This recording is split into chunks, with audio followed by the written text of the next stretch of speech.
Su Tang's rebirth was far from ideal. When he groggily awoke on the bed and his gaze swept across that glaring date, he sobered up in an instant.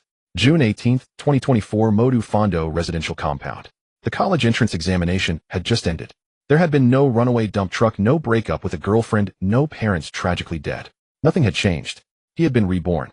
It was as if, like an orc in Azeroth whose body glows green after gaining power, he too had been altered in some uncanny way. Just as Su Tang propped himself up, he realized there were two heavy objects weighing on his chest.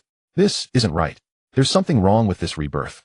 Hearing the sickly sweet girl's voice that spilled from his own throat, his head began to buzz. His parents were still the same parents, his younger brother, still the same younger brother. But he, a full-grown man, had turned into a girl. His name had shifted from Su Tang to Su Tang Tang. Whether that sounded sweet or not, he only knew there was a bitter taste tightening in his throat. The long hair tangled around his neck was suffocating him. Flustered, Su Tang pushed it aside, wanting to lower his head and check on his little Tang. Yet his view was tightly blocked. Lying to himself, he stretched out a hand, slowly groping downward. After mustering all his courage, he decided to feel around with one touch to see what remained. Maybe it just temporarily went numb. When his fingertips brushed over a smooth expanse, Su Tang's vision went dark. I'm done for. Everywhere his hand reached was empty. A vast crater lay undefended, abandoned. A horrifying scene instantly surfaced in her mind. I'm going home. I want to go back, she cried. Su Tang wailed, her words edged with sobs.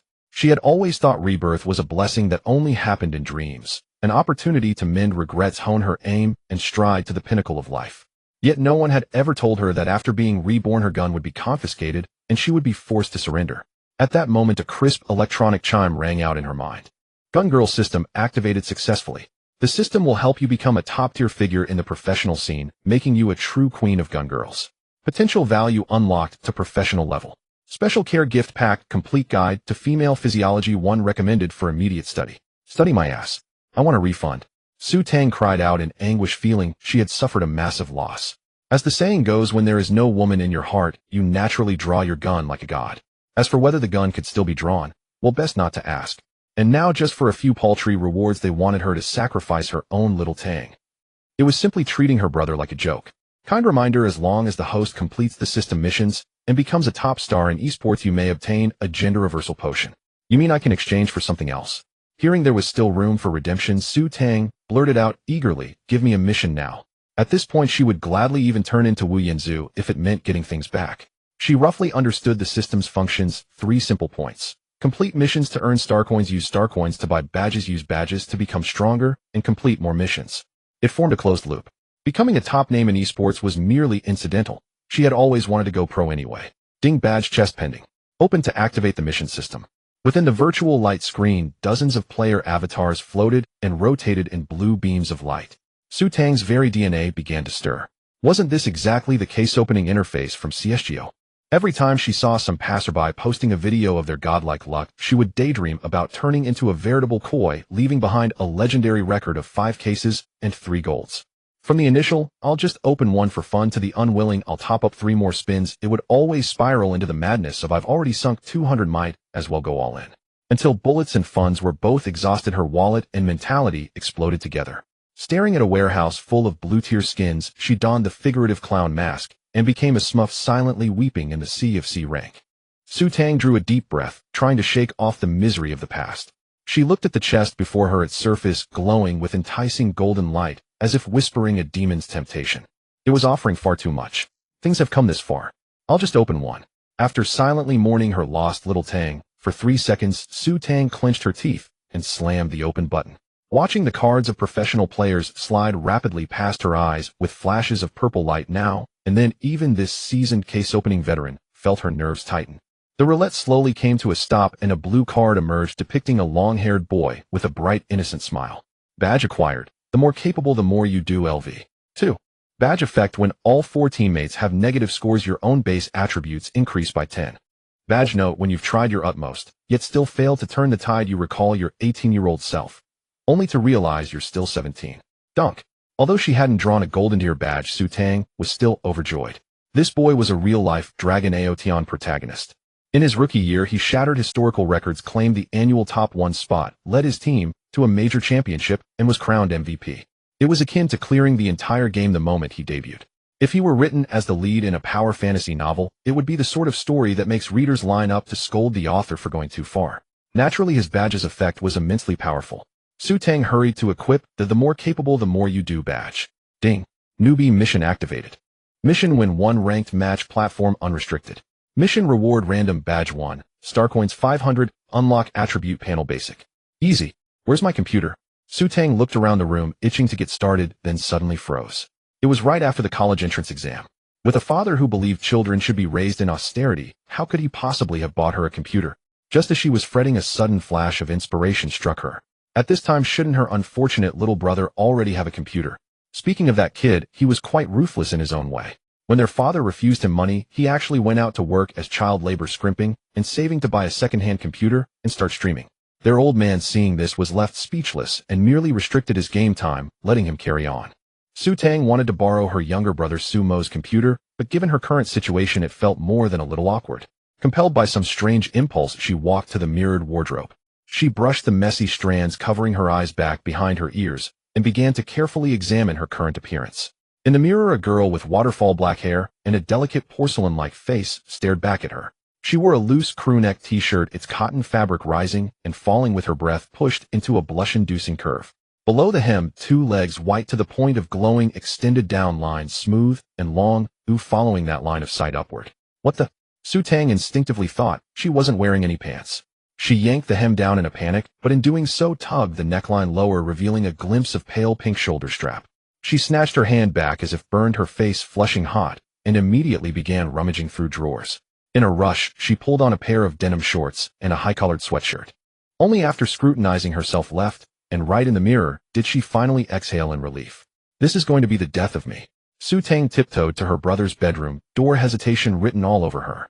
A seasoned veteran though she was, this was the first time in her life she had truly felt shame. It was like secretly cross-dressing at home and suddenly being caught by her own younger brother. A social death scenario made real. Yet no matter how reluctant she was, the mission still had to be completed. Holding her breath, she pushed the door open a crack and craned her neck to peek inside. Her little rascal of a brother was wearing headphones and streaming, utterly unaware of the movement behind him. His mouth was running nonstop. That was definitely smuffing just now. Su Mo yelled into the microphone. If I run into that Sakura Island Mai again, I'll blow his head off. If I can't beat him, I'll eat shit. But the barrage of comments wasn't buying it.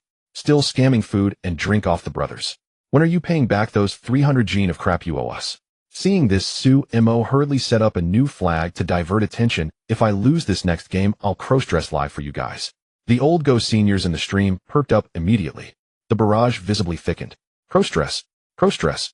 Anchor your word is your bond. Brothers, does the streamer stand any chance of winning? Su Mo curled his lips smugly. These little viewers were easy to handle. Yet once he entered the game, his expression froze in an instant. A cartoon girl with black hair and a pink hairpin appeared on screen. Damn it, it's Sakura Island Mai again. The barrage exploded with laughter. This round is in the bag. The senpai herself has come to collect the debt. Pants are off, waiting for the cross-dress show. At this point, Su Mo's mentality shattered. He never noticed the person walking up behind him. The stream chat surged like a tidal wave. Holy, there's a girl behind the anchor. Move aside, anchor. Let us see the lady. Tell my wife Sakura Island Mai I'm not going home for dinner. Brother, stop dreaming, my urine is yellow. Let me sprinkle you awake. As the comment section suddenly boiled over, Su Mo turned his head in confusion. He found his older sister standing behind him, bundled up like a penguin, fixing him with a deadly stare. Here comes her period. A chill ran down Su Mo's back. Forcing himself to stay calm, he asked Su Tong Tong, why did you come in without knocking? Seeing her younger brother in such a state, Su Tang quietly let out a breath of relief. It seemed that rebirth had altered not only her body, but even the memories of those around her had been subtly corrected. Move aside, I'm borrowing the computer, Su Tang said, pointing at his chair. Oh, all right. Su Mo, as if granted amnesty, leapt up to pull the chair back, looking every bit like a eunuch attending to his master. The kid still remembered to explain to the livestream. Guys, something came up, I'm logging off for today. His calculations were crystal clear. First, his elder sister was absolutely not someone he could afford to provoke today. Second, that Dao Mai was someone he truly could not beat. If he really lost and had to wear women's clothing, he would end up borrowing a skirt from his sister. The scene was something he did not even dare picture. The barrage in the chat roared on. He's my younger brother. Su Tang cast a sweeping glance over the barrage, raised an eyebrow, and said, he's not feeling well right now, so I'll play this round. The barrage continued to joke and clamor as viewers reacted to her appearance and voice. Su Tang checked the livestream statistics. 20,000 followers, 800 viewers online. For Su Mo stuck in the C rank, managing to gather this many viewers was no easy feat. In her previous life, Su Tang had loved watching live streams and knew the survival laws of the streaming world all too well. Viewers were drawn to strength. They preferred watching top players perform extreme maneuvers, picking up advanced techniques along the way. If one's own skill level was not high, then one could only rely on outrageous antics and abstract humor to attract fans. In fact, variety-style streamers often drew even more heat. Her little brother clearly belonged to that category. Seeing a comment asking if the pretty young lady could also play CSGO, Su Tang curled her lips in a disdainful smile. This game is basically just about having hands, isn't it? C rank was entry-level akin to gold in a mobile MOBA. Anyone with functioning hands could manage. Before her rebirth, she had at least touched the S rank. The barrage erupted in admiration and banter as the last player loaded into the match. The match officially began. Map Dust 2. Pistol round. The T side where Su Tang spawned chose to rush B. She deftly bought 2 flashbangs and a smoke-skipping armor planning to let the live stream enjoy a proper utility execution. The chat immediately praised her professional-looking setup. However, as soon as Su Tang started moving, she realized something was wrong. Her actual controls could not keep up with her thoughts at all. She clearly wanted to hop down the steps, yet ended up stuck midair. Whenever she moved her view, the crosshair drifted wildly. Seeing her crooked, wobbly movement, the viewers in the live stream burst into laughter. They spammed the barrage, mocking her clownish movement and reminding everyone who had claimed that having hands. By the time Su Tang stumbled her way to B tunnels, her teammates were already trading intense pistol fire with the CTs. If they dragged it out until the enemy's main force rotated back, things would become troublesome. Seeing the situation teetering on the brink of a stalemate, Su Tang hurriedly opened her mic. "I'll throw a pop flash, get ready to push." Push, push, push. The 4 teammates, hearing that a girl was pop flashing for them, instantly turned into mad dogs, howling wildly as they charged toward B site. Yet the moment her flashbang flew, it struck the ceiling and bounced back. The next instant, the entire team, blinded, rushed straight into the crossfire, only to be systematically executed by Ingdao Mai, who had rotated in. System messages rolled by one after another announcing Ingdao Mai's flawless string of USP headshots, cutting down every teammate in turn. Such a perfect flash, a teammate praised even as he died.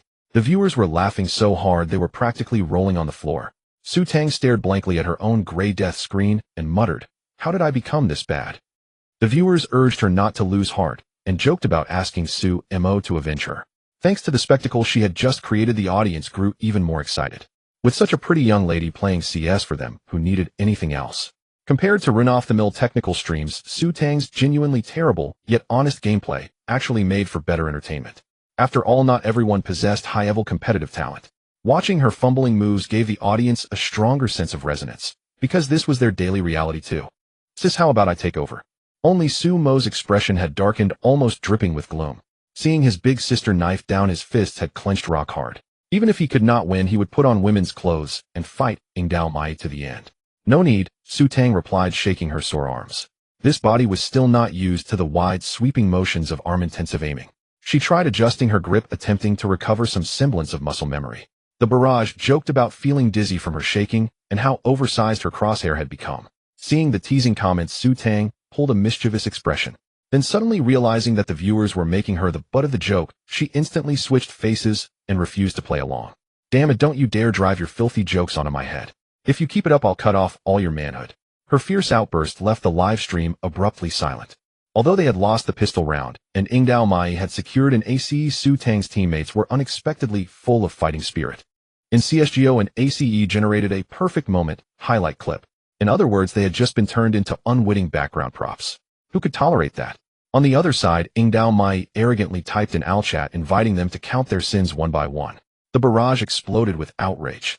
Hu Tutu, eyes reddening, bought a rifle and declared, force up, let's smash Ingdao Mai. Go hit Shorta."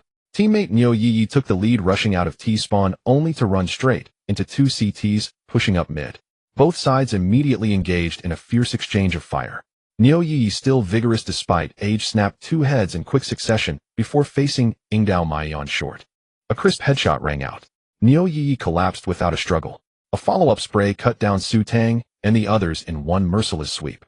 Ingdao Mai chained together another stylish multi-kill, leaving Su Tang's side drained of life. Once, twice, thrice was unacceptable. The T-side's momentum faltered and collapsed like a landslide. The score soared to 0-6 in the blink of an eye. The egg-like zero felt like an invisible mountain pressing down on everyone's hearts.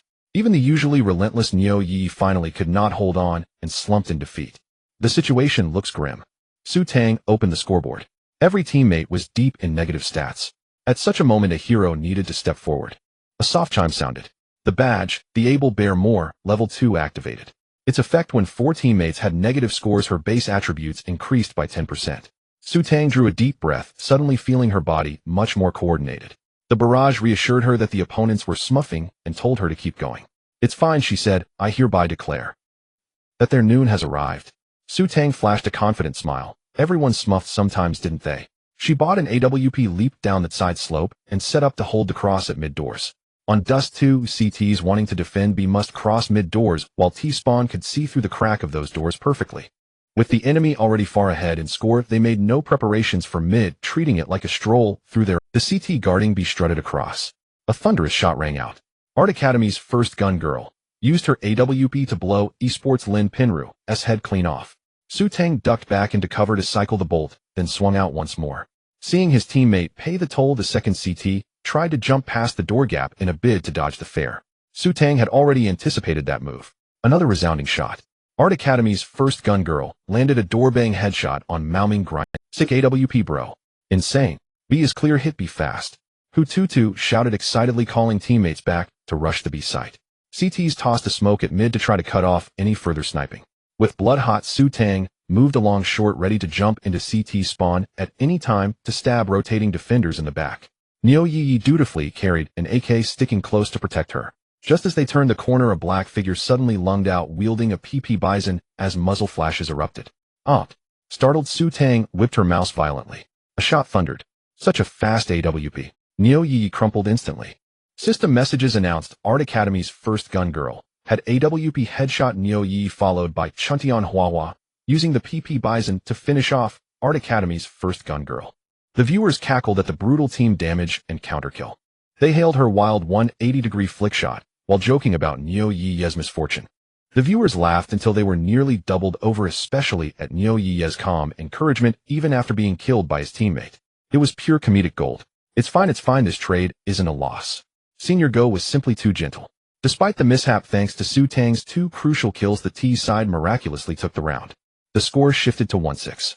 Regaining confidence, her teammates grew more talkative and coordinated. One more round, they shouted. In some matches, the problem was not that you couldn't win, but that you didn't want to fight. Hututu, a man of few words, yet ruthless action, simply bought an AWP and tossed it to Su Tang. Here, take the sniper. From that point on, the match turned into a personal showcase for Su Tang and Ingdao Mai. The enemy team, as if dead set on challenging her AWP, stubbornly refused to throw smokes. Instead, they lined up one by one to feed themselves to her crosshair. Her teammates seized on the enemy's tilt, deliberately attacking the less defended areas. Rotate, they called. Whenever Ingdao Mai appeared in one lane to take a kill, the rest of Su Tang's team immediately shifted their push to the opposite side. Eventually, even Ingdao Mai could no longer sit still. He pulled out his own AWP to punish Su Tang, but before he could celebrate, Hututu sprung out from mid-doors in ambush and shredded him to pieces with a ferocious spray. Bit by bit, the T side gnawed their way back into the game, dragging the score up to 5-7. After the side swap, Su Tang's defensive AWP became even more at home. That was the nature of CSGO.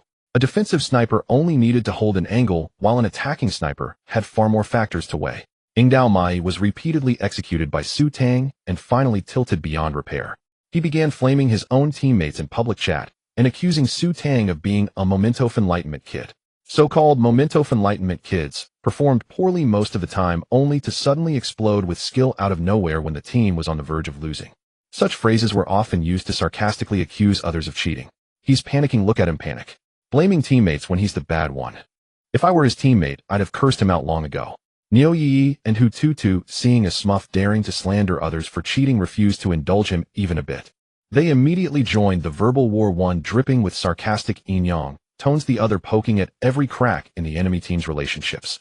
Their synergy was flawless, and the effect outstanding. Elsewhere in Shanghai, in another live stream room, a streamer slammed his keyboard and cursed loudly in frustration. Even though Su Tang's badge effect had long since faded thanks to Neo Yi and Hututu's brilliant performances, the enemy team fully imploded, charging recklessly and feeding kills. In the end, they achieved a stunning comeback with a 1-3-1-0 victory. We are the champions. a teammate with both literary and martial prowess. Huff. Su Tang stretched her body lazily. After less than an hour of play, her whole body ached terribly. Indeed, it was the frail and easily toppled physique. Despite not securing the MVP after the match, her record of 24 kills, 5 assists, and 17 deaths was still quite impressive. At least this was not a novice, a girl she had to produce such results. Su Mo was deeply shocked and looked at his elder sister in disbelief. When did you start playing this game? Su Tang proudly wiggled her fingers. Perhaps this is what genius looks like. I hadn't even exerted myself, and the opponents fell down. Damn it, let her show off. For some reason, seeing Mo Bao show off makes me want to hit him. Oh, when my sister shows off, I just want to lick her. Let go of my sister.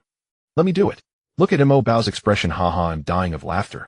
Alright brothers, continue to mess around. I'll take a break first. Su Tang greeted the audience and eagerly ran back to her room to check the system rewards. Newbie task completed. Reward random badge 1. Star coins 500. Attribute panel unlocked. As the system voice ended, an attribute panel appeared before Su Tang. Host Su Tang. Age 18 years. Gender female.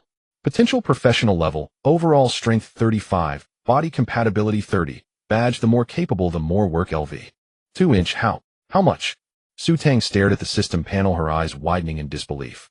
I have at least touched S once. Even if it's a crappy S, it can't be only 35 points, right? On the perfect battle platform, the highest rank is S. The S rank is further divided into Demon King S, Diamond S, Gold S, and the lowest Earthy Yellow S. The lowest Earthy Yellow S resembles feces in color. Therefore, players affectionately call it Feces S. In her past life, Su Tang entered the game during college and ended up in Feces S with her classmates. Although she merely touched it, she rolled back to a rank. But as Lu once said, a fish that leaves the water is no longer a fish. When out and about, who wouldn't boast about their best historical record? Thus, seeing her score of nearly 35, Su Tang felt a fragment of her Dao heart shatter. This ability value, if thrown into a card game, would be equivalent to a dog food card. However, reflecting on it, she realized she couldn't even manage the most basic hand-eye coordination. It seems the 35 points even thoughtfully included awareness points. As expected, the problem lies with this adaptability. Su Tang firmly believed this. I cannot be this bad. She called out to the system with a thoughtful expression. How do I improve my physical adaptability? Ding. It's quite simple. The host needs to accept and understand her new body. Note the best acceptance is mind and body. Engage in physical training to gradually increase coordination. Using complete women's physiology knowledge can quickly gain knowledge and enhance adaptability. Are you kidding me? She was unwilling to accept her transformation into a woman, which was why she had to complete the tasks. Yet to fulfill her mission, she had to accept her new identity. Isn't this akin to being stuck between a rock and a hard place? Yes, indeed. Su Tang felt numb and helpless. Surely she wouldn't head into esports with an uncoordinated body. Even giving her 100 badges wouldn't help. Learn. In the end, she could only take it step by step, accompanied by the complete women's physiology knowledge transforming into golden light. Streams of strange knowledge rapidly entered her mind. Ding. Physical adaptability increased to 60, ability value raised to 42, task issued, complete the ranked matches on P-Station Live platform unrestricted, and gain 100 fans. Task reward universal badge fragment X, 1, unlock store function. My mind feels unclean, boo-hoo. Su Tang couldn't hold back her tears and took a moment before remembering the live streaming task given by the system. The only plan now is to endure humiliation and complete the task as soon as possible. Only then can she escape this suffering and reclaim the dragon. In ancient times, there was Go Jian who endured hardship. Today there is her Su Tang for the sake of the dragon. Abbreviated Dragon Mother. Good. But relying on borrowing the computer isn't a solution. Su Tang was contemplating how to arrange her equipment when suddenly a man's voice came from the living room. Tang, Daddy is back. Recognizing the voice, Su Tang immediately got goosebumps. Tang. This is too disgusting. In the past, when this old man called her little bunny, it felt affectionate. Now hearing Tang feels like it has 10,000 pounds of honey mixed in. Opening the door, she saw her father dressed in a suit fiddling with a food box. The table was piled with milk tea, fried chicken, and crayfish. Upon noticing his daughter's pale face and wandering gaze, Su Yuming immediately panicked. He put down his things and rushed over to touch her forehead. Tang. Are you feeling unwell? Daddy will take you to the hospital right now. Don't touch me. Su Tang jerked her head away like she had been electrocuted, her mind raging. Where's that manual on raising a real man? Back then when I had a fever of 39 degrees, you didn't even come back. Just said a real man should go see a doctor by himself. What's this about now? Looking at her father who had my daughter is rejecting me. I'm so sad. Look, Su Tang felt her head swell. Something must be wrong. She wobbled over to a chair and sat down. "I'm fine. Just a bit dizzy from oversleeping." "That's good, that's good. If you're feeling unwell, you must tell Daddy." Su Yuming busily laid out the food on the table. "Look at what Daddy brought you. It's all your favorites." "Oh, okay." Su Tang mechanically stuffed food into her mouth, finding it tasteless. "Aren't you supposed to be at work now? Just a few small projects, let the assistant keep an eye on them." Seeing his daughter eat happily, Su Yuming finally revealed a satisfied smile. "Your mom has been too busy accompanying you in your studies lately, so I sent her on a trip with your aunts. I was worried you might be hungry, so I brought you this on the way." "Oh." Su Tang looked at her father with a face of constipation. In her memory, her mom did indeed go on a trip after the college entrance exams. But that workaholic father didn't even show up when she and her brother started school. Looking at her father's nausea, Su Tang suddenly felt enlightened. This old man is hiding it well.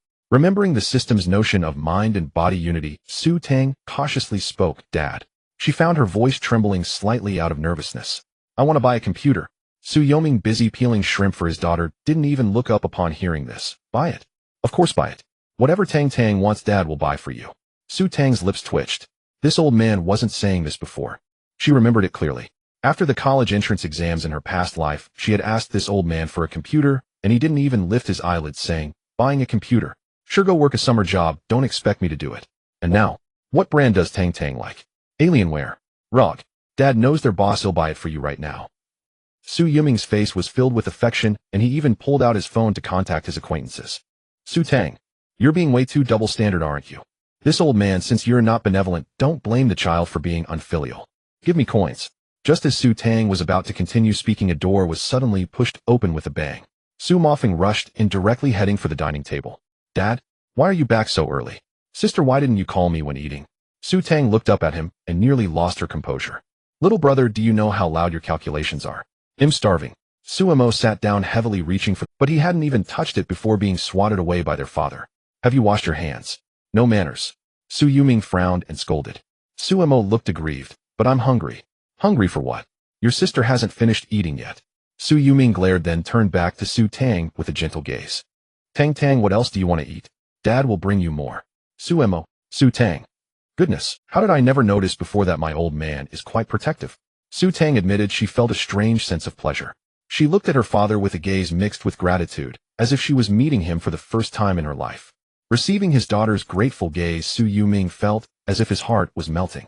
Su Mo, feeling unsatisfied, pointed at the milk tea in front of Su Tang. "Dad, I want milk tea too." Watching his little brother daring to snatch the milk tea, Su Yuming grew increasingly displeased. "What are you drinking? It's too sugary. What will happen when you're young and get diabetes?" Su Tang silently sipped her pearl milk tea, feeling it refreshing and delightful. "Su Mo, what about the fried chicken?" Su Yuming, "Fried food isn't healthy, eat less."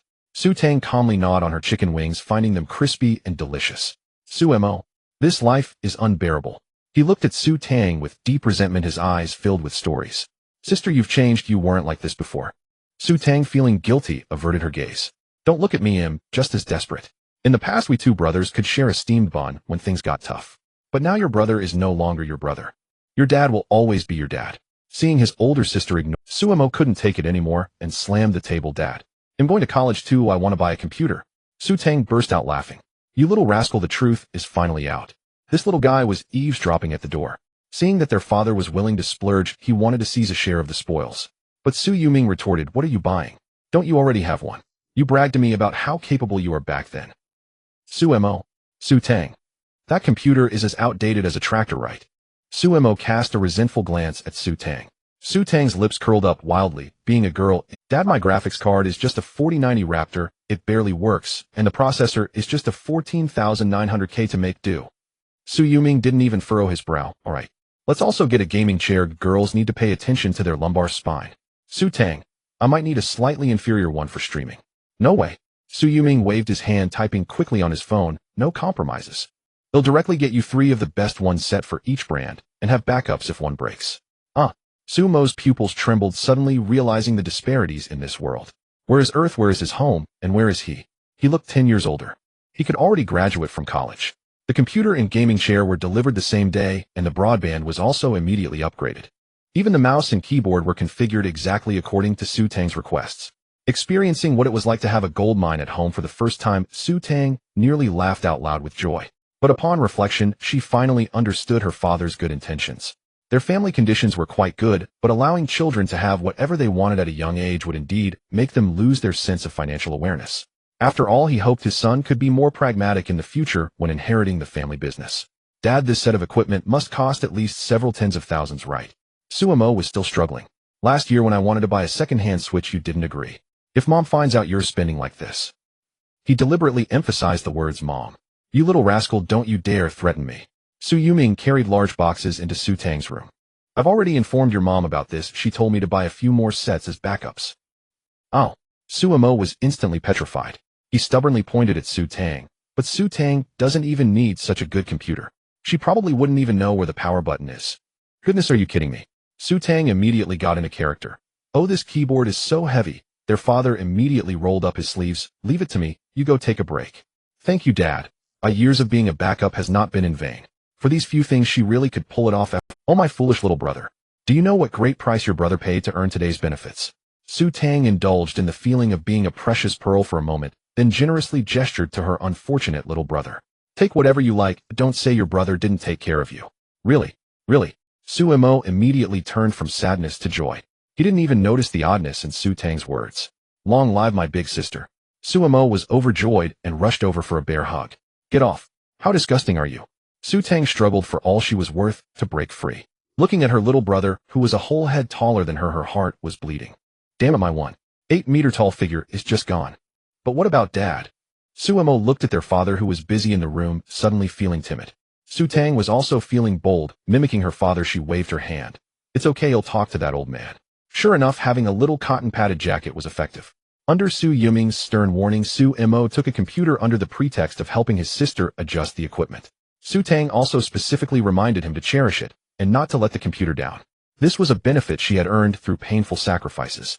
Suemo, although he didn't understand, thought eating fried chicken and milk tea was hardly a painful sacrifice. But seeing his sister's serious and solemn demeanor, he still solemnly made a promise. Don't worry, sis. As long as I have this computer, I'm here. After sending off her reluctant father, it was already 8 o'clock in the evening. Su Tang opened the system interface and focused her gaze on the random badge rewarded by the system. With a light tap of her finger, a dazzling effect flashed by. A bespectacled man with a bushy beard appeared before her. Ding, congratulations, you have obtained the badge Godfather LV1. Badge effect: when guiding teammates, they can gain a 5-second enlightenment status. Badge note: I have many nicknames, but they all just call me Godfather. What the hell? Hearing the Godfather's BGM ringing in her ears, Su Tang looked confused. She had heard of this professional player. The legendary Brazilian player Fallen. With his own strength, he led the Brazilian team out of the esports desert, tirelessly training over 20 professional players. The double champion of major tournaments.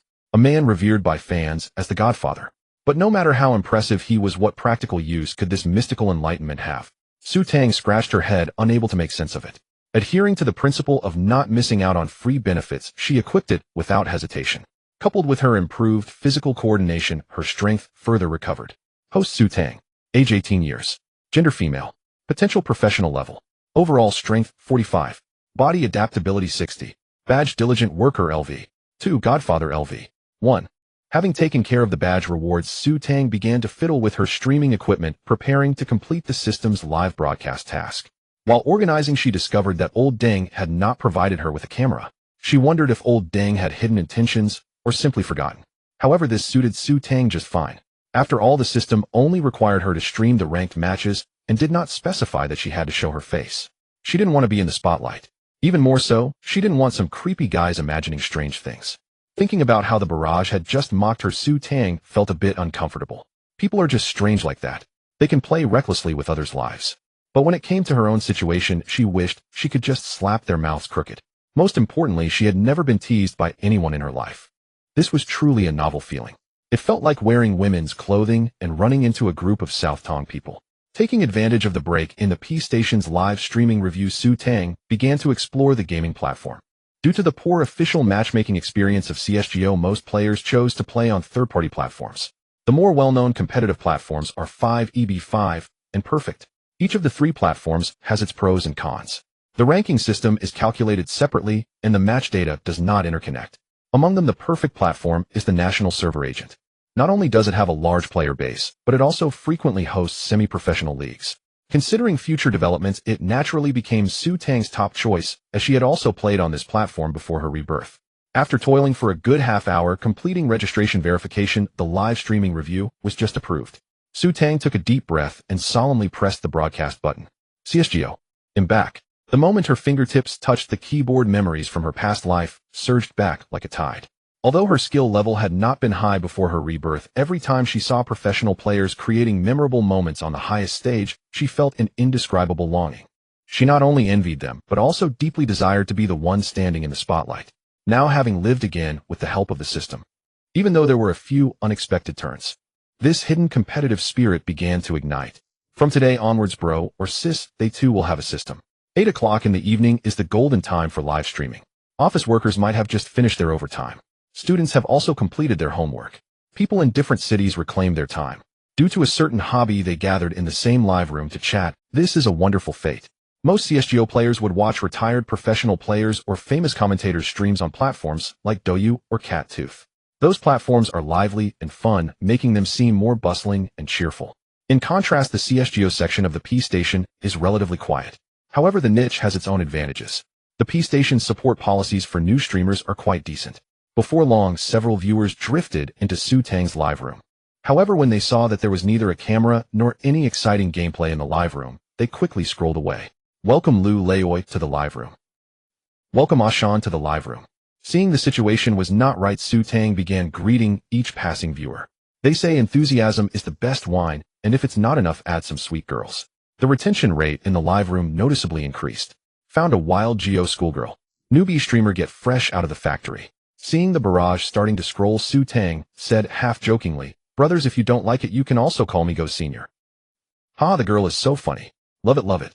Su Tang did not rush to start matching, but first opened the game and activated the console, her fingers flying over the keyboard as she typed in a string of codes.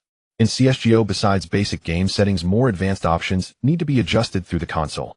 For example, view smoothness, gun holding position, etc. Most players directly copy the configuration parameters of professional players. 1, because they don't understand, 2, to save trouble. Few people like Su Tang manually input and debug. I have to say it's pretty impressive. Wow, console expert. Isn't it better to just copy and paste? The barrage's complaints are not without reason. Naturally, Su Tang would not argue with the viewers. Once the settings were adjusted, she mysteriously asked, brothers, are you ready? Are we about to start? Her voice was already crisp and pleasant. Now with this playful tone, it made the viewers feel even more familiar. Lu Leoi followed the live room. Ashan followed the live room. Lu Leoi gifted spicy strips 20. The match was quickly matched successfully. The map was the classic Inferno. This is a map known for its complex corners and sneaky spots. Players affectionately call it Old Six Town or Prison Town.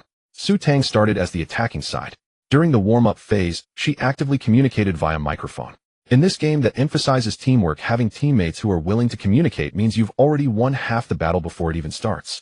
Unfortunately, among her 4 teammates, it seemed that only one had successfully evolved into a human and responded to her through the microphone. The other 3 teammates remained silent, hopping around with their guns, not knowing what they were doing. Since they were still in the warm-up phase, the voice channels for both teams were shared. So when Su Tang spoke, the enemy team could hear her too. Upon hearing that the T side had a girl, the atmosphere among the 5 opponents became lively. One by one, they began to ask Su Tang about her age, where she was from, whether she had a boyfriend. The barrage was also thoroughly entertained by this scene. While the other side is so enthusiastic. Should we just defect? Su Tang rolled her eyes helplessly. After the match officially began, both sides returned to their own voice channels, and the enthusiasm of the CT side immediately shifted.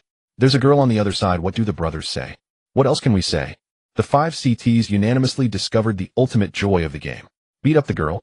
Beat up the girl. This is the ruthless Go Senior. I have 2,200 points on 5em, here to blow up fish with my classmates. Follow my lead. 1A4B. I'll go solo. Okay, let's go to B and blow her up. Su Tang naturally had no idea that the opponents were preparing to pull off a big move. It seems that at this rank, they wouldn't be able to pull off any brilliant tactics.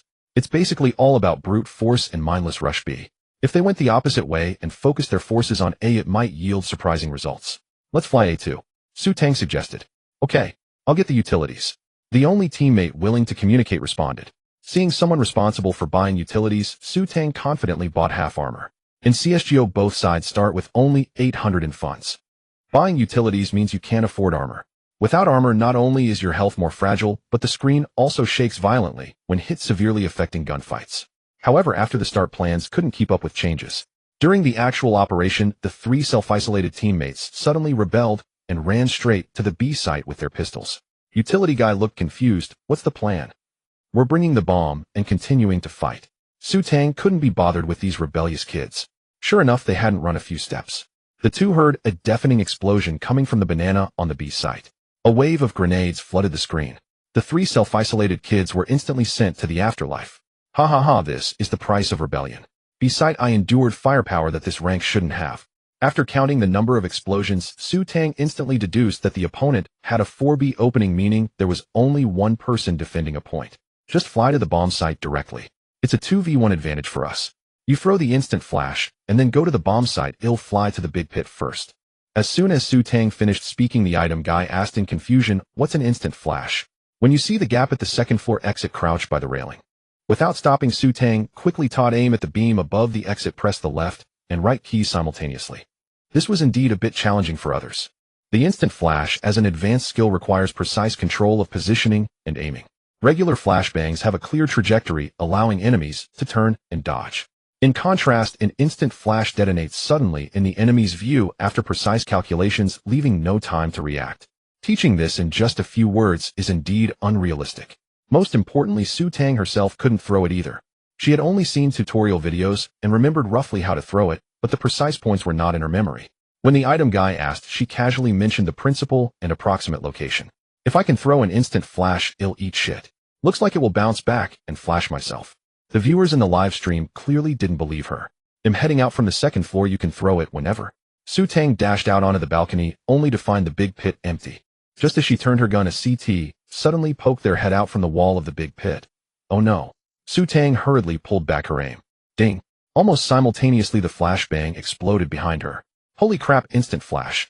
The bomb guy was taken aback, covering his eyes and firing randomly. So bright. Su Tang's eyes sharpened as she cleanly executed the kill. After quickly planting the bomb, she instructed the item guy to cover the second floor while she took cover at the bomb site, creating crossfire. The other 4 CTs never expected that the bomb guy, who claimed he could defend A alone at the start, would end up not exchanging a single person and just fall asleep.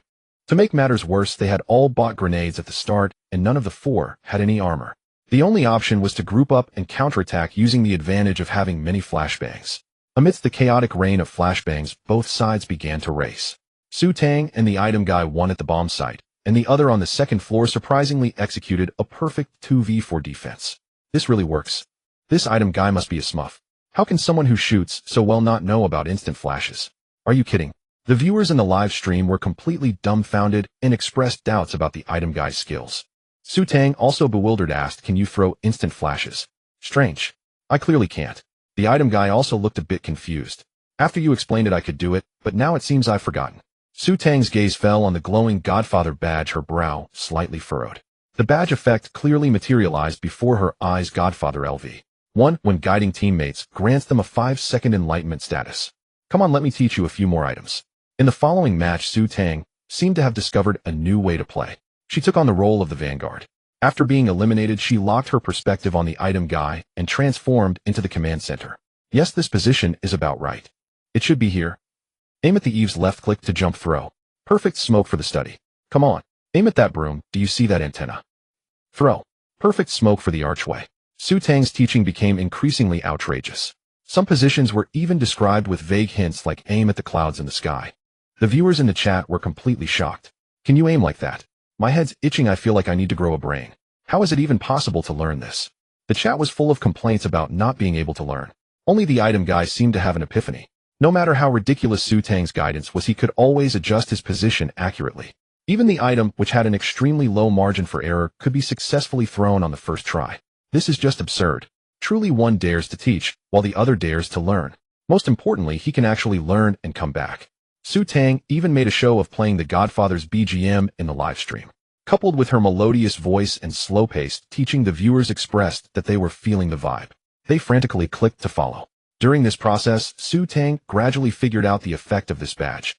This enlightenment only affects teammates in the game, allowing them to grasp key points within 5 seconds. The effect can only be used once per match, and if it expires, the knowledge is forgotten, and it won't exceed the teammate's own capability limits. The most important restriction is that they must be willing to listen to your guidance. Just like those 3 socially awkward players. No matter what Su Tang said, they continued to make brainless plays, throwing grenades without aim, smoke bombs, and sealing smokes became the norm.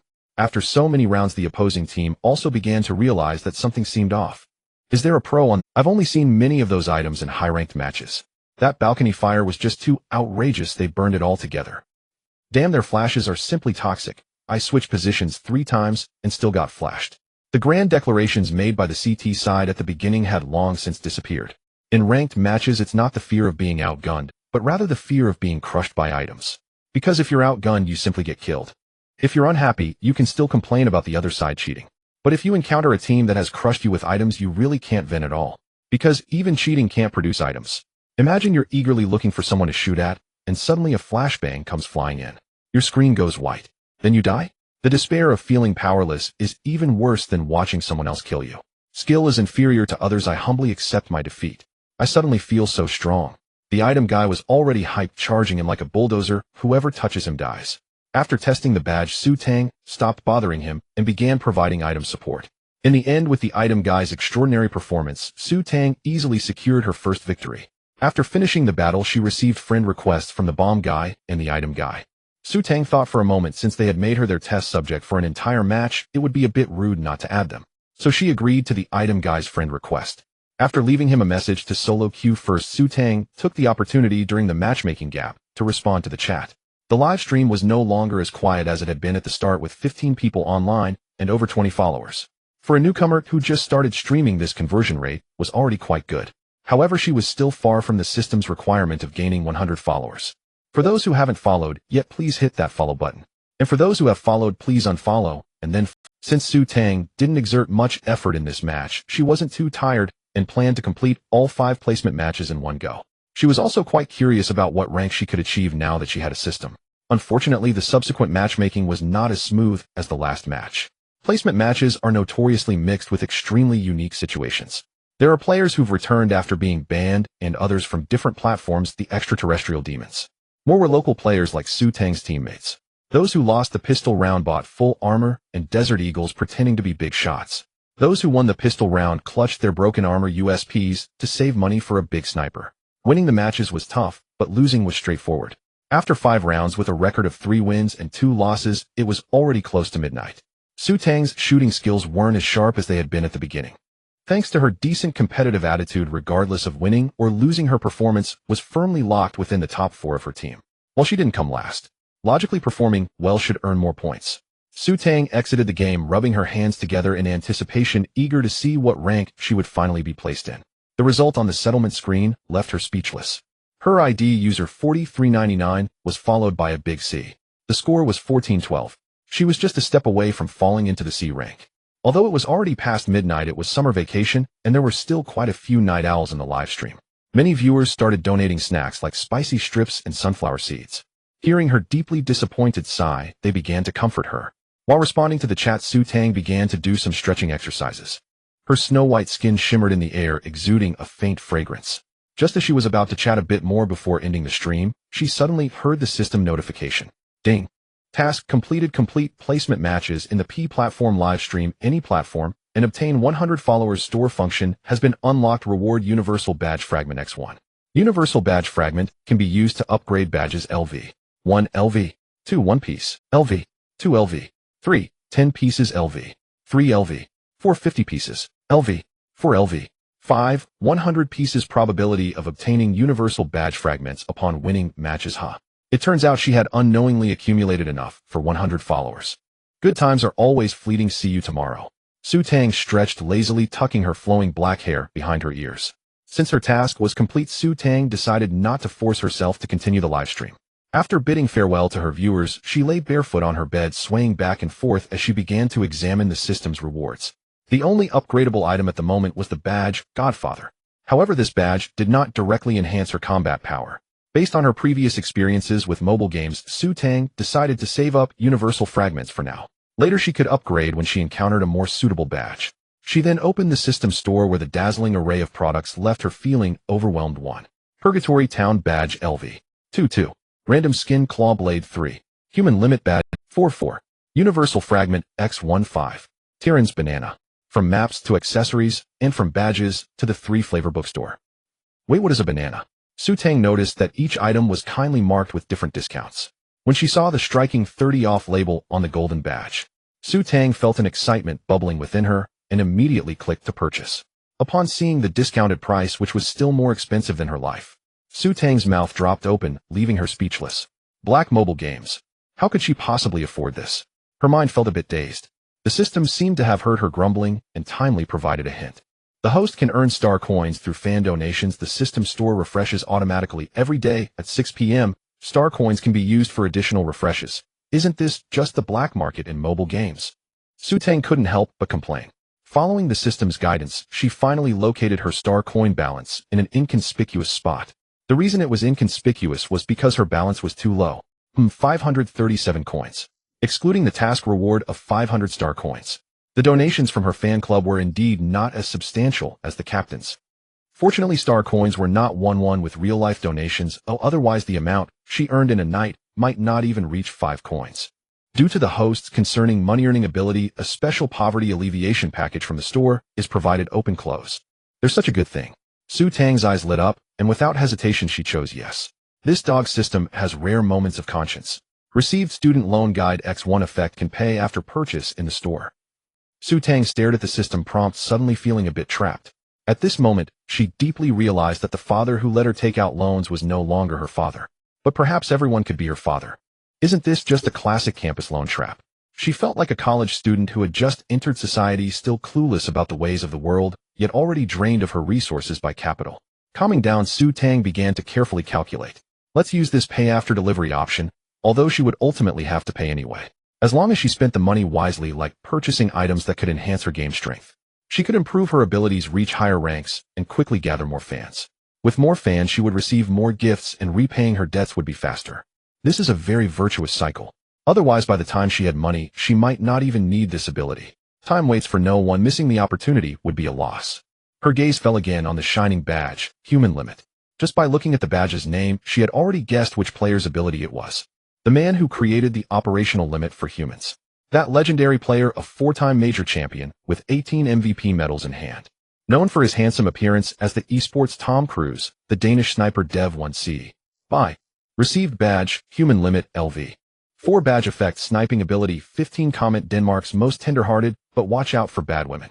Speaking of this Dev1C, he has everything going for him except his discernment in love, which is quite poor. He bought villas and luxury cars for his girlfriend, and even abandoned his old teammates to join the rivals, just so he could accompany her every day.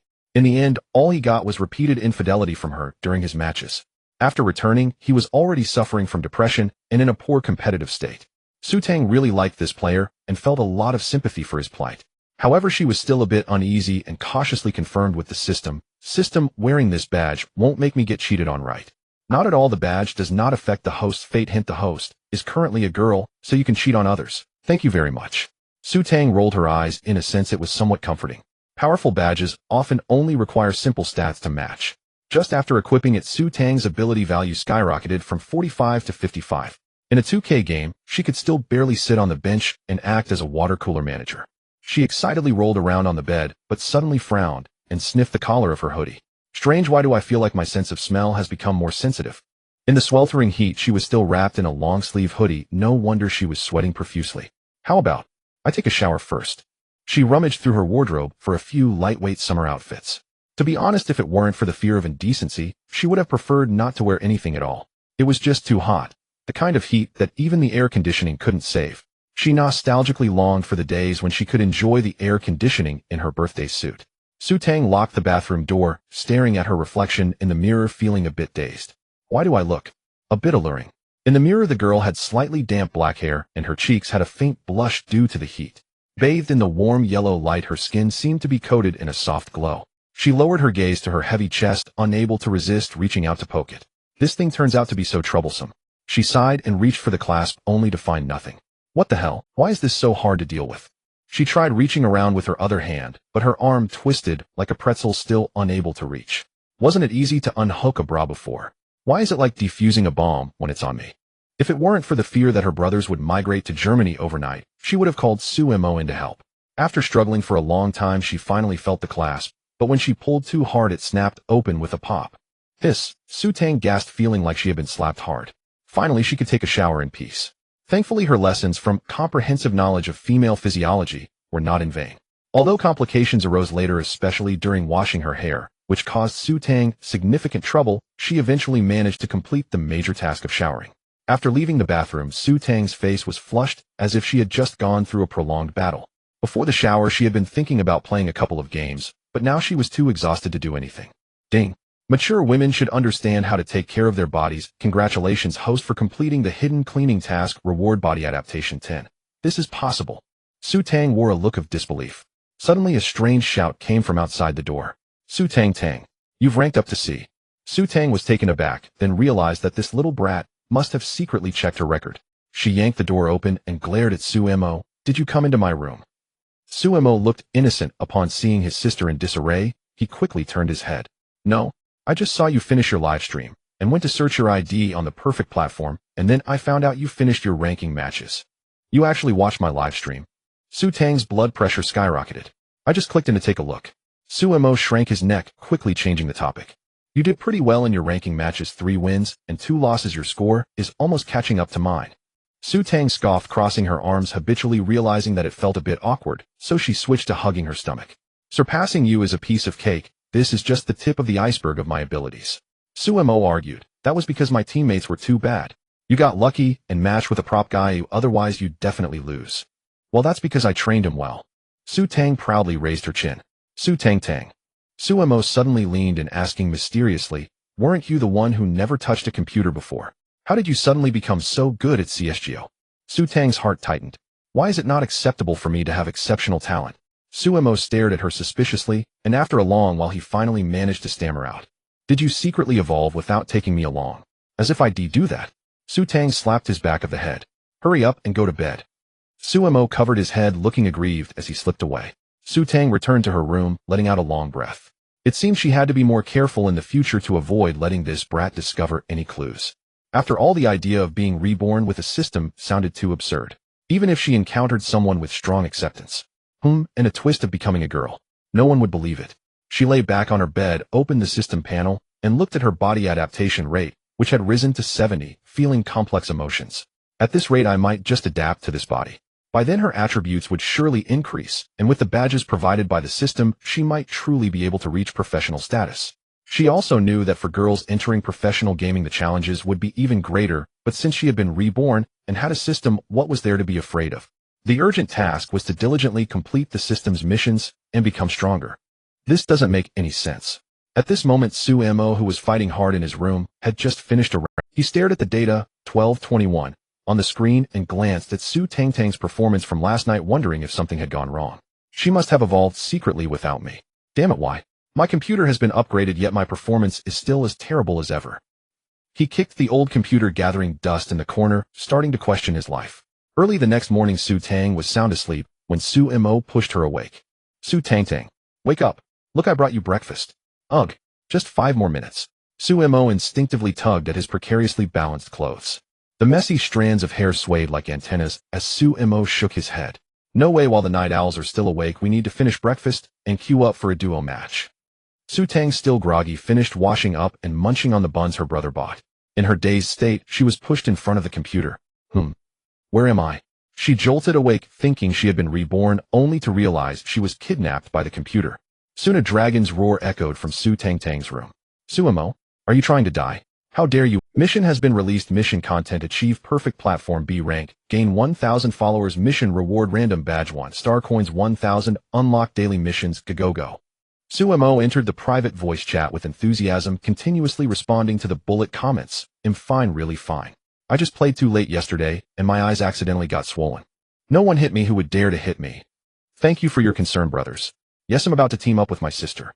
Su Tang thought for a moment and changed the live stream title to Genius Girl Online Challenging for Perfect First Place, then clicked to start the broadcast. There was no choice. Under the system's constraints, she had to bow her head. 1,000 followers was not a small goal. If she didn't promote Go's sister's name, at least half of the new viewers would be lost. If she failed to complete the mission, she even considered borrowing Xiao Deng's camera to use. Perhaps Su Tang herself didn't realize that since that shower last night her mindset had subtly changed. From an initial resistance, she gradually became accustomed to it. Mr. Liu once said, "Only by truly understanding your body can you better accept yourself. Only by truly accepting oneself can one accept the whole world." What map are we playing? Su Mo asked with concern. Each map in CSGO has a different structure and varying difficulty. Players at their C rank level usually specialize in a few familiar maps to ensure consistent ranking. If they accidentally drew an unfamiliar map, they would be utterly lost. Su Tang, let's go with the old 3 maps. She could only play the old 3 maps. The so-called old 3 maps refer to Inferno Train and Dust 2. The shaped layout features A, B, middle, and 3 routes, making it very easy to remember, and it is the most popular choice among domestic players. It was still just after 8 in the morning, and there weren't many players online. Su Mo chose this time to duo queue to catch those who had been gaming all night. At this moment, they should have become disoriented, their reactions slowed, reaching a state where even a grandmother with a wheelchair could hit them. It was the perfect opportunity to rank up. While waiting for a match, Su Mo was still joking around with the viewers in the live stream.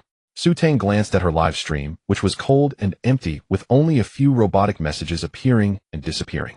She couldn't help but admire her brother who, despite having average skills, managed to gather so many followers. A feeling of envy arose within her. Suddenly a wave of new viewers flooded her live stream, all greeting her with "Hello, sister." Hello. Su Tang knew Xiao Deng was worried she would neglect her sister while replying to the bullet comments, and had intentionally brought in traffic. To avoid making her feel awkward, Su Mo also typed to send the room number to the viewers. That's Xiao Deng. Su Tang felt her eyes water a little. Damn. Since her rebirth, it felt like her tear ducts had become more developed. After waiting for nearly 5 minutes, they finally matched successfully. The map was still the same, Inferno, a well-known location in FPS games. Su Tang was assigned to the defending side. During the preparation phase, Su Mo opened the microphone and read out each teammate's ID, finishing with a greeting. His tone was quite humorous. Several random teammates responded enthusiastically.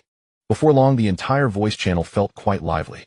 After discovering Su Tang was a girl, their enthusiasm diminished, and once they noticed she had no knife skin, they treated her like one of the brothers. If this were in a certain platform, she would have been called Mom long ago. This made her very happy, feeling like she had returned to her days as a man. Indeed, the C rank is the most harmonious and loving family, much more reliable than ranked matches. In the pistol round, a cheerful Su Tang secured a double kill in the middle, successfully thwarting the enemy's intent to rush her. On the A side, although her brother was peacefully asleep, the random players were quite supportive, coordinating with their teammates to clean up the attackers on the slope. Nice. Nice. Su Mo shouted passionately in the voice chat, his infectious voice invigorating everyone. The match entered the second round. Winning the pistol round was a good start. The opposing team was economically disadvantaged and went straight into an eco round. If they rushed to take A, it would be a dead end. The terrain on A is narrow, very suitable for long guns, and the terrorists couldn't afford long guns in this eco round. So the likelihood of the opposing team grouping to rush B was quite high. Watch out for rush B. Su Tang quickly gave the command and abstractly explained a set of anti-rush equipment to Su Mo. Father badge activated. The opposing team's intentions were indeed seen through by Su Tang. Under Su Mo's targeted equipment, the terrorist attack fell apart, and the CTs at point B took them down with a 0-5 exchange. Su Mo's equipment is progressing at an astonishing rate. Although sister's equipment was thrown away, she truly knows how to teach. The viewer's impression of Su Tang still lingered on the moment she flashed her 4 teammates. Sharp-eyed viewers had already noticed that Su Tang's performance had changed drastically compared to yesterday. Is this really sister? Her aim was noticeably steadier now. Su Tang had already pulled out the AWP, standing in the middle of the sandy area aiming at the terrorist's secret path. Last night, while using her brother's computer, she had sniped the teammate of Sakura, Island Mai, from that secret path. Now with the level 4 human limit badge, her sniping ability increased by 15, as she was confident enough to try a reverse angle. Sure enough, the opponents, having been held back for 2 rounds, were preparing to speed through the small path. The terrorist assigned to scout in the secret path just jumped up and exposed his head, only to be shot dead by Su Tang. With the first kill secured, her teammates easily took the next round. Did I get too pumped? Sister is on fire. Nothing but talent. Su Tang understatedly played it cool. Without effort and sweat, they won this round of Dust 2 with a score of 135. Su Tang achieved an MVP score of 26 kills, 6 assists, and 9 deaths. Su Mo looked at the post-match statistics, marveling, and didn't forget to boast in the live stream. Did you see? This is our family's inherited talent. Naturally, this elicited a wave of disdain in the live stream. There was no helping it, his viewers liked that kind of talk. Sumo didn't think much of it, merely considering that the opposing team had gamed all night, and their brains were fried, making it natural for them to be outperformed by someone well-rested. The shrimp-catching plan was a huge success. Sumo sighed in admiration of his own cleverness, happily singing, "Today is truly a great day for ranking up." Upon hearing Sumo say that, Su Tang inexplicably felt a bit uneasy. She stared blankly at the keyboard, feeling as though it was emitting an ominous glow. However, it was currently a lull period while waiting for admission notices. Since they were both idle, they certainly had to continue battling on the ranking ladder. Just a man's sixth sense, it can't be trusted. Meanwhile, on the distant Douyu live streaming platform, the streamer Cheng Wenxing was proudly showcasing his flawless winning record to his viewers. On the perfect battle platform, an account with a cartoon girl avatar had already reached a rank. "Did you see? This is my true strength. I easily made it to the A rank." The title of his live stream was very imposing. Genius boy helping you navigate the fish pond. In reality, he wasn't that relaxed, otherwise he wouldn't have reached this point. Seeing the viewers urging him to help them rank up again, Cheng Wenxing shook his head repeatedly. "No brothers, I'm starting to feel a bit disoriented." Upon seeing Cheng Wenxing decline, the viewers didn't buy it, and directly sent him a rocket to send him skyward. "Thanks for the big rocket, boss." "Boss is blessed. It would be rude to refuse, so let's do one more round, just one." Cheng Wenxing immediately changed his demeanor. In fact, ever since he started streaming, his biological clock had completely flipped. The reason he said this was obviously to stir up the gift-giving atmosphere in the bullet comments. How much can he earn from streaming himself? The best way is to rank up on the viewers' accounts. This way the viewers watching will feel more engaged, and he can showcase more highlight plays at this rank. The viewers will also reward him with gifts. "Hello, I'm good, everyone's good. Why not?" When he logged into the new boss account and saw the rank, his expression became somewhat strange. "Damn, why is it another C? This rank is unlucky. Last night he got sniped by a guy named Enlightenment. The two dogs next to him were too loud. It seems they were called Nyai and Hatu. It took him a great deal of effort to recover from that." The second match took quite some time to set up. The final map, Inferno Town. They still began with a defensive strategy. Su Tang pulled Su Mo along to collaborate on defense in Zone B, while 3 random teammates were assigned to Zone A. On this map, Zone A has a complex terrain with many corners, and even the bandits fear getting ambushed, so they are reluctant to engage. The likelihood of a coordinated attack on Point B is quite high. Su Tang and her brother prepared their rush items, noticing that Banana Road was eerily silent, devoid of any sound. Just as she was about to warn her teammates, a chorus of "Oh no" erupted from Point A. They had already been overwhelmed by a wave of melee assaults, completely shattered. The two of them hurried back to defend, but ultimately 2 fists could not withstand 4 hands. Not a single enemy was taken down. What was initially just a common loss in a pistol round could have been easily reclaimed. Suddenly, Su Tang heard a beep in her headphones. It turned out the opponents began typing taunts. "Jibuchong, all come, let's count your sins. Mei Yuan's first gun girl all." In a rental room in the Demon City, Cheng Wenxing squinted at the screen, lost, and thought, this ID seems a bit familiar. Suddenly his eyes lit up. "Jibuchong, all, damn, how come it's you, you loser? Mei Yuan's first gun girl, all, you fish bomb thrower. Oh, you switched accounts to throw bombs again. Jibuchong, all, where are your 2 dogs? I want to kill them. Mei Yuan's first gun girl, all, are you a piece of shit that you need dogs to bite you? What is this familiar scent?" Just as Su Tang was savoring it, both sides had already begun an intense The barrage of comments had also caught on. "Damn, it's that Ma E senior from last night. Switched accounts to throw bombs again. Still thinking about old Nyo, huh? Who tutu am I not worthy?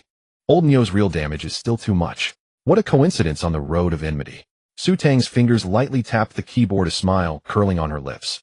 In her headphones, Su Mo's angry voice echoed, "Sister, we have to set him up this round." After a round of verbal sparring, both sides were already thick with tension. As the second round began, Su Tang decisively took command. She was all too familiar with Jibuchang's tactics. This person habitually relied on his excellent aiming ability to secure the first kill. This way his teammates could easily take on fewer opponents, naturally winning a point with little effort. So he would certainly head to the most convenient and direct position for a firefight. In the map of Inferno Town, the easiest place to engage in combat was Banana Road, but because it was highly dangerous, he was likely to seek a mid-lane gunfight first. "Throw a grenade at the start, we'll go to A and blow up the bandits." Su Tang commanded decisively. Cheng Wenxing, seeing the enemy on the other side, also boldly took up the banner. Just thinking of old Nyo and that smug Hututu made him shudder with anger. It's just a small C rank. How dare they mock him, an S brother? Isn't a piece of shit also an S? With that thought, he decisively ordered, "Be careful of their grenades at Point B, let's charge ya. Let's blow them up." In this map, if the CT side loses the pistol round, they usually buy a 300 grenade, attempting to gamble at Banana Road. Because the terrain is narrow on Banana Road, if the bandits charge blindly, there will be no place to hide from the grenades. Attacking A is the best choice. Unfortunately, his calculation was off. As Chung Wenxing emerged from the bandit area, he saw a swarm of grenades rapidly flying by. They were so dense that he couldn't even count them. Damn. Fortunately, he was in a forward position and ran fast, so he didn't suffer too much damage. His teammates following behind were not so lucky. 3 of them were instantly taken out. The remaining bandit, due to a fool dropping a grenade package, turned back to pick it up and ended up losing his life, left with only half health lingering near the bandit area. Although the CT side guessed the attack route correctly, Chung Wenxing remained unfazed. After a barrage of gunfire that took down 3 opponents, he was finally shot down by Su Mo with dual pistols. The remaining 2 police officers began a battle of wits and courage against the bloodied bandit. The 3 of them expended 5 magazines of bullets fighting for a full minute. Finally, 1 person was taken down. The remaining 2 were practically unscathed. 1 death ended the suffering of 7 others. The score was now 1-1. Fortunes have turned now. It was the bandits' turn to be low on funds. Chung Wenxing and his teammates also bought 5 grenades, preparing to retaliate at Banana Road. Su Tang showed no joy at the prospect of a comeback, still issuing calm orders. This round will turtle at the back and throw items, be careful of their rush. After the last eco comeback, the CT side's morale was particularly high and they trusted Su Tang's command even more. Thanks to the Godfather badge, the teammates' item usage level had also improved dramatically. Chung Wenxing's plan did not succeed. The 5 grenades exploded in vain, revealing the information that all 5 were at point B. Under Su Tang's coordination, the CT side successfully secured the eco round. Unfortunately, once they entered the rifle round, the influence of command ultimately could not overcome marksmanship. Can you guys handle S Brothers pre-aim? Chung Wenxing gradually began to shine like a humanoid self-propelled cannon. Every breakthrough managed to tear a bloody hole in the CT defense. The teammates defending Zone A became primary targets, suffering greatly. Su Tang was forced to split from Su Mo, each stationed at a different bomb site. As long as there was any movement from Su Mo's side, Su Tang would timely inform him of the item throwing methods. Although Chung Wenxing's marksmanship was strong, every kill he secured drained his energy dealing with item interference. This targeting clearly reduced their kill efficiency. After a round of scheming, the score barely reached 6-3. Although the bandits had already passed with 6 points, beads of sweat still formed on Chung Wenxing's forehead. What's going on? Is this really C rank? Why does it feel so intense? After all, he had played through the night and his energy was waning, making his reactions feel slightly sluggish. I'll take the flank, you guys cover mid for me. Inferno Town is a police map, and clearly just getting 3 points is insufficient. Su Tang knew her rifle skills were not ideal, and her physical adaptation was not yet maxed out, making it impossible to deal with Chung Wenxing. Now the only thing she could rely on was the AWP in her hands. Human limit LV. For A, activated effect sniping ability 15, those who can work hard LV. 2. Activated effect when 4 teammates have negative scores, all attributes 10. With all current badges triggered, her score had already reached 62. Su Tang quickly calculated the score shouldn't have risen this little. The effects of these badges should stack non-linearly. It's impossible to achieve a violent increase of 1 + 1 = 2. The opponents are too fierce at throwing bombs. The teammates had already developed a psychological shadow. They seemed dazed, unsure if they had understood what Su Tang said. Su Tang chose not to repeat herself. She knew that changing the situation was the best consolation. As the new round began, Chung Wenxing followed the usual pattern, throwing a Molotov into VIP, preparing to forcefully attack point A from the spiral staircase. Swish. A shadow suddenly charged into VIP, stepping through flames. Damn. Chung Wenxing was caught off guard. Bang. User 4399 killed Jibuchong with AWP. Damn, 1 in VIP. He was burned badly. Chung Wenxing hurriedly reported. The bandit in the flank immediately retreated to the bandit bridge, attempting to surround the bloodied Su Tang, only to find that she had already jumped off the high platform. He was immensely grateful that the other bandits were locals. After a quick response, Su Tang turned back and aimed. Bang. User 4399 killed Winnie the Pooh with AWP under VP under VIP. The bandits' microphones went wild with reports. Just after Su Tang fired, she heard footsteps to her right, instantly aiming and firing at top speed. A yellow figure flashed in her scope. Bang. User 4399 killed Xiang Qihan Hong with AWP. Damn. How exaggerated can this be? The killed bandit was completely stunned. From his perspective, Su Tang's aim has seemed to magnetically shift, suddenly locking onto him at a 90-degree angle. Nice shot. Damn, this sister is amazing. The teammates who arrived late began to shower her with praise. The viewers were also left in shock by this series of actions. Sister is too strong. Even though they are bandits, that shot was way too cool, right? Aren't you going to shoot? Su Tang's excited fingers trembled slightly. That shot was truly a stroke of luck. The remaining two bandits were quickly eliminated. Seeing the opportunity, Su Mo began to inspire his teammates. Brothers, let's go. The only one who's a bit strong is Jibuchang. Don't be afraid. I have a plan. Last time when they faced Sakura Island, my Su Mo watched the whole match and knew that this fool had a poor mindset. Although this round lacked the support of old Nyo and who Tutu had him, a battle plan began to take shape. A new round begins. Cheng Wenxing chooses to launch an attack from the side path once again. He has played an entire game here and knows the CT's defense habits like the back of his hand.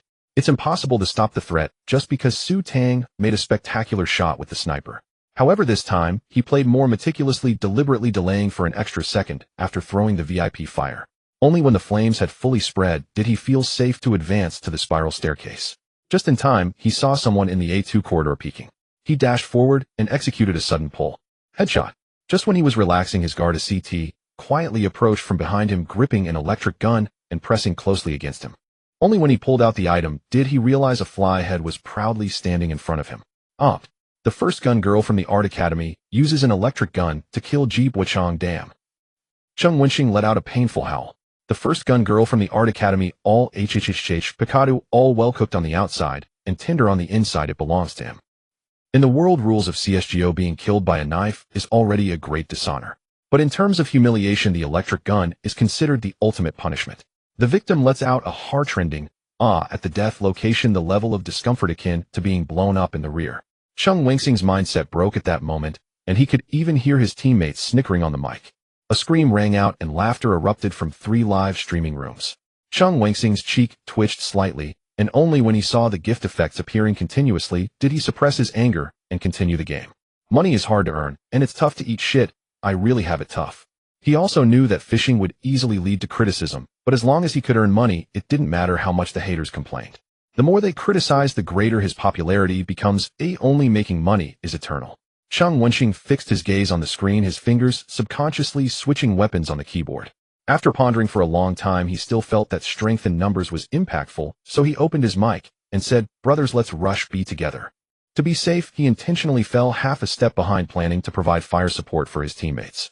The pressure instantly shifted to Su Tang, who was defending the B area. Upon sensing the enemy's intention to attack B point, Su Tang did not retreat, but advanced.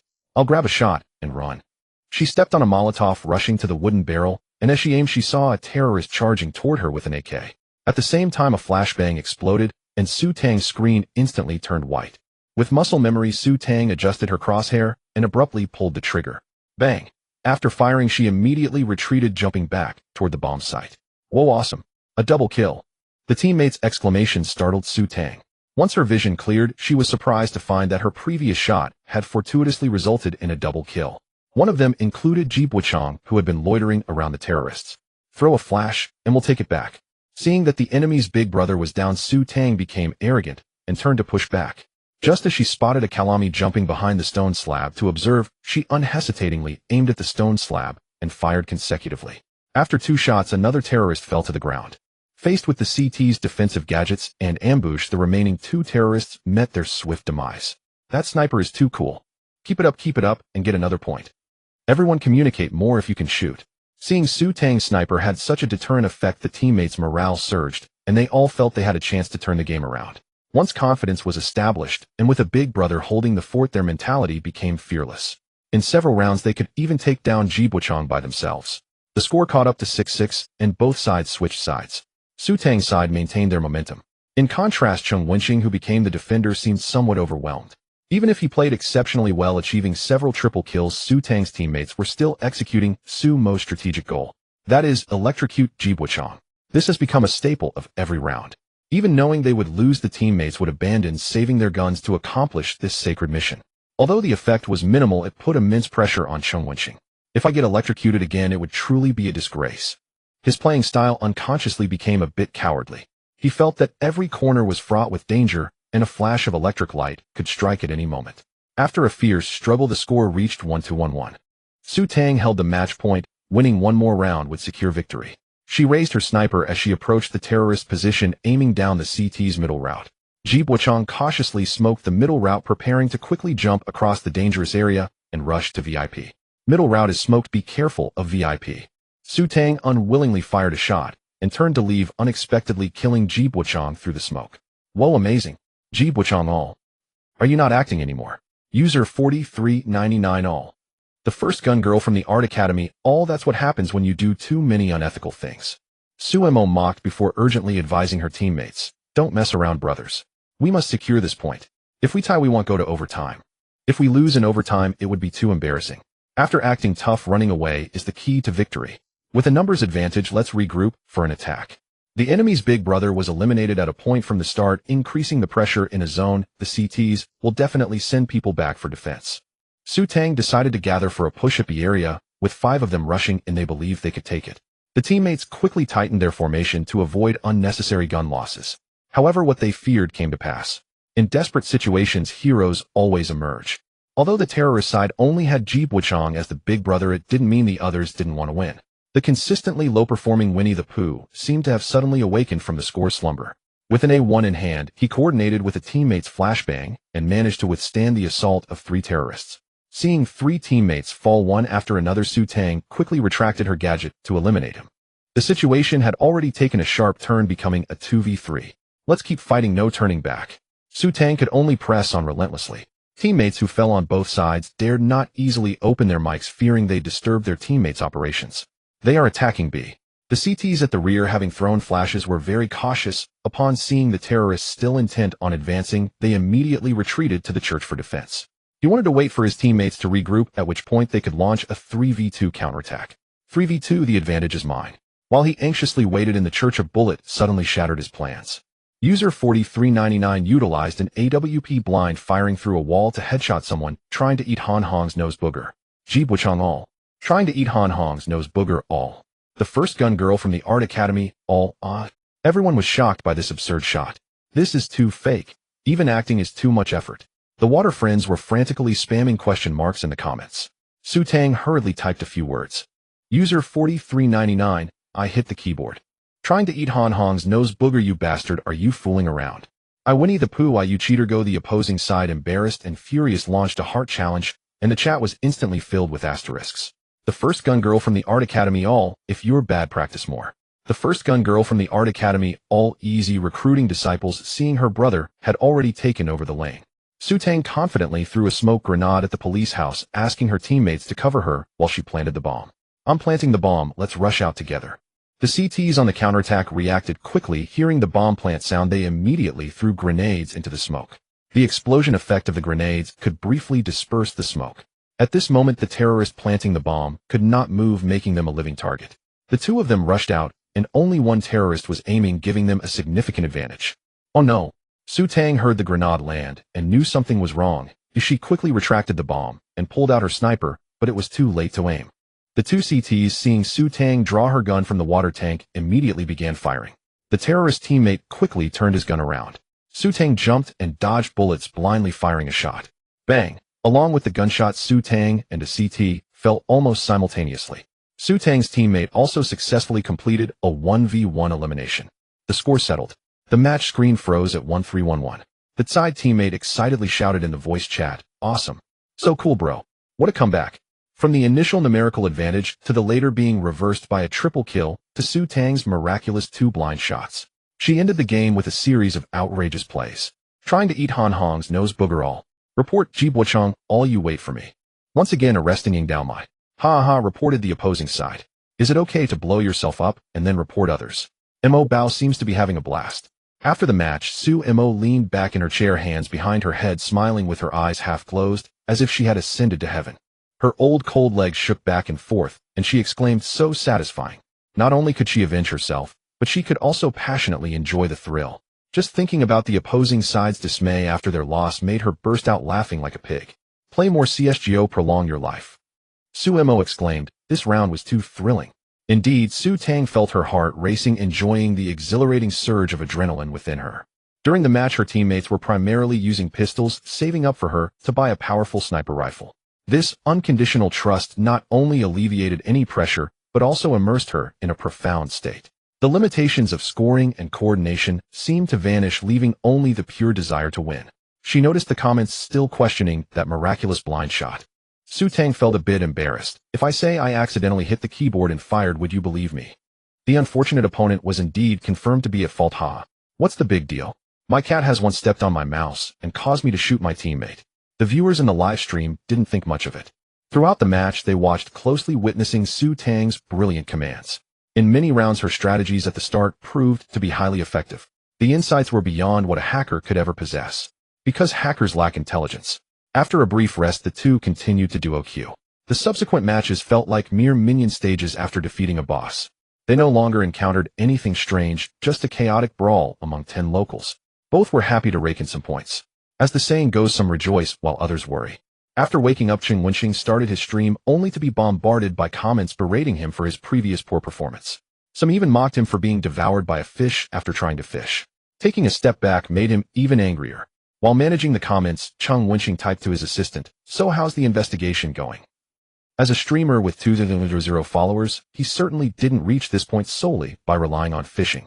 Many streamers who had been with him along the way had faced numerous setbacks. Only he remained unscathed. Caution was his greatest asset for success. Thus, despite feeling upset, he had to endure and refrain from blindly lashing out in the live stream. After waiting for a long time, he finally saw a reply from his assistant. "I checked during that time frame, all the major streamers were watching the competition, so it wasn't them." His assistant added, "Those two should be random players, at least not major streamers." "That's good." Cheng Wenxing sneered, immediately pulling up the recordings of the two matches and loudly announced in the live stream, "Brothers, let's not play today, but appreciate the genius youth together." Although he said it was for collective appreciation given the viewers' level, there was little they could discern. Even if he anonymously played pro players' recordings, they would only shout hacker. As for the professional maneuvers such as positioning and tactical thinking, hardly anyone could grasp them. Everyone was just looking for some entertainment. Ultimately, he had to find the points of suspicion himself, and the viewers would join in the uproar afterward. As a seasoned non-stick pan, unless the protagonist directly revealed their hacks, Cheng Wenxing would not easily make accusations in the livestream. Let the bullets fly for a while. The viewers would take action in due time. The reason for all this was certainly to shift the audience's focus. Regardless of whether his accusations were successful or not, what the viewers would be concerned about afterwards was whether that person was indeed hacking. There wouldn't be many who truly cared about his phishing incident anymore. If both sides disagreed, it would be even better. Once the viewers started arguing, the essence of the matter would become irrelevant. The more they argued, the hotter he became. On the internet, the transition from perpetrator to victim is that simple. Out of resentment towards the best female sharpshooter of the art academy. The first video Cheng Wenxing opened was the match footage between that infamous troll and Sakurajima Mai. At the start of the match, the bandit opted for a rush on B. Cheng Wenxing's viewing perspective was locked onto the yellow bandit, also known as the best female sharpshooter of the art academy. No gun skins, no knife skins, no gloves. The livestream audience had already sentenced her to death.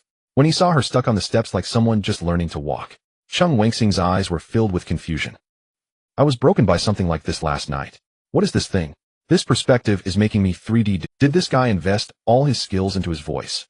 After struggling for a while, the suspect finally found his teammates. In the bandit's voice channel, a voice altered by a voice changer said, "I'm flashing, get ready to charge. Charge, charge, charge."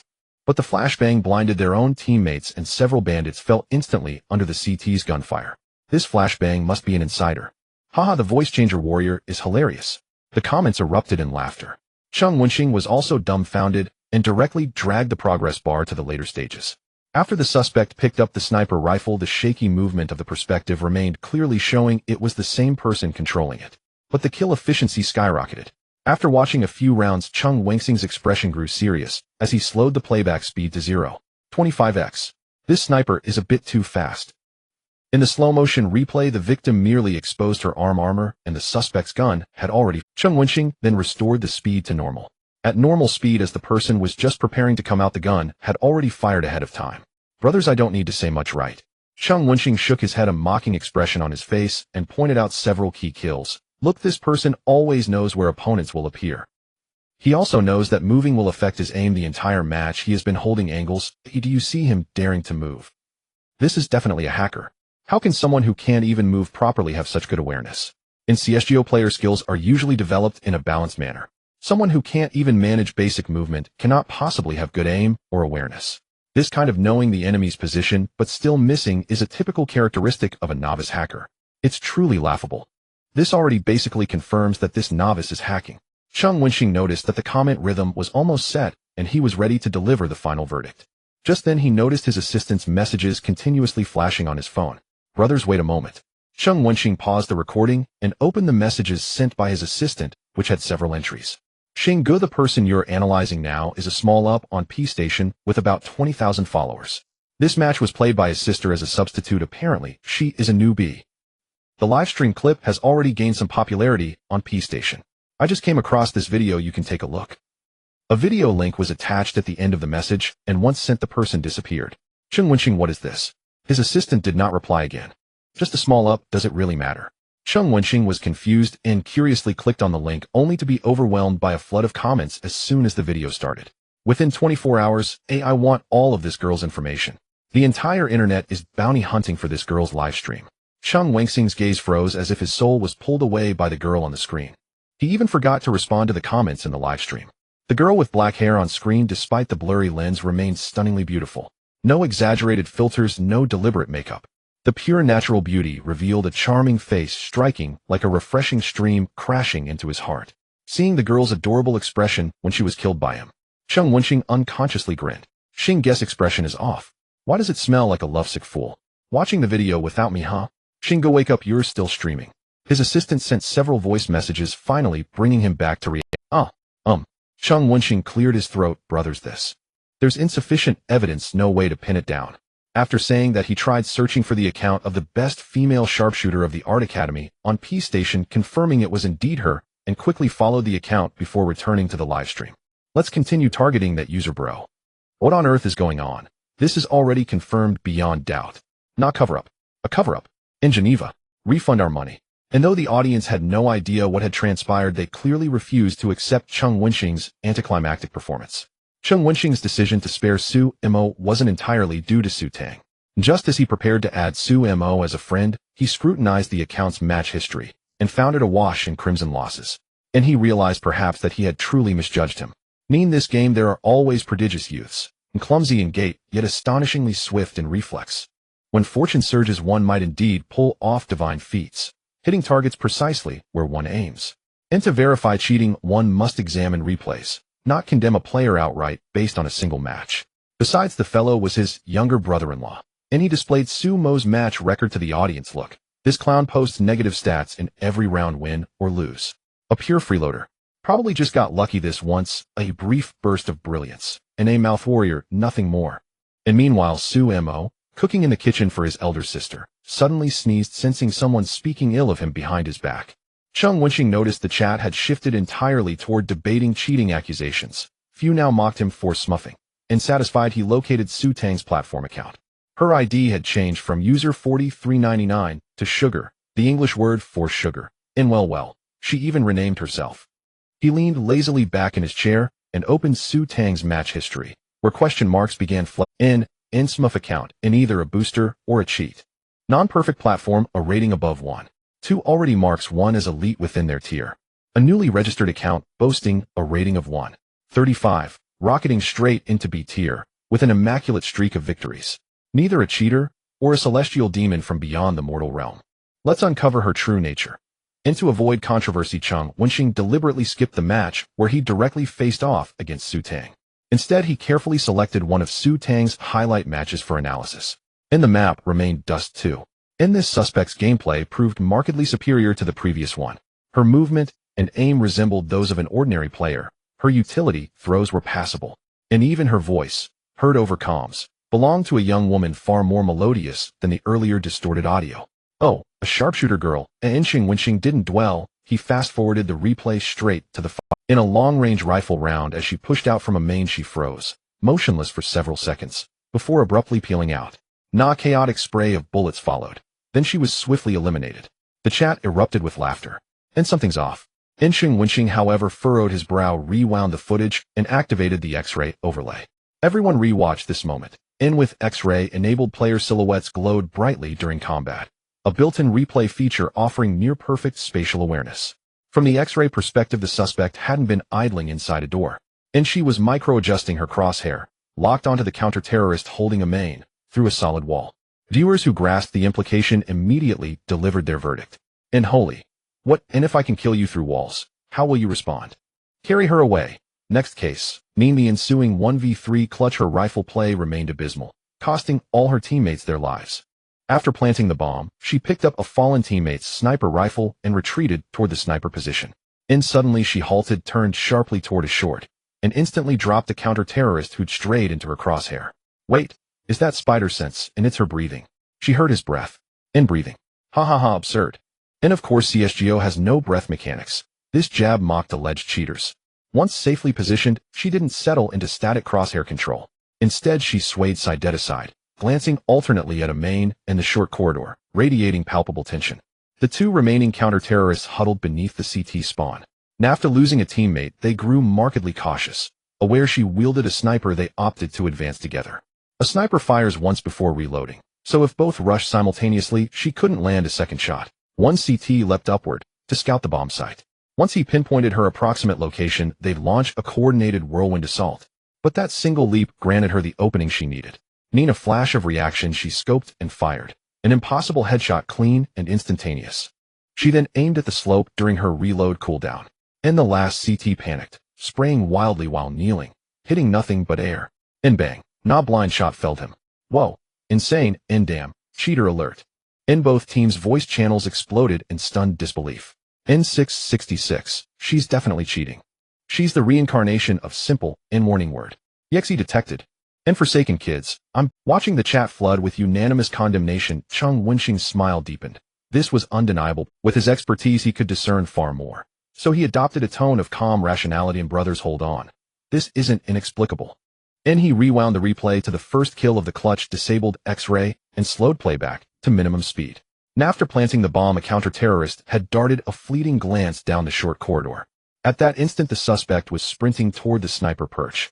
Her rapid head turned briefly, catching the CT's silhouette in her peripheral vision. And without deliberate attention, it would vanish unnoticed. In slow motion, repeated viewings revealed it clearly. In shooter games, players fixate on the crosshair. The farther from center, the weaker their focus grows. To catch such a fleeting glimpse amid the white-knuckle tension of a clutch, only top-tier players possess that, certainly not someone at this tier. And even Chung Wenxing himself, analyzing the replay, couldn't spot it unaided. And the remaining 2 kills held little evidentiary weight for him. Every so often nerve shots happen, and most viewers ignored nuance, spamming vitriol. Only a handful of rational voices raised doubts, soon drowned beneath a torrent of chat. Chung Wenxing ceased offering explanations, and the atmosphere had reached its fever pitch. No further word. A female player, new account, no skins, mediocre rifle mechanics, yet possessing uncanny sniping mastery. And the truth lay open for viewers to judge. People ultimately trust only their own conclusions, even when presented with selectively curated evidence. Chung Wenxing clipped several suspicious segments, allegedly showing wall hacks, edited them minimally, and sent them to his assistant. He still needed to catch the live stream of the top female sharpshooter from the Academy of Fine Arts. And hours later, a video titled CNCS unveils a prodigy, yet justice prevails quietly surfaced on Xiaopa Station.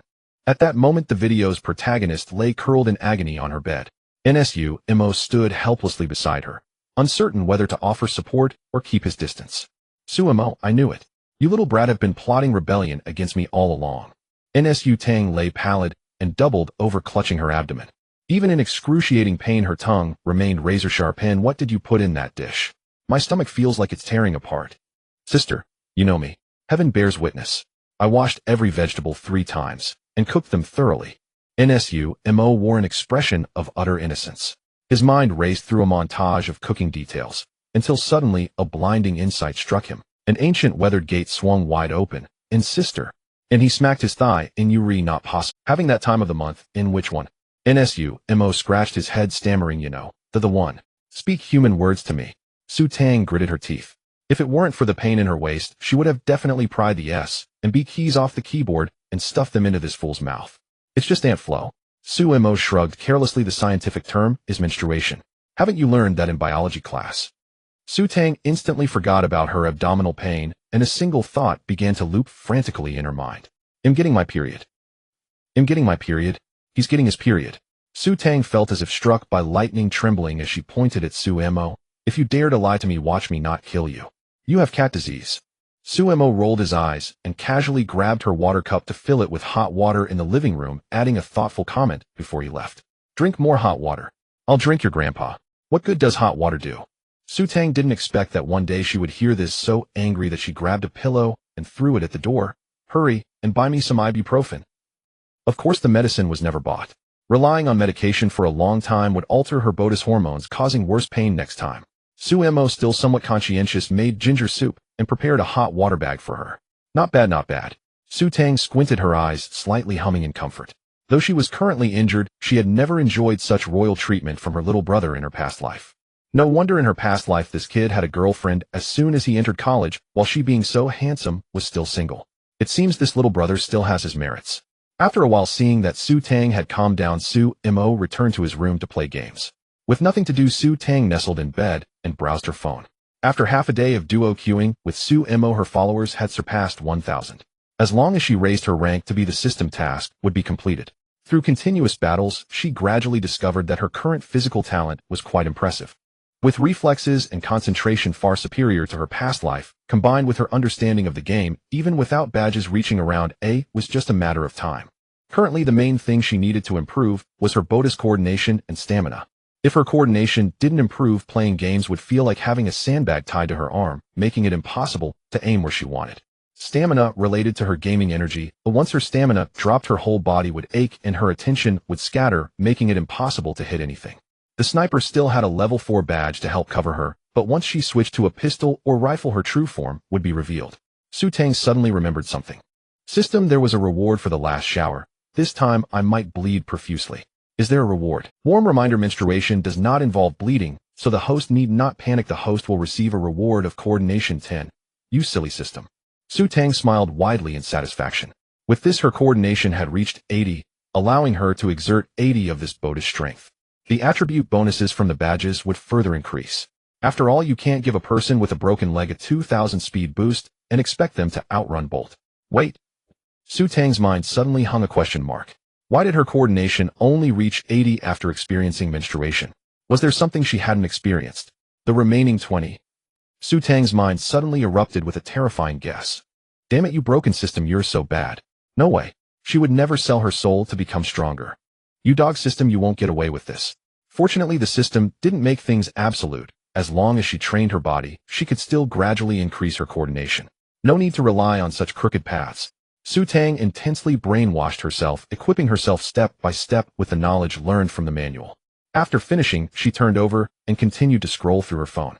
If anything, the significant benefit of a big pillow was that she could lie down without needing a cushion. However, out of habit, she still pushed the pillow up, burying her chin in the pillow core. She maintained a subtle, while scrolling, an eye-catching title and cover caught her eye. Streamer by Guess Hilarious Highlights, Episode 213. The cover featured a cute girl's photo, carefully cropped by the uploader with a colorful border embedded in a funny gaming scene background. Isn't this me? Su Tang widened her eyes in surprise. She often watched this series, which specifically edited moments when streamers made mistakes paired with funny sound effects that always made people laugh. Upon clicking, she saw that the video had exceeded 1 million views with over 500 likes and 800 favorites. The video started with her boasting to her friends about being able to dominate the C rank. Immediately, the uploader skillfully used the contrast effect, cutting straight to her giving her teammates a 5-kill highlight moment. Paired with her utterly bewildered expression at the time the show's effect exploded. This broken mic sounds like a voice changer. Su Tang remarked with a face full of black lines, her fingers swiftly sliding to the comment section. Pinned at the top was the uploader's reply. I happened to find it interesting and edited it. The original video is now hidden and I can't find it either. There was another account link attached below.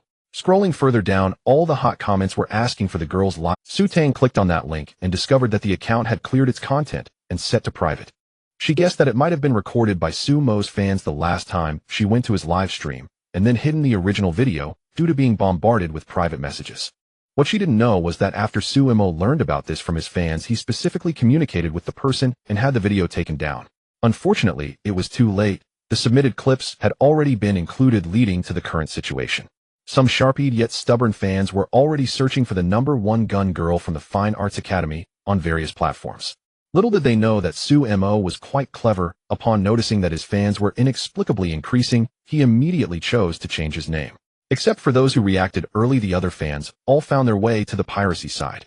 Those who successfully found it were boastful about their cleverness and, of course, didn't want to share with other fools. This farce ended up unresolved. At that moment, Cheng Wenxing, one of the lucky ones, was madly spamming the bullet screen in Su Mo's live stream during a matchmaking break. Where's my sister? I want to see my sister.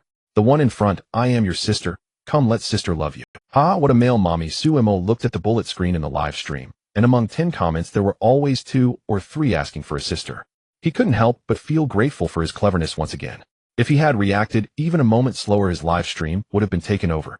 What would he do if the new fans swept him out? He still wanted to become a big streamer. As for becoming a sisters fan, that had to go through Sumo's strict selection. Now without a captain or something, he wouldn't give it. This little brat. When Su Tang entered Sumo's live stream, she widened her eyes in surprise. How did the number of fans increase so quickly? Originally over 30,000 fans in less than a day, it had already risen to 32,000. 2,000 fans in a day. This speed is faster than a rocket. Looking at her dismal fan count, she even began to doubt whether she had the talent for live streaming. What special quality does this little dang have that allows him to gain followers faster than her, a woman? Could it be that the Geo seniors have collectively changed their preferences? No longer liking women, but instead preferring men. Although she couldn't accept the current body psychologically to be fair from a male perspective, she now had a perfect hardware configuration. With goddess-level beauty and figure, she could outshine half the entertainment industry without makeup. In the language of the live streaming world, that means having a good figure and face, having skills along with looks. With beauty, a sweet voice, and ample charm, why can't she compete with this little dang? Could it be because I don't have a camera? Su Tang felt her dark inner soul awakening. Uncertain if it was the interference of hormones within her body, her emotions surged greatly, and by the time she realized it, her face was already filled with fear. Damn it, how could I have such convoluted thoughts? Su Tang extended her fair hand and slapped her face hard, trying to wake up. Su Tang, get a grip, you are a man. You can't have these twisted thoughts. Time was pressing, and if she continued to be influenced like this, she feared she would really be finished. I can't just dawdle around anymore. Unable to suppress her emotions, a look of determination surged on her face as she held a hot water bottle and turned on her computer. Live stream activated. Unfortunately, despite Su Tang's determination, she didn't deliver any impressive performance, with intermittent abdominal pain severely affecting her focus. Occasional distractions led to unrelenting criticisms from the Geo seniors. Fortunately, the random teammates she matched with were quite supportive. They literally carried her to B. Task completed. Task content achieved. Perfect platform. B rank. Gain 1,000 fans. Task reward. Random badge 1. Star coins 1,000. Daily task unlocked. Su Tang let out a long breath and eagerly clicked the draw button. As the screen flickered, an image of a boy with neat short hair gradually became clear. His slightly raised chin exuded innate arrogance, and his gaze was sharp as a knife. It's B1T. Su Tang's eyes lit up, but what she needed most was rifle skills. The boy on the screen was the legendary rifleman from the Navi team, boasting a terrifying headshot rate of 67. 1. He swept through the professional arena as the first genius player in esports history to win both CSGO and CS2 major championships. At this moment, under her trembling fingertips, the figure that could turn rifle shooting into an art of headshots was dancing. Without any hesitation, she immediately upgraded the badge using universal fragments. Headshot machine upgraded to LV. 2 badge effect. Rifle stability significantly increased. Headshot awareness 10. Note, when I start my death stare, call me the Star Killer. The moment she equipped the badge, countless headshot highlights from professional matches flashed back in Su Tang's mind. This was an experience she had never had before. In an instant, various exquisite recoil control methods and pre-aiming points surged into her consciousness like a sudden enlightenment, causing her to shudder. Su Tang once again plunged her consciousness into the system to check today's tasks. Daily tasks updated. Task 1, 3 consecutive wins in ranked matches. Reward star coins 1,000. Task 2, 35 kills in a single regular match. Task reward universal badge fragment 1. Sure enough, she still had to work like a black slave to repay her debts. Su Tang smiled wryly and shook her head. I said, relying solely on live stream donations, I can't even pay off my loans. It turns out I was waiting here for this. After taking out a loan to purchase a level 4 sniper badge, completing the daily tasks seemed to be the only way to repay her debts. The first task was relatively simple. 3 consecutive wins were easy for her. However, the second task posed quite a challenge. Since CSGO upgraded to CS2, the number of rounds was reduced from the previous 30 to 24. To achieve 35 kills without overtime, she needed to average 1.45 kills per round. Considering a person can't be split in half, she would have to frequently pull off impressive performances with at least 3 kills. This was indeed a very difficult challenge. The rewards were indeed tempting. As long as she persisted in completing daily tasks to accumulate fragments, she could upgrade the badge to full level LV. 5. Just the LV. 4 sniper badge was so powerful that she could hardly imagine the transformation that the LV. 5 badge would bring. As for the latest task issued by the system, it seemed a bit exaggerated. System task reach perfect S rank fan count exceeds 1000. Task reward random badge LV. 5. X1 star coins X20 unlock advanced character attribute sheet. Skip directly from a rank to challenge S. Su Tang pouted, this system really has high hopes for me. This was clearly not something that could be completed in the short term. Let's just do the daily tasks and earn some bricks for now. She sighed. Although she desperately wanted to change back, she could only take it one step at a time and wait until her strength was sufficient to challenge the system tasks. In the following week, Su Tang fought hard for daily tasks, striving to accumulate universal fragments. Her first magical experience in life was ultimately passed peacefully, and she could only say it was indescribable. The newly acquired headshot machine badge perfectly filled her biggest shortcoming, proving effective whenever she encountered strong opponents. With her rifle skills improved, her score had also unsteadily climbed to a. However, during this time, a video featuring hacks had quietly started trending on P-Station's CS2 section. Su Tang's personal data was even screenshot and posted on the video cover. In this quiet subsection, hundreds of thousands of views meant that nearly all players looking for hacks had seen it. Genius girl hacking. These tags instantly sparked curiosity to click. Combined with the protagonist's absurd contrast of rifle outlines and sniping, as if using hacks, it sent the cyber judges into a frenzy. Su Tang was completely unaware of this. She was busy playing duo with Su Mo, trying to lower the intensity of the match through Little Dang. In CSGO, rating is an important indicator of a player's skill level, taking into account kills, contributions, deaths, and influence on match outcomes across multiple dimensions. Generally speaking, a higher rating indicates a stronger player. Currently, Su Tang's rating stood at 135, which is quite an outstanding score. If things continue like this, the system will likely match her with equally skilled opponents, making it hard to determine. In that case, completing the daily tasks would become quite difficult. I can only rely on Little Dang. Su Tang stared at Sumo's 0.85 rating B rank with a bright red data, showing easy wins, at least able to pull the opponents from nascent soul old monsters to foundation establishment newbies. The tasks were arduous, and she could only hope for these unorthodox methods. During the warm-up waiting phase of the game, the opponents had already started chatting. Love to draw, damn, the yellow one is Gui. Off. Su Tang felt a chill in her heart, thinking this match was going to fail. The next second she realized she was the yellow one. The chat box was instantly spammed with report. This was the platform's quick reporting command for hacks. Damn, is this for real? This match is secured. Not really, brother, it's just in a match. Do I really need to hack? Shut it down, it's pointless. The teammates were chattering. Sumo looked confused and opened his personal mic. What's going on? I don't know either. Su Tang was baffled and quickly checked her battle record. The record showed she had never faced this ID. Sugar, what if I didn't hack? Love to draw, stop pretending you've been hacking for several days on P-Station. The rest was a long string of reports. The match was interrupted amidst a chorus of insults as the opponent forcibly exited. Su Tang noticed the atmosphere in the live stream was also becoming strange, with comments being rapidly driven up. She was afraid of affecting her brother, so she quickly exited the team. What the hell? Aren't they on that platform tearing into the prodigious girl? They even dare to stream and recruit fans. How brazen. Streaming with cheats. Ban them forever. The viewer count in the live stream surged from the usual hundreds to nearly 1,000. The chat was instantly flooded with voices of doubt. Faced with the newcomer's accusations, Su Tang's veteran fans immediately struck back. You have no idea what you're talking about. Do you think she would cheat if she hadn't? Watch my sister's stream before you speak. Go away, this place doesn't welcome you. In the veteran's eyes, Su Tang's performance had been steadily improving. Apart from the occasional dazzling sniper play, her style relied more on precise utility throws and exceptional tactical awareness. Those eye-catching rating numbers were earned through steady follow-ups and pre-aim information, methodical and unflaunting, utterly unlike the radical wall-hack-driven aggression of the cheaters. Unfortunately, the new viewers did not bother to learn these nuances. They simply wanted to vent their anger at cheaters. Before long, the chat was dominated by negative remarks. Sumo temporarily paused his own stream and asked if she needed help. He had even decided not to sell his sister's streaming account and was ready to call in the Maja army to trade insults. Go curse them. Su Tang waved him off as briskly as one swats a fly, sending him away. Watching the sudden spike in viewers and the dense chat, a sly gleam passed through her eyes. Those are real star coins. It's fine, let me handle it. Su Tang first comforted her old fans, easing. Welcome to the new viewers, she greeted warmly. Everyone, don't be hasty. Follow first, then take your time. I'm right here and not going anywhere. Friends, hit follow first. Next time you rage, I won't get lost. She was not the sort to sob under scrutiny, nor would a few insults unmoor her. To her, she had not truly cheated. She had merely activated the system. Finishing the task was her top priority. Besides, who says haters are not a kind of fan? The mockery only fed the momentum. The haters were left sputtering.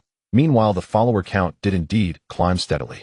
Su Tang watched the surge in followers, and her eyes curved into smiling crescents. She had no idea which fool had come to attack her and accidentally given her that wave of traffic. Brothers, just so you know, I'm a girl after all. If the insults get too outrageous, they'll start banning people. Seeing several especially abusive messages, Su Tang snapped her fingers. Moderators, do your work. Those filled with asterisks, mute them for a few days. This candid attitude oddly won some bystanders' favor. Once the moderators began to act, the hostility in chat noticeably subsided. Even bolder Su Tang opened the video that criticized her in front of the haters. Come everyone, let's enjoy my gallant moments. Honestly, if you hadn't roasted me, I might never have seen this. An AI voice in the video patiently narrated her highlights, pausing to analyze suspicious moments in slow motion. Su Tang watched with relish, frame by frame. She even discovered a few of her own flaws. This fellow has decent game sense, Su Tang genuinely praised. The standard solutions he mentioned are quite good. Viewers reacted in bewilderment. This is so bizarre, and mortified. Even seasoned viewers admitted they had never before seen a streamer so shameless. When others are exposed, they either bluster or play dead. She, however, watched her own condemnation and praised the critic. No, folks, they're hammering you. However, there is one thing he got wrong. Su Tang shifted her tone and paused. My rifle skill right now is actually very strong. The match was quickly found. The map was Huangma Miqing, and Su Tang was assigned to the defenders. During warm-up, both sides chatted over the public mic, recalling how hard last round comebacks had been. It turned out a teammate from the previous round had become an opponent this time. Good luck, brothers. I'm sending you my blessings, someone offered. The player with the ID Nyogwagwa had even sent genuine well wishes in the final seconds of the countdown. When the match began, he immediately changed face. Last round I was with them.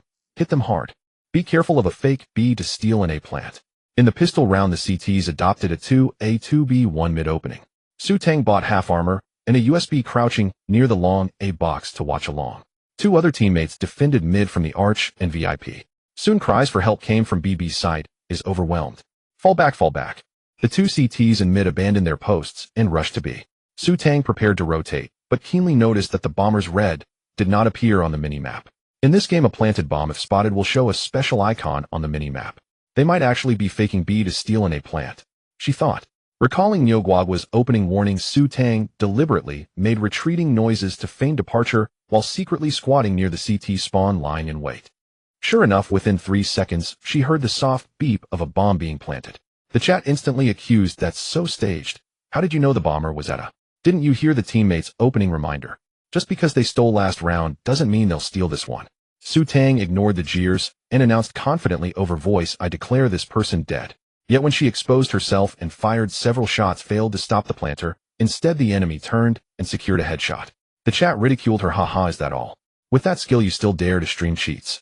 You can't even kill someone. Su Tang coughed lightly and explained with mock gravity, actually when a planter is wiring the bomb, they look down at the code, so the head hitbox shifts. It's harder to land a direct headshot. Some viewers replied, this actually sounds plausible. Others scoffed, what nonsense is that?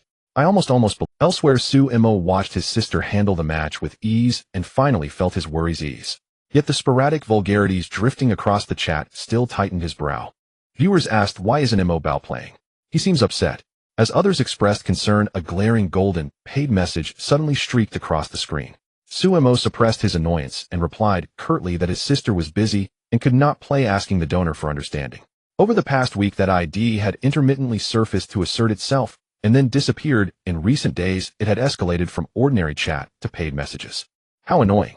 Su Mo was about to lose his temper when a sudden idea occurred to him. Why not lure that big fool to spam paid messages in his sister's stream? Brothers, sisters. Su Mo slapped the table and shouted, the moment to test our cohesion has come. Majia army assemble. Target my sister's livestream. Use our chat to drown out those haters.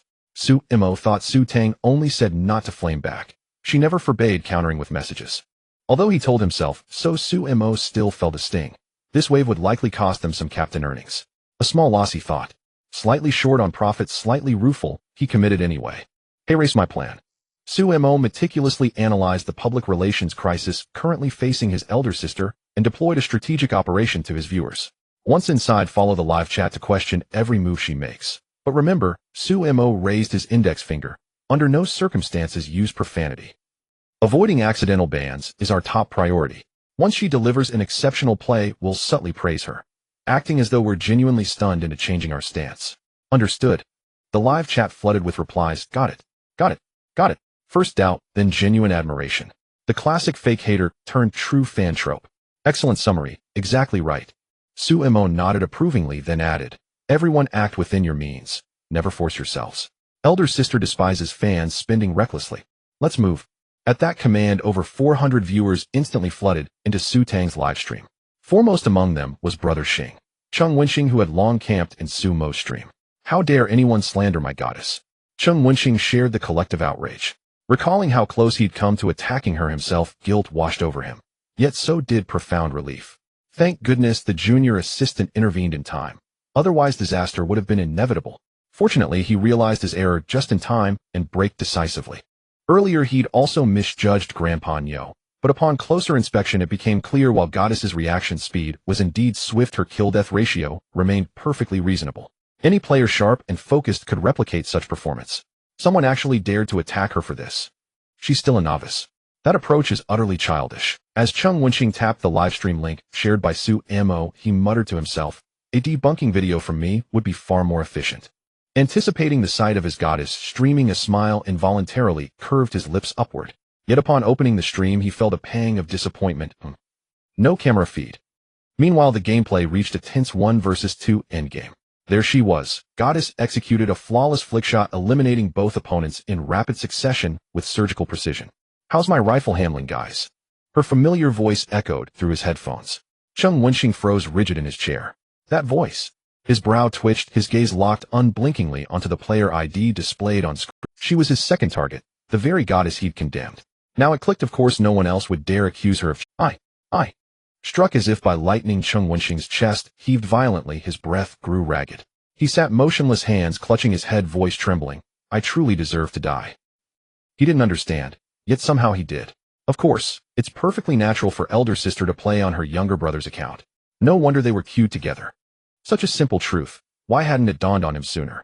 Even a cursory glance at their match histories post-game would have revealed their frequent duo. Hewing a moment's reflection would have yielded the answer. But his own streams kept him relentlessly occupied. Even after Su Tang concluded her match, Cheng Wenxing remained dazed. VRRR. His phone's vibration snapped him from despair.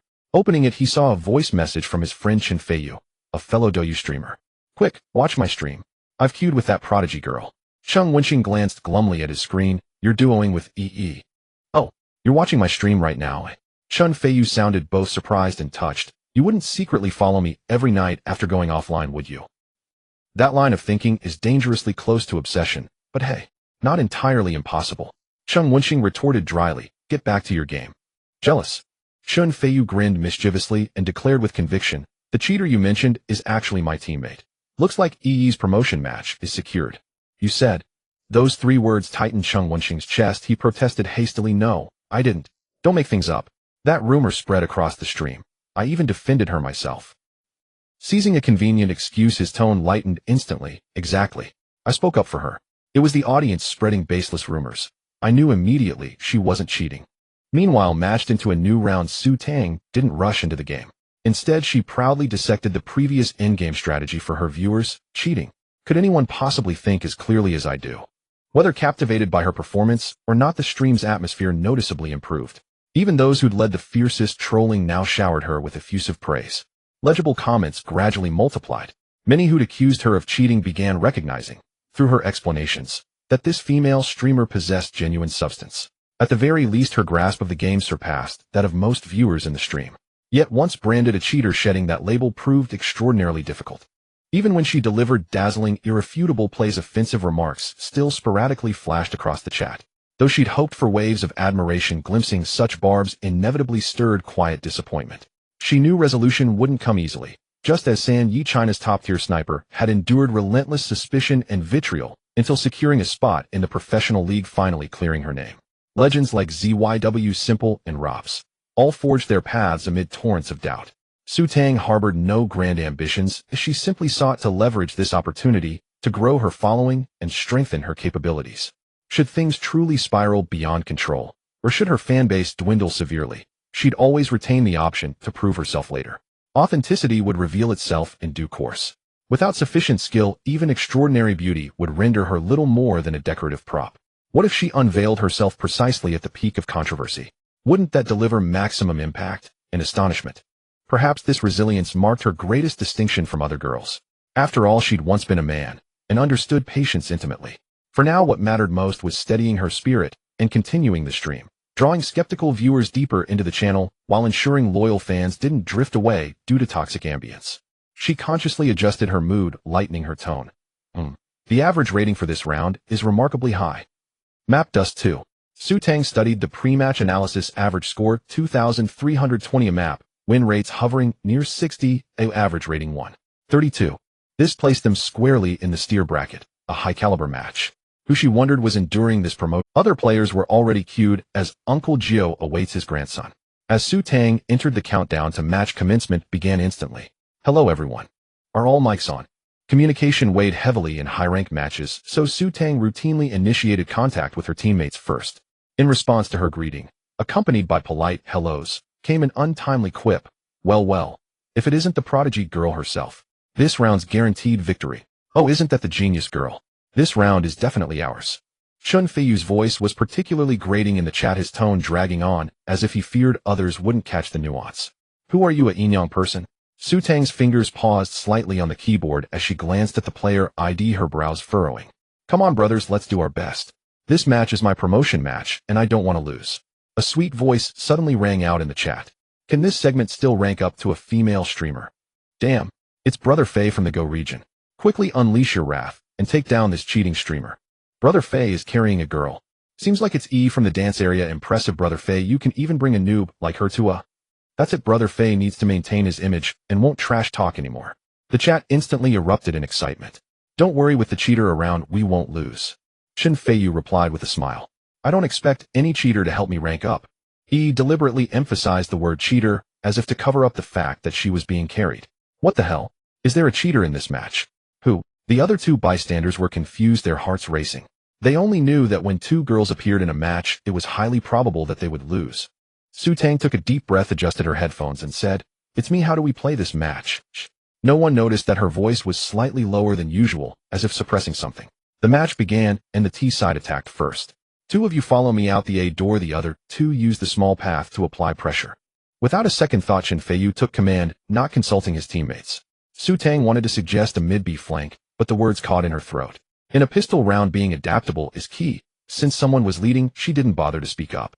If a team has conflicting commands, it can easily lead to chaos. Yi professionally bought flashbangs, and only when Su Tang and Chun Feiyu were close to the A door did she leisurely toss out two flashes. That was too late. Su Tang saw that the timing was off and immediately slowed her pace. However, Chun Feiyu, who trusted her, rushed out only to be shot in the head by a CT as soon as he exited. Su Tang could only shrink back and use her scoped rifle. Chun Feiyu, seeing this, was furious. Why are you blocking me? Can't you go out and shoot? Aren't you a cheater, but playing so timidly? Su Tang laughed coldly, choosing to ignore it and focus on restraining the CTs at A. As long as she delayed for a few more seconds, her teammates in the small path would face less pressure.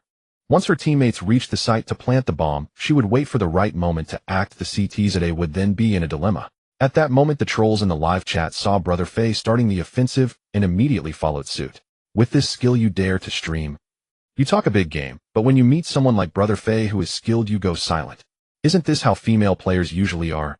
The malice in the chat nearly overflowed the screen, and the situation on the field took a sharp turn.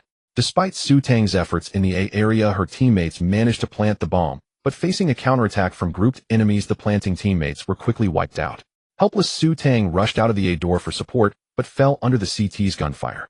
Even more astonishingly, E, who was responsible for throwing flashes at the start, displayed a series of running and shooting maneuvers that were completely inconsistent with the current rank. The entire T side was taken aback. In the following rounds, the T side found themselves at a severe disadvantage. Su Tang's rifle performance was average, and the enemy's follow-up shots were extremely timely, putting her at a disadvantage several times. Every time Chun Feiyu died, he would sarcastically say in the chat, "A genius girl. I see a genius actor.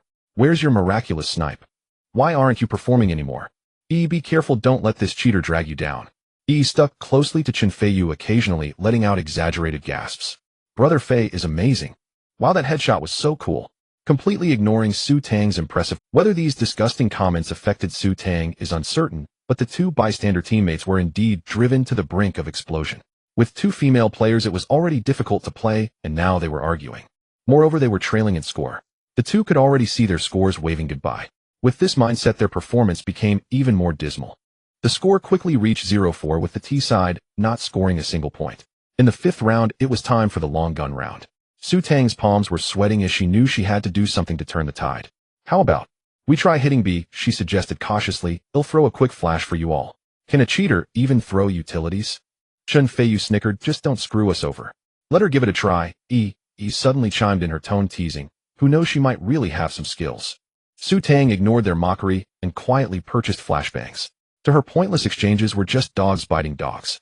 Win the rounds first, then start the trash talk. Acting with strength to slap faces is the way to go. Oh, she's actually taking it seriously.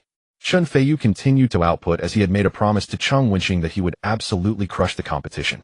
However, what he didn't know was that at this very moment his information had already been exposed by Cheng Wenxing. In the long gun round, you're grouping up to hit. Be afraid that others might wipe out a few of you, huh? Go back and practice well. With your understanding, you'll only ever rely on cheating to reach this rank. And just as Chen Feiyu was having a good time, a silent bystander teammate suddenly spoke up. Shut the hell up. You've been blabbering for a whole round. It's annoying, you know. Did you see anyone care about you? The Northeast brother's voice erupted. You cheater, let me tell you. I have endured your nonsense for too long. Buzz, buzz, buzz, buzzing like a fly. What's the matter? Trying to show? With such great skills, why don't you take action? If not, just shut up. Chen Feiyu was left dumbfounded. With a loud slap on the table, the Northeast brother said to Su Tang, Big sister, you just toss flashes, and it'll lead the charge. Seeing the voice channel fall into silence, the Northeast brother confidently asked, What? Have you all turned into ducks? If you don't group up to play, what else can you do? Charge, charge, charge. The command shifted dramatically. Brother, you in the second position charge directly. The third position extinguishes fires. I'll throw the flash. Cover the high flash. And watch B1. Everyone rush in once we get in. Su Tang's voice suddenly became steady, carrying an undeniable firmness. He'll count to 3 before we go out. Rarely did the teammates follow her instructions, each positioning their utilities accordingly. As her teammates stepped into B tunnel, Su Tang stopped crouched behind the box at B and precisely aimed at the exit beam with her mouse. 3, 2, 1. With a simultaneous press, the flashbang traced a perfect arc, and the CTs in B area, busy countering the utilities, couldn't turn in time, their vision instantly blinded. Charge. At Su Tang's command, the T side surged into the B area like a tide. The blinded CTs, like headless flies, shot randomly and were promptly annihilated. Nice. Great flash. The teammates cheered uncontrollably. However, Chen Feiyu snorted coldly. Just got lucky, the enemy was careless. What he said wasn't wrong. In the previous rounds, the T side had played rather scattered, but this time suddenly grouping up to attack had indeed caught the CTs off guard. Su Tang's tactic was to lay down utilities first, then rely on the quick flashes to advance.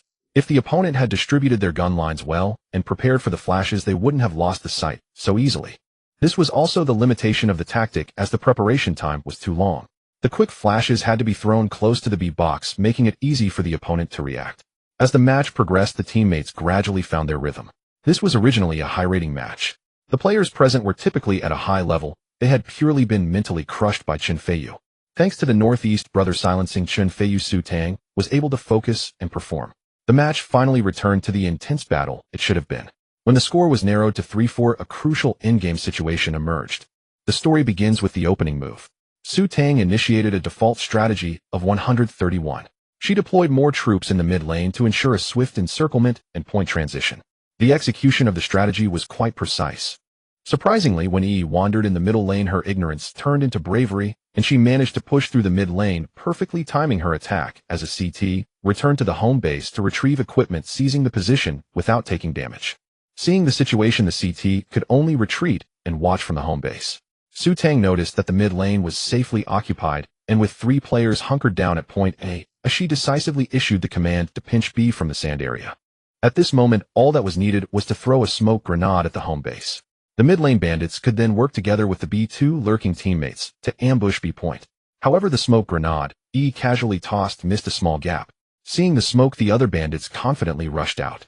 The CT in the home base, noticing an additional exit, even saved a grenade, and through the smoke, shot down all 3 bandits emerging from the sand. Chen Feiyu launched a simultaneous attack from B passage, forcibly eliminating 2 CTs inside the point. Seeing the entire sand area wiped out, he was also stunned, quickly being taken down by the CTs, who returned to defense. What the heck, that smoke had a gap. The voice channel erupted in lamentations. Only EE, without understanding the situation, kept praising, Brother Fei, you are really amazing. You could kill 2 like this. The Northeastern brother initially didn't want to put pressure on his teammates, but seeing E make a mistake and remain oblivious, his anger flared up. What kind of terrible smoke did you throw? If it's going to leak, at least make it obvious. You threw a one-way smoke that nobody could see. Why are you blaming the girl? When the CTs shoot from the home base, can't you retaliate? I killed 2 without throwing smoke, what about you? Chen Feiyu defended himself strongly, saying, if the smoke isn't sealed properly, you could have helped out too. She already came out of the middle door, how could she throw a full smoke? The Northeastern brother was almost laughing with frustration. What kind of twisted reasoning is that? Enough arguing, I'm still playing. Su Tang ignored her teammates' quarrels and continued to analyze the situation calmly. She only had an AK in hand, her equipment exhausted, and her teammates fallen with her backpack left on the blue car in the sand, facing 3 full-health CTs guarding the package. It's hopeless, what are we even playing for? Just save your gun. After confronting the Northeastern brother, Chen Feiyu directly declared death in the voice chat. Su Tang softly said, I can fight. Hearing this, the viewers began to mock, with only a few comments consistently showing support. If I win this 1v3, I'll eat my keyboard. Everyone watch this round. Waiting for the streamer to hack. Sister, go for it. We believe in you. Su Tang stealthily approached the mid lane, intentionally making footsteps to fake an attack from the bandit entrance. Oil drum, oil drum. The CT in the small path heard the sound and took the bait, calling the teammates in the sand area to set up a double cover. But when Su Tang revealed herself, she suddenly crouched down. Not only did she dodge the bullets from the sand, but with a precise shot from her AK, she headshot the CT in the small path. 1. The CT in the sand, seeing his teammate eliminated in an instant, dared not linger and immediately retreated behind the box outside, forming a crossfire position with the CT in the home base. As long as Su Tang dared to come out to pick up the package, she would inevitably face a pincer attack. No matter how good her marksmanship was, she couldn't escape. Unless she could spin around on the spot. Su Tang chose not to rush out. Her teammates had died too quickly, instead giving ample time for the remaining situation. She chose to lie in ambush at B1, hoping to catch a policeman's misstep, but the policemen were experienced and maintained their positions, not actively seeking her location. After waiting for a full 40 seconds, the 3 engaged in a psychological battle, remaining completely still. The 2 CTs gradually became impatient, worried that Su Tang might circle around to a small path or be bomb site. Their gun muzzles wandered between the middle door and their teammates behind, swaying back and forth in their attention. Ding! A flashbang whizzed past, and the 2 being top ladder experts quickly turned to dodge, only to suddenly realize this was a decoy grenade. A figure shot out like lightning. Bang! The CT in the home base fell as expected. 2. After the kill, Su Tang immediately withdrew to cover. The CT at B door hastily followed the gunfire. I was fooled, but saw Su Tang pull out again. 3. Bang! The last CT fell to the ground in unwillingness. The entire venue fell silent in an instant. Only the decoy grenade on the ground continued to emit gunfire sounds. Oh my god. Amazing. The other side got played like fools. The voice channel exploded as teammates used all their vocabulary to express their admiration. Even the bullet screen was shaken by this scene. This handling is simply invincible. The one who just said they would eat their keyboard, don't run. Does hacking have this kind of strategy? Come on, look into my eyes and tell me, does hacking have this kind of strategy? Oh my god. Chen Feiyu stared blankly at the screen. This play is impressive. Also rare to praise, so amazing. I didn't know a decoy grenade could be played like this. In CSGO, the decoy grenade is one of the most inconspicuous items. Priced at 50, it can only simulate the sound of a primary weapon, usually used in the late game to confuse enemies. In this tier, veterans often spot it instantly and see through it. In higher ranks, it is considered one of the most useless items. But Su Tang skillfully utilized the decoy grenade, throwing a flashbang with a particularly obvious trajectory, successfully tricking 2 players into turning to evade. Even if just for a moment, she seized the opportunity. The match continued, and the bandits were in high spirits. Her teammates were like they had taken a blue pill, eager to charge like wild bulls. Only Chen Feiyu, upon seeing notifications on his phone, felt a bit dazed. You're hammering my goddess that I shared with you. Bastard, shut up. Ever since seeing Chang Wengxing's share, he had secretly followed Su Mo's streaming channel, hoping that the sister would come out to play one day. Now, it's all over. In the defensive round, Su Tang once again demonstrated her astonishing skill. Faced with the opponent's numerical advantage in the point attack, she single-handedly defended the B area, with just a sniper rifle leaning against the bomb site and eliminating the 3 rushing towards her one by one. Even the last enemy hiding in the smoke at B door was sniped by her through the smoke. Too fast. Directly sniping through smoke. So fake. The bullet screen erupted again, but this time the doubts were mixed with more awe. Su Tang gently explained. He exposed his leg. Sister, you're amazing. Can you teach me? EE was also captivated by Su Tang's performance, her attitude noticeably warmer, occasionally engaging Su Tang in conversation. What a great shot. Chen Feiyu felt a bit awkward. After all, it was he who had mocked her, and now he was the one wanting to make amends. He could only vent his anger on the opponents. Ultimately, under the dual carry of Su Tang and Chen Feiyu, the T side reversed to victory with a score of 138. At the instant the match ended, Chen Feiyu suddenly sent a friend request with the reason, "My fault, I apologize, I am the sinner." Oh my god, Brother Fei admitted defeat. The first time I've seen Brother Fei so humble. This is the speed of the strongest breakthrough player in college. The bullet screen was delighted. Idiot. Su Tang unhesitatingly rejected the request. Although she didn't know why the other party had changed their attitude, she was no saint. After mocking her for so long, he still wanted her forgiveness. Su Tang looked at her soaring viewer count. The number of followers had nearly tripled from over 1,000 to almost 3,000, finally revealing a hint of a smile. In this round, she not only won the match, but also earned respect and popularity. More importantly, she proved that she didn't need a camera or to flaunt her appearance. Her skills alone could silence those small haters. Aren't you saying I hack? Then if I only use conventional operations and rely on my awareness to play, how would you respond? At this very moment on the other side of the screen, Chen Wenxing had already started crazily editing video material. He even had the title ready. I proved the true strength of the genius girl. Previously I was blind. He muttered to himself while editing. A beautiful person who plays games well. This is the true goddess belonging to us CS2 players. July 17, 2024. Favorable marriage, moving house, persecuting brother. Unfavorable, playing games, trusting brother's conscience. The admission letters from Shanghai Jiaotong University have been received by both of them. Su Tang, in a rare display of traditional virtue, refrained from playing games and began cleaning the house with her brother. Since they were cleaning together, she felt she needed something in her hands. Hand me the mop. Su Tang sat cross-legged on the sofa, her gaze never leaving the television, nibbling on an apple. Su Mo, who was lying on the ground mopping the corners, lifted his head and asked, "What do you need the mop for?" Su Tang replied, "When Mom comes back, I'm afraid you'll report me if I'm empty-handed." "Am I that despicable in your eyes?" Su Mo protested, his face filled with dismay. "Oh." Su Tang glanced sideways. "Where did all those 100 ship captains come from?" She began counting on her fingers. "Let me count how many times you sold me out." "Rumors. This is You'd rather believe in viewers than in me." Su Mo handed over the mop, saying, "Here. I've already mopped the floor 3 times. They'll go wipe the kitchen." "That's more like it. That counts as one act of betrayal." Su Tang accepted it, contentedly noticing that Xiao Deng had obediently gone to brush the next merit point, and she turned her thoughts to the system. A controversy over cheating software gradually subsided as the parties involved released videos clarifying the situation. However, Chen Feiyu's match, with his arrogant pre-game attitude and post-game friend requests to apologize, gained some minor popularity. The stark contrast between his previous arrogance and his exaggerated expressions created explosive entertainment value. Various funny remixes on video sites significantly boosted their popularity. Many mischievous viewers began to suspect whether the few people had conspired to hype up their popularity. During this time, Su Tang's fan base had surpassed 10,000, and the system's calculation method seemed different, leaving her actual task target still slightly unmet. Now her livestream room gained nearly 100 new followers every day, making it only a matter of time before she completed her task. Even Chen Wenxing and Chen Feiyu became her ship captains, mingling in the captains group, watching her livestream daily, and occasionally sending comments. During peak times, Su Tang's livestream had 500 to 600 viewers, with the occasional ship captain popping in, which made Su Mo envious. She then reformed and once again went down the wrong path, continuing to sell her sister's Penguin account. For a non-fast revealing technical streamer on a small site, accumulating such a fan base in such a short time was truly remarkable. Su Tang didn't let her fans down, successfully transcending tribulation and achieving a perfect platform rating of 12 golden stars. The highest level she had reached before her rebirth was merely a lowly S.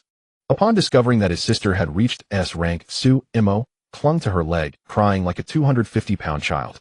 They had agreed to level up together, but suddenly he no longer had the qualification to queue with his sister. Su Tang, holding onto the belief of not abandoning or giving up, had also attempted to duo queue together. However, Xiao Deng's performance consistently lagged at the bottom. Winning added few points while losing deducted many. Coupled with the time Su Mo spent cooking, Su Tang was also leveling up. Ultimately, their point difference exceeded 400, and they could no longer match together. This allowed Su Mo to cook with peace of mind.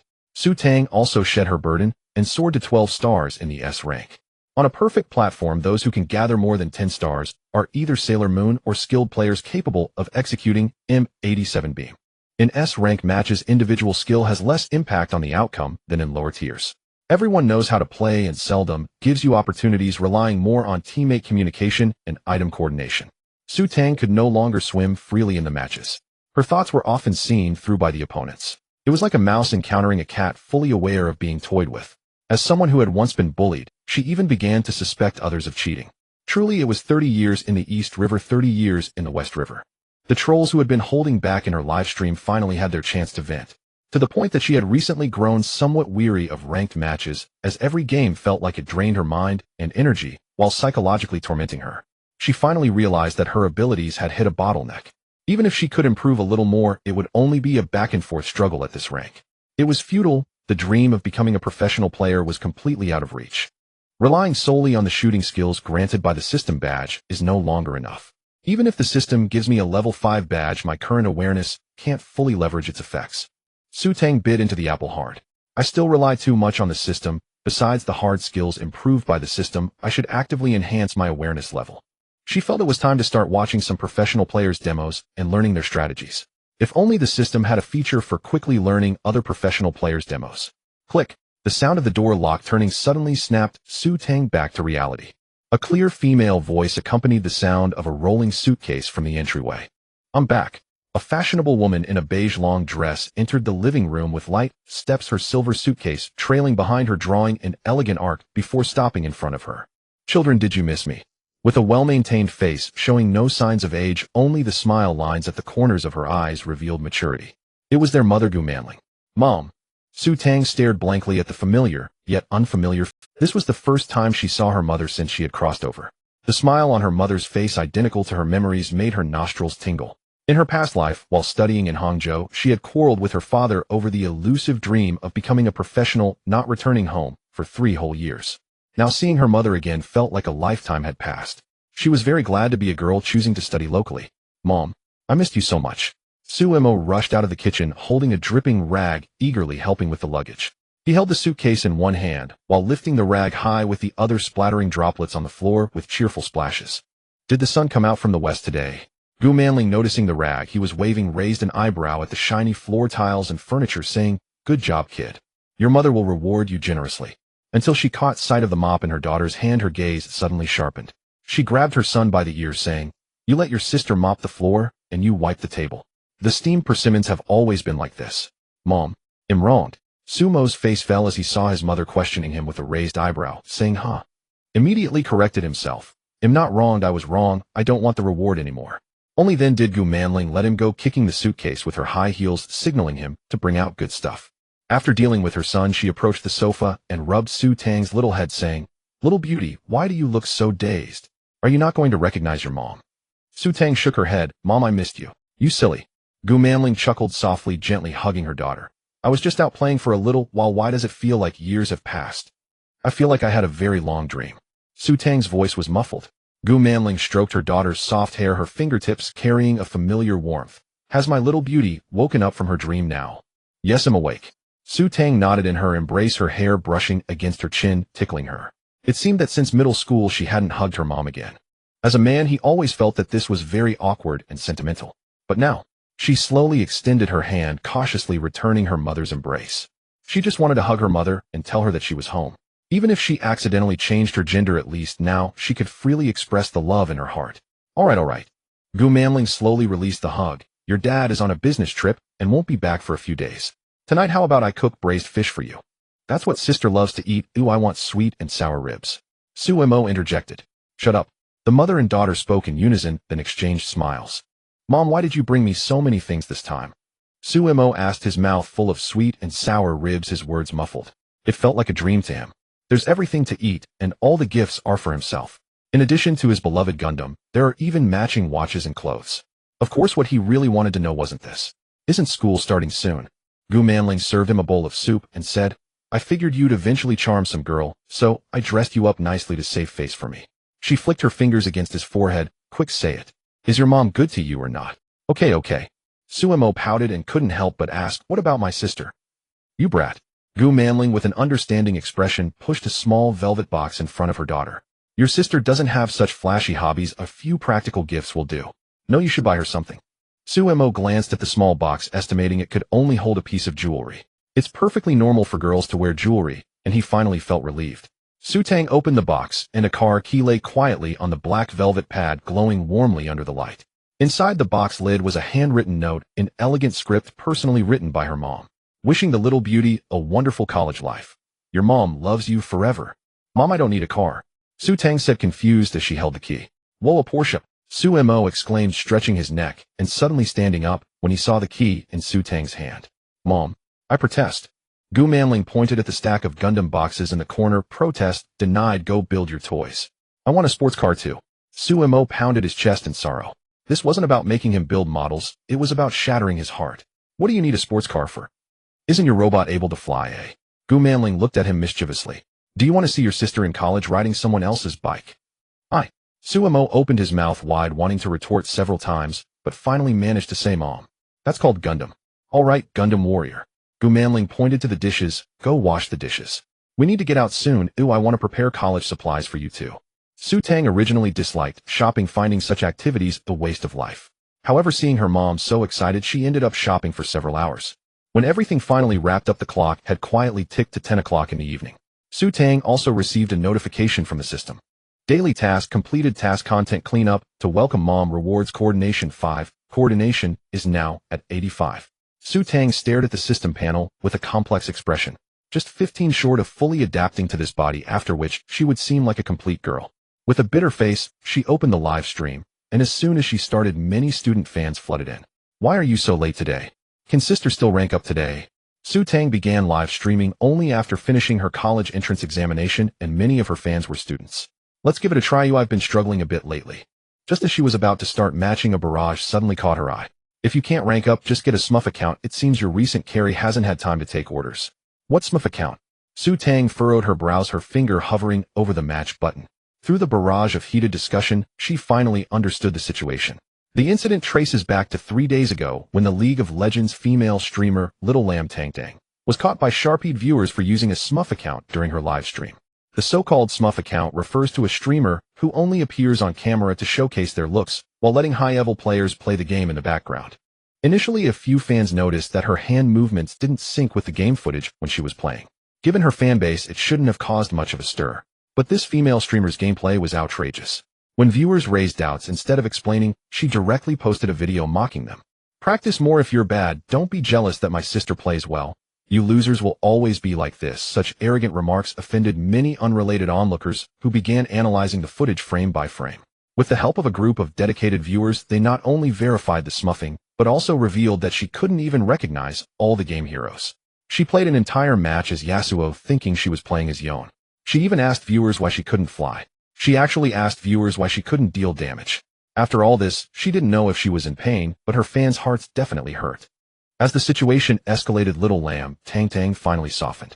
She cried and apologized, retreating from the internet. This uproar acted as a fuse, igniting long-buried memories among many netizens. Someone dug up the sensational IE SMUF incident from 2016. At that time, a leading female streamer was exposed for having a $1 million contract, all supported by male SMUF players, with footage showing them playing behind her. Two timelines, the same incident, overlapped, directly leading to a frenzy of SMUF spotting across various gaming communities. Initially, people thought it was a targeted strike against female streamers. However, after a few days of fermentation, many male streamers who had been rapidly improving were also exposed. Now everyone in the streaming circle was on edge, and the number of visible streamers dropped drastically, with cameras only showing half their bodies. At a glance, the live stream thumbnails were filled with dense hands. As time has progressed, even amateur streamers playing chess or Go faced indiscriminate questioning. I heard that even those playing Go Bang are required to show their hands while streaming. Sister, why don't we also turn on the camera? Su Tang had hit a plateau recently, and her number of matches had clearly decreased, leading many to connect these two events. Su Tang looked at the various conspiracy theories flying through the barrage and suddenly laughed. Did you forget something? I didn't just not show my hands, I didn't even show my face. There are plenty of Golden S players. By that logic, why wouldn't a Demon King S with a voice changer be more appealing than watching my stream? I can't help but find this unarguable. I don't believe it. Sister must be smuffing. Sister, quickly turn on the camera to prove yourself. I don't believe it. A sister must be using a SMUF account. A few spicy skewers. I'm really impressed with you guys. Su Tang chuckled as she looked at the barrage.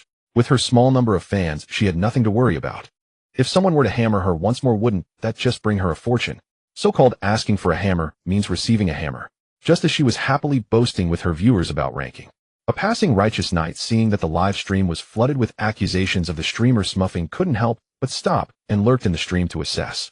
Oh, from the sound, it's a female streamer. The match quickly began, and although Su Tang's coordination only increased by 5, her skills also improved significantly. While her gameplay wasn't dazzling, it was certainly not at the level of an ordinary female player. The passing righteous knight took a look. Can a girl play games this well? Is that right? This isn't right. What should be done if it's not? Just hammer it out. As Su Tang finished her game and switched back to her desktop, he quickly noted her ID and Steam account, packing the information to send to friends for further scrutiny. Not looking at it wouldn't be a problem, but once he did, this female streamer's rank speed was astonishing. This is really not right. 200 hours to reach Golden S. Is she Superman? Soon as Smurf spotting video was uploaded to P-Station and the video link was compiled into a site message sent to the famous Smurf spotter Kaizi Go. As one of the few top creators in the gaming section on P-Station, Brother Kai's daily work is quite demanding. Besides the normal streaming requirements, he also needs to produce some video content after his streams. Once a renowned underdog, he, having grown older and transformed into the Red Devil, finally gave up on his professional dreams and redirected his passion into creating gaming tutorial videos. From basic movement techniques to advanced strategies, his tutorials have indeed helped many players. However, what the audience loves to watch the most is still his cheating investigation series. Those genius youths who dominate the ladder, when brought here for judgment, will reveal their true selves. The number of genius youths who have fallen at his hands could nearly fill an entire esports arena. It can be said that countless bones lay beneath his discerning eye. At this moment, Brother Kai was faced with several insight messages. These were filtered from a vast sea of greetings. The clues provided by the messages were quite simple. A female streamer with a total gameplay time of 200 hours managed to reach Golden S in solo queue. That's too absurd. Brother Kai rested his hands on his head, slouched in his seat, displaying a strange expression. In his youth, he too was called a genius youth, yet with his talent, he never made it to the professional scene. What can be said about those true professional players? They are monsters. However, going through all the monsters he could recall, he couldn't find anyone who could achieve Golden S in just 200 hours. Hello everyone, I'm your Brother Kai. I originally didn't want to post this video. What I'm going to show you today is a new streamer on P-Station who in less than a month of starting has reached Golden S. Brother Kai adjusted his round glasses and briefly explained to his viewers before diving straight into the topic. It seems she was previously accused of cheating by other streamers, and now many are accusing her of having someone else play for her. Next, let's take a look at her demo. The chat room had already exploded with excitement. Solo queue Golden S in less than a month. What about my 2,000 hours in C? The Forsaken Girl. It must have been boosting. Brother Kai did not respond to the barrage of comments, and as usual in his cheating investigations explained every detail of the game. This is the earliest highlight match provided by a viewer. It's obvious that at this point she still doesn't know how to position herself. Her pre-aiming and shooting skills are very poor, yet she chose to engage instead of retreat. This is very good and worth learning from you all. In CSGO, if a character shoots while moving, the crosshair becomes unstable and will miss the target. This is also the most common mistake made by beginners. In a panic, they shoot while running. Her sniper positioning and reflexes are actually quite impressive. Brother Kai looked puzzled. I suspect she must have played before. This mindset doesn't seem like that of a novice. After watching the first recording, Brother Kai summarized overall this match doesn't seem like boosting. No one who is boosted would play this poorly. When startled, her screen shook significantly. He then opened the second match. This match is quite controversial. Brother Kai paused and added, just a few days later her sniper and rifle skills have improved drastically. The chat exploded with memes. Can you withstand my few days of shooting practice? The power of a master is terrifying. Sleeping while leveling up. Pay close attention to the footage. Brother Kai almost laughed, but to maintain his usual neutral image he had to suppress his amusement and continue explaining. This match was filled with tension right from the pistol round. After some exchanges, Su Tang seemed to get angry, hardly speaking throughout, not sniping, and only focusing on blasting the opponent's heads. By the second half, her record of 20 kills had an astonishing headshot rate of 90. At this point, she had probably played for about 4 or 5 dozen hours. Brother Kai's throat tightened, his voice slowly emerging, truly a moment of enlightenment. That's too fierce. Even Big Brother B is just at this level. When fishing, I once had a 100 headshot rate in a small town. What are you bragging about?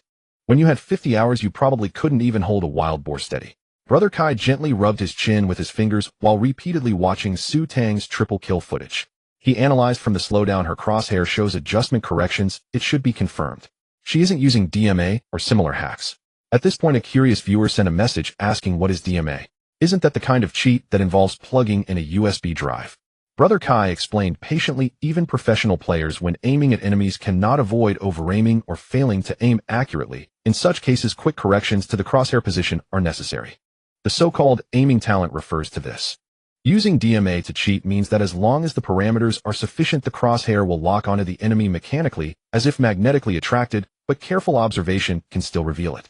While speaking, Brother Kai slowed down the kill footage to 0.25x speed. Pay close attention to the trajectory of the crosshair movement. Each time, there is a noticeable adjustment process. I see now learn something new. 666. Oh, after learning this, I will also start investigating cheating. After watching the second match, Brother Kai's expression had become quite serious. He began to doubt whether Su Tang had someone else playing for her. One must understand that CSGO is a game that is easy to start, but extremely difficult to master. There are many players who have invested 2,000 hours, yet still linger in the C rank. Is it really possible for someone to improve this quickly? 200 hours is hardly enough to grasp the fundamentals. Brother Kai recalled his own 200 hours, and it seemed he barely understood how to play a wild boar. The protagonist of the video is already in the S rank. He pondered for a long time, ultimately suppressing the doubts in his heart. As a top streamer without actual evidence, he would not easily sway the narrative. A careless accusation could potentially extinguish the spark of a genius. This is his responsibility as a top streamer. Even if it is just a minuscule possibility, he would not snuff out the slightest flame of CNCS. As long as it is genuine gold, it is naturally unafraid of fire. With this thought, he organized his thoughts and slowly said to the camera, having finished watching the footage based on these performances alone, there is currently no substantial evidence to prove that she is cheating. So I choose to withhold my opinion, and I hope everyone can discuss rationally, as time will provide the fairest answer. Here we go again, am your mother. Always giving answers. You are the most rational. Trying to protect your reputation again. Clearly she had someone else play for her. How could she possibly improve this fast? We haven't seen her practice shooting, nor seen her make mistakes. How do we know if it's boosting? A girl playing this while yet not showing her webcam, she must either be ugly or hiding something. Seeing Brother Kai dodging the issue again, many viewers expressed their dissatisfaction. Brother Kai helplessly concluded, finally sincerely suggesting to the camera, if she doesn't mind, I hope she can come out and prove herself. Such talent should not be buried. If she is of the appropriate age, I can also help contact acquaintances. Soon after, a video titled Kaiser Brother Invites Genius Girl to prove herself climbed to the top of the trending section in the Go area. However, after some manipulation by the viewers, it was interpreted as Kaiser Brother pressuring Su Tang to prove herself. At this moment, Su Tang was still immersed in the joy of completing her task, completely unaware of the ding. System task completed.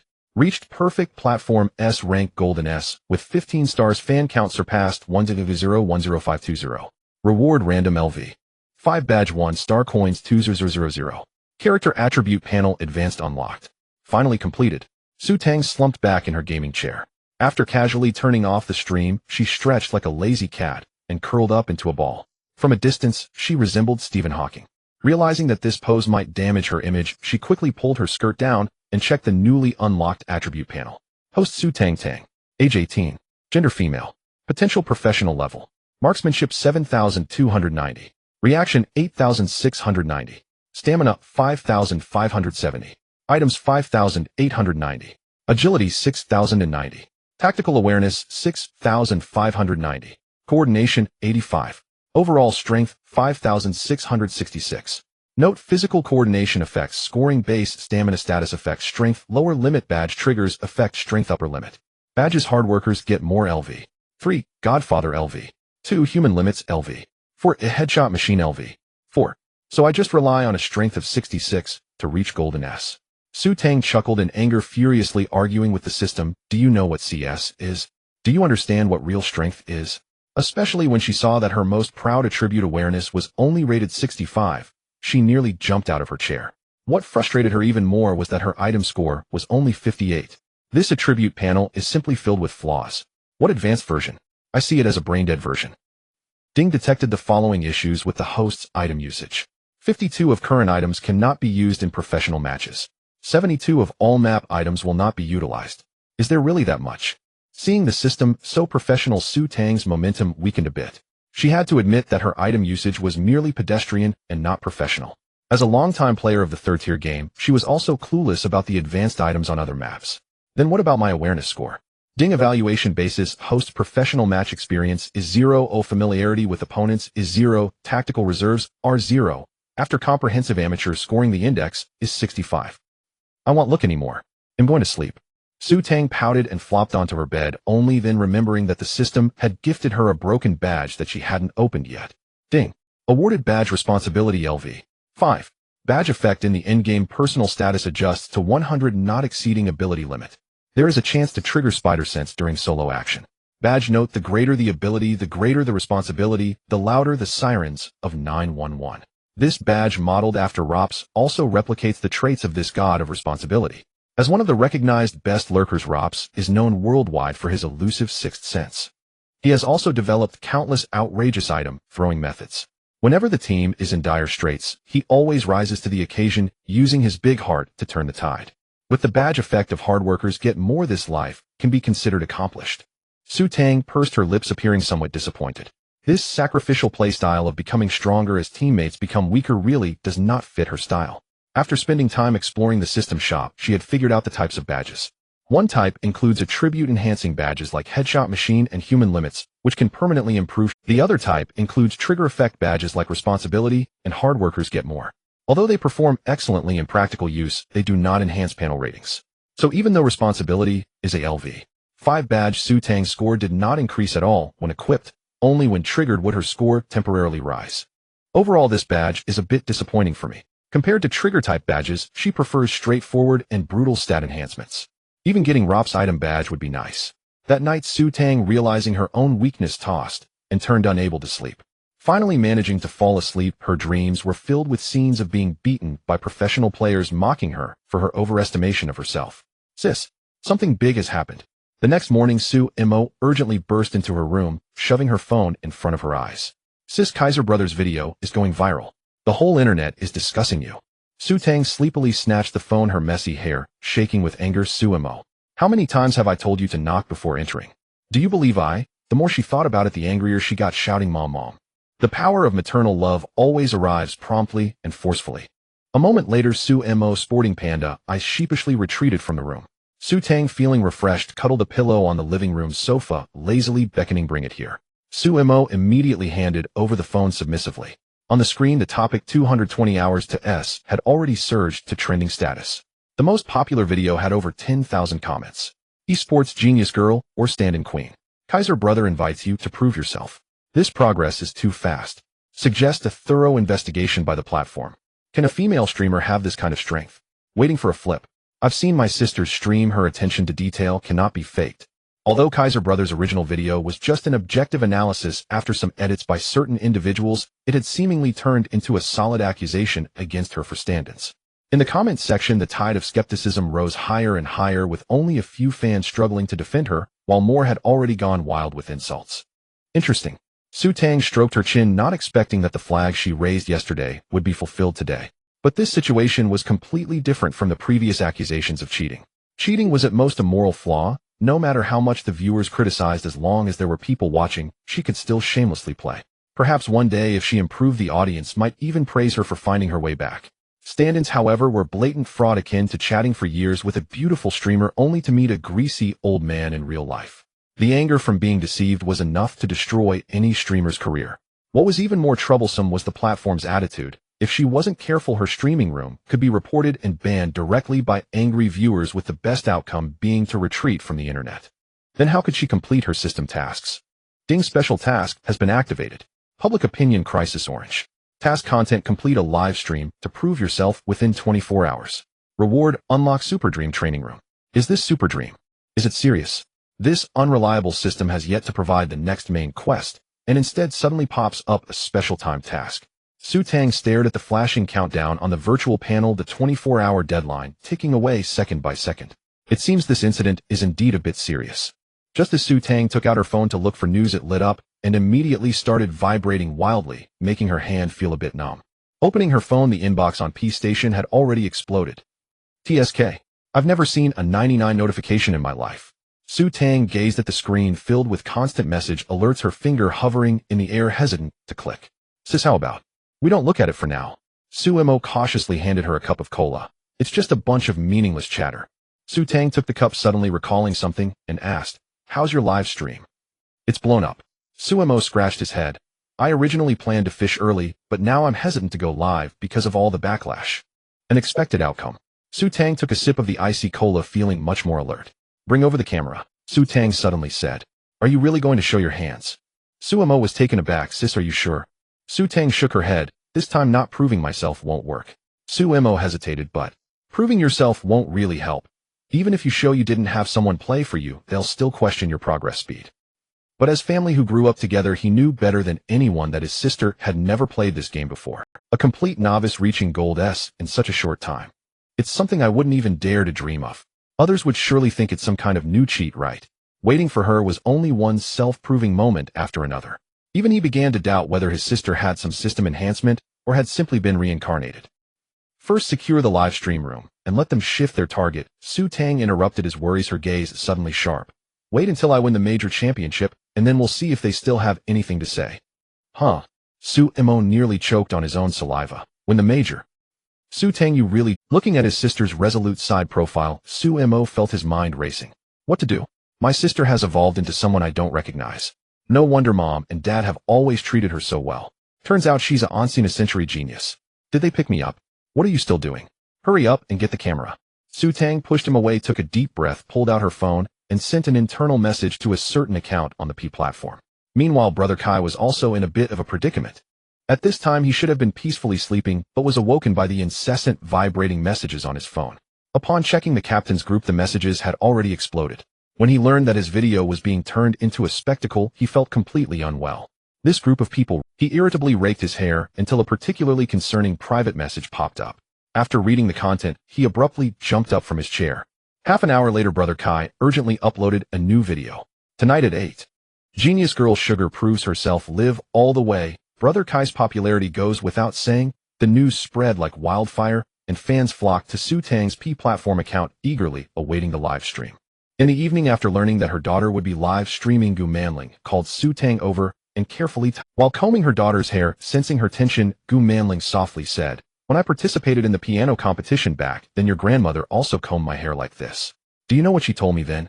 Su Tang shook her head. What did grandma say? Gu Manling patiently braided her hair. She said, if no one questions you, it only means you haven't done well enough. If you want to take something to extremes, you must break everyone's perception. Breaking everyone's perception. Su Tang pondered. That night, 5 minutes before going live, the audience count had already exceeded 2,000 and was rapidly growing. The bullet screen assistant filtered out most of the foul language, but many sarcastic comments still scrolled by. Finally willing to show her hands. Finding a female booster nowadays isn't expensive. Waiting for the crash, Su Tang adjusted the camera angle, ensuring that the keyboard, mouse, and her side profile were all clearly visible. Speaking of which, this was her first real live appearance under the gaze of so many people. Naturally feeling nervous, her hands were starting to sweat, but remembering her mother's words, she felt a surge of strength. Xiao Deng, how's the live stream room? She turned around to confirm. Suemo, sitting behind, gave an okay sign. 3, 2, 1, we are live. The moment the screen lit up, the bullet screen erupted in a flood. The stunning girl on camera was seriously adjusting the lens. Her soft, shiny black hair fell like a waterfall over her shoulders, with a playful little side braid tucked behind her ear, gently swaying with her movements. Her unadorned face looked exceptionally fresh on camera. Wow. First love, does this beauty really exist? The gentleman's muscles seem a bit developed. Wake up, everyone. Ants racing. Oh no, we're here to hammer down the boosters. Besides the shocked new fans and onlookers, the most conflicted were the inspection team. It turns out that worldviews can follow facial features. If they can, it means the features haven't reached their place yet. The bullet screen's intensity clearly dropped significantly.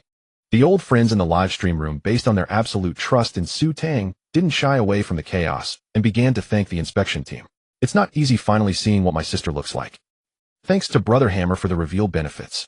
Without you charging into battle, we would never see our sister's true face. 555. Good evening, everyone. Su Tang smiled faintly at the camera, her voice a bit clearer than usual. I'm Sugar, and I'm here today to prove myself as you all requested. Whoa, it's that woman's voice. Goods are as depicted, full marks. She raised her hands in front of the camera. Her slender fingers glimmered under the light like white jade. Look closely, completely natural with no additives. Aside from a few bullet screens laughing heartily, more friends began to realize the purpose of this event and launched an unrelenting barrage. Is the cheating girl back to scam for traffic? I suggest the platform permanently bans her. To be fair, this hand looks pretty good. I recommend teaming up with Little Lamb Candy for a scam sister duo. The moderators are on duty.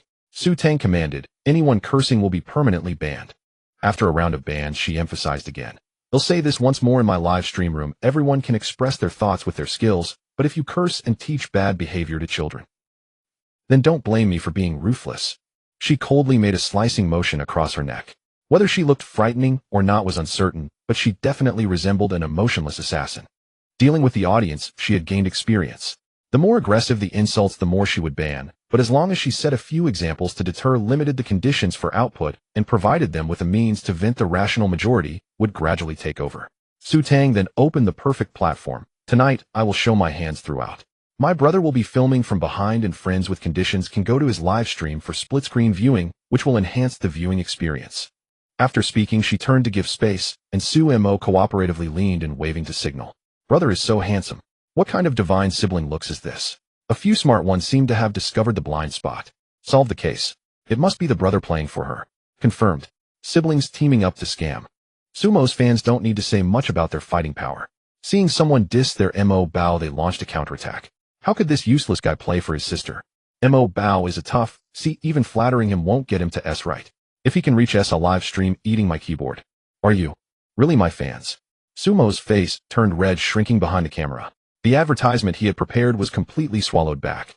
The world isolates me, let them ridicule. Su Tang showcased the computer files one by one to the live stream audience, then picked up the HD camera to focus on each interface of the host. Su Mo tacitly held up his phone to film, ensuring every detail was clearly recorded. In the 360-degree, all-angle monitoring, even the gaps in the keyboard were visible. By this time, many viewers had noticed that her computer configuration seemed to be quite good. Wow. ROG complete set, even the mouse and keyboard are custom-made. The trash talk that was supposed to spew just couldn't come out. Have you seen clearly? She tapped the side panel of the machine, no external devices, no extra drivers. After confirming the hardware environment, she immediately started a solo match. In the hot desert city map, Su Tang's CT side began. To avoid drawing criticism, she chose not to duo queue with others and lower her score. This decision was quite dangerous for the self-certification match. She had been stuck at this rank for a long time, her performance not being outstanding. If her results were poor, the trolls in the chat would have every reason to speak out. Sure enough, during the pistol round, Su Tang had no pistol-related badges to assist her, completely becoming a target for SG, and fell with just one shot to the head. The chat was very satisfied and immediately started spamming. So you were boosted by a pro. Sister, go to the beauty zone. I could play better just by rolling my feet on the keyboard. What's the rush? Su Tang suddenly chuckled, her fingers dancing quickly on the keyboard. The bandit she killed was already typing in the public chat. Defei you all, hello Sister Sugar, all why are you here? Coincidentally, since the sliding knee incident, Chun Feiyu's popularity had unexpectedly soared. This time he came specifically to play in the S match to fulfill a fan task. When he realized he had killed Su Tang, he warmly greeted her. As the captain of Su Tang's livestream, he was well aware of her recent situation. However, now that the entire internet was questioning whether he had been boosted, he dared not openly take sides. Seeing Su Tang matched with him in the self-certification match, he immediately hinted in the public chat. Defei you all, this is the grudge match. Defei you all, are you ready? I'm going all out now. Sugar, all good luck to you. Su Tang was unaware of his intentions, but the chat clearly sensed something and began to celebrate. It's great to meet Chen Feiyu. Goose City is saved. The #1 troll in the national server, let's take down this boosted streamer. Defei Gu almost made it into Tianla's training program last year.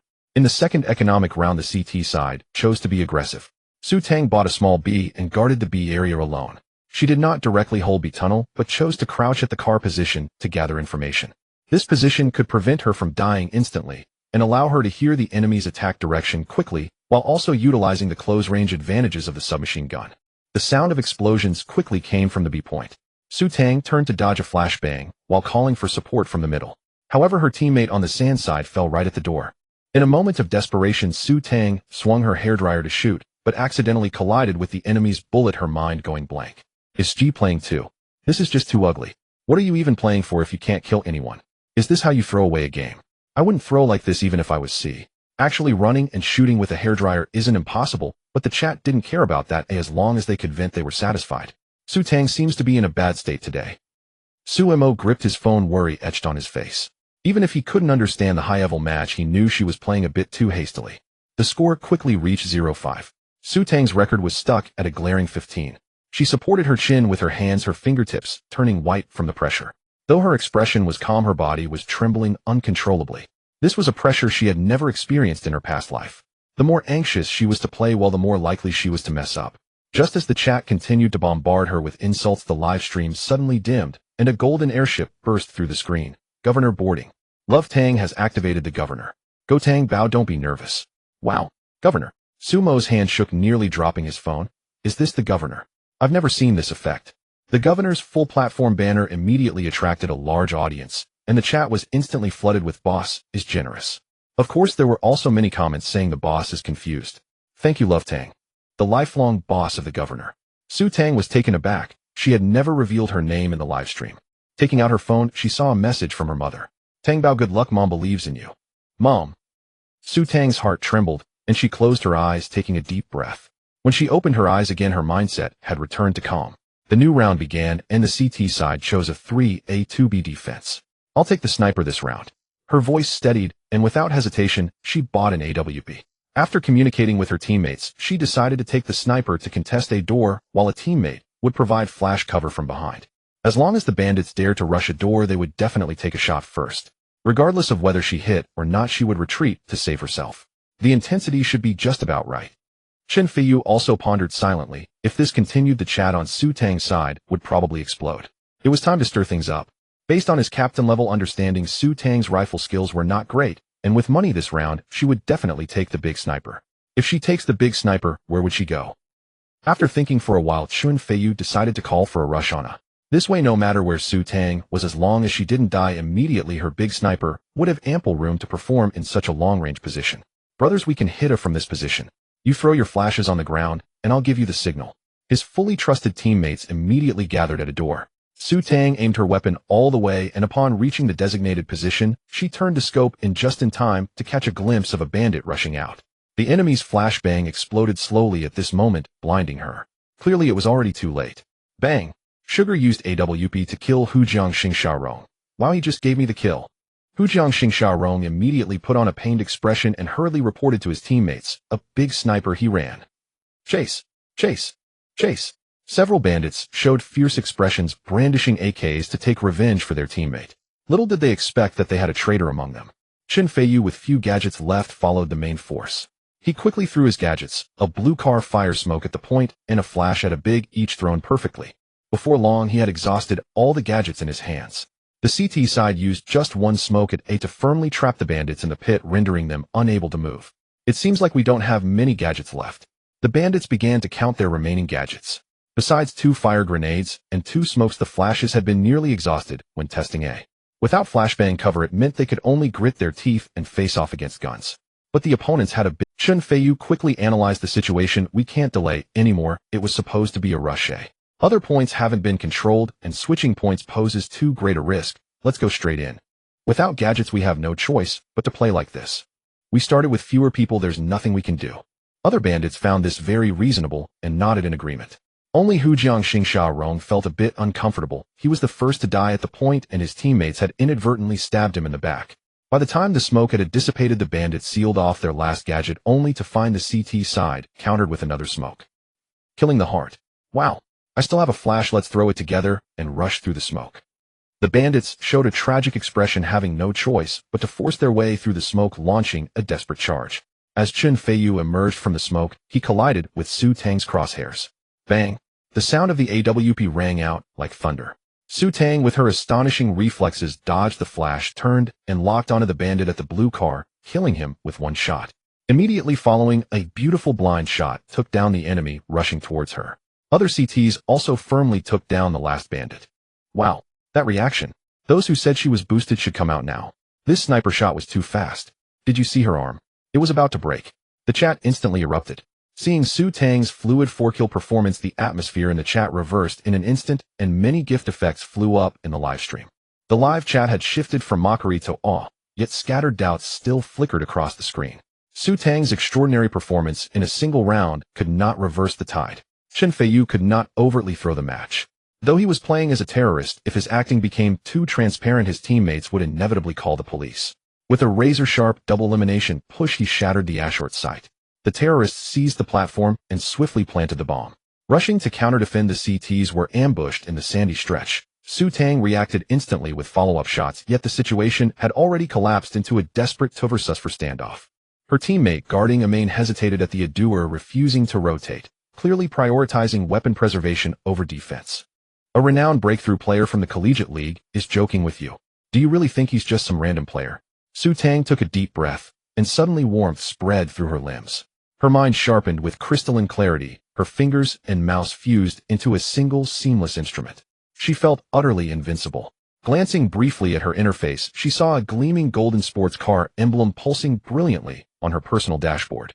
Radiant and mesmerizing. A phantom roar of an engine reverberated. Low, resonant, unmistakable vroom. Responsibility, LV. 5.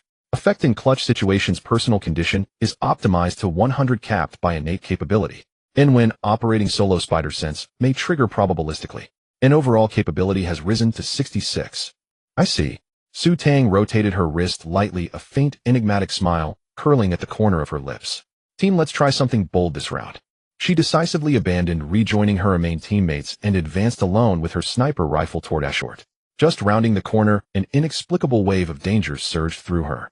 Instinctively, she stepped back half a pace, just in time to evade the terrorist's probing feint. Before he could retreat behind cover, she pivoted and fired. Bang! Sugar eliminated Hujiang Xing Daorong with AWP. NAS, she cycled the bolt backward. A second terrorist rushed out to finish her. Her crosshair was already pre-aimed. Bang! Sugar eliminated De Feiyu with blind AWP shot. And what the? Chen Feiyu's eyes widened.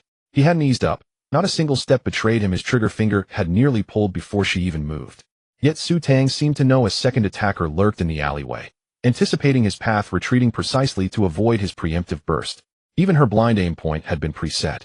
Had she not been broadcasting live under full scrutiny, he'd have slammed his fist again. De Fei, you're incredible. That performance deserves a perfect score. Your facial expression alone. I'd earn at least 2,000 extra yuan per month in gifts if I could master it. His phone buzzed repeatedly with messages from Cheng Wenqing. Chen Feiyu wiped sweat awkwardly. Absolutely. Your Fij is a professional actor after all. He glanced back at the game screen. His teammates, having lost control of the alleyway, now huddled helplessly around the bomb site. Su Tang coordinated flawlessly with her main teammate to clear the site. The bomb was successfully defused. This was no fluke. Something within her had awakened, like a long-dormant switch finally flipped. In subsequent rounds, her sniping became death incarnate. Each shot struck true, like Yama himself marking souls for judgment. In clutch scenarios, her dominance grew almost surreal. Their sniper is lightning fast, unervingly precise, unstoppable in clutches. How do we even compete? We're done for, and the terrorists groaned in anguish. Strangely, every tactical maneuver they executed seemed to walk straight into the barrel of that monstrous rifle. This is downright cursed. Morale crumbled. So did the scoreboard. From 25 they clawed back to 66-0, forcing a halftime swap. The shadow hanging over Su Tang finally lifted. No words needed, I surrender. Watch the entire stream. Her hand movements perfectly synced with the visuals. And those who accused her of cheating apologized now.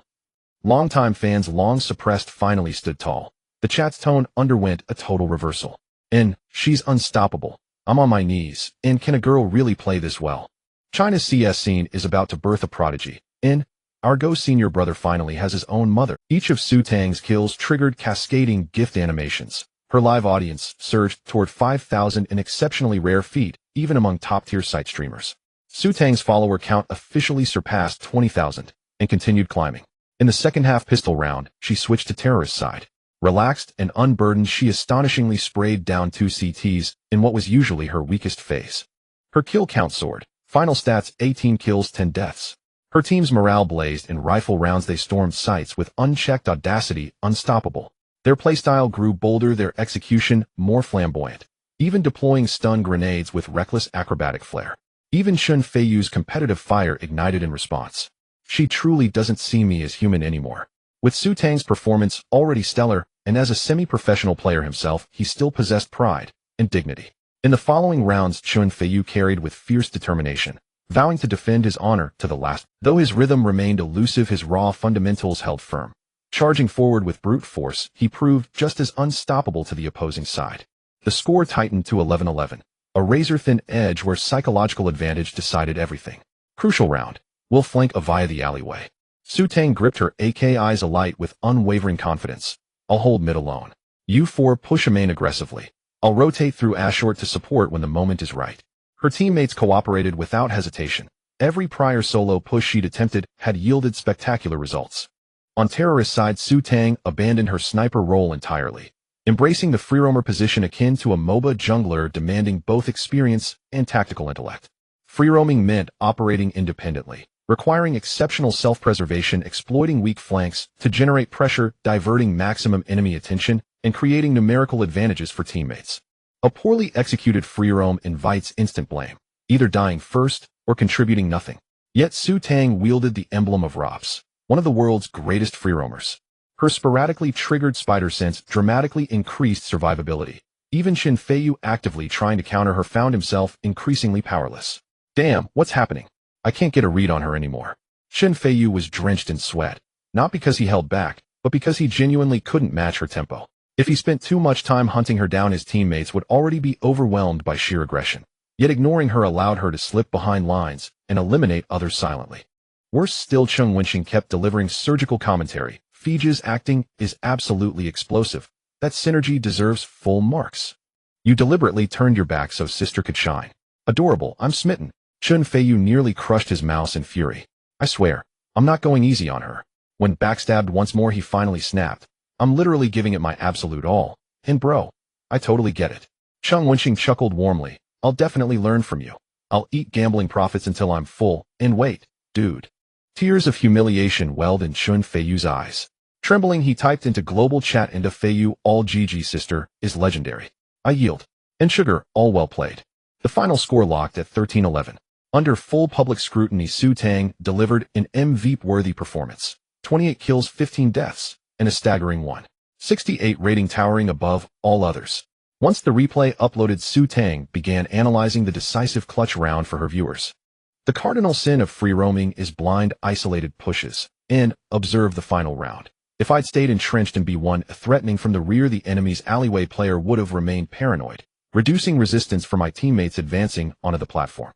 Remember, though a free roamer operates apart from the team, he is never a lone wolf. He must move in perfect synchrony with the team's rhythm. Got it. Understood. And sister's logic is razor sharp. And we need to study free roaming. It's essential. The chat's tone had completely transformed, from initial skepticism to earnest, eager learning.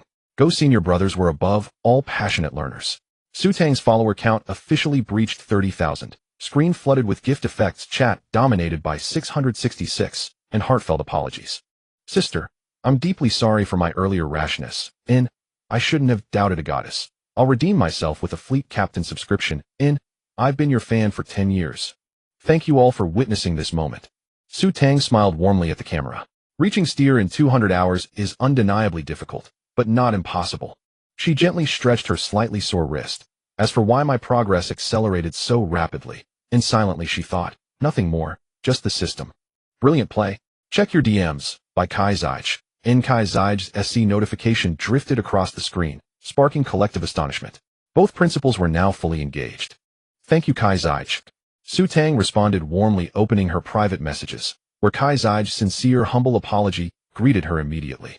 They exchanged brief pleasantries. Upon learning she was only 18, Kai Zeich's demeanor grew noticeably warmer. After exchanging WeChat IDs, he hurried off to edit his video. This'll surely boost my followers. Su Tang murmured softly, a quiet smile lifting her lips. Seeing Chun Feiyu's friend request appear again, she paused, then accepted. Recalling the match, she sensed something amiss. Many enemy utility placements felt perfunctory. Their attacks repeatedly collided headlong with her predictable patterns, as if feeding her victory on a silver platter. Don't forget to hit follow if you haven't yet. Su Tang remained steadfast in her mission. While spectators lingered, why not harvest every possible follower for her channel? To her, having borne baseless pressure, maximizing tangible benefit was only logical. She streamed straight through to midnight. Then at last the system chime sounded. A translucent interface materialized before Su Tang. Ending. Special limited time quest, prove your innocence. Completed.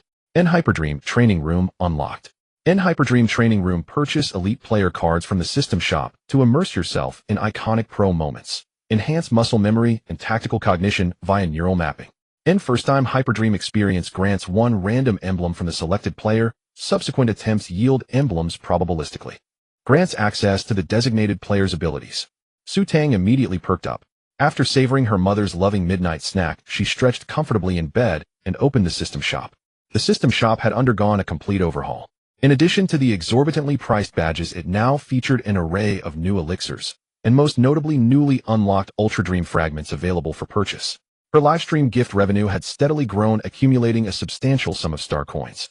Though she hadn't yet signed with Platform P, the gift revenue split remained 5,050, a minor drawback mitigated by the system's calculation of star coins based on full gift value. Thanks to this recent incident, she'd gained modest recognition on Platform P. An official contract offer was only a matter of time. She refreshed the shop repeatedly. No discount badges appeared, but one item froze her mid-action, the Ultra Dream player card Nico. Holy cow, mister. And I. A surge of euphoria overwhelmed Su Tang.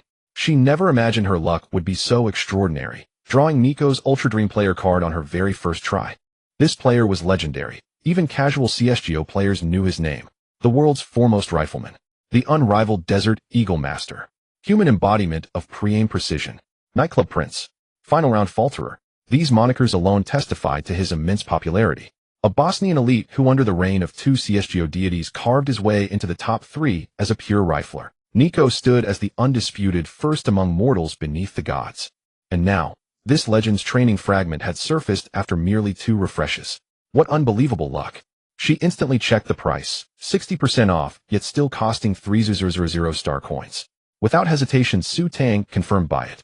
The system had warned the first use of the Ultra Dream training ground guaranteed acquisition of that player's ability badge. If she had to choose, just one, Nico was unquestionably the optimal choice. After all, he was pure gold. Ding. Nico Ultra Dream player card 1 successfully purchased. Star coins deducted 3,000. Current balance 12534. Su Tang drew a deep, trembling breath and tapped open the item description. Nico Ultra Dream player card. Effect enables usage within the Ultra Dream training ground, granting immersive experience of Nico's career-defining highlight matches, with experience gain capped at 85. Special notice: first-time activation of the Ultra Dream training ground guarantees 1 random ability badge from this player. Choose wisely. Worth every coin. Eagerly, Su Tang launched the Ultra Dream training chamber and inserted the Nico player card.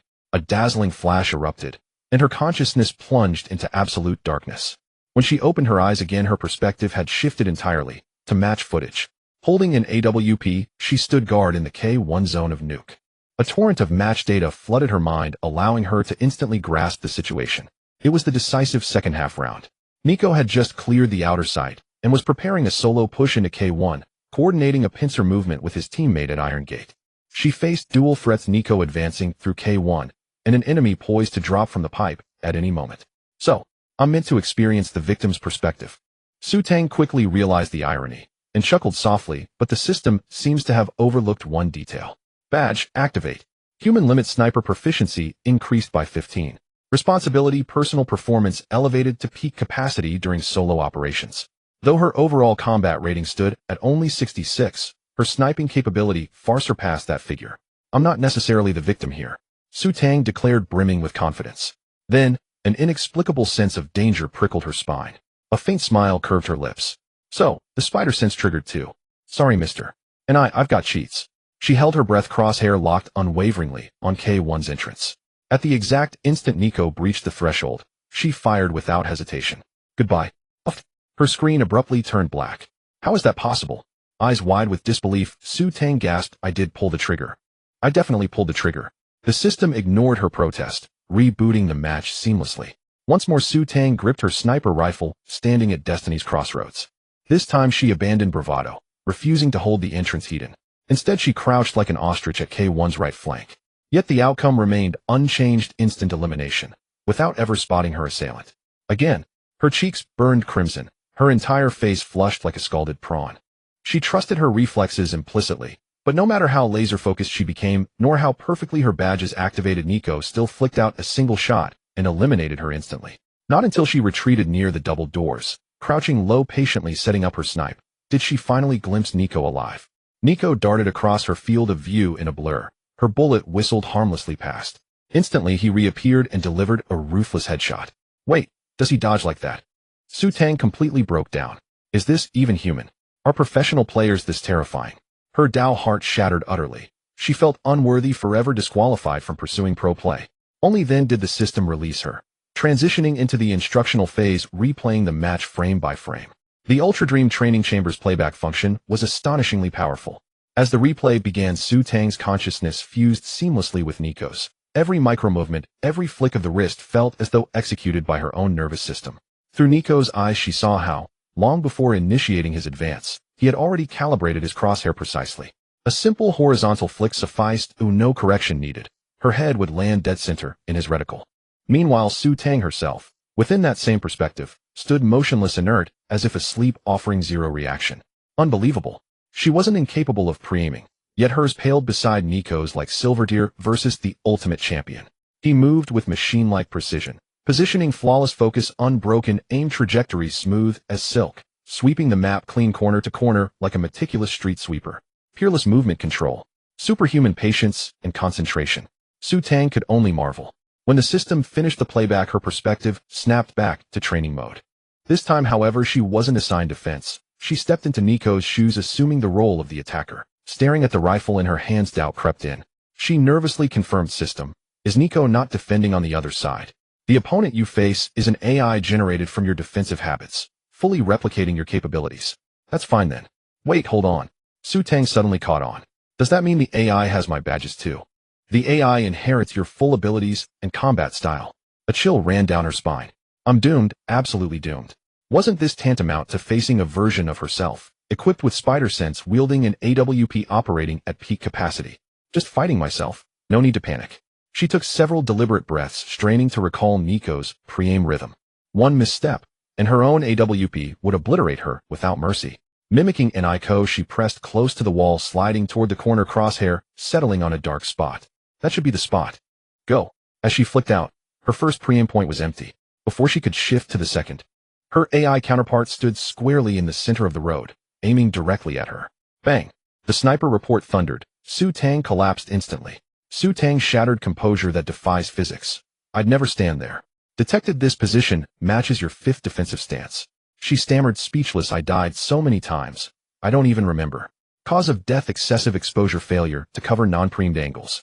Please retry. Upon respawning at K1's entrance, Su Tang found the once bright corridor dimmed, its light now heavy with foreboding. Damn, I forgot to pull back. Su Tang could no longer recall how many times she had died. Initially, she would recklessly attempt to fight back. But as the number of deaths increased, Su Tang gradually calmed down, beginning to perceive every detail of Nico's operations from the perspective of a professional player. In the Super Dream training room, the system acted like the strictest coach, breaking down Nico's decisions into countless slow-motion explanations.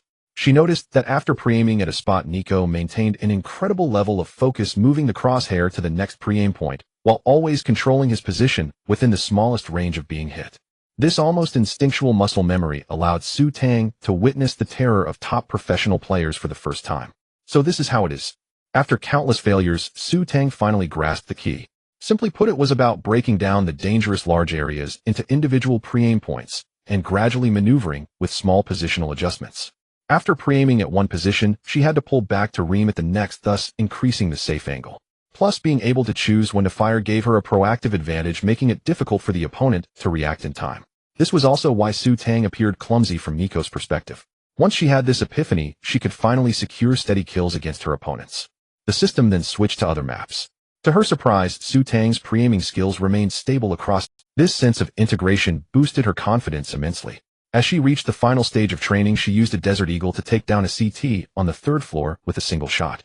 The long-awaited system notification finally chimed, and her consciousness exited the Super Dream training room. Ding! Initial Super Dream experience completed. Overall strength 5, received Nico random badge X1. Just one Super Dream card could bring a growth of 5 points, if only she could have a few more.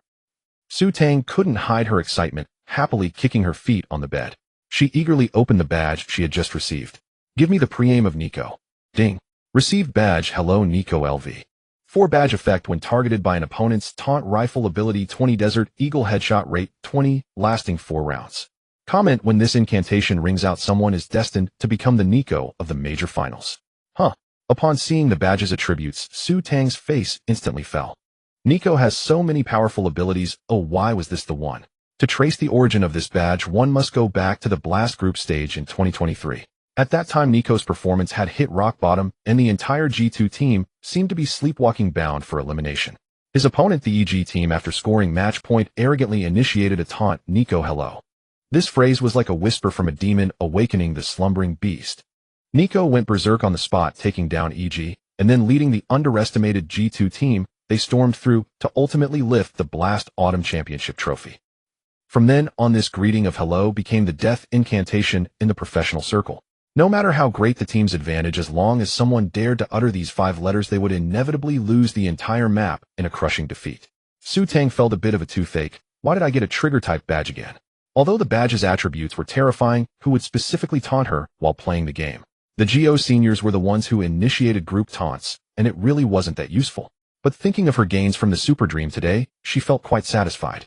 She had a premonition that her pre-aim and positional control had undergone a qualitative leap. She should be able to rank up again. Glancing at the time, Su Tang abandoned the idea of matchmaking and decided to call it a day. Although the 3 hours in the Super Dream training room only equated to a few minutes in reality, the mental fatigue felt incredibly real, especially after enduring Nico's merciless training. After a quick hot shower, Su Tang almost fell asleep as soon as her head hit the pillow. In her dreams, Nico's fluid operations replayed continuously in her mind. While Su Tang was immersed in her dreams, Kai Zi was still up late pulling his hair. By the time he aligned the last shot, he was already in a hazy state of consciousness. Just before passing out, he didn't forget to send the video to the recently retired professional player Jiu Yi. After finishing all this, he peacefully collapsed onto the bed. The next day, Kai Zi's clarification video quickly went viral.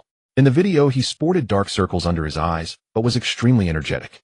He'll start with the conclusion: Sugar's operations and visuals are completely synchronous, and there is no possibility of any account sharing. He then focused on analyzing Su Tang's matchup against Chen Feiyu. Because the opponent was a well-known player in the college league hailed as a prodigy, it made this self-verified live stream even more valuable. Her strength has improved significantly, reaching the level of a casual player, and in certain aspects, she is already close to a semi-professional player. Kai Zi adjusted his glasses with a serious expression. "I can only say that some people are born to eat this bowl of rice." At the end of the video, Kai Zi sighed and added, "From what I know, this girl is only 18 years old and has been in contact with games for less than a month." Once the video was released, public opinion completely reversed, and the comments were filled with cheers. "Sister is awesome. Haters, speak louder, I can't hear you. Isn't this level enough to play professionally?" Many viewers who missed the live stream also rushed to watch the replay. After all, in the CS community, it's extremely rare to see a beautiful and skilled Geo Jr. Which Go Senior could resist. In Kai Zi's private messages, he also received numerous inquiries from team managers. He didn't rush to reply upon waking up, but immediately opened a chat box with a cartoon avatar. "Old Kai, is this girl really that impressive?" Jioya's message was short and direct. Kai Zi chuckled, with thousands of viewers supervising live. "What do you think?" Jioyi was silent for a moment before replying, "Fine, give me her contact, and I'll let the youth training team reach out to her." "Which team?" Kai Zi asked knowingly. Jioyi replied with a question mark, helplessly saying, "Which team could it be?" "True." Kai Zi forced a smile. After a moment of silence, he typed again, "Jioyi. I think it's a waste for her to go to the women's team." The typing indicator in the chat box lingered for a long time, and finally Jioyi just sent a sigh emoji, "Just put in more effort." Kai Zi stared at the screen, feeling as if a stone was pressing down on his chest. "Alright, I'll first ask her what she thinks." Jioyi still seemed a bit skeptical. "Are you sure she has only played for over 200 hours? After getting a clear response from Kai Zi, Jioyi also remained silent for a long time before replying, "I'll observe her some more. If she can make it into the perfect top 10, I'll risk my life to recommend her. Then I have confidence in her." After ending the chat, Kai Zi inquired with several clubs, and the responses were all the same. The women's team, she can only go to the women's team. Kai Zi stared at his phone screen, hovering his fingertips over the chat box, and finally took a deep breath, sending the carefully considered message. "I've contacted Jioyi. If you're interested in playing professionally, I can recommend you for a trial with Tianlis Youth Training. With your talent, it should be no problem. If you perform well, you can transfer to Tianlis women's team to participate in international competitions." Just as the message was sent, Su Tang replied, "Thank you for your kind intentions, but I'm not considering joining a women's team." Upon seeing this, Kai Zi's anxious heart finally relaxed, and he sent the content he had long prepared. The message from Brother Kai was detailed, and Su Tang read it carefully. His main reason for not recommending the women's team was the disparity in competitive levels. The current reality is that even the top women's teams can barely compete with second-tier teams. If Su Tang continues to compete at such a low intensity, it will directly affect her ability to realize her talent. Women's events have lower intensity, far less attention, and smaller prize pools compared to mainstream events, and they lack a mature professional pathway, making them unsuitable for future development. In mainstream CS2 events, there are no restrictions on players' gender or age. As long as the skill is strong enough, men and women can compete together. The club has no reason not to choose her. The bosses are not fools. If there is a girl who can reach a professional level, even if only slightly less capable, no one would turn away from popularity and money. In the realm of competitive gaming, strength is the ultimate truth. Being average is a fundamental flaw. Therefore, the advice given by Brother Kai was very clear. That is, she shouldn't even participate in trials. She should quickly enhance her hard skills, clarify her capabilities, systematically learn the professional strategies for her position, and improve her tactical coordination and map control. Because on the professional stage, marksmanship is not the only factor. Having a clear understanding of confrontational strategies and a keen sense of critical timing is what truly decides victory. At the same time, she needs to level up as much as possible and through live streaming, make herself popular enough to attract the attention of clubs. Most importantly, she must actively participate in city and college tournaments, striving to adapt to semi-professional intensity competitions where she can learn many tactical tricks. Su Tang's thoughts were similar to Brother Kai's, but because she didn't understand the ecology of the professional scene, her planning wasn't as clear as his. Since Brother Kai's thoughts aligned with hers, she could continue to work hard along this line. However, there was one thing that Brother Kai did not know. That is, she has a system. So she is full of confidence regarding whether her abilities can reach a professional level. Moreover, her determination to pursue a career is stronger than anyone else's. Because only by becoming a top figure in the professional scene can she obtain the gender reversal potion to transform back into a boy. This is the only way to reclaim Nyo. There is no way back, only forward. But when the time comes, will I choose to turn back? Su Tang felt a moment of daze when she thought of her parents and brother. Once as a boy, she seemed to have never been so close to her family. Back then, she was always focused on moving forward, rarely stopping to feel the warmth of her family.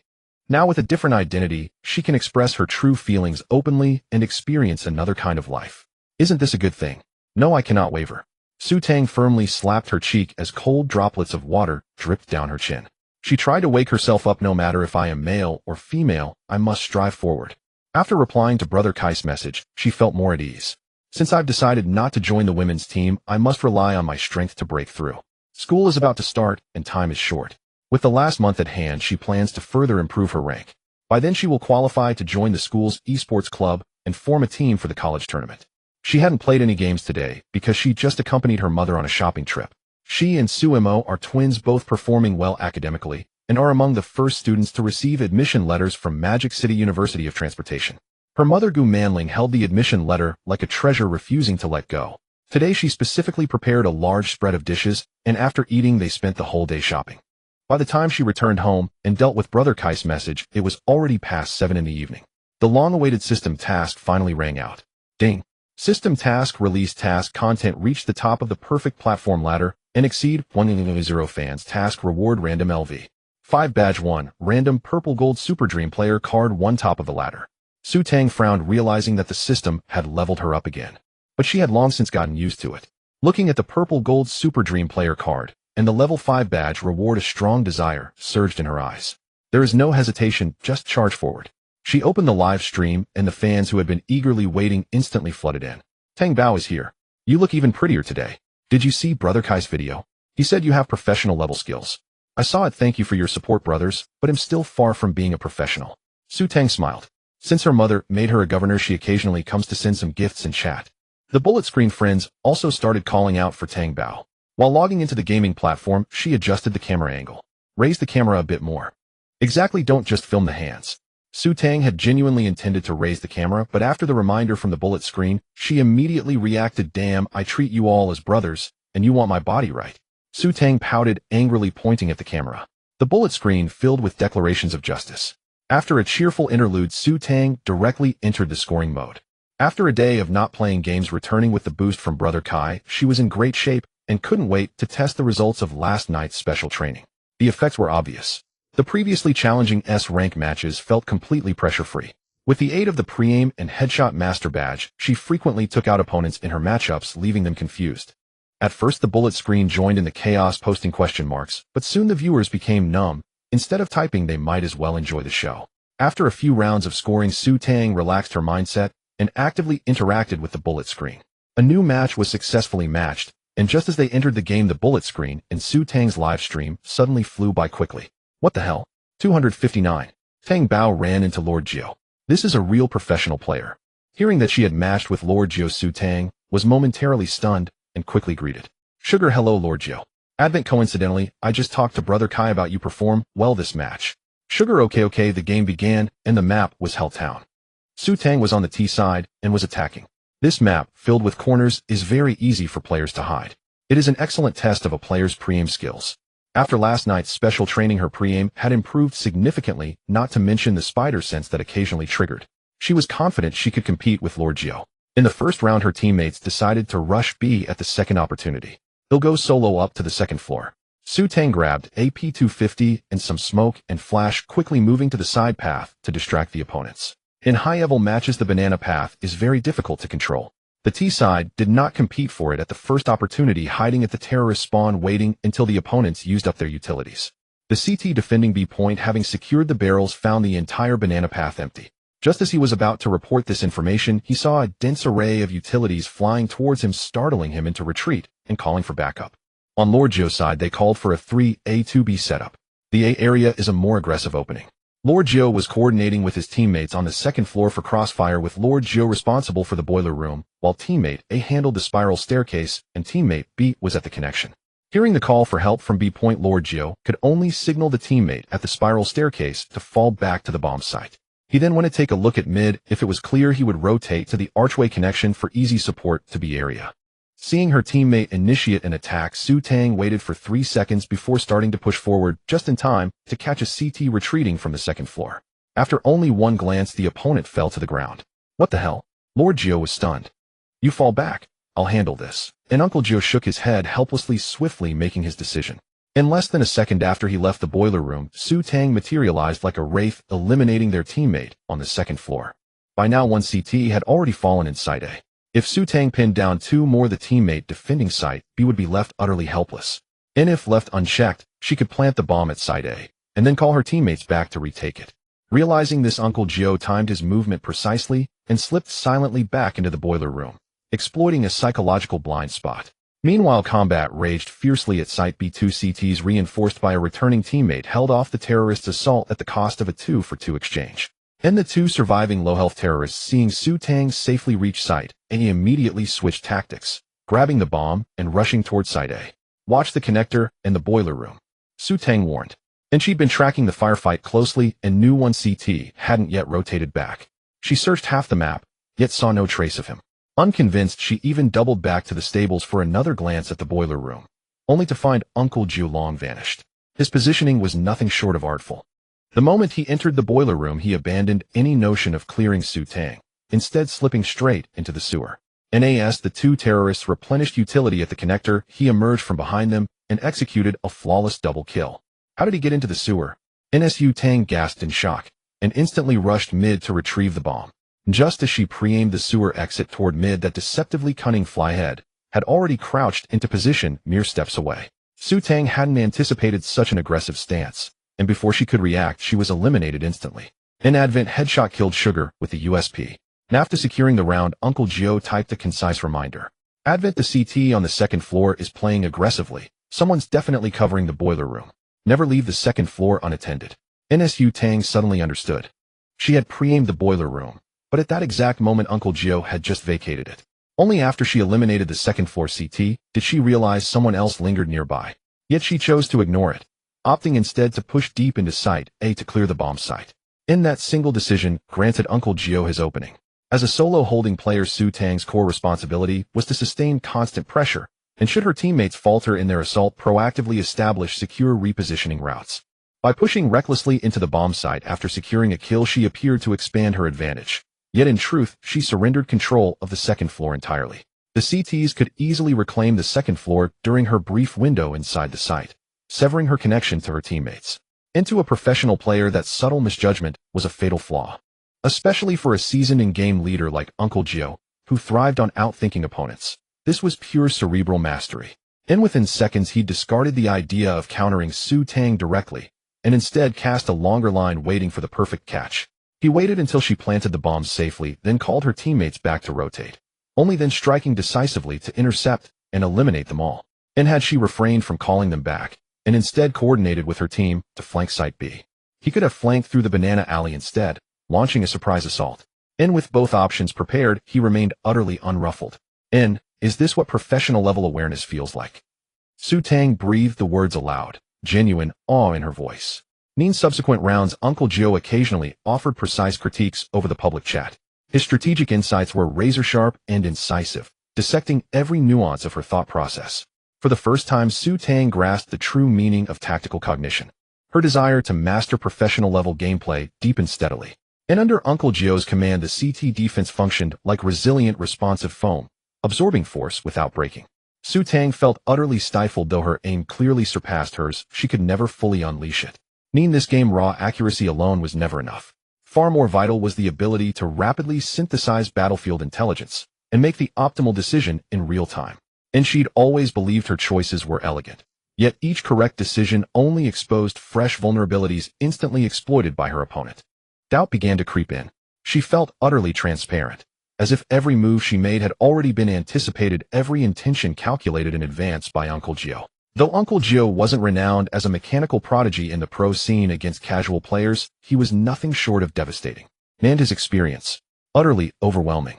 Having retired just 1 year prior, he maintained peak form. Facing off against a Diamonds player like Su Tang posed virtually no challenge. When the score reached 62, Uncle Joe relaxed into full-on live instruction. Everyone watch closely. This game is ultimately about mindset above all, and he patted his belly contentedly. Even the sharpest aim falters against deep strategy, and Uncle Joe's at it again. Who needs brains when your aim's that good? Donk approves. Seeing the stream chat erupt in rebuttal, Uncle Joe chuckled. If you had Donk stats, sure, you wouldn't need brains. You'd just drive straight into them and flatten them all. And that much at least was true.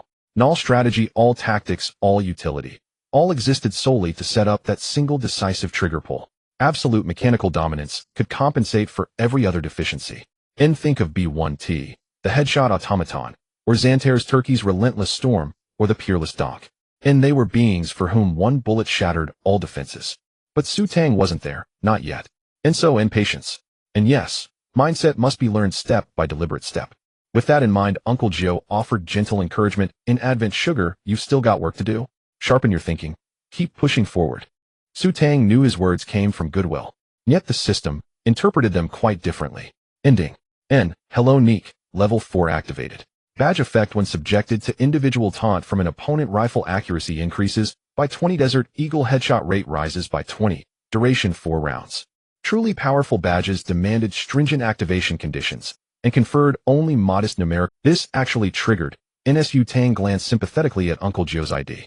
Almost the instant the badge activated, her arms fused seamlessly with her mouse. Effortless, instinctive, absolute.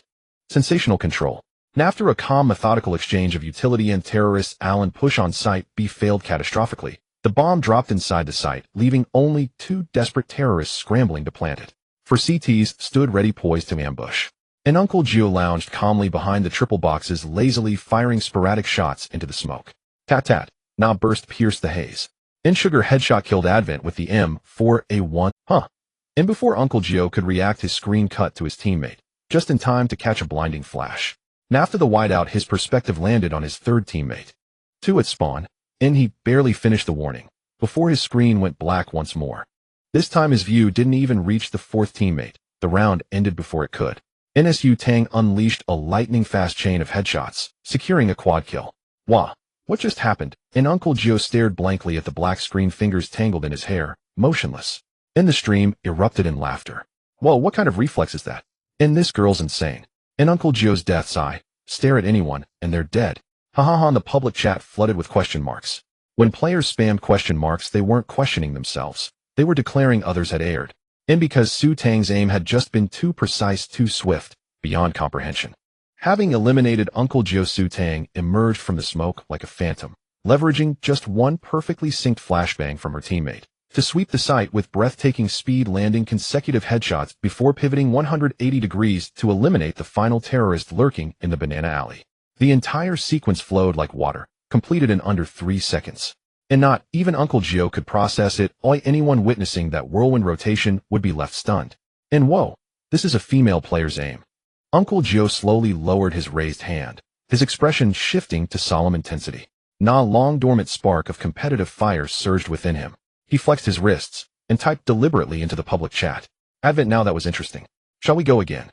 A new round begins. The score is 6-3. with the CT side in the lead.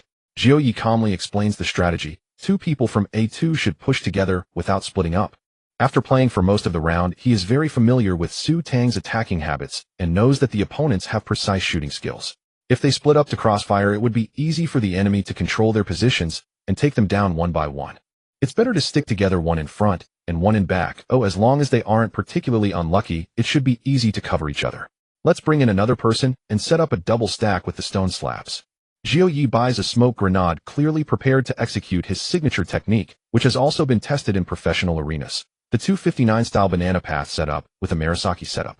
The opening goes smoothly. After completing a set of equipment, the bandits are perfectly blocked at the banana path. The teammates at point A also achieve results, taking down a bandit on the second floor and gaining an important piece of information. There is no follow-up attack from the enemy.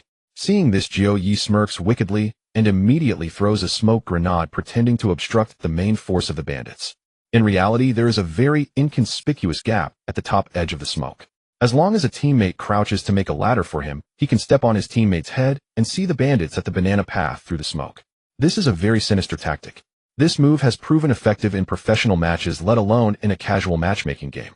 In a high-ranking game, it also belongs to a level of deceitfulness that is beyond the norm. Several bandits are still holding their equipment, waiting for the smoke to clear, unaware that someone can shoot down from above through the dense smoke. In an instant, two of them fall, and Su Tang, positioned further back, narrowly escapes a disaster. Seeing that her teammates haven't secured the banana path and have already lost a significant number, she can only hastily use a flashbang and urge her teammates to chase. Having stolen the kills, Jiu is already satisfied, patting his belly as he retreats to the bomb site. The situation is now 2v5, and the tide has turned. If they want to secure this point, the bandits can only rush in for a desperate assault, while the B bomb is still unguarded. Otherwise, once the CTs at point A press towards the bandit spawn, it will completely trap them. Jiu clearly considers this and calls back a teammate to set up a 3B defense. The two left at point A also retreat to the bomb site, adopting an attitude of inviting the enemy in. Let's go for it. Su Tang certainly won't be foolish enough to send both of them to rotate. She can only follow Jiu's plan and charge into the B area. Teammate throws a flashbang and she uses smoke to push. They're coming. Jiu chooses not to directly engage through the smoke, but hides behind the coffin position, dodging the flash by moving back and forth. By swaying slightly behind cover, he can avoid the opponent's pre-aiming to the greatest extent, preventing being instantly taken down. Just as he sees the flash explode and intends to fall back, time ultimately waits for no man. He is slightly late in retreating and is mercilessly taken down by Su Tang through the box. This reaction, Jiu stares intensely at the screen, his brows furrowing tighter. A normal person would pre-aim at the headshot position on the coffin, yet Su Tang merely glances over quickly and manages to shoot at his position. If he remembers correctly, this was the position where he had just killed her not long ago. Her on-the-fly adjustments are so strong. Seeing that a teammate hiding behind the pillar is also taken down by a single shot, a cold sweat trickles down Jiu's forehead. The CT from the police spawn, seeing that the bomb site teammates have been wiped out in an instant, loses his mind and throws a flashbang high to try and pull back and shoot. Without even stepping out of the smoke, they are all taken down. 3 people, not a single shot fired, all eliminated. The bullet comments are already boiling. Did someone really die without firing a shot? This girl is amazing. Jiu is being slaughtered like a pig. Jiu ignores the teasing in the comments and solemnly pulls out his phone to send a message to Kai Z. Are you really sure this girl has only played for over 200 hours?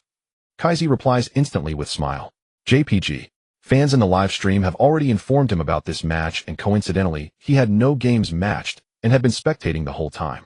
The situation has become overwhelmingly one-sided, with no one able to survive for more than a second in Su Tang's line of sight. After 3 rounds, Su Tang feels the familiar feeling of having a godly hand return. She glances around and immediately thinks of a way. Sugar Jiu, your reactions are getting slower. Jiu looks at the message on the public screen, laughing in anger. This girl truly. Advent youngsters, don't be too cocky or you'll suffer. Ding. Refill successful. So it really can be done like this. Su Tang nearly bursts out laughing and quickly apologizes to Jiu on the public screen. The last few rounds completely turn into her showtime. With the dual boosts of headshot machine and taunting badge, Su Tang is like a war goddess. Jiu's meticulously planned attack is shattered by her outrageous shooting skills. Just as Jiu said, as long as the shooting skill is strong enough, it can indeed forcefully break some strategies. Professional players may struggle, but climbing ladder players can still be taken down. Ultimately, it still boils down to Jiu's overall level being inferior to the opponent's. Reaching this level is also thanks to Jiu Yi's continuous adjustments during the match. The execution ability of casual players ultimately cannot match that of professional players. After being taken down several times, they begin to make foolish moves, giving Su Tang an opportunity. This is getting interesting. Jiu Yi shows no signs of frustration at losing the match, but rather admires Su Tang's killing spree with great enthusiasm. Although he is in the perspective of the victim. Look at Jiu Yi's eyes, they're shining green. That expression is so twisted. Jiu Yi, don't do this, it's not okay. This girl is really strong. After the match ends, Jiu Yi is still in a daze, unconsciously tapping his fingers on the table, looking very conflicted. How can I get her into the training camp? As a retired professional player, he understands the harsh reality of the domestic CS scene even better than Kai Z. Simply put, there are too many wolves and too little meat. Nationwide, the only well-known teams are Tianlu, LVG, and RA. Yet these three teams can't even make it into the top 50 in international competitions. They rank at the bottom even among second-tier teams. Each team has 5 members totaling 15 shares. If a genius girl suddenly emerges, she has to compete with male players for a spot. The pressure to bear is unimaginable. If she performs well, it's all good, but if she doesn't, the insults from the critics could drown her. There are actually examples abroad. In 2023, Aina, hailed as the best female CS player, tried to join a male team and compete against world-class teams, but ultimately failed due to her inability to keep up. If even the best female player, Aina, who has won 2 championships, cannot achieve this, what can Su Tang, an inexperienced newcomer without professional competition, accomplish? However, if she were to join a female team, as Kai Z said, it would be a waste of her talent. This is a talent that has reached Diamond S in just 200 hours of play. Currently, female teams often have higher requirements for looks than for skills when recruiting players. There is no perfect supporting system nor high-intensity competitive matches. Clubs only establish female teams to expand their business. If they were to compete in world tournaments, they wouldn't even be able to hold their own. With Su Tang's current displayed abilities, with just a bit of honing, she could dominate in the domestic female group. But what's the point? Sooner or later her talent will run dry. Now I understand where Kai Z's dilemma lies. Jiu Yi chuckles bitterly. Why has there never been a female presence in top-tier competitions? Scientifically speaking, it's due to physiological hormones leading to different focuses in thinking between the sexes. Females are better at single-thread processing, and their reaction speeds can actually be faster than males. So why does it appear that their actual reactions are slow? This has to do with multi-thread processing abilities.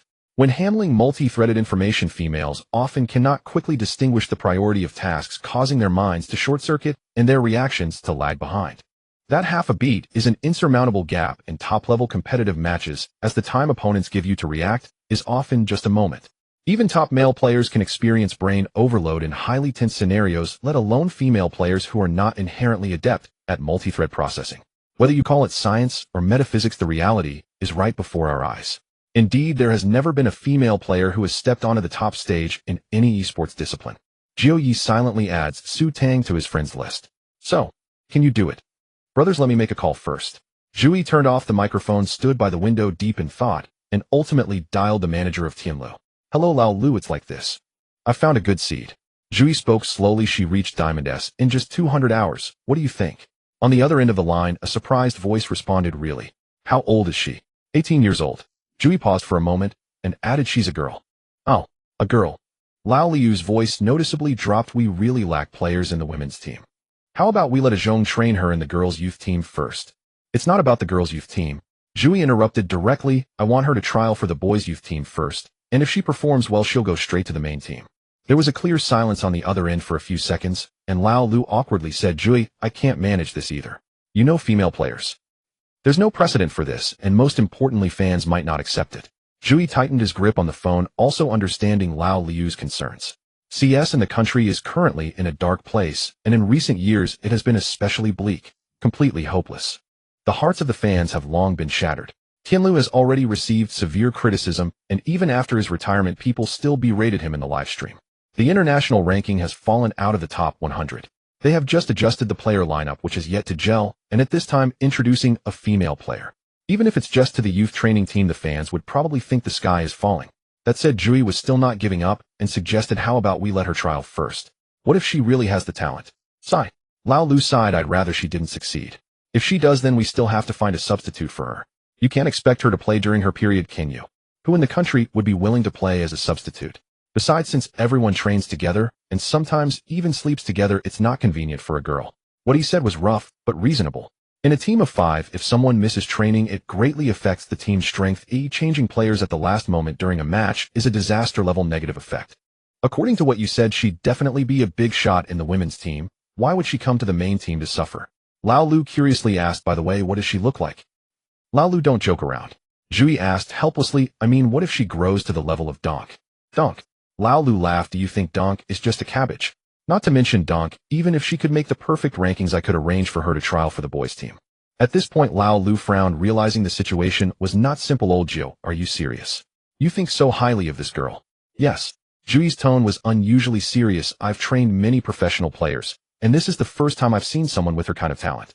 Then send me her ID, or I want to see her demo. Lao Lu clearly became serious. After hanging up the phone, Zhui couldn't tell if this communication was a success or a failure. However, he wouldn't hang on to just one opportunity. Just as he said to Lao Lu, he had never seen someone so talented. As long as she is carefully nurtured, perhaps CNCS will truly produce a genius at the level of Donk. If Tianlu can't seize this opportunity, then he can only recommend her to develop abroad. All of this depends on whether Su Tang can still improve. Speaking of which, CNCS should have a champion by now. Zhui's vision gradually blurred as he fell into memories. Since WNV won the World Championship in 2005, Chinese CS has been in a state of ups and downs for 20 years. On the highest stage of CS, no Chinese player has appeared again, not even making it to the qualifiers. Even having just one person would be fine. Even having just a glimmer of hope would be good enough. Zhui stared at Su Tang's avatar for a long time before finally opening the chat window and sending a message. Tianlu said that as long as you rank on the ladder, they are willing to give you a trial opportunity with the boys' team. As soon as the message was sent, he immediately added, but I suggest you don't go yet, play more semi-professional matches first. It's best to achieve results and skip the trials. When Su Tang saw Zhui's message, her brain nearly crashed. This sudden pull nearly strained her waist. But upon careful consideration, she realized that Zhui had truly done his utmost to help her get a trial with the boys' team. This determination was extraordinary. Thank you, Zhui, for caring. Su Tang was very touched. Realizing she was still live streaming, she glanced at the chat room, and sure enough, the barges had already started to tease her. Tongbao's expression just now was so cute. Were you messaging your boyfriend? The goddess is taken to my heart. You guys are really bored. Su Tang laughed and scolded, let's get back to ranking. I'm going for the top of the ladder. Tang, are you serious? Tongbao, keep it up. We believe in you. Just kidding. Top of the ladder. That's just the domain of streamers and hackers. At the beginning of her live stream, her title boasted about striving for the perfect first place. However, at that time her skills were lacking and no one took her seriously, thinking she was just playing with the title. But now it's different. She has already reached Diamond S with 28 stars. She is just 22 stars away from stepping into the realm of the Demon King S and qualifying for the ladder. The perfect star adding rules are simple. Win, and if the rating score is greater than 0. 9, you can add 1 star. Lose, and if the rating score is greater than 1. 1, you can keep your star. After special training, she has been able to maintain an average rating of 1.32 in the Diamond S tier. As long as she performs normally, there is no anxiety about losing stars. Reverse scoring isn't an issue. The number of fans in her live stream room has also exceeded 60,000, and the gifts are gradually providing her with more star coins. After deducting the loan she needs to repay daily, she still has extra star coins saved up to shop. Although she hasn't found anything good yet. It's slowly getting better. Su Tang was very comfortable as she casually crossed her legs and sipped from the straw of her water bottle. This is a Levestrium-specific water bottle that her mom bought for her, saying that she needed to stay hydrated while facing the computer, and forced her to drink 1 bottle a day. Inside is her carefully brewed fruit tea, but when compared to the 3L large water bottles, Su Tang's small face appears quite contrastingly adorable. She is affectionately called the water bucket god of war by her viewers. As long as she takes a sip before the match, her opponents will tremble in fear. The match soon began, and Su Tang focused intently. However, the opponent clearly had a big shot this time, and Su Tang didn't gain any advantage in a series of gunfights. My usual strength is still too weak. Su Tang sighed inwardly, hoping fervently that her opponent would taunt her. Mainly Nico's badge effect. In fact, Donk's hardworking badge is even better, giving 10 to all attributes, but the activation difficulty is too high. She has hardly experienced it. As it turns out, sitting in jail isn't that easy. When reaching the S tier, it's hard for all 4 teammates to have negative scores. I really don't know how Donk, that unlucky guy, triggered it in professional competitions. Just when Su Tang was about to surrender, a miraculous power suddenly descended, and one of the opponents dropped out. The situation reversed instantly. The opponent tried their best, but still couldn't win. Until the end of the match, the dropped opponent came back online and said their power went out. By the time they tried to come back, it was already too late. No way we can win like this. What kind of miracle is this? Is it really that drinking a sip of water leads to a win? Su Tang patted her water bottle. Once this bottle of water is finished, that's it for today. Just as she was about to end the stream and take a break, she noticed a red dot lighting up in her friends list. It was a message from Chen Feiyu. Sister Tang, are you free to play together tomorrow? Su Tang initially wanted to refuse, but then thought that Chen Feiyu's rating was even higher than hers. Playing with him in duo queue at the highest tier is definitely better than matching with random teammates. Completing the task quickly is what matters. Sure, but I will only play ranked. Okay. It's not ranked. Chen Feiyu said it's an entertainment match for streamers, but the skill level is very high. Don't. Chen Feiyu quickly added it's a match organized by Chiezi and the others. I got you a spot. They're all big streamers and you can gain a lot of followers. Hearing that she could gain followers, Su Tang immediately perked up. I was just joking, you all participate. In the magical city, within a certain live streaming room, Cheng Wenxing stared blankly at the screen. What?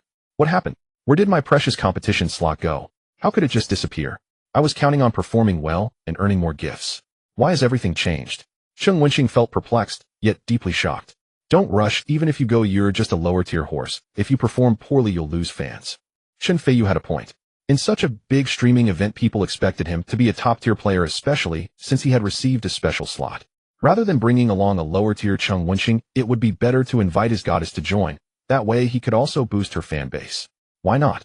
Can you even play Cheng Wenxing? You know you can't, you lack the capability. I told you not to mess around, and look, now that it's time to perform, you can't deliver. Chen Feiyu shook his head and clapped his hands. Cheng Wenxing's tears flowed in frustration. I suspect I've been set up by you. Chen Feiyu solemnly advised. Just commentate well, and remember to give the goddess plenty of screen time. Commentary can also lead to great success. An ordinary streamer entertainment match quietly concluded. The winner Su Tang lay on her bed, already looking forward to tomorrow's battle. The next day, having earned a few stars, Su Tang didn't pursue her victory, but spent half the day studying Rob's recordings. When the time came, she entered the voice channel, where Chen Feiyu was already waiting. Tang Jia. His voice sounded exceptionally excited. Just wait a moment, Chiezi and the others are coming. Soon avatars began lighting up in the voice channel. Chiezi Jiu Yi Dan Zong. These big streamers and professional players who could only be seen in live streams were now playing a match with her. Su Tang felt a surge of excitement inside. Oh, isn't this the recently popular genius girl? Kizi's standard Guangdong accent rang out. Sister, I heard you reached S rank in just 200 hours. Is that true? Hello, brother Chiezi. Su Tang greeted obediently. Jiu Yi's voice interjected. I was hit so hard yesterday that I started questioning my life. Be careful, brother Chiezi, this girl has a better aim than you. Jiu Yi says your aim is weak. The channel erupted in laughter. Su Tang recognized several familiar voices. They were well-known streamers. The dance streamer Yi, who had previously teamed up with Chen Feiyu, was also present, though she hadn't unmuted her mic, probably interacting with the audience. Sister, I'll come check out your stream another day. Chiezi ignored the teasing, and as the event organizer got straight to the point. Is everyone here? Let's get... Chiezi continued. Danzong, 1 team per person. Are you ready to pick your horses? Do as you like. Danzong's voice was muffled as if he was chewing something. Everyone laughed at this. The origin of this entertainment match was simply a dispute that arose while these two were streaming together. As a well-known figure in the CS community, Danzong pretended to be angry, creating a show-like atmosphere, and arranged a red envelope match with Chiezi. As snipers from different eras of Tianlu the New King was replacing the old one, making this topic highly engaging. Recently, the entire platform was embroiled in a storm of self-verification. Fans had nothing to watch except for the gameplay. As retired players, the two were unaffected, and the viewers were delighted to witness their facial expressions. A total of 10 people participated, including 3 retired CS players, Danzong, Jiu Yi, and Chiezi, along with several lively streamers and girls. Among them, one person caught Su Tang's special attention. Maybe a well-known Dota player who was also crossing over to play CS this time. Now this is getting interesting. A smile crept onto Su Tang's lips. Since everyone's skill levels varied, they needed Chiezi and Danzong to choose teams, selecting their desired players. This phase was referred to by fans as horse racing or selecting concubines. Depending on the order of selection, they were labeled as upper-tier horse, middle-tier horse, lower-tier horse, and bonus horse. Come, let's roll the dice for the first pick. Chiezi directly rolled the dice on the public screen, scoring an impressive 88 points out of a maximum of 100, allowing him to pick first. Danzong didn't roll the dice. He nonchalantly shouted, "What's the point of rolling dice? I already told you can pick first. Let's skip the formalities and just choose. Am I supposed to let you?" Chiezi laughed angrily. "Come on, I'll pick for you first. I don't believe I can't handle you." "Well, you said it. I won't hold back." Danzong grinned, not waiting for Chiezi to backtrack. "Chen Feiyu, you're it." "What the hell? I fell for it." Chiesi reacted screaming in agony in the live room. The bullet screen was flooded with the words, "Gotcha." As a veteran who had retired for many years, Chiesi understood the importance of shooting skills. With this, Dan Zong had directly snatched the strongest player Chen Feiyu among the 10, and since he had just recently retired, he still had some gas left in the tank. Together they were practically invincible. Chiesi could only pray that he hadn't been drained by the enemy when playing recently. "You've gone too far now." Chiesi felt a bit of toothache. He regretted being so cocky. The remaining players were of similar skill levels, so he decided to pick an external brain first. Even if he couldn't use them, he couldn't let the opposing marksman gain an advantage. Thus, Chiesi had to settle, "I'll pick Jiuyi." "No way." Jiuyi was not pleased. "What do you mean by, what does that mean? Is it a struggle to pick me?" "Ha ha ha." The voice channel erupted in laughter, and fans were amused, teasing them. After both had chosen a marksman, only 4 players remained: Su Tang, maybe, and a Golden S rank female marksman, Sister Juzi. 3 girls and 1 boy. This round of selections would determine who was the lower tier horse, and who was the bonus horse. Dan Zong picked first. "I choose Maybe." Dan Zong had no choice. Maybe was crossing over to play CS, and his skill level was likely below C. But at least he was the world runner-up in Dota. He couldn't be relegated to a bonus horse, or else he would be ridiculed. Since his shooting skills were already advantageous, selecting a bonus horse from the lower-tier horse order shouldn't be a big problem. Emotional intelligence. Circle players must first master emotional intelligence. "I choose. I'll go with E." Chiesi hesitated between Sister Juzi and EE, but ultimately decided based on loyalty. "EE, I've got your back." He typically enjoyed checking out streams, and ever since discovering EE's live broadcasts, he had become a regular viewer. While watching her dance, the smile on his face was greater than his career's kill count. He naturally didn't want to leave his little sister alone. With that, Su Tang and Sister Juzi were left in a somewhat awkward position. Which bonus horse to choose? Dan Zong had been busy circling players and hadn't paid much attention to the Go scene. He had only heard of Sister Juzi, whose skills seemed decent, so he picked her. The remaining Su Tang naturally ended up on Kizi's side. Tang Bao has turned into a bonus horse. 55555. This is too cruel. 30 years in the East and 30 in the West. Don't bully a poor girl. Fight back, TMD, fight back. The fans were not satisfied. Even a C player like Maybe could be chosen as a lower tier horse. How could Tang Bao's Diamond S rank be relegated to a bonus horse? This was outrageous. The brothers are fine. Su Tang was rather open-minded, considering it was just an entertainment match for streamers. During the preliminary selection phase, it was impossible to leave those streamers with millions of followers sidelined to choose a small streamer with tens of thousands of followers. For the opening match, they definitely need to create a show effect first. Once they get to the later stages, adjustments can be made based on the performances on the field. This way the viewers have nothing to complain about and can witness the chemical reactions of different streamers pairing together. It's all for the sake of creating show effects. Really not angry. Special task, gift horses fury.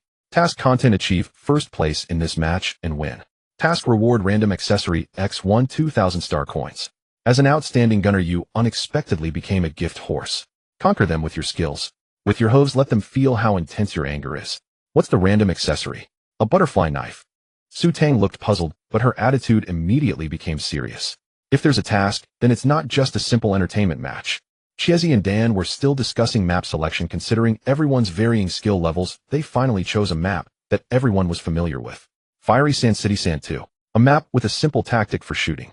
In the knife fight and side selection phase, Chiesi, relying on years of sharpening his skills, used himself as bait to create a double kill opportunity for Jui, winning the knife fight. Chiesi decisively chose to start his CT. To a large one platform, we left the A small path open. Jui did not disappoint Kizi's trust and took command at the start. Tang, may you hold B solo, I'll coordinate with you from the middle. He had been studying Su Tang's demo for the past couple of days and knew she had strong individual combat abilities, so he confidently entrusted the B area to her. What was Jui thinking, letting a girl guard B? Don't drive. There are kids here. Go for it, Tang Bao. You must uphold this pride. Okay.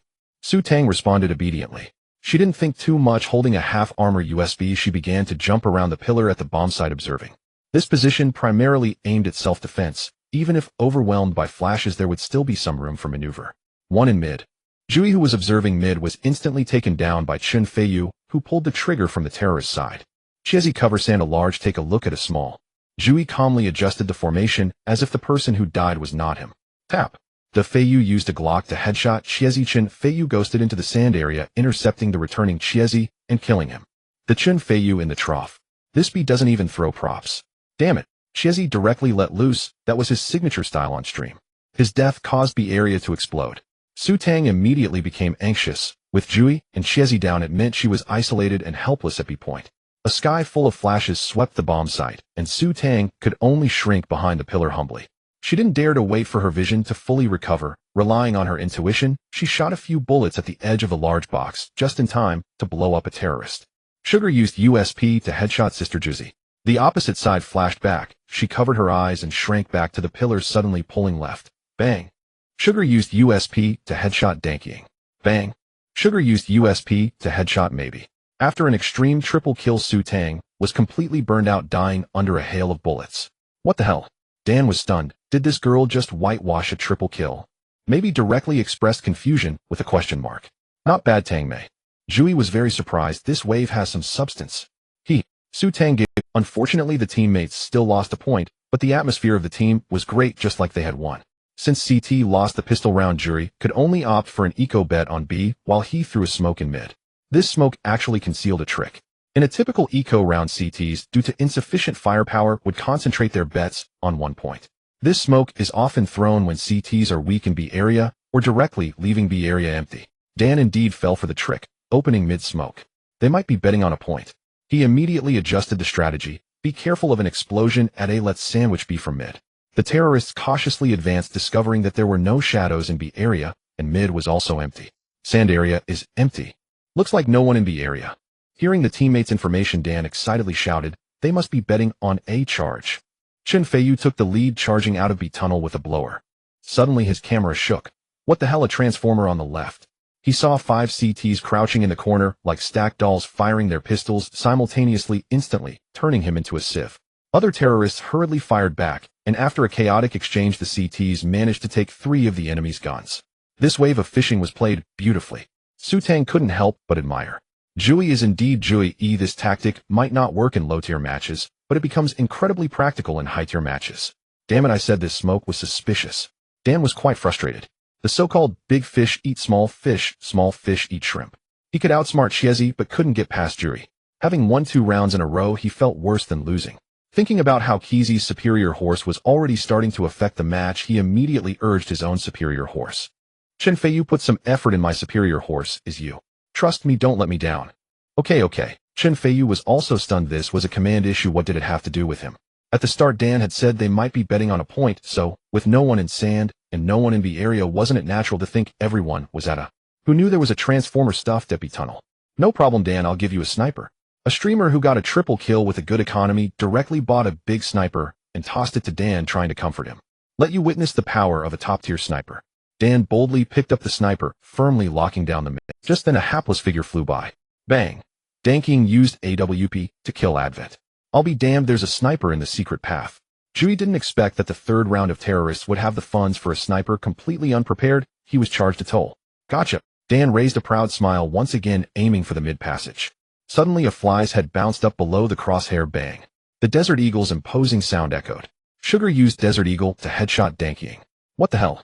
Dan was incredulous. How could she instant kill me? Maybe laughed. What's going on with Dan? How did he get killed by a girl using a Desert Eagle? A sniper costing $47.50 with a scope instantly killed by a 700 pistol. Still calling themselves Asia's #1 sniper. What a disgrace. I could do it too. Help me pick up the sniper. I won't believe it. Dawn's face flushed. Fortunately, he had killed Jui at the start, so it wasn't a loss.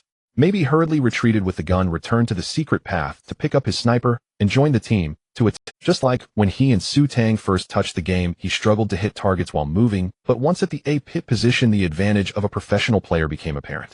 The reactions of a top-tier professional player allowed him to easily eliminate enemies appearing in his crosshairs, while the enemy's reactions seemed like slow motion.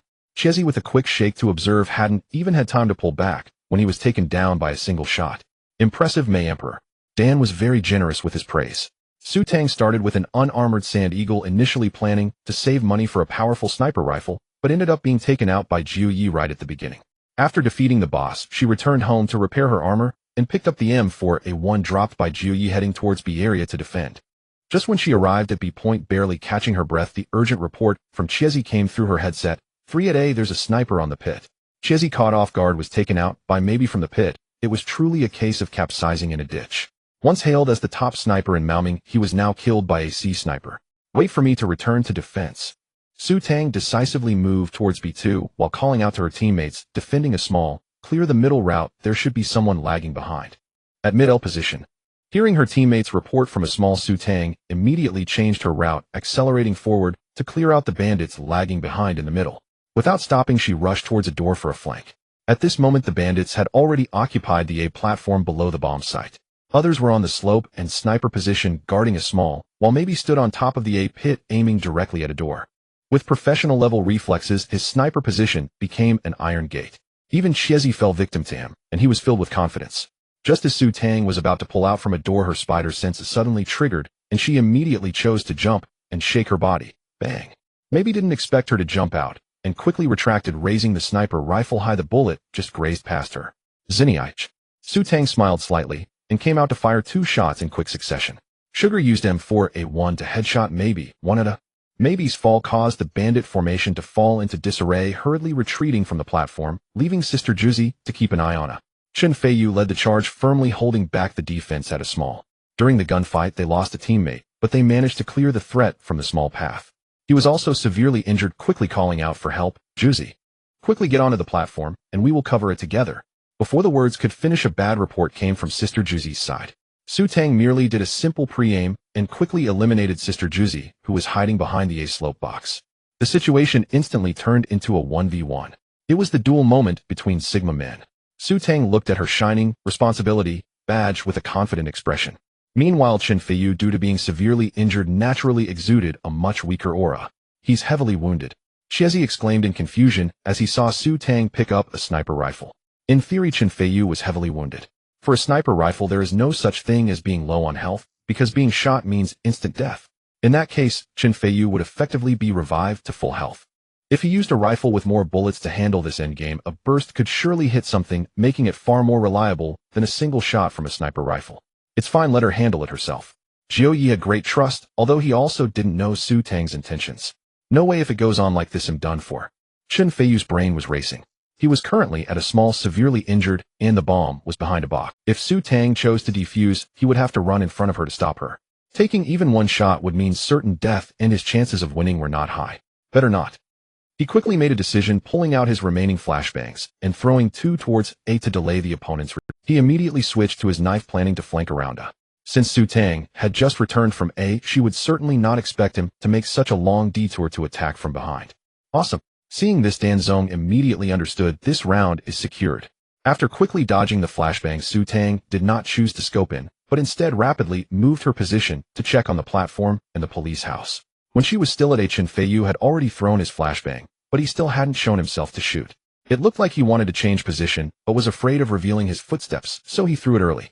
The enemy might have already jumped down from the platform, hiding at her close point. Or perhaps flanking from A.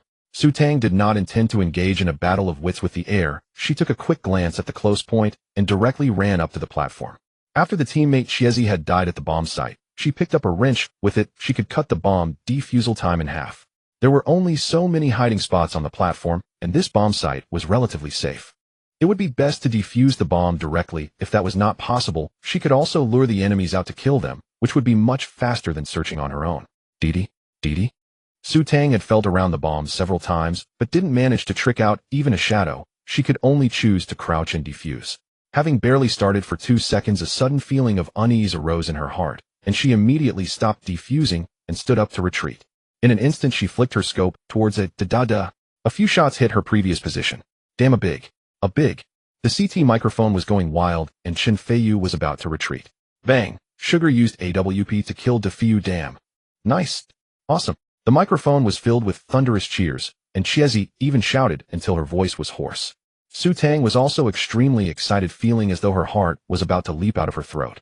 She switched to the big sniper rifle solely to ensure that Chen Feiyu would be taken out in one shot when he came out to observe, as she could not compete with a rifle. She did not expect Chen Feiyu would actually flank far around A, instead giving her the opportunity with the big sniper. A Tang, are you serious? Was this part of your plan too? The fortune teller Tang Bao got it right, every step calculated. The bullet comments were also hyped up. Only Chen Feiyu had a pained expression. Mine, my sniper. No way, bro, is this Spider-Man sensing killing intent? Dan Zong couldn't believe it. Can this be blamed on Chen Feiyu? He had made all the right choices. When he came out, he happened to catch the enemy defusing, and his aim was also precise. But she just inexplicably took a step back and shot him down in return. What more could be said? This round is finer. If it were me, I would have died. Danzone consoled. Maybe half-jokingly asked, she wouldn't be cheating, right? No way, stop talking nonsense. Danzone quickly intervened. Oh, maybe realized he had misspoken. He was a major streamer, and he couldn't lead the rhythm. He had to admire Danzone's meticulousness as a mainstream streamer. He shifted the topic, saying, this can only be attributed to a woman's sixth sense. Whether Su Tang counted as a pure woman was uncertain, but she certainly had a sixth sense. With the responsibility badge in hand, as long as she chose to go solo, her state would remain full, and the occasionally triggered spider sense would be unstoppable. In this round, the bandits' economy collapsed, directly forcing them to push hard. When in doubt, rush B. Danzone commanded, Chun Feiyu, I'll give you an AK, go mid and solo. The CT side, having won the endgame, was already full of momentum, and E was busy praising Su Tang, making her feel embarrassed. Chiezi expressed great envy from the side, wanting to be praised by her sister as well. He was determined to showcase himself. Only Jiu Yi, the old man, was calmly directing. They have no money, they are likely to rush this round. He'll solo B1, you all push A sugar, you set up for B to counter the rush. No problem. Su Tang nodded, feeling grateful for not having to think with Jiu Yi around. She lifted the big sniper rifle, and as soon as she deployed a set of smoke and flashbangs, the bandits' flashbangs flew out in droves. B tunnel is blown. Su Tang covered her eyes as she exited B door. Once the flash ended, she pulled out a grenade to blow through the smoke, just in time to spot Danzone's silhouette, taking him out with one shot. One bandit, seeing her had killed a teammate outside the door, became reckless and thought to challenge her as he rushed through the smoke. Su Tang did not wait to scope in, but directly shot him down. Don't go out against this. Danzone quickly cooled down his teammates. First, plant the bomb, plant the bomb. The strategic goal of this round was simply to plant the bomb, as long as they planted it and got the money, losing wouldn't matter much. But Su Tang wanted to completely wipe them out. Hearing the bandits drop the bomb, she threw 2 flashbangs and returned swiftly, rushing into the B door smoke. As the flashbangs exploded, both the bandits at the bomb site and herself were blinded. Once the blinding ended, she moved to the right of the smoke, accurately finding maybe who was planting the bomb, shooting him to interrupt the planting, but was also taken out by a bandit at the car position. There's one more at the bomb site. Su Tang quickly reported. Jiu Yi, who had been pressing B1, had now chased to B tunnel, posing a great threat to the bandit at the car position. Chun Feiyu, seeing the bomb at B had dropped severely, was also impatient, holding an AK on the Xbox and directing traffic. He first cut off Chiezi, who was returning from a small, then rushed out of the sand to eliminate E, keeping another CT busy at the police house, overwhelmed with work. The situation had momentarily turned into a 2v2, and fortunately Jiu Yi, also a top-tier player, won the duel against the bandit at B point. Together with the CT at the police house, they successfully eliminated Chun Feiyu in the middle. This girl is a bit fierce. Danzone stared at the scoreboard, his brow deeply furrowed. Having only scored 4 points, Su Tang's performance was already 113, the highest in the game. What was even more frightening was that this girl had achieved all crucial kills, consistently breaking the bandits' rhythm at critical moments. Looking at the non-existent gift horse prefix in front of her ID, Danzone felt as if he had eaten too many beetle nuts and was hallucinating. We can't let her play like this anymore. Danzone gritted his teeth. If I get a sniper, I'll mess with her. No need to switch, I can handle her in mid with this gun. Chun Feiyu purchased a Desert Eagle, fire burning in his eyes. He had a good understanding of Su Tang's playstyle. Knowing her positioning habits, as long as he targeted her intentionally, she wouldn't get away unscathed. Feiyu, are you up for this? Danzone looked skeptical. Her sniper is pretty accurate, you know. You're underestimating me, Danzone. Don't forget, I am your top-tier horse. He hadn't even started yet, and was already losing confidence. Chun Feiyu was not pleased. Let me ask you, does her sniper take someone out with one shot? And does my Desert Eagle headshot do the same? Come on, look me in the eyes, and answer me. Danzone was momentarily speechless. Remembering how Su Tang had just taken him out with a single shot from her Desert Eagle, he realized. So you're saying I'm being targeted, huh? Go ahead, go ahead. Danzone's heart sank. The team's morale is scattered, it feels hard to lead them. On the CT side, Jiu Yi maintained his usual steady strategy. Eggplant, feeling the call of the moment, suddenly spoke up. Tang, making your sniper, show my brother Eggplant some tricks. Of course. Su Tang happily tossed the sniper rifle over and bought an M4, heading to B point. A password. Where can I find such a good sister? Eggplant was moved to tears and turned to his viewers. Friends, please go over there and mark the spot for me. You'll check on my good sister after I finish. Many viewers already had a good impression of Su Tang, and seeing Eggplant's request, they immediately rushed to her side to shower her with gifts. With just a single sentence from Eggplant, her follower count surged by thousands, equivalent to weeks of effort. She fully believed that once the game clips were uploaded, even more people would come looking for her through the videos. This is the allure of being a major streamer. It's no wonder that so many female streamers in real life would rather invest their efforts to be associated with big names. Su Tang felt a bit grateful towards Chen Feiyu knowing he had put in considerable effort this time. Otherwise there's no way she would have such a position tonight. Cheng Wenxing, yes, the opportunity had been given and she had to seize it well. As long as she did not provoke the viewer's dislike, it would be a very positive help to her. The sniper god from Maoming is back. Eggplant swaggered towards mid with the sniper, catching sight of Dan Zong peeking from a dark corner. Bang! QZ used AWP to headshot and killed Danking. Eggplant typed on the public screen to taunt, arrest Dan the pig. Dan Zong responded with a string of electric codes. Just as Eggplant continued typing to taunt, a Phoenix warrior emerged from the center door. What the hell? De Feiyu used Desert Eagle to headshot and killed QZ. Eggplant's eyes widened. Chen Feiyu, you bastard. Sorry, brother Eggplant. Chen Feiyu, who had been taken out by Su Tang, typed. Your stance with the sniper was too cool, I couldn't help but take a shot. I haven't played this well in a long time. He had originally aimed for Su Tang, but it turned out to be Eggplant who got the sniper. What a twist of fate. Haha, Eggplant, that's karma. Dan Zong was not to be outdone in his taunts. It may come over to my side next round. Eggplant sniper is pretty soft, damn it. IRBQ, Eggplant spewed expletives. Ever since becoming popular, he had been closely monitored by the platform and had refrained from cursing too much. His viewers rarely got to see him unleash his full fury, and the bullet screen was filled with excitement. After venting his anger, Eggplant opened the mic. Tang may help me pick up the sniper, I need to punish him. Although Eggplant was leeching, he genuinely wanted to give back to his fans. In the next round, Su Tang obediently tossed the sniper to Eggplant. Be careful, brother Eggplant. Don't worry, I've got this. Eggplant assured, this time I'm going to grab 1A big.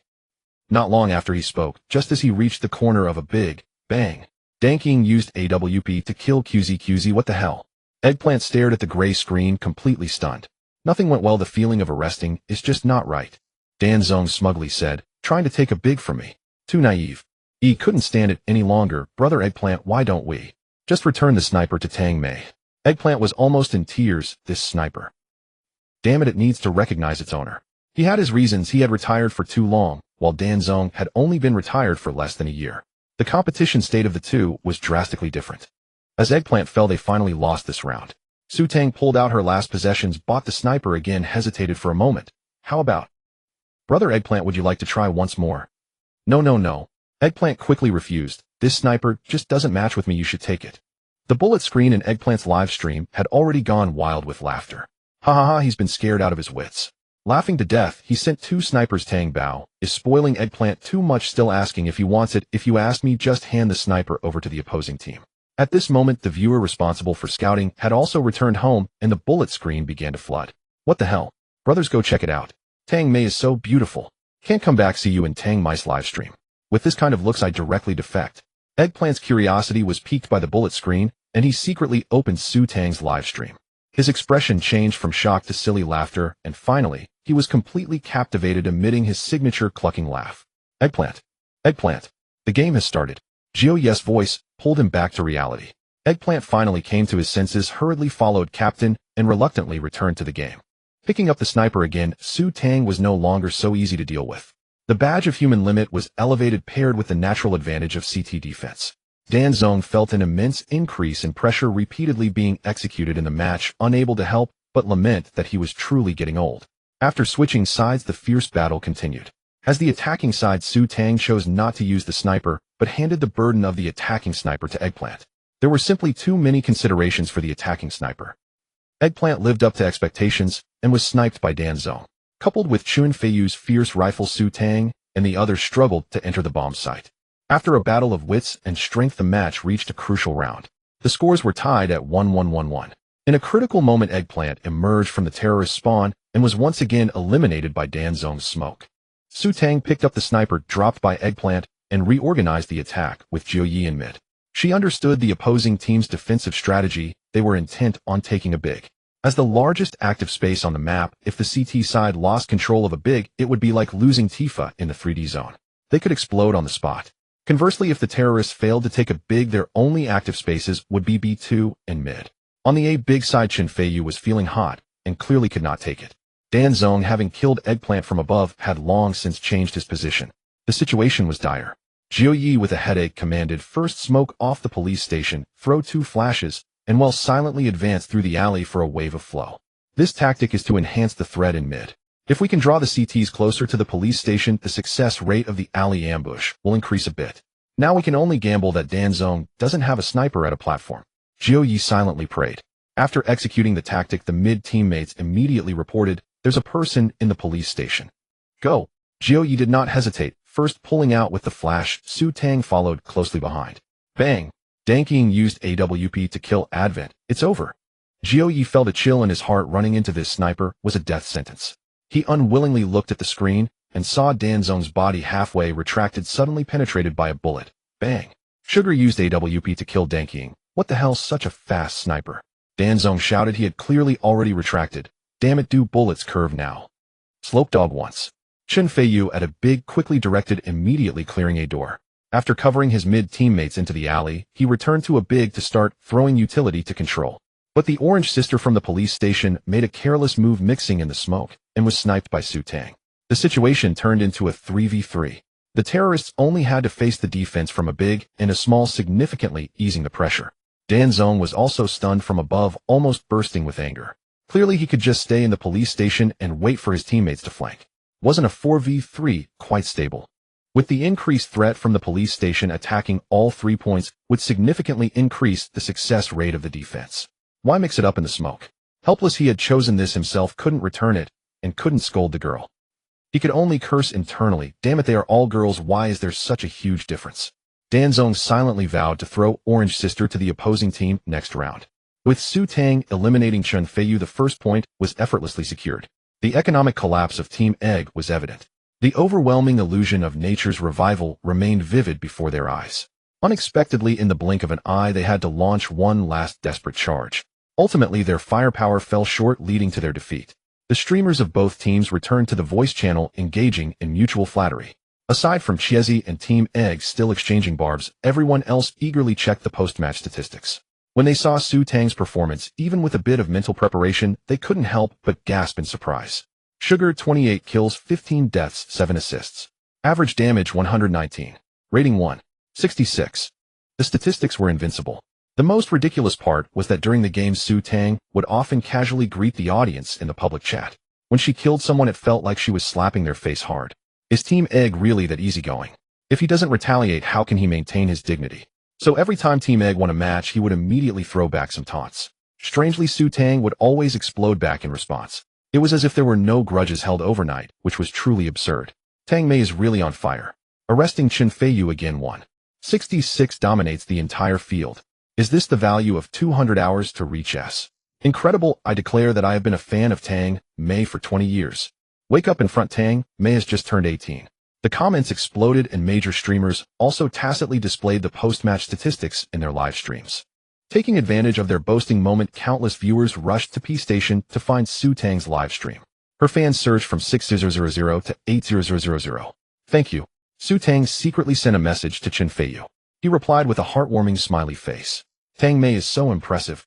Chiesi praised, this is just my keen eye for talent. What nonsense. Wasn't it your turn in the last round? Team Egg ruthlessly dismantled the praise. Chiesi immediately retorted, you had the chance, but you didn't seize it, did you? Their exchanges were filled with recognition of Su Tang's strength. Old Nine felt both happy and regretful, saying, what a pity. This visible talent. If only it had been a few years earlier when he was still at Tianlu, he would have fought against the consensus to include Su Tang in the youth training. But now he had already retired, and while it wasn't a cold shoulder, he had no power to intervene in the club's operational decisions.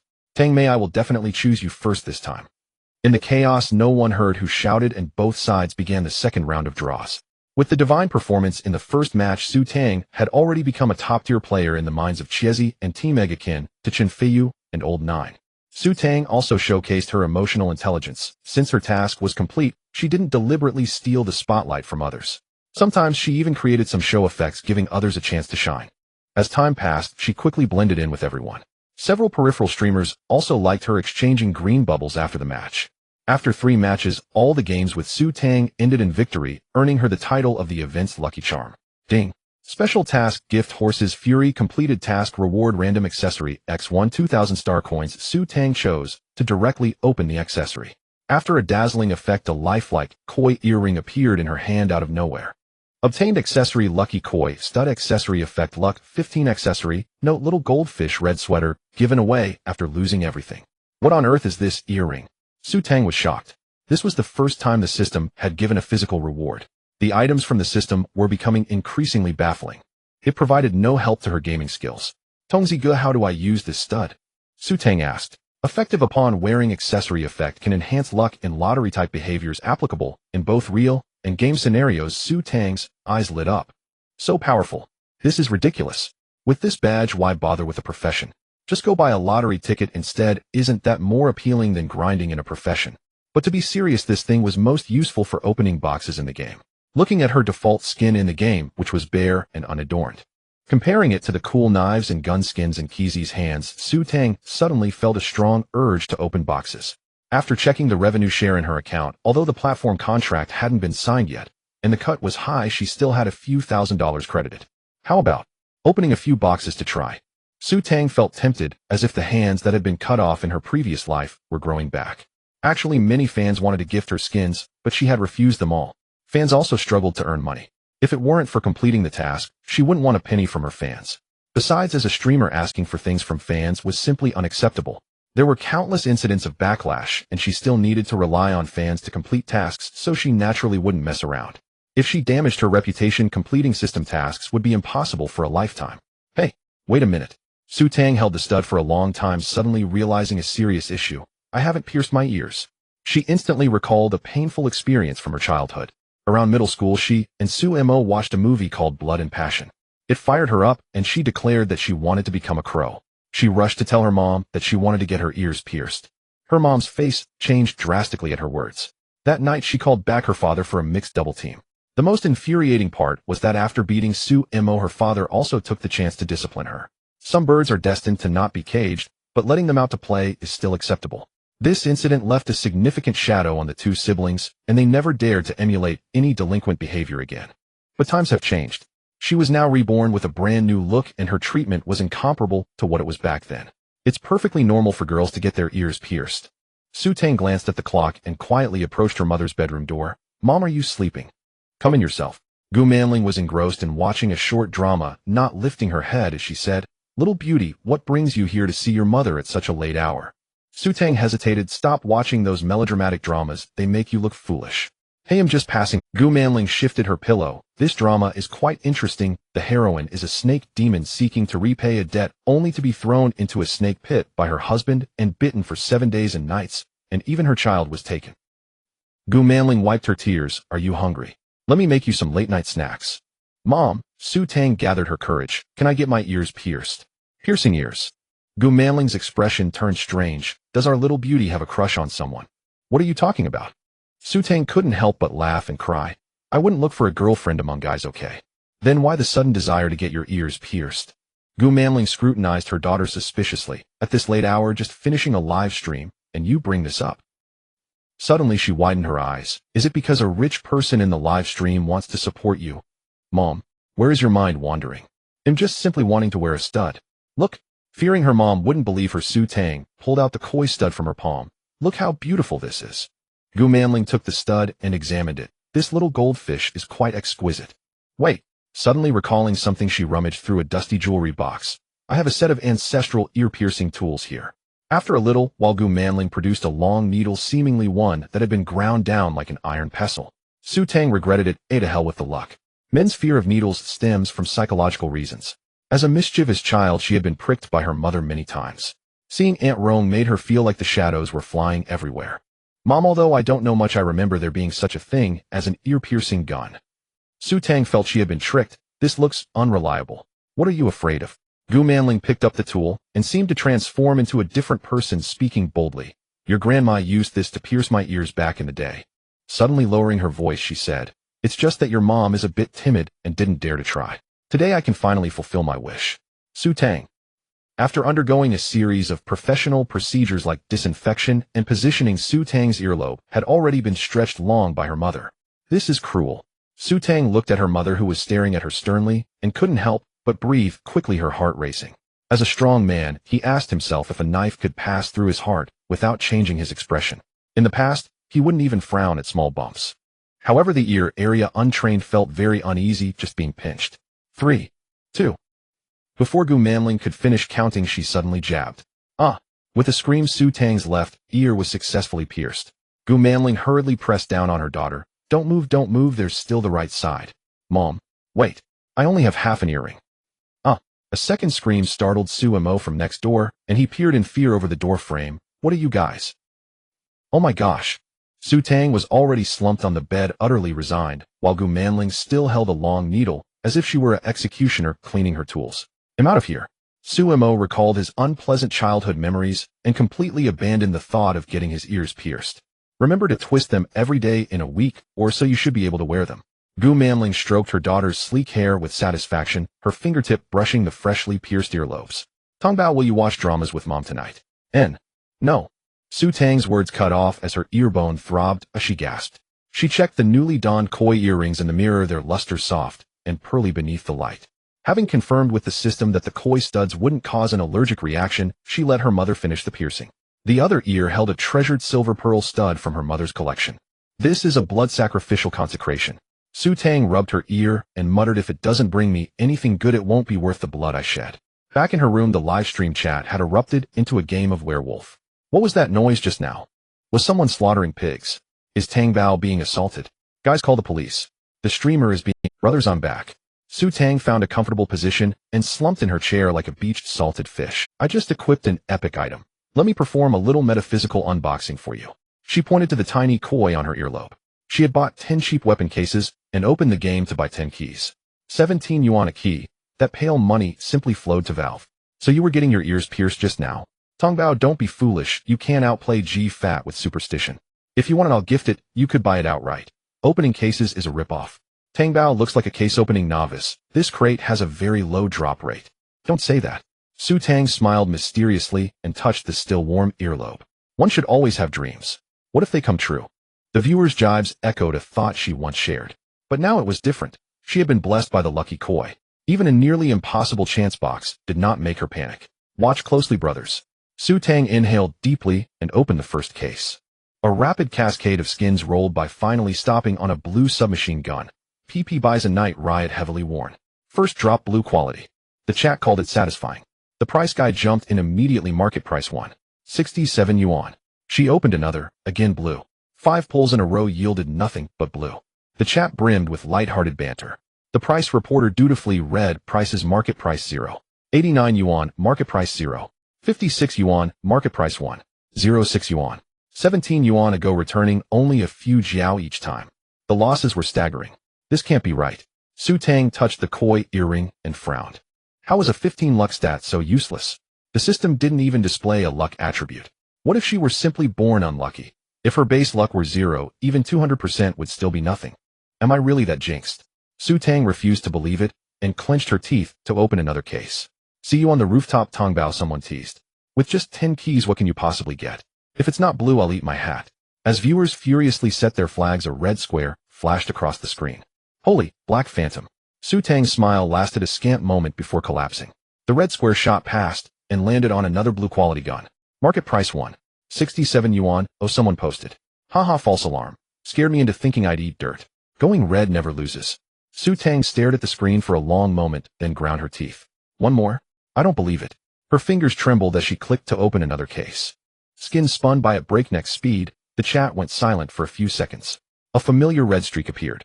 M4A4 Black Phantom. Covert factory new. The viewers exploded in cries. Market price 300 yuan. Holy crap. Can this be resold? Tongbao, you struck gold. Which brother said he'd eat his hat? Su Tang stood stunned for 2 seconds before delight spread across her face. I told you Epic Gear helps. 10 cases and keys had cost her about 200 yuan. This gun alone was worth 300, netting her a profit of 100. After that, the rest felt like gravy. Keep going. She urged, rubbing her earlobe. The pain was drowned. The 7th case yielded purple quality, the 8th pink. The price reporter began to sense the anomaly. Su Tang's luck only improved. Blue never appeared again.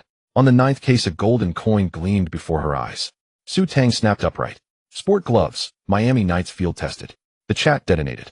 Mia. Miami. No way. This can't be real. Where's the price guy? Where did he go?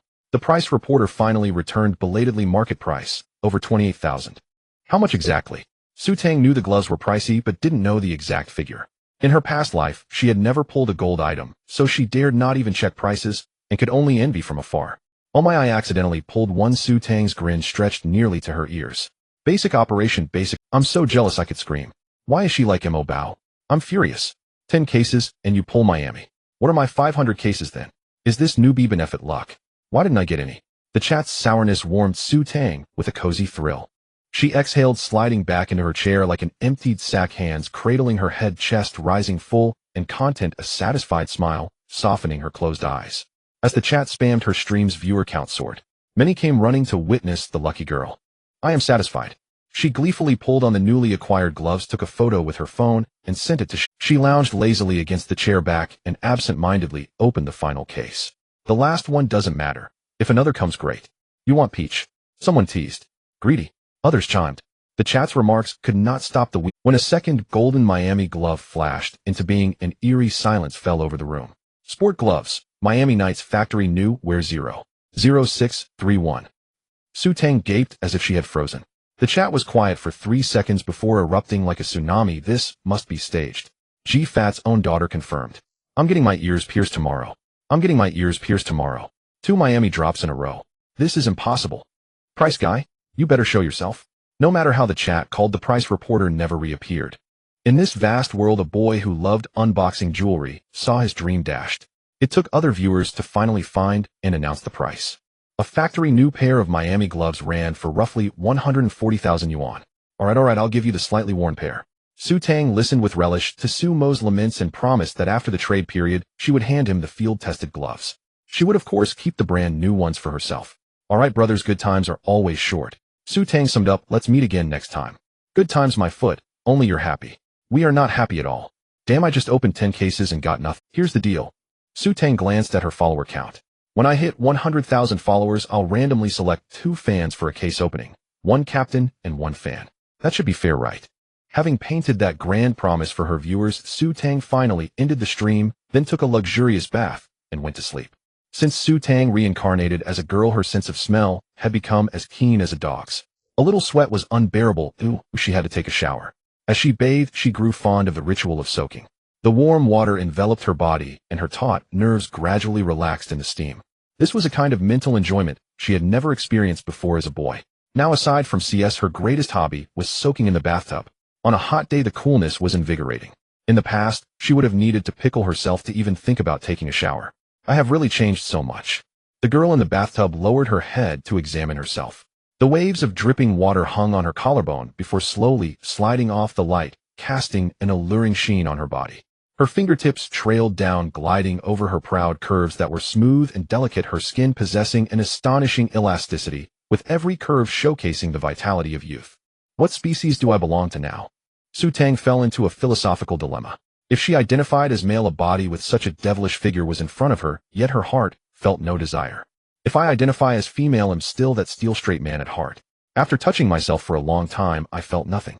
She finished her shower, vaguely expertly wrapped herself in a towel, and began to dry her hair. Having been a woman for a while, she had gained some insights. Now she knew to dry her hair before putting on her bra.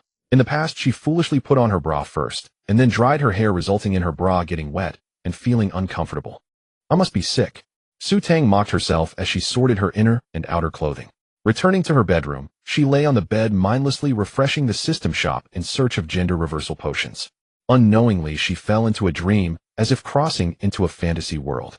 In this world, she practiced an evil cultivation technique, and after a serious injury, she took over the body of a woman. In the end, for some reason, she found herself trapped in a place full of tentacles. Holy crap! Su Tang woke up in an instant, cold sweat soaking her pajamas. She frantically searched her body, and after feeling no suspicious sticky sensations, she collapsed onto the bed like a dead fish. It's already morning. Morning light filtered through the curtains, causing her head to pound. Her throat felt dry as if on fire, her earlobes swollen and warm, and she felt groggy, as if floating in the sky. When Gu Manling discovered her daughter was ill, Su Tang was already speaking nonsense due to the fever. I forgot to tell her not to let her ears get wet. In her haze, she heard her mother's self-reproachful voice. How did I know getting an ear piercing could lead to fever? This girl is much weaker than I am. From now on, no more gaming for you all. Everyone should go run. Why are you still dawdling? Hurry and carry your sister to the car. When her awareness returned, Su Tang found herself already asleep in her bedroom. The computer tower was glowing with colorful lights, and Su Ming was excitedly playing games in her esports chair. Su Ming. Su Tang's temples throbbed in anger. She was this sick, and the little brat was still using her equipment to play games. Sis, you're awake. Su Ming excitedly came over. I just helped you sign the platform contract. Your gifts will be split 50-50 from now on. That's more like it. Su Tang didn't expect her brother could handle something properly. I've been waiting so long. How could you sign directly? You have to take the initiative. It's not the era where platforms are fighting for people who would proactively seek you out for a contract. Su Ming replied with a blank expression. I thought you knew. I felt sorry seeing you lose so much of your share. Oh, I see. Su Tang also chuckled at her own foolishness. Seeing that she seemed to be fine, Su Ming finally relaxed and mysteriously said, Lord Zhou sent you a message. Do you want to see it? Read it. Su Tang raised her hand to signal. Lord Zhou said Tianlu agreed for you to try training. If you really want to go, he can take you to give it a shot. Su Tang, you really have a chance to go pro.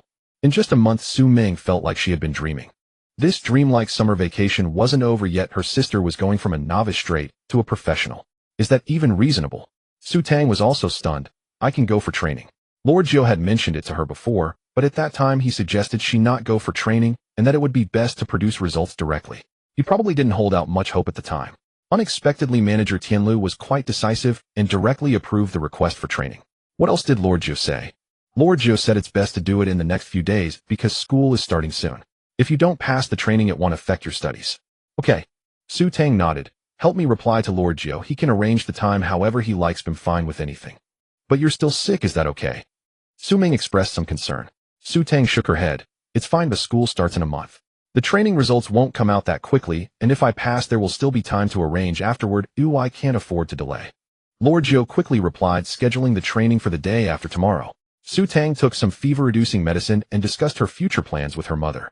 Gu Manling didn't understand esports and asked, is it very difficult for girls to go pro? Su Tang nodded, not deceiving her mother. It's tough. Currently no girl has made a name for herself. The fever left her cheeks slightly flushed, making her appear very delicate, but her eyes were still bright. Gu Manling stared at Su Tang for a while, then nodded. So that means my daughter might become the first to make a name for her. That makes it challenging. I'll go pack. We'll go together tomorrow. Even though she didn't understand this world, if her daughter wanted to pursue her dreams, she would support her. Mom. Su Tang called out to Gu Manling, paused. I love you. Hey. Gu Manling touched her forehead and turned her head away. I'll handle things with your dad. If you really want to go pro, we'll arrange for you to take a break from school. Your studies can't fall behind. Su Tang felt grateful for her parents' leniency and was determined to perform while making sure not to disappoint them. 2 days later at 6 in the morning, Su Tang, accompanied by her mother and brother, boarded the high-speed train to Hangzhou. Tangbao, are you okay? Gu Manling carefully applied a fever-reducing patch on her. Your fever hasn't gone down yet. I'm fine, Mom. Su Tang casually tied her hair up, but her mother disapprovingly undid it and neatly styled it into a high ponytail. Su Tang, you seem nervous. Su Ming pointed at her hair. I've never seen you care about your hair before. I thought you were doing it on purpose to look like a one-eyed monster. Go to hell. Su Tang rolled her eyes, comfortably leaning against her mother's shoulder to rest her eyes. Su Ming looked at her phone. Lord Zhou said he has already arrived at Hangzhou East Station, and there's someone else joining you for training today. Who? Chen Feiyu. Su Tang was taken aback, then smiled. He's coming for training too. That's perfect. Ooh, I have someone familiar with me. Suddenly she remembered something. Wait, when did you become friends with Lord Zhou? Well, you were sick and couldn't check your phone, so I temporarily acted as your manager. Su Ming said. August 5th, 2024. At Hangzhou East Station by the exit, Zhou Yi leaned against a pillar scrolling through his phone where a little chick was hopping in response to his taps. The black t-shirt made him appear quite small, and with his baby face, he looked like a primary school student sneaking a play on his phone. Beside him, Chen Feiyu, who was slender and somewhat handsome, was constantly tiptoeing and looking around. Suddenly his eyes lit up there here. Following his gaze, Zhou Yi couldn't help but freeze. The crowd at the exit was dense, but he spotted Su Tang at a glance. The girl walking in the morning light had her hair tied in a high ponytail, and beneath her white sun-protective shirt her slender waist was faintly visible, while her denim shorts outlined her long legs. The most stunning feature was her unadorned face, even more translucent and lively than in the live stream, resembling a mountain spring in summer. Zhou Yi. Su Tang trotted over full of youthful energy. Following her were Gu Manling and Su Mo, who was carrying various bags and a suitcase. Zhou Yi felt as if youth had bumped into him. His gaze swept over the fever patch on her forehead, and he asked with concern, are you feeling all right? Just a slight fever, Su Tang replied with a smile, making a shooting gesture with her fingers, then turned to introduce, "This is my mom, and this is my brother." After the introductions, she warmly greeted Chen Feiyu, so enthusiastic that it almost felt like they were shoulder to shoulder. The blazing sun made the beautiful girl even more radiant. Chen Feiyu hesitated, looking at her flushed cheeks and feeling his heart race. In the end, he quietly took Su Mo's suitcase, earning a grateful look from him. As the business vehicle entered Tianlu base, Su Tang was staring out the window in a daze. In the reflection on the glass, Chen Feiyu stole a glance at her face for the third time. "Are you nervous?" Jiu Yi asked her through the rearview mirror. "A bit," Su Tang replied, squeezing a bottle of mineral water. "It feels like the first time getting my period." This directly killed the conversation. The two boys certainly wouldn't bring up such a peculiar topic. The atmosphere suddenly grew tense. Gu Manling held her daughter's hand, gently patting the back of it to encourage her. Soon the vehicle stopped in front of a low-key gray building. Stepping into the lobby, one could see the Pishio logo of Tianlu Club behind the front desk. Under the lights, it appeared quite imposing. Of course, under more lights on stage, it would be reduced to nothing. "This is the first time I'm so close to the realm of professional players." Su Tang took a deep breath and followed Jiu Yi into the elevator. Gu Manling, perhaps worried about Su Tang's nerves, or maybe feeling a bit nervous herself, decided not to go in. She took Su Mo to stroll around Westlake, which made Su Mo a bit upset. "Remember," Jiu Yi whispered, "don't pay attention to those idle remarks. Just focus on doing your best." The elevator doors opened, and a strong smell of instant noodles hit them. Inside the training room, a few young trainees were smoking and gathered together analyzing footage. They looked younger than Su Tang, yet seemed quite mature. The table was piled high with empty beetle nut bags. "Old Lu, I've brought the person." Jiu Yi frowned and opened the window, leaving a crack. "They're here, they're here." Old Lu jogged over and clearly froze when he saw Su Tang. He had stayed up all night watching this girl's live stream, or rather it was her outstanding appearance that led to this audition. The female streamers he remembered were all heavily made up, but this girl seemed like a college student who had wandered into the wrong set. Fresh, understated, and beautiful. "Then let's get started. Wrap it up early so we can have dinner together." Old Lu cleared his throat a few times. The audition process is very simple. He glanced at Chen Feiyu symbolically and handed over 2 forms. "First, complete 3 training maps, then play 2 unknown matches." Old Lu added, "If there are no problems, then we'll add a training match to see your compatibility." Perhaps due to nerves, Su Tang accidentally filled in her gender as male, hurriedly scribbling to correct it to female. The form was not complicated, similar to a job resume. It included details on gaming hours, rank rating, preferred maps and positions, and achievements. As Su Tang filled it out, she realized that a large portion of it was still blank. She suddenly felt a bit uncertain. This mindset wasn't about skill. It was more about being in a situation of being chosen and evaluated. It felt as if a person's worth was being measured by this single piece of paper. "You were referred by me, this is just a formality." Jiu Yi noticed the two's awkwardness and pointed to the blank areas on the form. "Who cares if you can do it? Just fill it out. After all, most of it will be retrained anyway. It looks better to fill it up." He reassured them, "It's no big deal, relax. I believe you can do it." After filling out the forms, they were taken to the prepared equipment. Chen Feiyu took a deep breath. He felt a bit nervous too, but as a boy he had to set an example for Su Tang first. A few young trainees, seeing a pretty girl come for the audition, put down their footage and gathered around. Some were curious, some were there for the show, and some wore displeased expressions. The first task of the audition, the first map, was a basic shooting practice map. The goal was to eliminate 100 robots within a time limit of 1 minute. This step tested the players' fundamental skills. The difficulty was not high, mainly to rule out the possibility of cheating and to assess basic skills. Chen Feiyu, being a top player in casual matches, must have practiced these maps extensively. With a series of precise and uninterrupted kills, he completed the task before the countdown ended. When it was Su Tang's turn, she appeared to struggle. She rarely practiced shooting and was not used to the equipment here. Although her kills were quick and precise, her speed was far less efficient than Chen Feiyu's. Before time ran out, she was still several kills short of the target. On the second green circle shooting map, Chen Feiyu was even more at ease. In the green circle shooting, the requirement was to quickly shoot the green circles that appeared on the screen within 1 minute. The more hits, the better. This tested the player's reaction speed and aiming ability. Chen Feiyu's aim was based on his instant positioning ability, so passing the test was certainly not an issue. However, Su Tang was playing as a free agent. Her reaction speed was quick, but her positioning ability lagged behind, not comparable to those who specialized in rifles. Relying solely on the headshot machine to improve rifle stability was far from enough. What she needed was talent and more accolades. Across 2 maps, her performance was far below Chen Feiyu's, failing to complete the tasks. Old Lu, holding the evaluation manual, looked somewhat disappointed. "It seems you're not as impressive as in the lot." Jiu Yi quietly reminded her gaming time hasn't exceeded 300 hours up to today. Jioyi continued. It's normal for her to be unfamiliar with these maps on her first try. Old Lu remained non-committal, nodding and shaking his head. Every CS player would sharpen their skills on these. For Chen Feiyu, his gaming hours exceeded 6,000, of which he probably spent around 800 hours on these training maps. Playing a training map felt like going home, equivalent to having done specialized training in advance. For Su Tang to show this performance on her first try, it was indeed not bad. But really, it wasn't excellent. With this kind of performance, it would be very difficult for her to get into the training team as a female player. Girls are still a bit lacking. Spent too much time on appearance. What a pity. If she could get in, at least we would have something nice to look at. Just obediently join the women's team. Why come to the men's team to be humiliated? It's really laughable. The whispers of the young trainees behind her reached Su Tang's ears, and one voice was particularly unfriendly. She tightened her grip on the mouse, the dizziness from her fever making her vision a bit blurry. These words pierced her heart like needles, more painful than the cut on her earlobe. Her concentration was impaired, and coupled with her unfamiliarity with the map and equipment, her performance was indeed poor. But that was no reason for them to mock her. What she excelled at was certainly not these stationary targets. Let's just start the unknown matches. Su Tang suddenly spoke, her tone cool, and unlike someone with a fever, I want to try fighting real opponents. The rules of the unknown match are quite simple. There will be 2 rounds of duels, each consisting of 30 turns. The first 10 turns will be with pistols, followed by 10 turns with rifles. The last 10 turns will be a sniper round. The first to reach 30 points wins. It's not mandatory to win the match, but one must at least avoid being completely overwhelmed. If one gets obliterated in the unknown match, it means saying goodbye to the trial. The professional arena is incredibly ruthless.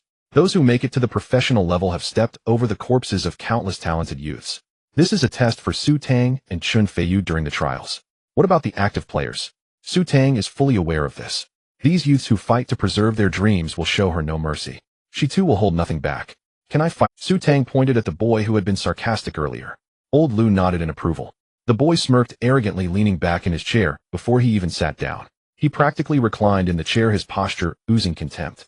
Su Tang pursed her lips, entered the game, and saw the opponent's ID till. ATM. A very good name. If he competes with this ID, it would be an embarrassment on an international level. Her slender fingers tapped rapidly on the keyboard. You were the one who said I came to the men's team for abuse, right? The opponent didn't expect Su Tang would confront him directly. However, women are ultimately women. He dared not question her verbally, and resorted to typing in the game.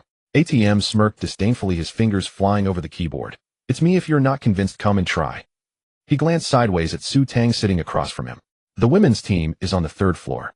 If you get bullied and cry, just let Jui try. They'll definitely be gentle with you. After saying this, ATM cast a casual glance at Jui. There are only 2 teams in the youth training, 10 people in total. When someone comes in, it means someone must be eliminated. This old man has retired, yet he still manages to bring in connections. This time it's even worse, he brought in a girl. To him, professionalism is professionalism, and it must not be tainted by anything. Allowing such connections to infiltrate poses a significant threat to him. The main issue is that most of the people Jui brings can be promoted. Among the current Tianlu 5-man team, 2 are his favored disciples. His sense of crisis has long been off the charts. Jui is the one who influences his rise. Let's get started quickly. Jui frowned slightly upon seeing the in-game conversation between the 2. However, the professional arena has its rules, and he cannot intervene. Very good. Su Tang replied briefly, her gaze growing sharper. The first round is a 10-turn pistol battle. With just one encounter, Su Tang was instantly eliminated. When she arrived, the opponent was still watching the replay and hadn't warmed up. Given such sharpshooting skills, it's no wonder he had the confidence to be arrogant. Su Tang had warmed up during the previous training, yet she still struggled during the pistol rounds. After each kill, both would quickly ask questions, creating a palpable tension. Ultimately, Su Tang's pistol skills were lacking, resulting in a score of 2-8. ATM typed arrogantly, is this all? He expected to see anger on Su Tang's face, or perhaps a smile. Instead, Su Tang smiled sweetly. Thank you, Ding. Hello, Nico, LV. 5 has been badge effect when subjected to single target taunts from the opponent. Rifle ability 25, a Desert Eagle headshot rate 25, lasting for 5 turns. Is this girl crazy, eh? ATM felt a chill inexplicably. This seemingly docile girl had a glint of a hunter's sharpness in her eyes. He couldn't help but think of a famous line for her. You are already dead. The rifle round began. Su Tang's AK-47 seemed to be suddenly infused with a soul. In the first 5 turns, she achieved 5 consecutive headshots, bringing the score to 7-8. ATM couldn't even see him clearly. Finally, my upgrades weren't in vain. Before coming to the trials, Su Tang had anticipated that she would be ridiculed. She used all her accumulated badge shards to upgrade her Nico badge. The effects of a maxed badge go without saying. She quietly felt the enhancements brought by the badge. Combined with the dual effects of the headshot badge, the feel of the rifle was simply explosive. This is a bit outrageous, isn't it? ATM's forehead was sweating and his fingers trembled unconsciously. He had never seen such an eerie person. His pistol skills were terrible, even allowing him some space for playful ridicule. But in the rifle round, the bullets seemed to cost money, always hitting the mark. Unknowingly, he scratched his mouse, then quickly put it down, feeling something was off with the settings. Xiao Tian's focus is starting to wane. By now, 3 more onlookers had gathered. The short-haired man in the lead stared at ATM's small movements, frowning. His dark circles were quite pronounced, and he held a stack of tactical papers filled with notes. Jui recognized the newcomer, his eyes showing a hint of amusement. "Zhong, you haven't slept yet." "Jui." Coach Zhong of Tianlu forced a smile. "Didn't you just lose to RA 2 days ago?" "I just finished analyzing the footage and came to take a look." A chubby boy next to him, seeing Jui, was extremely excited and hugged him. "Gee, I missed you so much." Jui laughed as he pulled the boy's arms down from around his neck. "They're still in an onion, so keep it down." "Oh." The chubby boy looked like he had been caught by a parent. His baby-faced appearance carried a hint of cuteness. No one could tell that this little fatty would become Tianla's strongest ace sniper. G. The match was clearly one-sided. Ji stared intently at Su Tang for a while before shifting his gaze to, as Zhong said, ATM had unconsciously added many small movements during the match. He shifted the mouse pad and changed the way he held the mouse. Such behavior is nothing to be surprised about in a casual match. But if it happens to a professional player, it signifies a fatal deadlock. Once trapped in self-doubt, one cannot focus on the match anymore. In a fast-paced match, it could lead to immediate defeat, or in a slower scenario, a series loss. If one cannot adjust, it's only a matter of time before they are completely defeated. The score was crushingly 1-8-1-0. The youth training team's spectators wore serious expressions. Only the 2 members of the main team were relaxed, whispering to each other. In the long gun round of 10 turns, ATM and Su Tang scored a pitiful 2 points, just like in the pistol round. She actually made the breakthrough player of the youth training team score only 2 points with a rifle. Jui stroked his chin thoughtfully. He noticed that every time Su Tang was taunted, her shooting skills would leap in quality. He suspected that the 2 points in between were intentionally given by Su Tang to provide ATM with a chance to taunt. So this is how the game is played, eh? Jui was puzzled. This Tang girl is even bringing red fury. After switching to the sniper round, Su Tang, contrary to her usual behavior, stopped the taunting. But ATM felt. Although she said nothing, it seemed as if she had said everything. Indifference. Disregard. Contempt. "Coach Zhong is here too. I can't lose face. I have to prove myself." ATM was sweating profusely, feeling even more nervous inside. He frantically wiped his non-existent sweaty hands on his clothes. His mentality is still unstable. Zhong secretly shook his head. As the breakthrough player of the youth training team, sniping wasn't his strong suit. But this is only true for professional players. Anyone who has played CS to the professional level should be proficient in all weapons, and against a casual player like Su Tang, he should be able to handle her effortlessly. But what Zhong didn't know was that given Su Tang's talent, even without a system, she could become a decent sniper. After being consecutively sniped a few times, ATM abandoned the idea of a direct confrontation and was forced to play a guerrilla style with the sniper. He looked quite disheveled. There was no other choice. Going out meant death. When he jumped to observe Su Tang, before he could land, Su Tang had already fired. She swept across the screen from left to right, headshotting him midair. "This is impossible." ATM slammed his mouse down. This flickshot angle would be difficult even for Ji, who was behind him. Su Tang silently typed, "Become a true ATM, my warrior." A soft chuckle escaped Ji. Though the shot had been largely a matter of luck, this girl was undeniably intriguing. In every respect, she was intriguing. A fierce flame ignited in his eyes. The match was far from over. Only 5 rounds into the sniper map, Zhong raised a hand to halt proceedings. "That's enough for now." He nodded towards Su Tang, voice laced with quiet approval. "Well done." Today's session was merely a trial for newcomers, not an exercise in shattering veterans' confidence. What if ATM, the Academy's star entry fragger, suffered a shattered Dao heart? How then would the team compete in upcoming matches? Even if Su Tang secured a spot, team dynamics would grow strained and awkward. Restraint, precise, measured, timely. Halting the match now not only affirmed Su Tang's capability, but also preserved space for future harmony within the squad. This was the delicate balance a coach must uphold. "My apologies," Su Tang murmured, bowing slightly before gracefully exiting the match. ATM slumped in his chair, gaze hollow and vacant, fixed on the young woman before him, calmly rotating her wrists. She was still running a fever. Zhong glanced at ATM's dazed expression and sighed inwardly. Was there truly any room left? The break had been applied far too late. Though Su Tang had stepped away, the match had not yet concluded. Chun Feiyu seized the keyboard with palpable enthusiasm, eyes gleaming with genuine excitement. Seeing Su Tang finally rise to form, he felt sincere joy, for her and for himself. With the weight lifted from his chest, he too yearned to shine. Su Tang had been trialed as a flex player, but he played as a fragger, the direct rival of ATM, just humiliated by Su Tang. Shall we substitute? Zhong gently tapped ATM's shoulder, trying to reawaken his presence. Substitute. ATM jolted awake, snapping back to reality. What was he doing? This was a tryout, no time for daydreaming. More precisely, a battle for survival. He'd long known of Chen Feiyu, and studied his record thoroughly. Both were fraggers. This was a fight for legitimacy. How could he drift off now? He was still in the ring, and he would fight. Give me a moment. ATM bolted into the restroom and splashed icy water onto his face. When he emerged, a cigarette dangled from his lips. Through the curling smoke, his scattered spirit seemed drawn back, reclaimed, restored. Let's begin. He inhaled deeply, then crushed the butt beneath his thumb. At the moment the game-loaded authority reasserted itself, yet his mechanical feel failed to recover. In the pistol round, he barely held his own against Chen Feiyu, 5/5. But in the rifle round, the instant he raised his AK, Chen Feiyu dropped him with a single headshot. Desert Eagle. ATM stared, veins pulsing at his temples. How audacious. Was everyone determined to humiliate him face-to-face? Wielding a Desert Eagle against an AK in a full rifle round. That wasn't competition, it was outright mockery. Chen Feiyu offered an awkward smile. I accidentally switched weapons. Excellent. Swallowing his pride, ATM drew his Desert Eagle. Fine, I'll play your game. Zhong frowned, about to intervene, until Ninth Master raised a hand. Let them play. Just as ATM, seething with fury, unholstered his Desert Eagle to exact revenge, Chen Feiyu, already kneeling, unleashed a controlled burst from his AK. Oh, were you going for the Desert Eagle? I had no idea. Chen Feiyu feigned wide-eyed innocence. You, unscrupulous, unprincipled, unforgivable. ATM slammed his mouse down. Damn it.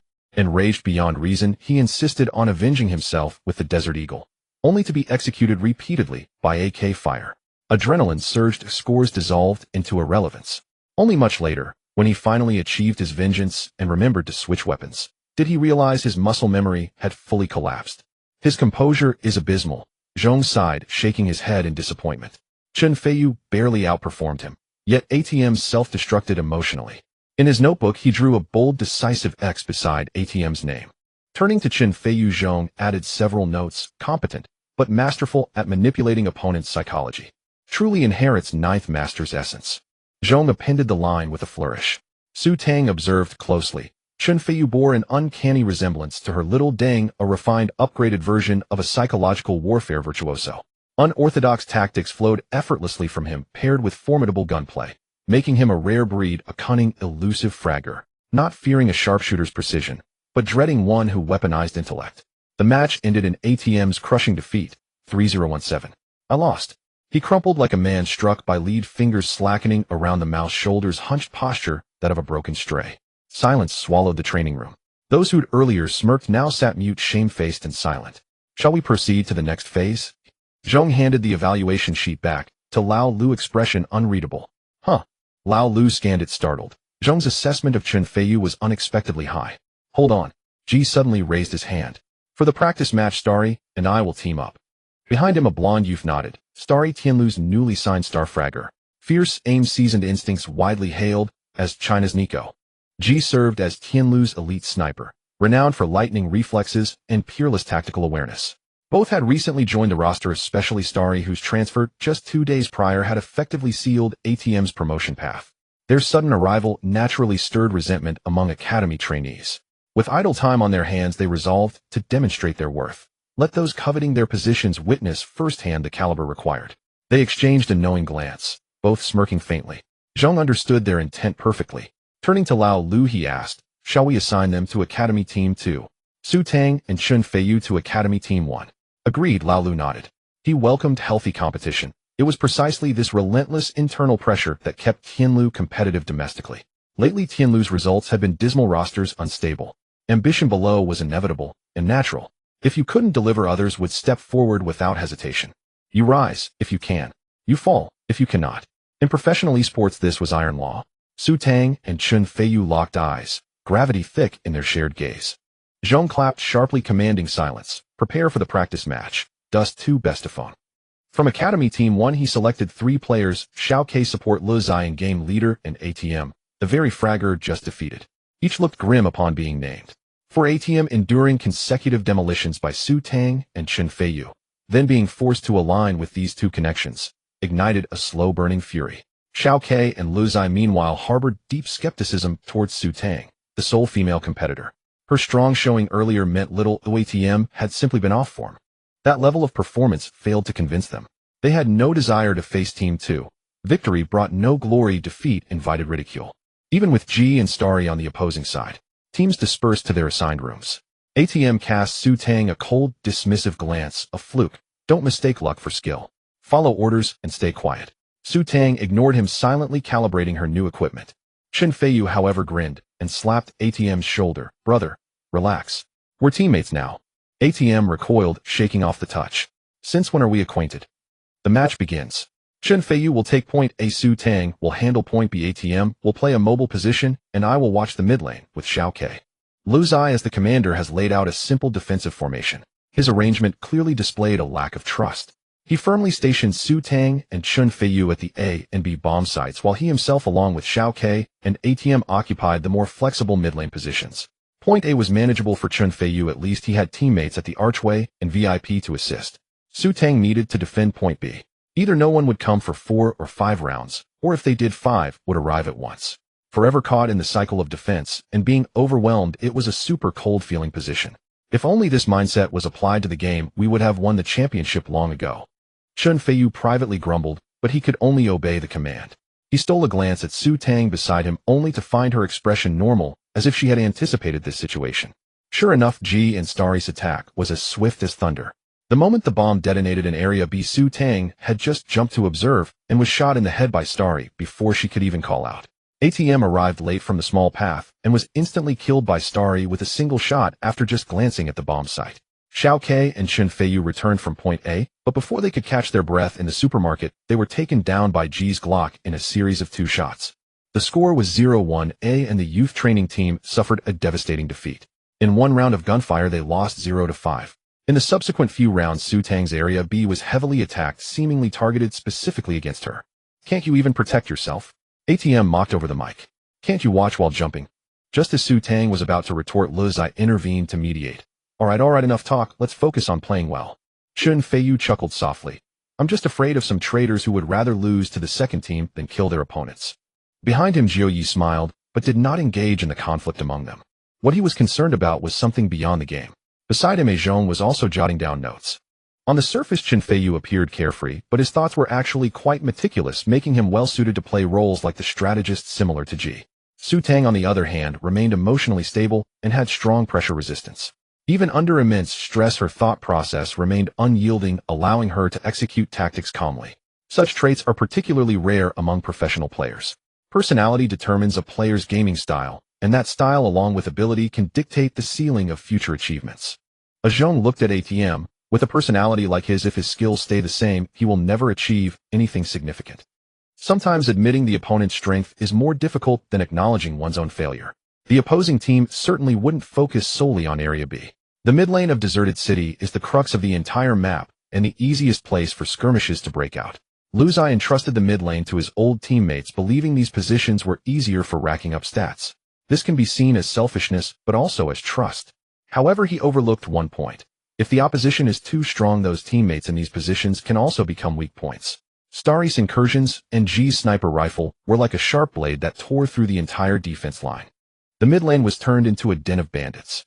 The trio of ATM, Xiao Ke, and Lu Zai had their stats glowing red. Seeing that they could achieve results in the mid lane every round, the bandits were even less inclined to hold back. The pressure on both sides' defenses actually decreased. Su Tang and Chen Feiyu seized the opportunity to snag a few easy kills. After losing 5 consecutive rounds, despite some players having better stats than others, all 5 of them had negative scores. Su Tang's strongest badge finally activated. Those who can do more LV.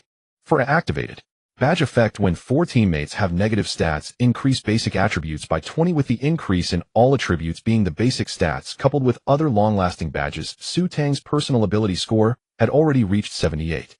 In the next round, she immediately changed her strategy. Lu Zai called for a single B defense with 2 players pressing forward at the bandit entrance, and one at the back throwing a flashbang. Su Tang bought an AWP and jumped up to the second floor of B, observing the enemy from a gap. Sugar used AWP to kill Mi Jiang after eliminating the lone bandit in Area B. She immediately retreated back to the bomb site and threw a smoke grenade down the small path. As expected, the two players pressing forward in the mid lane were once again taken down. Listening to her teammates' calls, she tossed a flashbang high and continued to advance while throwing smoke. The opponents didn't expect her smoke was not meant to block, but to mix in. Caught off guard, she collided Heaton with G at the small black house. Bang! Sugar used AWP to blind shot G. What the hell? G's eyes widened. How dare— Su Tang was startled as well, but quickly calmed down. Taking advantage of G's death perspective, she intentionally provided false information about moving into the small black house. In reality, she took advantage of the chaos to sneak back to small B. Sure enough, Starry took the bait.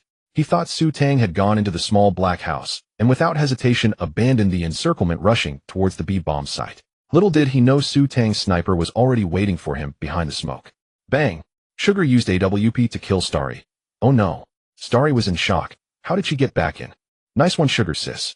Chun Feiyu cheered excitedly. Just lucky. ATM snorted coldly, dismissing the skilled player. Su Tang's stunning triple kill successfully helped the team regain a point. However, the ensuing situation remained grim. Starry and G quickly adjusted their tactics to specifically target Su Tang's positioning. Bomb detonated in Area B. Clear the second floor quickly. G's command was straightforward and decisive, and the bandits instantly focused their fire on Area B. As soon as Su Tang attempted to reuse her previous tactic, she was blinded by a flashbang and could only hurriedly take a shot before retreating. ATM and Shao Kae's defense in the mid lane remained weak. Even though the bandits didn't place their focus on the mid lane, a single shot from G's sniper rifle was enough to keep them from poking their heads out. Hearing Su Tang's cries for help, they could only grit their teeth and retreat back to the archway, providing backup from the supermarket. By the time they returned to defend, Su Tang had long since buried herself. Just when it seemed the situation was irreversible, Chun Feiyu stepped up. After playing 7 rounds, the bandits had hardly touched point A. His hands felt almost icy. In the next round, he stealthily made his way to the second floor of point A, quietly circling around. He happened to find a bandit with their back turned to him. Chun Feiyu chose not to shoot, instead reporting to Lizzie and quietly making his way down the middle. The bandits engaged in a firefight in the middle, never expected that with someone covering them from behind, Chun Feiyu would suddenly appear from their rear. With a swift series of shots, Chun Feiyu successfully secured a triple kill. This move is a bit risky, Feiyu. Old Nine couldn't help but praise. Young people are indeed bold, playing so daringly and cunningly. If the bandit had been on the second floor covering, or had looked back, it could have been him who perished, potentially gifting it. However, given the significant score deficit, unconventional tactics are required. Occasionally, such a strategy can yield miraculous results. Sometimes what CNCS lacks is just this bit of courage and audacity. Chun Feiyu grinned, his fighting spirit intensifying. However, occasional brilliance cannot alter the overall battle situation. Starry's breakthrough remains unstoppable. His marksmanship reaches an extreme ferocity. The terrifying first kill rate and ironclad sweeping fire leave the mid lane in dire straits. Even if someone performs well and drags the match into the endgame, he can still achieve miraculous 1v2 or 1v3 kills. Losing in an uneven endgame is a tremendous blow to morale. Su Tang struggles in Zone B as well. What was once seen as a good position is now easily cleared by the opponent's flashes. The professional player's utilization of items is absurdly high. Eating flashes to retreat is a fierce charge. Heaton. If they do not retreat, they wait for the flash to end, only to find themselves gone to meet the Buddha. After switching sides to the bandits, her offense becomes even more difficult. G's sniper rifle leaves them with no opportunity to even touch the points. The 3 young trainees gradually adapt to the intensity, each starting to perform, and their results improve. After the badge's effectiveness wore off, Su Tang appears even more out of place. A tiny mistake can incur the harshest punishment. Under the high-intensity match, Su Tang's head begins to spin, her reaction and focus decline, leading to an even poorer performance. Her fever, after all, has not yet subsided. GG. The match ended with a score of 137. The first team in the youth training was utterly powerless against their opponents. Chun Feiyu ranked 4th while Su Tang ranked 5th, last place. This was an outcome she had never anticipated. Even though Lu Zai's commands were aimed at her and the opposing team often targeted her in her mind, even if she wasn't the best performer, she shouldn't have ended up in last place. She had a system, yet she still finished last. Su Tang's face turned pale. It was only after the match that she felt she could finally catch her breath. The suffocating pressure of the overall situation left her stamina and energy feeling overwhelmed. Their shooting skills don't seem much better than mine, so why were they able to perform so well? Zhong closed his notebook and walked in front of Su Tang and Chun Feiyu. Considering you didn't practice together, you performed quite well. His tone was calm, carrying a hint of approval. Chen Feiyu, your shooting skills are decent, and you have some tactical understanding, but your ability to read the game needs improvement. Often you play in confusion. A professional match is not like a casual game. You can't rely solely on shooting skills. In fact, the closest similarity between casual players and professional players lies in their shooting skills. Moreover, many top casual players have better shooting skills than professional ones. Why can't they go pro? The reason is a lack of overall quality. In high-intensity matches, how to maximize one's abilities and change the course of the game is what professionals need. I understand. Chen Feiyu felt a bit disheartened. Saying this made it sound like there was no hope. When Ah Zhong turned to Su Tang, his critique was equally sharp. Su Tang, your sniper rifle is quite threatening, but your positioning is too conventional. In a professional arena, conventional means predictable and targetable. You must learn different strategies to counter, otherwise relying solely on your on-the-spot adjustments will make it hard to showcase your true abilities. Su Tang bit her lip and nodded vigorously. As expected of Coach Tianlu, Ah Zhong's insights clarified all the perplexing aspects for Su Tang. During the match, she realized that all the opponent's actions were laden with intense targeting and purpose. With the rigorous coordinated advance, her room for maneuver was severely limited. It was like dancing on a small square table. In the match, every action had a detailed tactical plan regarding when to do what, when to throw which item, and when to reach which position. How to shine in a confined space is the core of a professional player's day-to-day training. Such experience is irreplaceable by any badge. I will keep working hard. Su Tang suddenly smiled like a crescent moon. If I'm bad, I'll just practice more. Ah Zhong chuckled at her response, his gaze lingering on the two for a few seconds. Given their talent, it wasn't impossible for them to join a youth training team. Even if they couldn't get into Tianlu, they could still join other teams. However, in the past year, the Asian CS landscape has changed dramatically. The rise of Minggu team has put immense pressure on the entire Asian region. This sudden catfish has forced even the old powerhouse Tianlu to make adjustments. Bringing in mature players directly is currently the most prudent choice. For instance, Tianlu recently completed a signing swap with LVG, sending down ZDR from the youth training team and bringing in G and Starry. This was to cope with external competitive pressure. In such an environment, the prospects of all youth training players have become quite uncertain. Su Tang and Chen Feiyu indeed have talent. However, the club no longer has the time or energy to train newcomers from scratch. Tianlu's youth training results are currently stable, so there is no need for major changes. Therefore, today's trial session should also be Old Lu giving Jiu Yi a favor while also serving as a talent reserve. Just in case any youth training player doesn't make the cut, there are backup options. What a pity. Ah Zhong sighed inwardly. He turned to ATM and the others, his tone suddenly stern. How can you still laugh when the mid lane was beaten like this? ATM's expression stiffened, and he immediately lowered his head. His performance was decent, at least better than Su Tang and Chen Feiyu, and his confidence had long since been restored. Facing the coach's doubts, he felt dissatisfied but dared not show it. Ah Zhong, Jiu Yi, shall we discuss this in the meeting room? Before leaving, Old Lu shot Su Tang a meaningful glance and turned to leave. The people in the training room gradually dispersed. As Su Tang and Chen Feiyu reached the corridor, ATM's mocking voice came from behind. Oh, someone is packing up to go home. Do you want me to call a cab for you? Su Tang paused her steps and slowly turned around. Her eyes were calm like a still pond, yet inexplicably made ATM's back feel a chill. Chen Feiyu grinned, his eyes filled with disdain. When you were being shot at by Starry, where was your bravado? ATM's expression darkened, then he sneered, at least I'm still here. What about you? You can't even touch the door of the youth training team. He shook his head proudly. Make the most of your time here, you won't have any chances later. Chen Feiyu looked disgusted. You piece of trash, don't let me meet you in a match, or I'll beat you back into the dirt. Sure, come find me at the New Star Cup if you have the guts.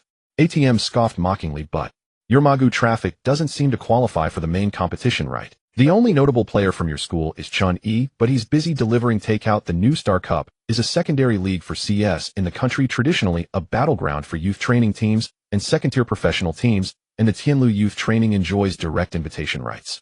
It's not impossible for college teams to participate. If they rely on their own skills, they can earn challenge cards in the PNL college competition. But can a college team really make it to the main competition? It's wishful thinking. Chen Feiyu gritted his teeth, but was helpless against him. Reality is harsh. Oh, without strength, even insults are hard to deliver.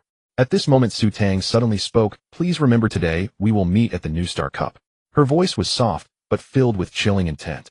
ATM laughed as if he had heard the biggest joke. You guys better go back to being good students. He deliberately elongated his tone, turned around, and left with an affected swagger. Fool, you're just a screw-turner. Chen Feiyu spat at his back and turned to Su Tang. Tang, did you just say you want to compete in the New Star Cup? Wait, I forgot to ask, which school are you from? Su Tang replied, Magu Transportation University. I'm a freshman of the class of 2024. Chen Feiyu's eyes suddenly lit up. What a coincidence. I'm your senior. Oh, this is great. He excitedly said, once school starts he'll take you to the esports club and well form a team for the new Star Cup to crush that idiot. As they were talking, footsteps approached from the end of the corridor.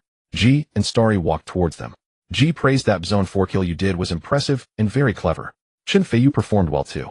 Starry seldom took the initiative to speak, giving Chen Feiyu a pat on the shoulder. Chen Feiyu was taken aback and scratched his head with a foolish grin, but Su Tang keenly noticed something unusual. She noticed Starry's hesitance and Ji's fleeting guilt. If you have any questions in the game in the future, Ji hastily added a green bubble and quickly pulled Starry away.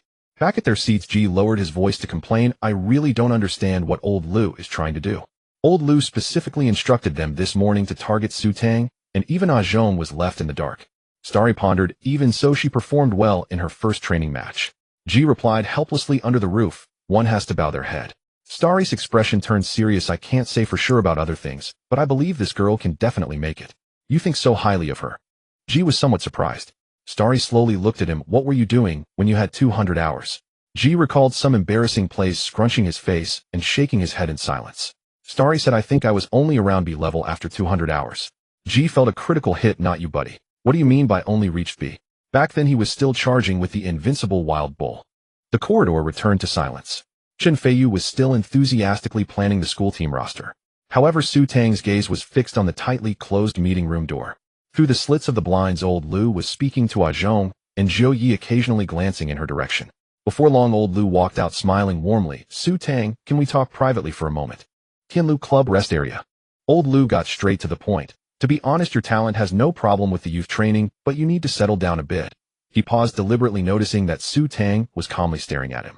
Embarrassed, he scratched his nose. The youth training team is currently full, and the club has no plans to expand the personnel for now. If you don't mind. I do mind. Su Tang interrupted. I want to join the women's team, not even temper. Old Lu frowned, internally muttering. Kids nowadays are really growing up too fast. This girl was much smarter than he had anticipated. If only everyone could be as easy to manipulate as ATM, the team operations would save a lot of trouble. His thoughts were actually quite simple. Let Ji and Starry take the field, suppress Su Tang's performance, and let Zhong and Zhou Yi see her shortcomings. Then he could reluctantly temporarily bring her into the women's team. Unexpectedly, her performance still had its highlights. Su Tang's talent was indeed excellent, but how strong could she be in the men's group? Could she be as good as Sun Pe and Zai Wu? It would be different in the women's group. The women's league has always been lukewarm, lacking a star player who is both beautiful and skilled. And Su Tang was simply tailor-made for this vacancy. With her delicate features, tall stature, and those eyes that would shine during matches. As long as she is shaped into the first female player of CNCS, Tianlu could easily reap the benefits. If she could lead the team to victory on the international stage, the hype would be unimaginable. He could also use this opportunity to cultivate other female stars, revitalizing the entire women's CS ecosystem. By then, with some live streaming and selling team merchandise, the advertising revenue alone would fill his pockets. This is the Jordan of women's CS. With this thought, old Liu's eyes sparkled with excitement, and his tone became increasingly enthusiastic. Don't rush to refuse. He leaned forward as if about to share a monumental secret. We will focus on cultivating you for a year. With your talent, you can definitely dominate women's CS. Seeing Su Tang unmoved, old Lu switched to a serious tone. If it weren't for the inability to change gender, I would have wanted the youth training boys to play in the women's team. He joked humorously, but found that Su Tang couldn't even be bothered to move her lips. Think about it carefully. CNCS hasn't had a championship in 20 years. Old Lu continued to paint a grand picture. Winning the women's group championship is still a championship. Why insist on competing with the men's team? Because I want to win. Su Tang replied word by word. I want to win against everyone. She paused slightly, her tone carrying a hint of sharpness. Moreover, how do you know I can't change the environment of CNCS? CNCS can rely on a young girl to save it. Old Lu was momentarily stumped. He wanted to persuade her again, but Su Tang had already stood up. Uncle Lu, if there's nothing else, I'll take my leave. Uncle Lu. Old Liu's mouth twitched. This address was simply heart-wrenching. He wasn't that old. Su Tang, think carefully. Old Lu wanted to persuade her again, his tone carrying a hint of helplessness. The women's team is also a professional team, and the treatment you receive won't be worse than the men's team. Moreover, Uncle Lu. Su Tang interrupted him, her tone leaving no room for doubt. I have made it very clear, I don't want to go to the women's team. Old Liu's expression darkened, a hint of displeasure flashing in his eyes. You have talent, but being quick to pick up doesn't mean your ceiling is high. You will inevitably encounter a bottleneck. Other domestic teams won't accept a girl into the main team. Playing professionally is quite complex. If I can't play here, I'll go abroad. Su Tang raised her head slightly, staring directly at old Liu. If I can't play abroad, I'll play in amateur leagues. With amateur leagues won't have me, I'll play FPL. Old Liu's expression shifted unpredictably before he finally forced out a smile. Alright, since you are so persistent, I won't force you. The doors of Tianlu are always open for you. If you change your mind, you can contact me.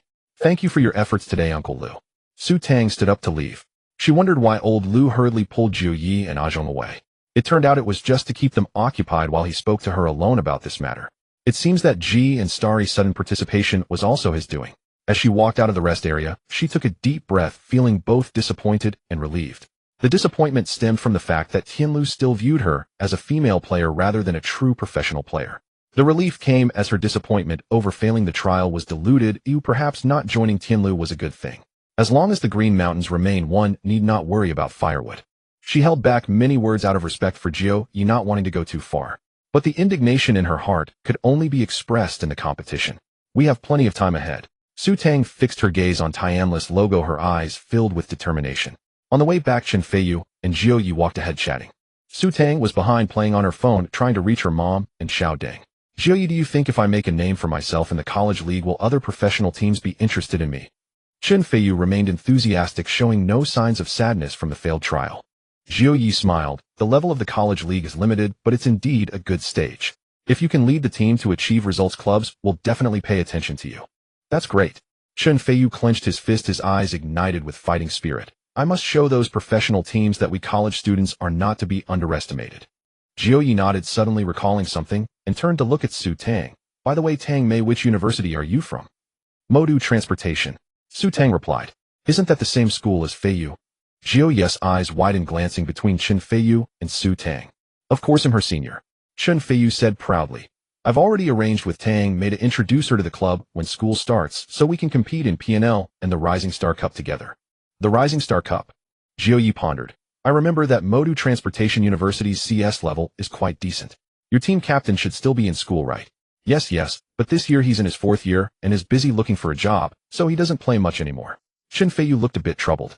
Is it Chen Yi, the former substitute for LVG, who later quit due to family reasons? Jiu Yi sighed. It's a pity. If he hadn't been distracted by so many things, he could have achieved great things. Because it's challenging, you must cherish your time even more. Jiu Yi patted his shoulder.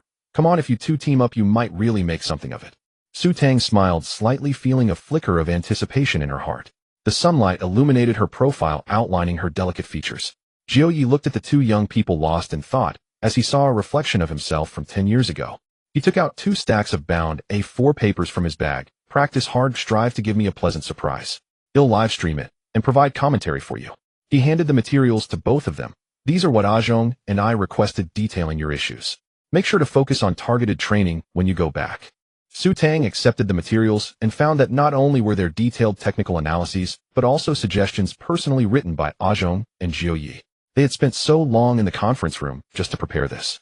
Thank you, Jiu Yi. Su Tang was very touched. This is just to lay a foundation for you. Once you go to university, make sure to learn well from Chen Yi. Jiu Yi waved his hand, feeling inexplicably better. Seeing old Liu's expression, he could vaguely guess what was on his mind. He had worried that Su Tang might feel sad or depressed because of this matter. It seemed now that she was adjusting quite quickly. This is good. Jiu Yi thought to himself. The college league may not compare to the professional arena, but the teams are fixed, and they can execute some strategies. Playing at a basic level is sufficient for now. As long as they form teams and play matches, her talent will eventually be realized. Perhaps her journey is just beginning, Jiu Yi said softly. He stopped, looking beyond the shoulders of the two, gazing back at the Tianlu base. The brilliant sunlight poured over the glass curtain walls, casting a golden hue. Yet it could never illuminate the depths of that building. Jiu Yi inexplicably felt a wave of weariness rising. It seems it's really time for me to retire. This thought flashed through his mind, carrying a sense of relief and a hint of unwillingness. Although he had announced his retirement months ago, it was only today that the fire within him was finally extinguished. He shook his head and caught up with the two young people walking closer to the door, illuminated by sunlight. August 14th, 2024. 10 days have passed since the trip to Hangzhou. Su Tang has undergone significant changes. The girl who used to play around occasionally has now transformed into the most rigorous training machine whenever she touches the keyboard.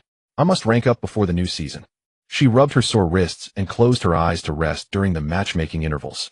The viewers in the live stream expressed their astonishment. What's going on with Sugar? She's so fierce. Has it been half a month? The effects of the medication haven't. I don't know, after 2 days off she seems like a different person, streaming for over 10 hours every day. Just the intense battles and map running must take 4 to 5 hours, right? Could it be that she had a breakup? No one knows about the training. They only see that Su Tang's smile has diminished and her gaming has become very serious, unlike the previous lightheartedness. It seems that the high ranks in CS are too harsh while the C ranks are gentler. Only 10 more matches. Her perfect rank has surged to the Demon King's 68 stars, placing her 7th. With less than 2 days left until the end of the S16 season, if she wins 10 more high-scoring matches, she can claim the top spot. In previous seasons, top players often chose to stop ranking to protect their stars at the end of the season. Winning ranked matches doesn't change much, while losing gives opportunities to newcomers. However, Su Tang's rise has completely shattered this understanding. Players on the leaderboard are on high alert. Su Tang has burst into the leaderboard like a catfish in a pond, stirring up a storm among the rankings as players scramble. Initially, players who were surpassed would try to struggle, but upon realizing they couldn't catch up, they simply lay back. Only the top 10 players continue to resist fiercely. Whenever these players encounter each other in matchmaking, the matches turn into life-and-death struggles. The perfect high-ranking matches have triggered a wave of bloodshed. Their battles are featured on the platform's homepage for everyone to spectate. Big streamers like Kai Z and Jioyi have stopped streaming to watch, and some even specialize in commentating on her point-grabbing journey, with the bullet screens filled with questions like, can she do it? This could be the first time in history that a female player has stormed into the perfect leaderboard. She must be able to do it. Kai Z murmured, staring at the screen. Not long ago, he had suggested that Su Tang should aim for the perfect leaderboard if she could. To his surprise, that goal has already been achieved. Now she is striving for the highest throne of the perfect platform. This is a place he has never reached. On the other side, Chiezi entered the matchmaking interface and exclaimed, what the hell? Am I matched with Sugar again? The icon of Asuka flickered coldly on the opponent's list. His 45-star diamond rank felt like a lamb to the slaughter in front of Su Tang. Damn it, I'm still just a kid, why do I keep getting matched with her? The 33-year-old kid was taken down by the 18-year-old girl. What else is there to say? 45 stars in diamond isn't low at all, just 5 stars away from the Demon King S. But compared to a top player like Su Tang, it's far from enough. That's how the perfect matchmaking mechanism works. When there aren't enough players, it will pull from the next rank. Chiezi didn't expect to be pulled twice in a row. And all against Su Tang. Ha, skills are inferior to others, I admit defeat. The horse owner was caught by his own gift horse 2 times. Don't worry, Chiegu, you have the perfect third player. Oh, Chiezi hurriedly opened the perfect leaderboard to confirm. The player ranked 3rd on the list is indeed his teammate, Xingyue Devil. Under the ID, a row of golden symbols shines brilliantly. 2023 PNL National Championship runner-up, 2024 PNL City Championship Spring Wuhan District Champion. A rating of 42 is the best in the entire arena. It's stable now. Chiezi felt relieved. He glanced at Su Tang's profile.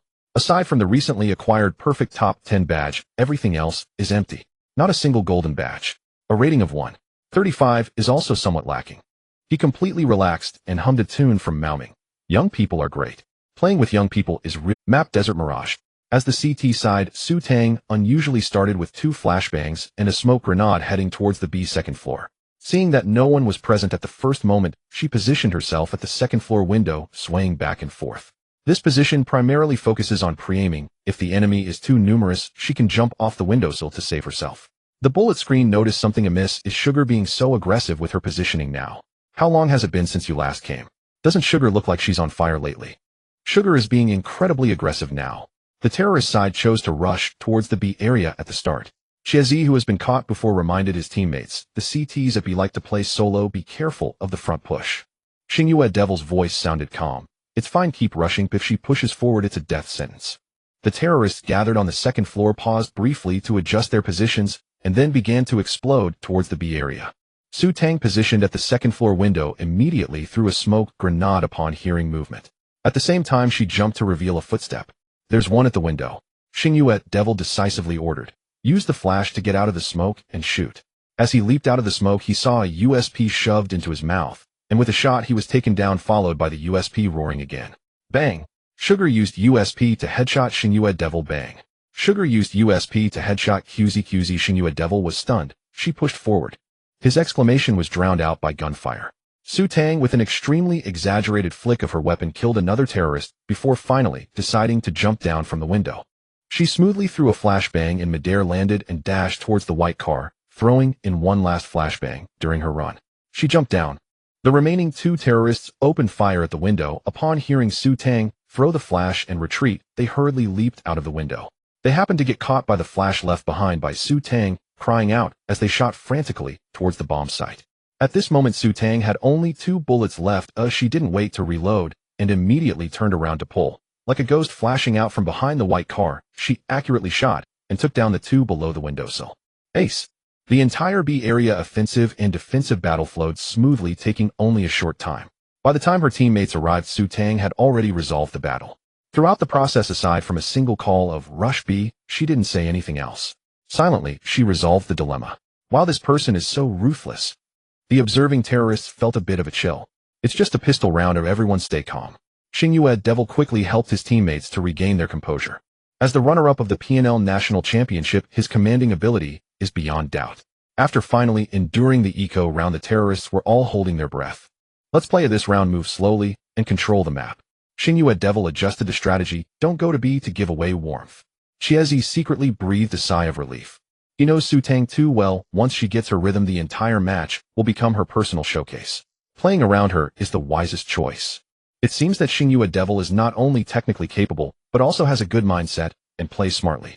They won 3 rounds in a row. In the 7th round, the terrorists opted for a stable, standard map control. After several attempts, they found opportunities in the middle lane. At the start, 2 smoke grenades were thrown to block off VIP and the small path as per routine. As the flashbang exploded, Xingyue Devil led the charge to the middle lane sandbags, preparing to press forward and flank the A area.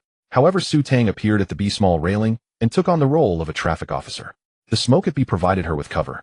Bang! Sugar used AWP to kill Xingyue Devil at the B small railing. Xingyue Devil couldn't catch his breath. In the smoke, be careful of the small black room. The remaining 2 terrorists fired frantically, but it was in vain. Seeing Su Tang's AWP at B small, they immediately threw a flash to disrupt and tried to speed through the archway to flank the A area. However, Su Tang had already descended from the small black room to VIP. She preemptively shot through the window, seemingly having planned this route in advance. A thunderous explosion erupted in VIP, and the smoke suddenly detonated. A sniper rifle extended from the right side, killing another one. The last terrorist could only brace himself and push through the archway to shoot, ultimately falling shamefully. The offensive against the A area was effortlessly resolved in just 15 seconds at the beginning. At this moment, Xingyue Devil also broke out in a cold sweat. It's hard to remain calm. He knows this sister's style. She tends to play recklessly and relies on gunfights. If they just lay down more flashbangs to force her out of position, they should be fine. When did she start to like the dragon dance? My heavens, Tang Mei's movement this round is flawless. Kaizi slapped his thigh, his voice suddenly rising. There is a subtlety here. Over the past rounds, Tang Mei was tracking where the bandits' smoke landed, fearing that when she rushed the VIP, she might accidentally clip a smoke grenade while jumping. If you clip an enemy's utility mid-jump, the rush becomes a ruined speedrun. Kaizi sighed with feeling. It seems like an insignificant detail, but this is precisely the difference between top-tier players and the rest of us. The livestream chat suddenly caught on. Kaizi watched Su Tang's AWP work with admiration, clicking his tongue. Half a month ago, she still relied on raw reflexes to bully opponents. Now you can plainly see her style has changed. A new round began.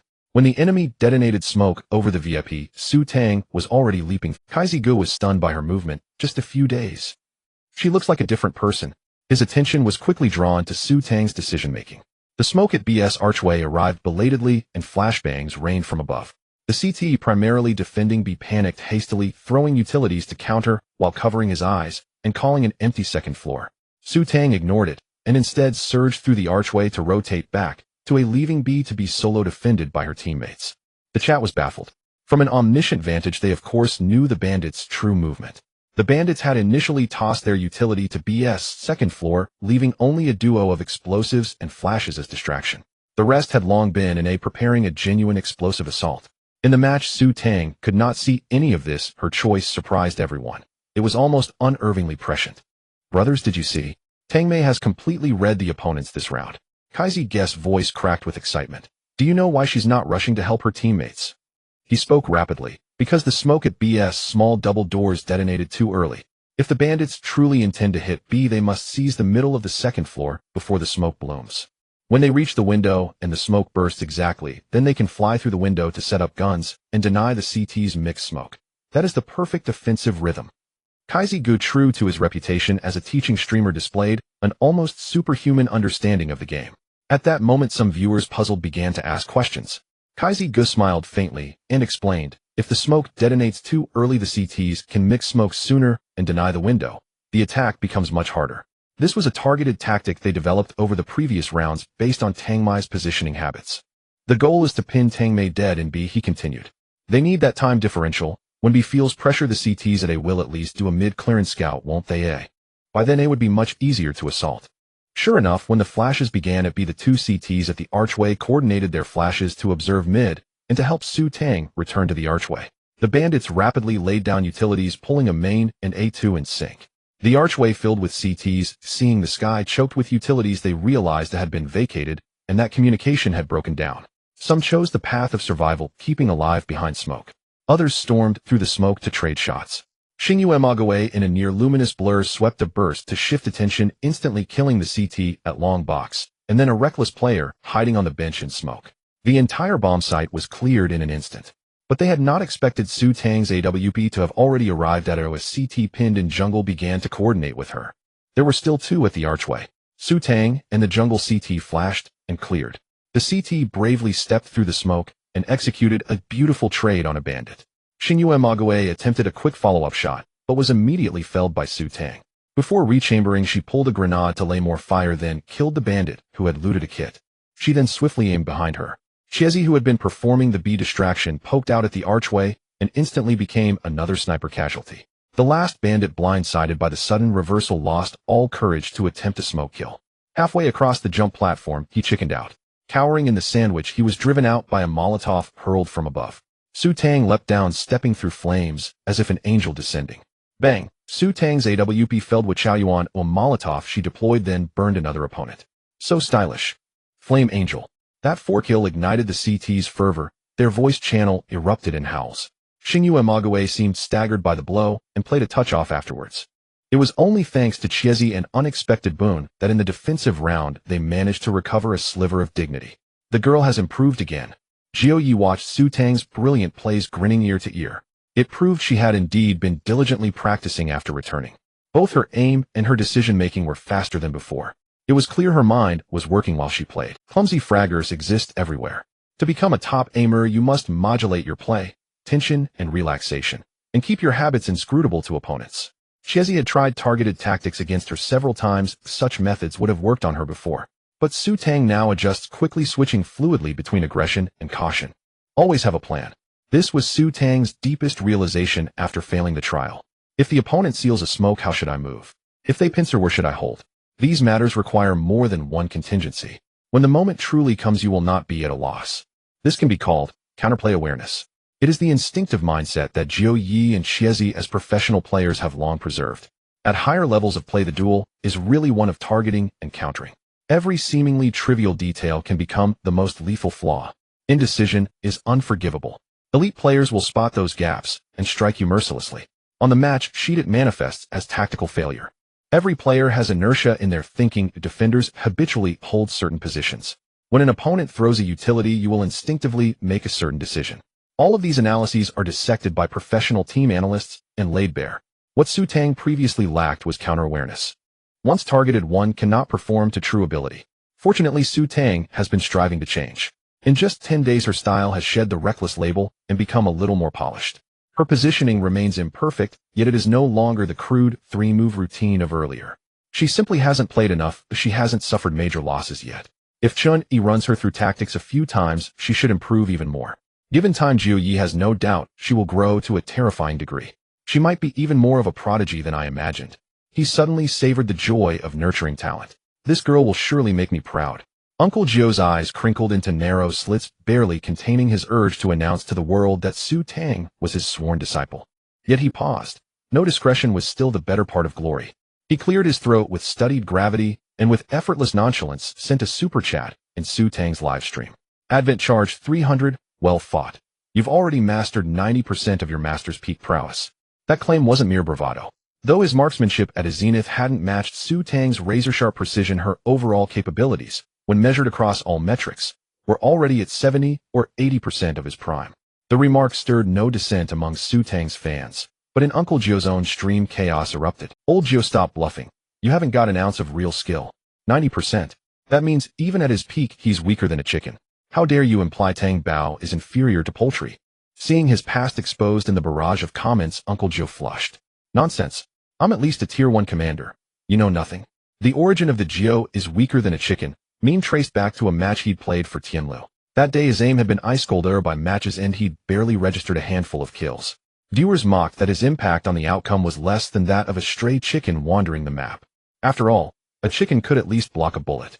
The joke endured until 2025, when another Tianlu player, G, finally shattered it. With a historic impact score of just 0.02, the lowest ever recorded, he officially confirmed he truly was worse than a chicken. At least a chicken once dead didn't gift its killer bonus cash. So when Uncle Gio invoked his golden years, his viewers inevitably dredged up old wounds. You're always being slandered. We all know you've had shining moments too. His voice faltered. 10 years of pro career. Only 10 minutes of highlight reels. Donk's half-year compilation runs longer than that. How could I possibly compare to Donk? Uncle Gio scratched his head in resignation. His gaze drifted to Su Tang on screen, and he murmured softly, if anyone should measure up, it's you who must do so. Donk wasn't yet 17, Su Tang had just turned 18. Yet their accumulated gameplay hours differed by nearly 10,000.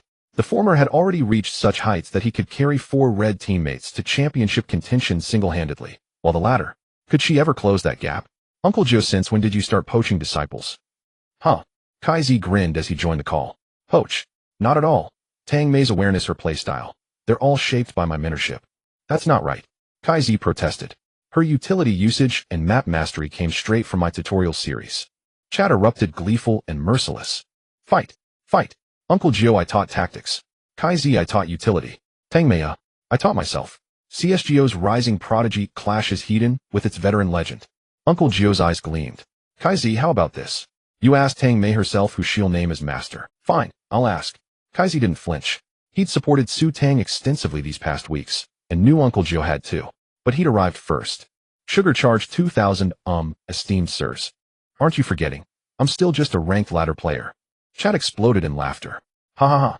2 masters squabble while the meal hasn't even been served. Tang Mei, you two fight on. I'll keep playing my game. Tang Mei just charged you, Uncle Gio.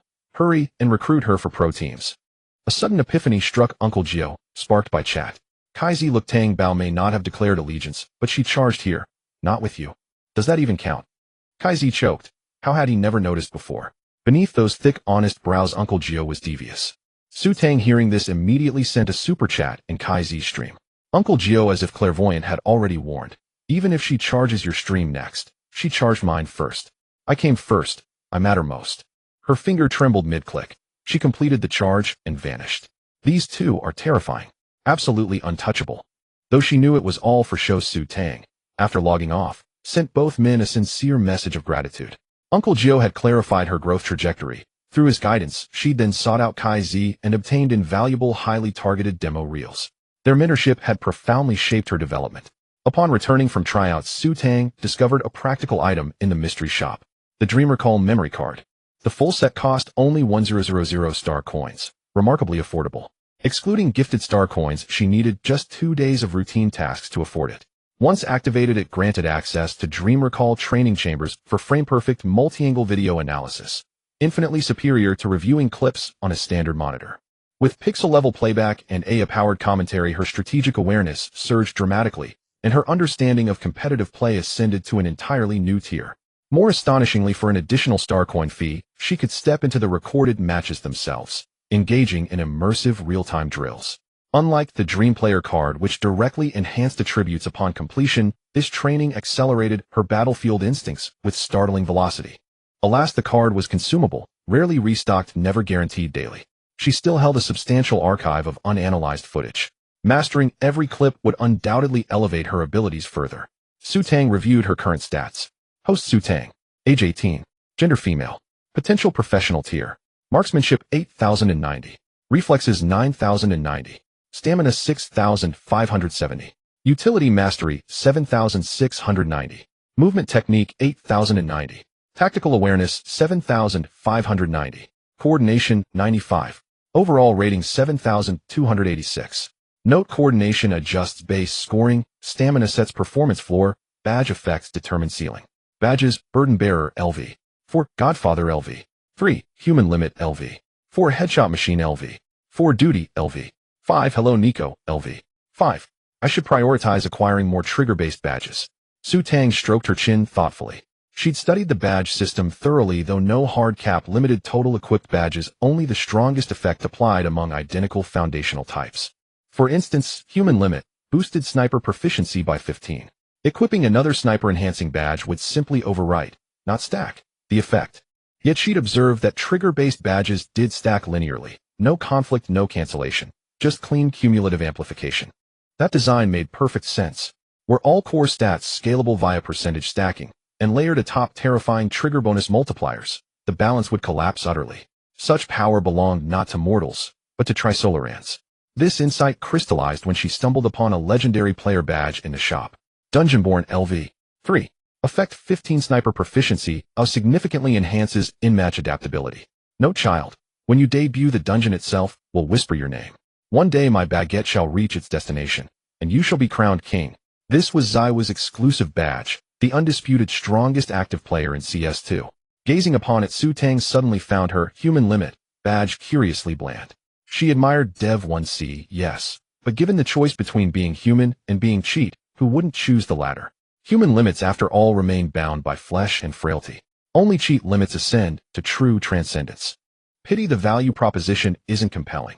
Only the adaptability boost would activate. Su Tang reluctantly refreshed the shop page, wrenching her gaze away from the irresistible badge.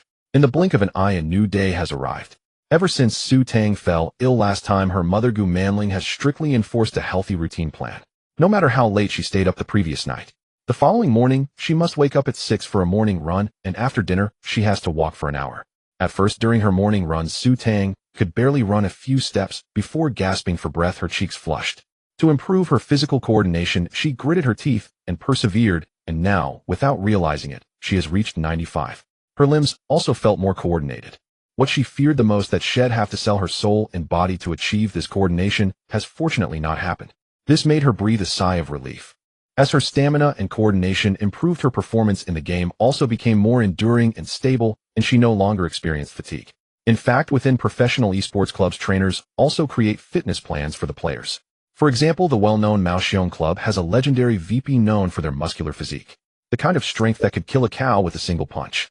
Even if they couldn't win a match, they could make a louder noise when banging on the table. The essence of gaming relies on momentum. Not long ago, Xia Gu frightened Xiao Mifeng into a complete rout with his impressive punching power against a computer desk. In the end, not only did he win the championship, but he also received a commemorative small table that no other champion got. This was heavier than any trophy. The Tianlu team she visited last time also had a gym. Of course, whether they actually used it, she had no idea. So don't think that esports is just about sitting and playing games. In reality, it is a very physically and mentally exhausting job. Under the pressure of intense matches, if your body can't keep up, it's easy to become mentally drained, leading to poor performance. It's definitely not as simple as just sitting and moving your fingers. Sis, I really can't run anymore. Suemo was panting like a little dog, tongue lolling out. His face was full of grievance. Clearly, he wasn't the one who fell ill, yet he had to run too. Wasn't this just pure bad luck? After running for over 10 days, he still hadn't adapted to the intensity. Every morning he was dragged up by his mother, running with messy hair, causing the elderly in the park to think he had escaped from a hospital. What a waste of a fine boy. Looking at her brother's miserable state, Su Tang felt a surge of sorrow. Back in the day, I was the epitome of masculine grace, able to run 800 meters without losing my breath. I never expected to end up like this. Su Tang leaned on her knees, gasping. Now I finally understand why boys have to run 1,000 meters, while girls only need 800 meters. While running, the two large water bags on her chest bounced back and forth. No one could bear that. She couldn't help but recall the embarrassing incident from her first day of running. On her first day, Su Tang had no experience. As she ran, she suddenly felt as if her chest would burst open. It was excruciating. Her mother noticed, and with a strange expression took her back to replace her bra with a supportive one. Only then did she realize. It turned out that affluent girls need to find the right sports bra when they start running. Otherwise, it would give you a first-hand experience of what it means to have your chest burst like a stone. Being a woman is really troublesome. Su Tang cried out in frustration. These useless pieces of knowledge she truly didn't need. She didn't want to wake up every morning with hair in her mouth, nor did she want to worry about wardrobe malfunctions in the scorching heat. She didn't want to have only 4 short weeks in a month with 1 week spent in a half-dead state. She just wanted to be a shooter. Why? Why is such a simple wish harder to achieve than becoming a top player in CS2? Are you done resting? If so, let's continue running. Gu Manling rode her bicycle, coming to a stop with a creak between the two siblings. Today she wore a high ponytail like Su Tang's with a sunblock jacket casually tied at her waist, looking like their older sister at first glance. Mom, I really can't run anymore. Suemo plopped down on a stone stool by the road, refusing to get up. Just let me off the hook if this goes on. I'm starting to suspect you don't love me at all. Gu Manling's expression darkened as she got off the bike and walked up to her son. Suemo, she suddenly bent down in a tone meant to coax a 3-year-old. Don't be angry, mommy. We'll share a secret with you. Do you want to know where your names come from? Suemo shrank back warily. Whenever his mother spoke in that tone, it either meant he had to fork over his allowance or clean the toilet. In short, it was never anything good. He could only chuckle awkwardly. Well, you really haven't mentioned that before. Gu Manling gently brushed Su Tang's bangs. When your sister was born, she smiled so sweetly that she nearly melted your dad. So your dad named her Su Tang Tang. Guess how your name came about? Suemo rolled his eyes, mumbling, it can't be, because I was born looking as dark as ink, so dad named me Suemo, right? Wrong. Your name was given to you by me personally, and you dare say I don't love you.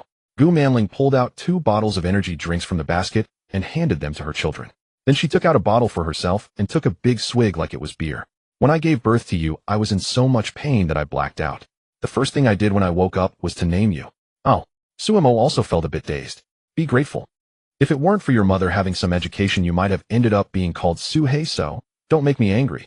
She placed her hand on her hip, smirking coldly. You are my baby that I went through so much to bring into this world. How dare you deny it? Mom, could you stop watching those melodramatic shows? Suemo said, about to cry. I just mentioned it casually. Do you need to take it so seriously? He felt wrong. Since childhood you all have loved Su Tang Tang while I was the one picked up, and I'm not even allowed to say it. He looked incredibly pitiful. Tisk, your acting is almost on par with your dad. Gu Manling looked curious back. Then I only fell for your dad's charm, which is why I had you too. Now that trick won't work anymore. Hurry up. She lightly kicked her son's calf. Get moving and continue running. Suemo, realizing his plan had failed, sprang up like a spring and ran off. Mom, is our name really from that?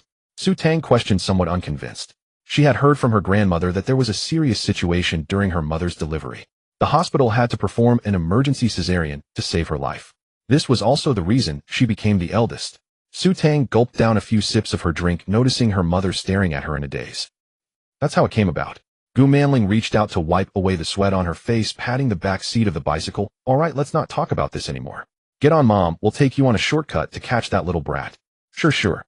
The bicycle wove through the shadows of the parasol trees, with morning light filtering through, alternating between light and dark as if they had boarded a time machine. The gentle breeze against her face made Su Tang feel as if she had returned to her childhood. She remembered how when her father was hospitalized, her mother did just that. Every day she would cycle back and forth between the hospital and home with a thermos of warm food always in the basket. Later, when her father made a comeback and life became better, they never rode a bicycle again. Reborn, living too, it seemed that the passage of time could not be halted. Su Tang suddenly felt a wave of fatigue. Ever since returning from the trial training, she had been holding her breath. Wanting to prove herself, she practiced hard every day. But to fulfill her professional dreams, she had to distance herself from life and immerse herself wholeheartedly into her career. Is this really how a reborn life should be lived? Mom. I'm about to start school soon. Is the little beauty reluctant to leave your mother or your father? Mom. Su Tang paused. I want to be with you all the time. Gu Manling suddenly rang the bicycle bell. Ding, ding, ding, startling a flock of birds, drowning out her unfinished words. What are you thinking? When you grow up, you should go out and explore. Gu Manling's voice was firm. Girls should chase their dreams even more. That's what makes life valuable. I've already chased once. Su Tang whispered. In her past life, she had indeed tried, but it ended in failure. Unexpectedly, even with the system this time, it was still a failure. It's no big deal if it doesn't work, just try again. Gu Manling's voice mingled with the wind, making it hard to discern her tone. She pointed at the birds flying in the sky. How many times have we walked this path? Through spring, summer, autumn, and winter. As long as you change your perspective, every scenery will be different. Is changing the perspective really enough? Of course. Have you heard the slogan of Li Kun? So, try walking it again. Sure, let's go. All right. Su Tang pressed her face against her mother's back, as if smelling the fragrance of shower gel and sunshine. Ahead, Sumo was waving his hand in front of a breakfast stall, his toothy grin peeking through the steam. After breakfast, Su Tang returned home, took a quick shower, and launched her livestream. Soon the chat window flooded with a dense cascade of comments. Her recent climb up the competitive ladder had attracted many new followers. After all, a stunning young woman had surged into the top 10 of the perfect platform, even threatening to claim first place. A beautiful girl, ascending toward the pinnacle of perfect. What could possibly be more captivating for Gosine? The composition of her audience grew increasingly diverse. Veteran fans who had supported her since day one now gathered early in the stream, chatting eagerly before she went live. Others were newcomers drawn by her appearance. Though unfamiliar with the game, they simply enjoyed gazing at them. Sister Tang just finished a run. Why is her hair still wet? Fun fact, skipping hair drying after washing increases the risk of migraines. I'm envious of that volume. Mine clings flat like baldness the moment it touches water. Is the streamer staging a beauty emerging from bath scene? Watching the constant shimmer of gifted effects, Su Tang smiled warmly and greeted her viewers. Hello, Sugar fans. Thank you for all the gifts. Today is the final day of the season. I must complete my ranking ascent. No more preamble. Let's roll. With a brief opening, Su Tang logged into the perfect platform and was startled to find herself ranked third. I was definitely fourth when I ended last night. She opened the leaderboard and chuckled.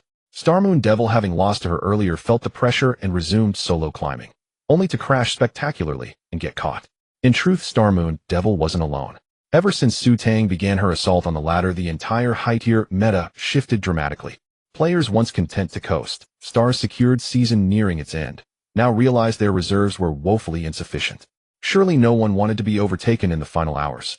Long-dormant top rankers suddenly revived, launching an all-out campaign to safeguard their standings. Rankings spun like a carousel. Today's top 10 would vanish by dawn. Tomorrow's lineup would revert to familiar faces.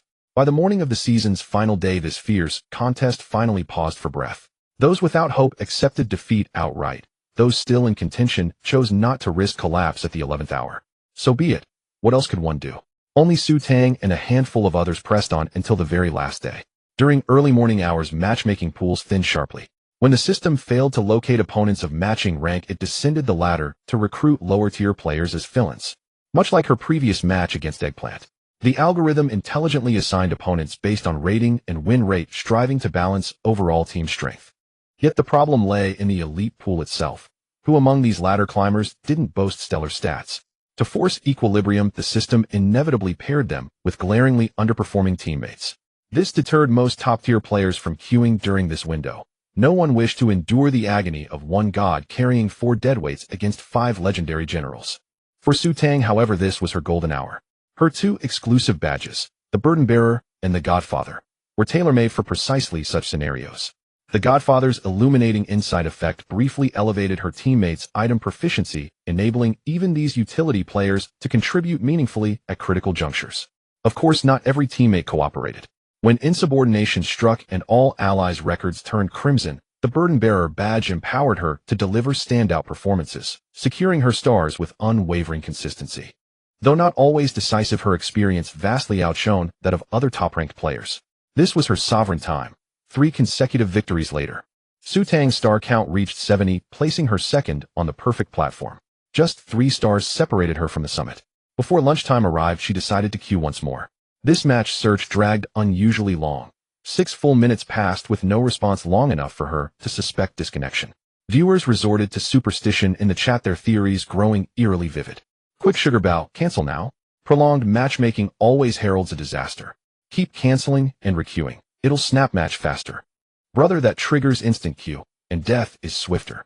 I sense foreboding. We'll surely face a top-tier proxy player. As the chat spiraled further into absurdity, Su Tang found herself inclined to heed the omen. Just as she moved to cancel, a match confirmation box flashed onto her screen. Match found. Her focus sharpened instantly. Whoa, we've collided with Mitsuha, the original cheater legend. Told you prolonged matchmaking spells trouble. Don't panic. Mitsuha streamed until 4 a.m. last night. This round is arrest-worthy. The chat erupted. The player bearing the ID Z4KR was Zhang Siqua, the current sniper of LV. Before his professional debut, he used the handle Mitsuha, the romanized spelling of Mitsuha, the heroine's name from the anime Your Name. Thus, everyone called him Mitsuha. Like Su Tang, he'd once faced cheating allegations, yet chose self-vindication through performance, ultimately earning his place on the pro stage. His exceptional prowess soon silenced all doubt. The old rumors dissolved like mist. The map loaded the classic Inferno, Dust 2. As counter-terrorist Su Tang opened on defense. Her squad called a 311 setup 3 players guarding site, a 1 holding, mid 1 holding site B. 2 teammates rushed along. Su Tang purchased 2 flashbangs and sprinted alone toward a short. A short was pivotal for defenders. It offered sight lines into a long mid and B1, granting unparalleled intelligence. High reward, however, demanded high risk. The position exposed its occupant to simultaneous flanks from mid and B1. In lower tier matches, many CTs seized a short, then refused to budge, dooming themselves to swift elimination. Su Tang mastered a short's nuances. She lobbed a flashbang using its blinding glare to feint forward and glance at the near corner, just in time to spot 2 aggressive terrorists advancing. She eliminated one instantly, then retreated to the air conditioning unit behind her, a vantage where even if enemies swarmed, she could leap back to CT spawn and summon reinforcements from along. The terrorist controlling mid responded with veteran poise rather than recklessly pursuing her after his teammate fell. He swiftly pivoted to secure mid control. When Su Tang's crosshair yielded no targets, she heard flashbangs raining down on along. A short is vacated. Watch for jumps into CT spawn or mid pushes against you. She reacted instantly, tossing a flash and withdrawing to reinforce. A short is clear. Beware mid and CT spawn. Got it. Her teammate in the sandy stretch fell back behind mid cover. At Along's entrance, Mitsuha materialized like a phantom. He halted, aimed, and fired, blasting the CT anchored at Along's straight choke point. His muzzle hadn't settled before his wrist flicked, crosshairs snapping to the pit. Another CT crumpled. 2 headshots in 1 second. In that heartbeat, his world-class positioning mastery shone unmistakably. Yet as Mitsuha stepped out from Along to expand his advantage, he caught movement. A blue-helmeted figure flashing from CT spawn. Pop. Sugar eliminated Z4KR with USP, headshot, There's another in CT spawn. Mitsuha instantly recalibrated, leave one at Along. Everyone else flanks a short via mid. Ordinarily, terrorists seeing only one CT in a zone would rush the bomb site en masse, only to walk straight into distant crossfires from multiple CTs. Here, terrorists locked down a short's re-entry path, forcing CTs to respond solely from CT spawn. If terrorists then massed toward mid, CTs faced a brutal choice: either return to defend mid, or send the side player forward to apply pressure. Either way, close-range duels would neutralize Glock's firepower disadvantage. Numerical superiority would tilt engagements decisively. Wherever the bomb dropped, there it dropped. Flexibility was strategy. Mitsuha exuded absolute confidence in his plan. Can any of you mere mortals withstand this surgical? However, the unfolding situation defied everyone's expectations. Even Sandy gaped, staring at the screen in disbelief. 2 terrorists had just converged in the side corridor when 3 CTs suddenly poured out of the mid gate. They charged like a freight train colliding head-on. I'm rushing, 3 at mid. The terrorists were caught off guard and could only exchange fire in haste. At the narrow Asmal entrance, the terrorists were at a disadvantage in a gunfight. The CTs traded 1 for 2 and the grenade pack fell in mid. The remaining 2 CTs held the site and, facing the lone terrorist at a main, naturally claimed the first point. No one expected that after Su Tang killed San, she would decisively abandon a site and immediately regroup with her 2 teammates to clear mid. What? Are all top players this reckless now? Abandon both sites. One terrorist could not help but complain. Sandy frowned, slightly worried about his teammates' understanding of the game. Putting himself in her shoes, he might have made the same choice. He simply had not expected Su Tang to decide so quickly, especially while numerically disadvantaged. Rather than die defending the site, surrender it, group up with teammates, and reorganize the defense. This was a perfectly reasonable course of action. Easier said than done. In the heat of a firefight, executing every decision smoothly is exceedingly difficult, like trying to play a mobile MOBA while squeezed into a subway car. Most people would simply falter. This player's thinking is so lucid. He glanced at Su Tang's ID, a spark of interest igniting. Those who knew him understood that when he wore that half-smile, he was about to get serious. From the chat, he learned the player was called Tangbao and was likely a streamer. There was nothing surprising about Eco. There are always specialists on the battlefield. When the 3rd round arrived, the rifle round, the match truly began in earnest. In the contest for a main, Sanyas opening exchange produced a double kill on CTs. That he was a professional sniper did not imply his rifle skills were lacking. This time he was more cautious of the 3rd policeman leading the charge toward a site. The terrorists in mid played mind games, neither advancing nor retreating, continuously harassing and pinning Su Tang. Su Tang, caught in a pincer, suffered painfully. She managed to trade 2 kills, but fell with regret. The score became 2-1. The next 2 rounds played out almost like a replay. Sanyu once again relied on individual brilliance to secure the opening kill and break the point. With economy abundant, he showed no mercy and took out the heavy sniper, immediately beginning to control the field. A weapon worth 4750 coins boasting the game's highest damage and the longest effective range, placed in a professional's hands. It became the presence that dominated the entire map alone. Compared with G's conservative style, Sanyes's use of the heavy sniper was far more aggressive. A rifle normally ill-suited to aggressive play in his hands felt like a charging weapon. He would spot the enemy's position and with blinding reflexes scope in and snipe. He had calculated that Sutong's side lacked an elite rifler. No one was faster than him. High-rank randoms became like school children in his hands. No technique, it's all numbers. Sanyes's brutal Tongmei pushed back. Don't duel him with the sniper. Sanyes mid-snipes or something else. When fans saw Sutong slipping into disadvantage, they rallied in the stream. He'll take the sniper. Don't duel him straight up, his snapping is too fast. Sutong bought a heavy sniper and heeded the advice, no longer seeking Sanyes mid. She had tried that before and paid dearly. No one knew how he had trained his mid-gate snipes. His anchoring points were formulaic and had something special about them. Teammates guarding B site would be struck 5 or 6 times out of 10 when passing by. Whether running or jumping, if you failed to smoke him off and give him respect, you would be hit. She could only emulate G's style, avoid the center, and take a shot at a main. Since she could not beat him in a straight duel, she targeted his teammates. With Sanyes's heavy sniper backing them, the terrorists preferred a main and mid. Both areas were long and exposed. With sniping dominance on their side, he could cover their safe passage. But they overlooked one thing. In fights at the A gate, it all came down to the first exchange. Sanyes carrying the heavy sniper meant someone had to shoulder the responsibility of the initial breach. Their breaching awareness was not as sharp as Sanyes. When they tried to seize a main this time, they paid the price. The lead terrorist, just pushing out of a gate, or scarcely out, was taken down by Sutong, who timed her peek perfectly after the flash and snipe killed him. Under a teammate's and a flash, she did a second peek and precisely sniped another. No way. Who dares to go for the second shot? The terrorists were thoroughly unnerved. With the surviving remnants, they regrouped around Sanyes. Be careful. Her sniper may have rotated back to the platform, Sanyes warned. Seeing teammates run over to provide cover, he waited with eager anticipation. With no choice, Sanyes scoped up and steadily pushed the side corridor. His thinking was effectively hijacked by his teammates. In response to Sutong's warning, the CTs had already altered their positioning habits, faking utility and jiggle peeking, giving Sanyes no chance to push and snipe. But who was Sanyes? Calling him the country's top sniper would not be an exaggeration. The CT at the AC spot jiggled his body a fraction too much and failed to pull back in time to throw utility, and Sanyes ruthlessly punished the mistake. Yet as Sanyes's rifle cracked, another sniper rifle answered in quick succession. Sutong had already been waiting behind above the elevator spot. She and the teammate at AC ran a by-10 shot routine. From that position, if Sanyes could glimpse the CT's arm at AC, she could likewise glimpse Sanyes. They had not expected Sanyes's shot to be faster than hers, wasting a good teammate. Don't rotate back to a main, it'll hold a small straight up, Sutong ordered coolly. After taking down Sanyes, she retreated to the platform sniper post. As long as her teammate at a main stayed alive, she could choke off a small. If Sanyes's snipes were fast and precise, then hers were doubly precise. Though not as fast as Sanyes's, her steady sniping equally held control of the field. Try a springhead. Seeing his teammates hesitant to push, Sanyes had to step up as a makeshift commander. The so-called springhead is to crouch to evade the enemy's crosshair, move into position, then suddenly stand and open fire. Because the speed of standing is faster than moving to the enemy, it looks like a spring suddenly snapping up. Players call it the springhead tactic.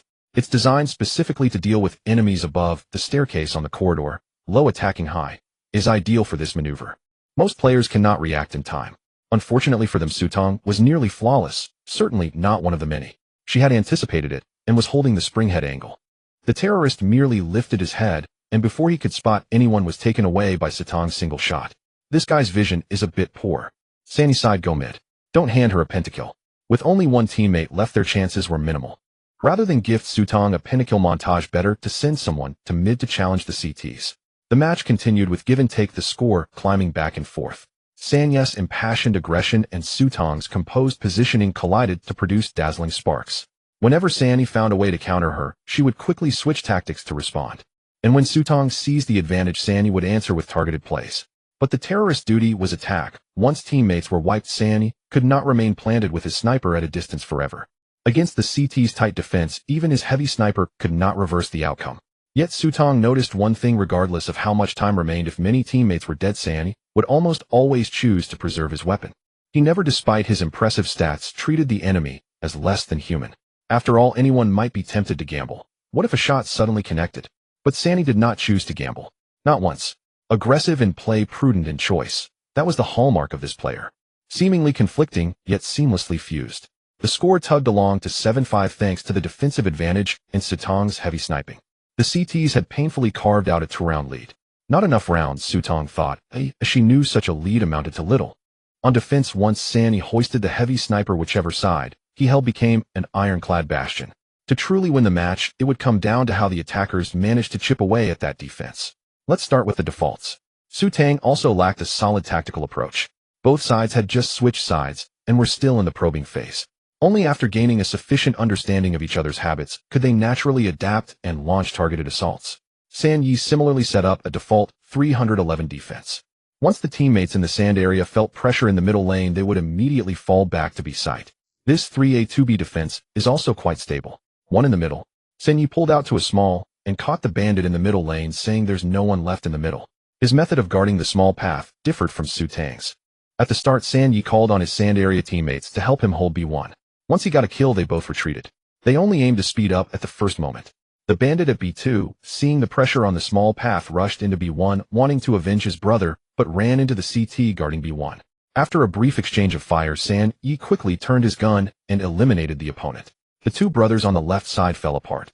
In the first wave of probing, the bandit suffered a major loss in the middle lane. I'll throw a flashbang first, and then take a large.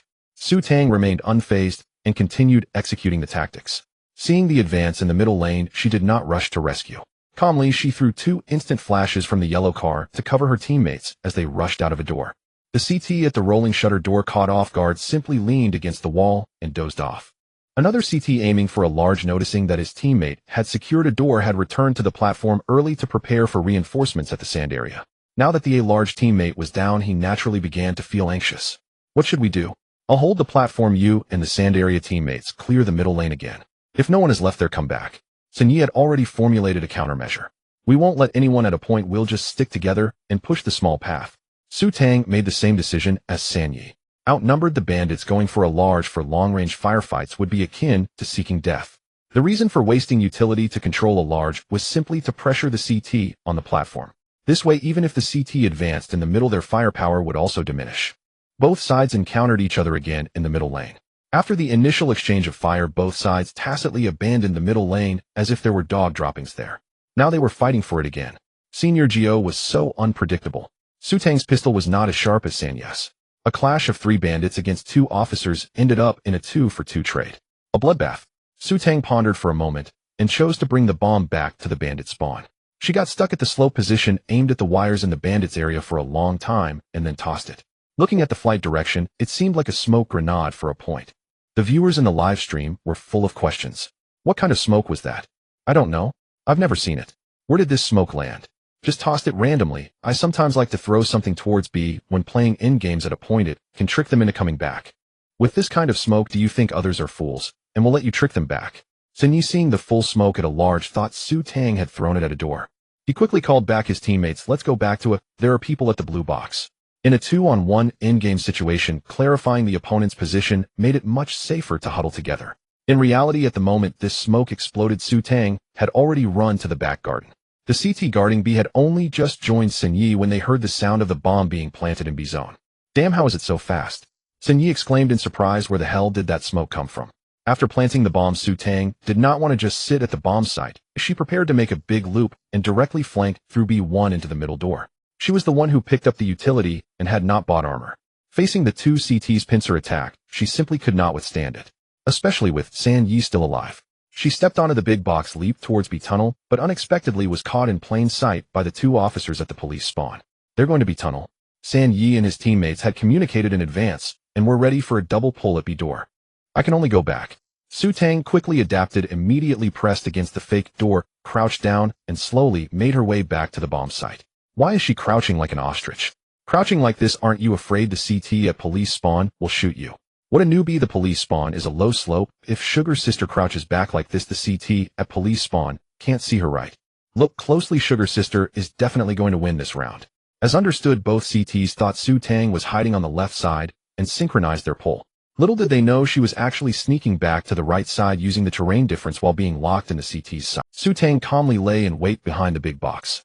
Once both entered completely, she first eliminated the biggest threat, the CT at B door, and then swiftly dealt with Sanyi at the dog hole. Damn, Sun Yi of course knew what had happened. He typed asking what was up with that smoke. I'm not telling you, I'll just watch the demo after the match is over. Su Tang would never reveal her secrets to the enemy before the match was over. The next time he saw a smoke at the endgame, he would definitely be more suspicious. Just think about it some more. Su Tang smirked mischievously. The more thoughts one had during the match, the slower their reactions would become commonly referred to as overthinking. Sun Yi certainly wasn't brain dead from being beaten, he was just a bit curious. Seeing Su Tang's reply, he inexplicably smiled back. When he was a high-level passerby, he often faced doubts about cheating, and at that time he would reply, watch the demo. He never expected that one day he would be the one hearing this phrase. On the opposing eco round, Su Tang's side played very cautiously, not rushing a large at the first moment fearing grenades, not rushing B site at the first moment fearing the Nejaf, not rushing the middle lane at the first moment fearing being surrounded by the small path and the middle door B1. They chose the safest way, holding a meeting at home. It was so cautious that it was beyond anyone's expectations, clearly showing that everyone was unwilling to be overturned. CTs were already grouped together gambling on points. Seeing that they couldn't spot any bandits continuing to hold was purely a waste of energy, so they actively sought relief. The score was neck and neck, reaching 10-8. Just 3 points away, Su Tang could achieve victory, but the tightly contested score still put some pressure on her. Why isn't the opposing team attacking yet? Sun Yi was already feeling dizzy. He had just returned from training in Europe, struggling with jet lag, which had led him to stay up all night playing. When attacking, he could actively control the rhythm and didn't feel too tired. However, during the defense rounds, the opposing team played slower with each round. You had to focus your attention on holding the points. It always felt like a battle of endurance. Just when he was feeling dizzy, Sun Yi suddenly heard footsteps, and everything went white. It was a high-quality instant flash. Sun Yi, caught off guard, didn't even get to fire his gun before being overwhelmed and killed. I'm done for after this round, I really need to sleep. Sun Yi yawned, sighed towards the live stream. The opposing team is so dark, intentionally trying to wear me out. How can I handle this? In fact, it was not Su Tang and her team who did this on purpose. It was just that after recognizing Sun Yi, the teammates played exceptionally seriously. Beating a professional player is always something worth bragging about. Even if it was just one round, they could brag about it for months. In the future, when Sun Yi crushes other professional players, it would be equivalent to him having beaten them too. The equation of Senior Geo is truly miraculous. Through the bandits' deliberate targeting during the defense round, Sun Yi hadn't even had the chance to grab the sniper before the match ended hastily. After the match, Su Tang secured the MVP with an impressive score of 26,156, and her star count reached 71. The perfect platform pop-up notification indicated that she had successfully reached first place on the platform. Su Tang knew, without looking, that the first place was probably already queuing early.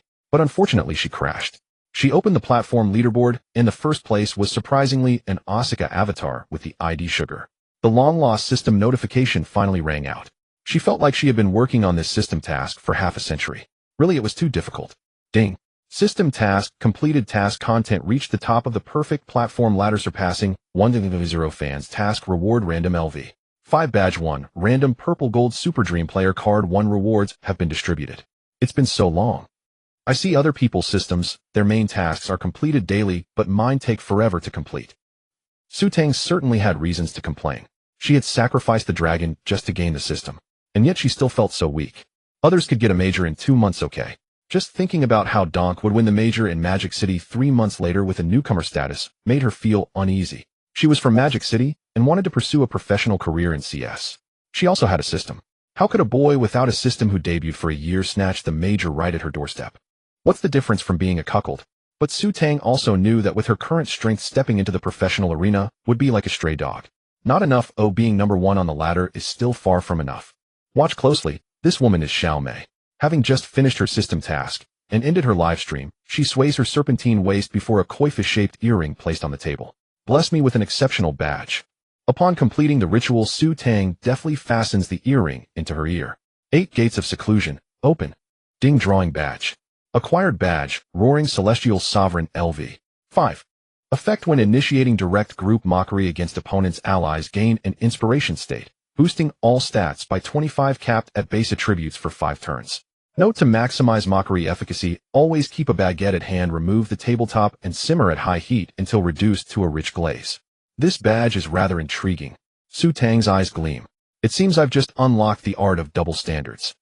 This badge appears poised to synergize miraculously with her other divine tier badge, Hello Nidalee. LV. 5.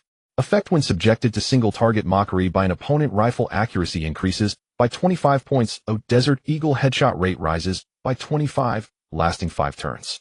In professional esports, mocking opponents is commonplace. Many teams feature fiery players who revel in taunting rivals after winning a round. The upside lies in rallying team morale.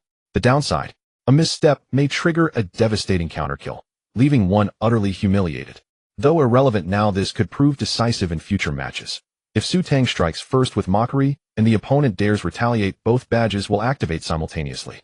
Allies gain a 25 stat boost while her own marksmanship surges dramatically. What awaits the enemy is not merely one predator, but 5 ravenous wolves. Yet having a young woman hurl barbs mid-match feels rather uncivilized. Does Su Tang care about her public image? She does not. I must someday challenge them in the art of verbal sparring. Su Tang recalls legendary mockers from past tournaments, KDON's guttural Danish cannibal-like roar, Apex's lewd, tongue-protruding wiggles, Kerrigan's absurdist meme faces. Perhaps soon the arena will welcome a new archetype, the Tang-style mockery. Su Tang shifts focus to another system reward, this one the centerpiece. Ultra Dream player card purple gold tier. She can never forget the trauma of being mercilessly outplayed by Nico inside the Ultra Dream training room. That chilling dread of being dominated by a world-class sharpshooter, and the tangible post-training surge in ability, was unforgettable. Especially her pre-aiming technique, which still serves her well today. Yet even Nico's player card was merely golden tier. This purple gold card clearly belongs to a higher, activating purple gold Ultra Dream player card. Acquired Donk Ultra Dream player card purple gold tier effect usable exclusively in the Ultra Dream training arena. Replay Donk's career-defining highlight duels with experience gain up to 100. Note: using a purple gold player card guarantees acquisition of 1 random LV5 badge from that player. Uses remaining 1. Holy dunk. Su Tang activates the card without hesitation. Ultra Dream, initiate now. Her consciousness is instantly pulled into swirling mist. When she opens her eyes again, her vision has shifted to a virtual stage. Unlike Nico's card, this one features roaring crowds and a packed spectator gallery. The audience remains oblivious, as if she truly is Donk. Waves of thunderous cheers crash over her, quickening her pulse. This is her first true taste of stage magnetism. She glances at her teammates. Beside her, Chopper's face burns crimson, sweat beads glisten on his bald dome, dripping steadily down his forehead, like rain from a pig's skull, clearly overloaded. Su Tang suppresses the urge to imprint her shoe sole onto his cheek and turns to the others. 2 have already removed their hands from keyboards, retreating into silent self-imposed isolation. Ma Cici stares wide-eyed at the screen, utterly absorbed.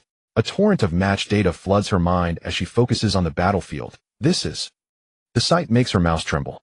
This situation is catastrophically dire. Mirage, score 12-10 match point. Only 35 seconds remain. 2 versus 5, an impossible odds scenario. She and Ma Cici must execute a near-suicidal rush onto the site. Bang! Gunfire erupts. Ma Cici drops first. The odds instantly shift to 1 versus 5. In the corner of the close side, a lurker crouches, rifle trained with lethal patience. Position exposed, blatant Oniver Susfif. Su Tang swiftly eliminates him, then scans the catwalk, spotting a retreating sniper's silhouette. If we wait for their rotation, it's over. Refusing passivity, she forces an aggressive push into side A. A longbox sniper stands ready, barrel locked onto her. Bang! The screen resets. Their positioning is flawless. Su Tang inhales deeply. Crossfire everywhere. How is this? Player must attempt resolution before assuming Donk's sensory perspective. The Ultra Dream system operates thus only after confronting the puzzle does it reveal its solution. She must weigh countless variables. Again, Su Tang steadies herself. After several deaths, she knows enemy positions precisely. Knowing where enemies stand renders her vision nearly omnipotent. If she still fails, she might as well buy tofu and walk straight into it. On her second attempt, Ma Cici falls once more, his death serving as the match's grim starting signal. Su Tang instantly dispatches the close-side counter-terrorist. This time she ignores the catwalk entirely, crouching to ambush the longbox sniper with a headshot. Nike-style pre-aim kid. Before elation blooms, the catwalk CT emerges and kills her. How did he react so swiftly? Su Tang pauses, then tries again. Though the first CT remains easy prey, others constantly vary peak patterns. AI refined movement rendering prediction nearly impossible. Whether she clears the catwalk first or the longbox first, the survivor always reacts with lightning speed. Dozens of attempts, all end in failure. Is victory even possible here? Su Tang wipes sweat from her brow and pauses to reflect. 35 seconds left. Planting the spike takes 10 seconds. I must eliminate at least 3 enemies within 20 seconds, or planting becomes impossible. Real pro arenas grant no luxury of deliberation. Yet this scenario exceeds even elite thresholds. She must pause. For most pros, this is a terminal position. Wait. A spark ignites. This isn't a casual match. With pro-level discipline, the close-side CT called out intel before engagement, meaning all 5 defenders rotated in perfectly. Methodical clearing leaves no time for planting. Why obsess over planting? Eliminating them all yields victory just the same. Stay calm. I mustn't rush. Lately, studying pro replays has made her play overly logical. Yet some puzzles demand a logic to solve. Again, Su Tang abandons convention and begins anew. After killing the close-side CT, she refrains from rushing, instead patiently feinting to bait the catwalk CT's aim. He stays coiled like a viper poised to strike the moment she engages the longbox sniper. Su Tang holds her crosshairs steady for 2 seconds, then feints outward, provoking the longbox sniper's wasted shot, immediately pivoting back to target the catwalk. Exactly. The instant the sniper misses, the catwalk CT lunges forward, only to meet Su Tang's AK roaring with furious precision. At that very moment, Su Tang freezes, horror dawning as she spots a 4th CT hiding beneath the catwalk. Chopper's brain, completely fried. Damn. How can I possibly win? Su Tang murmured to herself. This ultimate dilemma, which had troubled countless players, was now firmly in front of her. Ding, the donk sensory mode has been activated. As the system prompt faded, her body moved uncontrollably. She could feel the subtle adjustments in her wrist as she aimed, the sudden tension in her abdomen when she halted, and even her breath synchronized with the rhythm of the gunfire. Donk's approach was entirely different from hers. At the moment Ma Sisi fell, Donk made an extra crouching movement while eliminating the first CT. This seemingly trivial detail made her acutely aware of the gap between herself and top professional players. After killing Ma Sisi, that CT had his crosshair raised high. To aim at the crouching Donk, she needed to adjust her aim slightly more than if Donk were standing. Do I really have to create even this small advantage? Su Tang was profoundly shocked. The slaughter fest continued. Facing the crossfire from the jump platform and the long box, Donk first held the jump platform for a few more seconds, then attempted to directly fire at the sniper in the long box. Unfortunately, he failed. Taking advantage of the moment, Donk retreated a few steps, fixating on the jump platform. After baiting the jump platform CT, he retreated as if he had foreseen the outcome during the elimination process. The CT under the jump platform could only see a shadow retreating, completely unable to support his teammate in time. So this is how it's done. Su Tang was immediately astonished. The jump platform CT quickly retreated after failing to cover, and the long box sniper once again aimed directly. However, Donk had already anticipated the timing, waiting for the sniper's reappearance. Tap tap. The situation instantly became 1v2. After eliminating 3 opponents, Donk's health was still full. With only 23 seconds left, he cautiously pushed towards the short box. The 2 CTs, in a state of extreme urgency, executed a textbook double pull from the jump platform. This group assault tactic was nearly unsolvable. Unless one could turn around on the spot, it was impossible for anyone to simultaneously eliminate enemies in 2 locations. Yet Donk managed to do it. In the moment of engagement, he suddenly crouched with lightning speed, executing an exaggerated sweeping maneuver, transitioning from an upward pull to a downward one, precisely eliminating both CTs.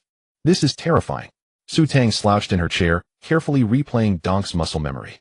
If she didn't embody Donk's sensory experience, it was challenging to notice that in the final wave, after eliminating the first CT, he made a very subtle crouch and right movement to evade the last CT's line of fire. Thanks to this slight adjustment, he survived to achieve a miraculous victory. With even one slight misstep, it would have been impossible to complete this 1v5 scenario. If Su Tang tried for a day, she wouldn't be able to do it either. Donk's sudden stop technique was quite different from others. In CS2, a character's shooting accuracy significantly decreases during rapid movement. Upon discovering an enemy, players need to execute a sudden stop to quickly stabilize their aim. For instance, if they see an enemy, while moving left, they must quickly tap the right key to drop their speed in the shortest time possible, ensuring their aim is accurate when firing. From the opponent's perspective, it appears as though they suddenly slammed the brakes, termed as sudden stop. Most professional players, including Su Tang, adopted this method. It can also be referred to as a reverse sudden stop or single key sudden stop. The advantage is fast movement, making it hard for the opponent to react. The disadvantage is that the movement trajectory can be easily predicted and characters standing still during gunfire can be shot. This was also the reason Su Tang was repeatedly shot after eliminating the jump platform CT, because she had to stop to shoot. Donk, however, employed a compound sudden stop. He perfectly integrated multiple operations during the sudden stop, including quick crouch and stand, backward steps, and ground speed movement. This not only disrupted the opponent's aiming, but also allowed him to maintain ground speed while firing. When the opponent attempted to shoot back, he could retreat to a safer cover in advance. This set of maneuvers sounds simple, but mastering it is extraordinarily difficult. During the aiming process, her left hand needed to switch between over 4 keys in an instant, training them into muscle memory. If she moved too quickly, exceeding the ground speed limit, her shots would miss. If she crouched, her crosshair would drop and fail to hit. This requires an extraordinary level of coordination between the left and right hands to master. Only a monster like ZYW could learn it after just one viewing. Su Tang attempted to mimic it a few times, her fingers tangling and refusing to cooperate. With her focus on her left hand, her right hand's aiming became utterly useless. What the hell is this? Su Tang rubbed her fingers, abandoning the idea that she could learn this through just one experience. In the end, she didn't possess the Sharingan. Time passed quickly amidst her repeated attempts, and the audience. Whenever Su Tang felt fatigued, the system would timely place her into Donk's sensory state, ensuring her training effectiveness wouldn't diminish. The scenes in the Super Dream training room constantly switched. From the desert maze to the nuclear crisis, each scenario was more desperate than the last. Is it that the purple gold players must prove their worth in this way, or is Donk just this unlucky? Su Tang bit her lip, beads of sweat forming on her forehead. She began to suspect if these scenarios were intentionally set by the system as extremely challenging trials. As Su Tang repeatedly embodied Donk's sensory experience, her mindset was unconsciously honed. Even her smile had diminished as she had begun to take on a bald-headed character in the Super Dream space. The coach had pulled her back several times. What you say, killing 4 still can't win. Could that really happen? Yes, it has already happened. After killing 4, she was rewarded with a 1v1 drop scenario. What she needed to do now was to surpass Donk's performance and achieve that impossible 5-kill salvation. Even with infinite retries and effective badges, these scenarios remained exceedingly difficult given her current. Although time flowed slowly in the Super Dream training room, the mental exhaustion was palpable. 3 days later, when Su Tang finally exited the training room, her cheeks flushed from overexcitement, she collapsed onto her bed, gasping for breath. She had finally developed a preliminary muscle habit of Donk's compound sudden stop, diagonal sudden stop, and forward backward sudden stop. While she couldn't be as fierce as him, as long as she maintained her habits and practiced more, she would eventually become stronger. Ding! Purple Gold Level Super Dream Player Challenge completed. Overall Strength 5, received Donk Random Badge LV 5x1. Only added 5 points of ability. Su Tang was not surprised. She understood that the higher the ability value, the smaller the increase. This was a bottleneck every player encountered. Now she was working hard to absorb the strengths of different players, aiming to mold herself into a versatile player. With anticipation, she opened the recently acquired Donk badge. Give me a good badge. Autumn Pear Syrup. Ding. Obtain badge Dump Truck LV 5. Badge effect: each kill increases aiming accuracy by 10 up to 30. If the kill interval exceeds 5 seconds, the effect is lost. Badge note: I will strike in dump truck form. Wow. Su Tang's eyelids twitched as she couldn't believe her eyes. Did I just see a badge that increases aiming accuracy? What does this mean? This badge for any professional player indicates that their kill streak rate will soar to a terrifying degree, especially since Su Tang possessed Big Brother BS Headshot Machine badge. Combined, as long as Su Tang secures the first kill, her subsequent headshot rate will increase geometrically. What does it mean to shoot heads within 5 seconds of seeing someone? It means she can charge forward unrestrained. If given another chance to try Donk's scenario, she was confident she could complete it even faster, within a day at most. Su Tang couldn't help but wave her small fist. My driving spirit is already itching with anticipation. Ding. System task has been released. Task content reached the top of the perfect 5 EOMB 5 platform simultaneously, must be achieved at the same time, with fan count exceeding 3. Task reward random LV 5 map badge X1 random LV 5 player badge X1. First place on 3 platforms. Su Tang suddenly felt that the dump truck might not be able to move. This was different from the previous single platform first place. The previous perfect first place only required her to have touched it. Even if she fell, it didn't matter. This time it required her to defend the title. It was possible for her to achieve first place on the perfect platform only to have someone usurp her position while she was challenging 5e. The difficulty was exceptionally high. Moreover, more importantly, she would likely have started school by then. System, can I find a substitute player? Su Tang was filled with sorrow and frustration, yet helpless. The task must be completed by the host themselves. Friendly reminder: no substitute player can guarantee you the top spot on the platform. Fine if you are unkind, don't blame me for being unjust. Su Tang gritted her teeth and put on her headphones. Ranking alone is hard. Do you think I wouldn't find a helper? She started her stream, logged in, and created a room. She sent a simple greeting in the bullet chat. She pulled her brothers Su Mo and Chen Feiyu into the team. One was to lower the skill level. The other was to act as a golden medal player. Hey, why are you so eager today? Suemo, who was munching on chips during the matchmaking break, clumsily accepted the invitation. Weren't you unwell these past few days? He asked this because during the time Su Tang completed the Super Dream task, the new season of all major platforms had also kicked off. All players' ladder scores had been reset. Even Su Tang, who was at the top of the previous season, was no exception, quietly rolling into the question mark group. This also allowed Suemo to find the timing to cling to her. He had been incessantly bothering Su Tang these past few days. To avoid her brother's harassment, Su Tang even used the relative method. It must be said that when a girl doesn't want to do something, she can always find various reasonable excuses. Of course now, when she wants to do something, the reasons can be even more. Seeing you so pitiful, can I reward you with a few rounds? Isn't that okay? Su Tang rolled her eyes. She suddenly looked at Xiao Dang's rank with curiosity. Wait, how can you play with me? When did you reach B? The new season's B is not easy to attain. It's mostly players who fell from S rank in the previous season. You're allowed to secretly evolve, but I can't transform like an Autobot, right? Suemo hummed proudly, very pleased with himself. At this moment, Chen Feiyu's voice came through the headphones, suppressing laughter. You haven't played these past few days, though we've been duo queuing every day. When did you two get so close? Su Tang helplessly rubbed her forehead. You little rascal, what did you sell me out for this time? This Xiao Dang must have found some way to cling to Chen Feiyu after failing to find her. This kid must have sold her out again. If the system could give her a gender transformation potion right now, she would want to shove it down this brat's throat, so he knows the consequences of being a traitor. No, absolutely not. Sumo's denial drew laughter from Chen Feiyu. We're just, attracted to each other. Let's go. Su Tang sighed heavily, too lazy to pursue it. Her mind was filled with the newly acquired mud truck badge. This divine badge, which increases accuracy with kills, must be familiarized with quickly. Moreover, she wanted to validate the results of her training in Super Dream in real combat. The three quickly matched into a game. The map was Desert Maze. In the first round, as the defender, Su Tang directly equipped a half-armor USB, but unfortunately her aim was poor, and she fell before triggering the badge. They relied on Chen Feiyu and a random player to win the pistol round.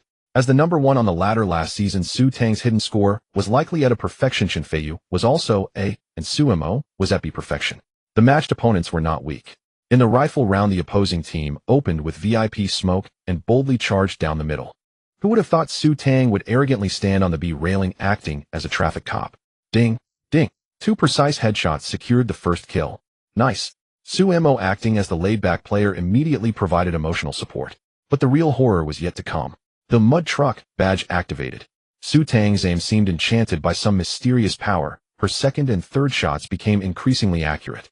The bandit who emerged to shoot her seemed to intentionally run into her crosshair, and without even firing a shot, he peacefully fell asleep. In a rapid series of kills, the middle assault was instantly dismantled. What the hell? Chen Feiyu's eyes widened. Is your rifle really this accurate now? Su Tang did not respond, as she had completely entered the zone. In the next rifle round, she resembled a runaway mud truck, charging wildly and taking down anyone in her path. Whether in long-range duels or close-quarters brawls, her headshot rate was absurdly high. If she didn't need to shoot again, it was fine, as long as the opponent dared to come out for revenge. Su Tang would dare to take down too. She turned the police into bandits. This isn't right. Suemo was dumbfounded. Is this how you play? Isn't this a C playstyle? How did she make her rifle shoot like a wild buffalo? Is this the value of being the perfect number one? Chen Feiyu also began to question life. What's going on? Tang, what have you been doing these past few days? It's a secret. Su Tang winked proudly. Her lively and adorable expression drew praise in the live chat. Tang finally looks like a woman. I still think Tang looks better when she's more masculine. I'm starting to doubt Gio's physiological orientation. Brother, you smell so good, let me take a whiff. The score quickly reached 8-0. The opponents were beaten into scholar mode, starting to type on the public screen, concerned about the development history of their entire family civilization. But after cursing a few times, they suddenly all fell silent. Someone recognized Su Tang as the perfect number one from the last season. Once the news was confirmed, their fighting spirit completely vanished. The match ended with a score of 1 point of paternal love. The journey to rank up continued, with Chen Feiyu as the Diamond S support. Su Tang felt completely liberated. Sometimes she transformed into a breakthrough player, using exaggerated stops to take down opponents, and at other times, she became a sniper, achieving incredible multi-kills with the sniper rifle. The most outrageous moment was during a match against a streamer, where both sides were locked in a tight battle, and the score was nearly dragged into match point. Using only a P250 without armor under the enemy's swarm, relying on excellent positional control, she executed a 4-kill turnaround. So awesome. Wow. In the midst of cheers, all 5 opponents reported her at once. This is the highest form of tribute in CS2, please imitate. This also became a microcosm of today's ranked matches. Almost every match ended with Su Tang receiving numerous reports. Sis. Sumo's voice was trembling. You didn't actually cheat, did you? If you're bad, just practice more. Su Tang replied with a smile and said nothing. At this moment, she only needed to keep smiling. At this pace, in just a few days, she would be able to return to the top of the ladder. I understand now. Chen Feiyu's head popped up with an idea. Understand what? Sumo asked curiously. Chen Feiyu said firmly, your sister must have gone to find Darwin and evolved these past few days.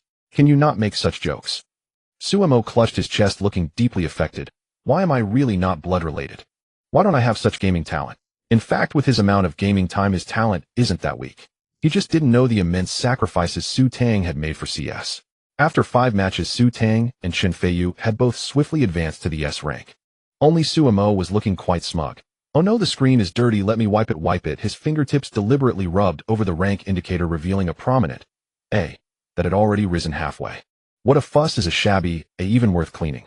Have you considered lying down some more? Your score difference has surpassed 400. Be careful not to damage the screen. Your rank isn't even worth more than the monitor. The laid-back player was showing off again in front of his friends. Don't say that this might be the peak of Mo Bao's life. Su Mo ignored the ridicule in the bullet chat. The louder they cheered, the more excited he became. Keep it coming. Go, go, go. Just as they were about to start the next match, Su Tang's screen suddenly popped up. A system warning: you have been reported by multiple players. The Eagle Eye system will continue to monitor. Please maintain good gaming behavior. Huh. Su Tang laughed through her annoyance. That works. She noticed an Eagle Eye emblem trailing each match record, complete with animated effects. It looked particularly dazzling. Newcomers who had only just entered the live stream were stunned when they saw Su Tang's performance page. 2.02 rating. That's ridiculous. Smuff streamer. Report. The longtime viewers relished watching fresh recruits gape in disbelief, their sense of superiority instantly swelling. Don't you know Tang Mei was last season's flawless #1? At the season's start, those baselines were all Shi. You're Smuff going after Shi. Tang Mei, tone it down, don't kill off the account. You have a point, it's annoying. Su Tang looked troubled. Seems I must rein in my kill speed. Did you heed our words? Woo, sorry for not entertaining Lord Tang. The little kerfuffle passed quickly. In the following matches, Su Tang held back a little. Not because she feared being mistakenly banned. After all, opening a badge hardly counts as truly opening. The perfect system had the knack for detecting hacks, so it would not be overrun by torrents of guagu. Su Tang only worried the system would flag her data as abnormal and pair her with similarly anomalous players. How could that be right? Her account's anomaly was merely a data quirk. Other players' accounts were truly abnormal. Zudinja's Hajime once said, what you fear will come to pass. After the 3 of them swept an impressive 8 wins, Su Tang ultimately could not escape Kai's retribution. The system was too weak to contain an entire pro. Guagu was overwhelmingly strong and always unleashed devastating force. Sumo was booted from the team due to score imbalance and narrowly escaped disaster. Su Tang and Chen Feiyu gave their all and still could not make Guagu so much as frown. Those who could hit S at the season's start truly possessed real skill. The subsequent matches were hard fought. Su Tang's rating gradually settled back to a relatively normal 1.68. By dinner time, the squad had broken up. Chen Feiyu asked casually, Tang Mei, when do you register? On the 27th, I think. Su Tang thought for a moment. You all don't return to school until mid-September, do you? Yeah, you have to wait until your military training finishes. Chen Feiyu kindly offered a few freshman tips. Want me to pick you? No need. Su Tang grinned. She hardly needed any freshman tips. You still shouldn't go so early. As someone who had lived a life twice, Su Tang knew that if Chen Feiyu returned early, he would instantly transform into a perpetual busybody. Chen Feiyu thought it sensible and decided to wait for his adoptive father to return. All right, once everyone's gathered, he'll take you to the esports club. See you at the opening ceremony. Goodbye, senior. Su Tang laughed heartily, packed her things, and planned to speak with her father before dinner about a serious matter. Recently, her stream had erupted into a spectacular chief patron war. Her mother, as the #1 chief patron, had squared off against a newly arrived chief patron. Gifts flew in a fury. Dozens of explorer ships launched that night. In the end, she privately messaged her mother and quelled the conflict. Her mother was so angry she couldn't cook properly for days, and even threatened to sever their mother-daughter ties if she dared meet that chief patron in secret. Later, from Xiao Ding, they learned that the other chief patron was her own father. A scene of the flood overwhelming the Dragon King's temple, family failing to recognize family. Father and daughter discussed the matter on the phone for a long while, as seeing her mother's mood, neither dared to bring the subject up again. Sumo, watching the whole time, already had his little head buzzing with thoughts. With the semester about to begin, Su Yuming finally returned home from a long business trip to reunite with the family. At the dinner table, he wore a worried frown and sighed after every bite. Gu Manling glared at him for a long moment, and finally could not help herself. She slammed down her chopsticks and said, sitting here, sighing through a meal, "Am not dead yet." Sigh. Su Yuming sighed again, poking at his bowl without lifting a single grain. "Isn't school about to start?" Gu Manling raised an eyebrow. "What are you going back to school to?" "Huh, what are you saying?" Su Yuming looked distressed. "I can't bear to let the child go." Sumo's eyes lit up. "Dad, it's fine. If you can't bear to part with me, just send me more pocket money. Better than any. You're studying locally. Oh, why would I worry about you?" Su Yuming turned and said, "It's your sister I can't bear to see leave. That doesn't seem fair." Sumo's face contorted as he spread his hands. "We're going to the same school. Can that be the same? You're a boy. Would I worry you might starve?" Su Yuming said in earnest, "Your sister's grown up, but it's her first time traveling far. As her brother, shouldn't you be concerned?" "You should." Sumo's mouth turned sour as he shoveled food into his mouth. "Far away, my foot. She's not even leaving 2 districts. Tears, please don't fall into the food. They'll make it salty." Sumo muttered, "Father, since you were the first to be unfair, don't blame your child for being unfilial." "I've been thinking." Su Yuming suddenly brightened. "Why not buy a flat over there so Tang Tang can live off campus? What's the point of buying a suburban house?" Gu Manling said slowly, "You control her so tightly. If Tang Tang can't find a husband later, you'll be the one in a panic." Her voice was calm but trembled slightly. The thought of her daughter eventually marrying away made her feel unexpectedly reluctant. "I'm just going to school. Don't make it sound like I'm being abducted." Su Tang put down her chopsticks and solemnly promised, "I swear I won't go astray, and I absolutely won't fall in love."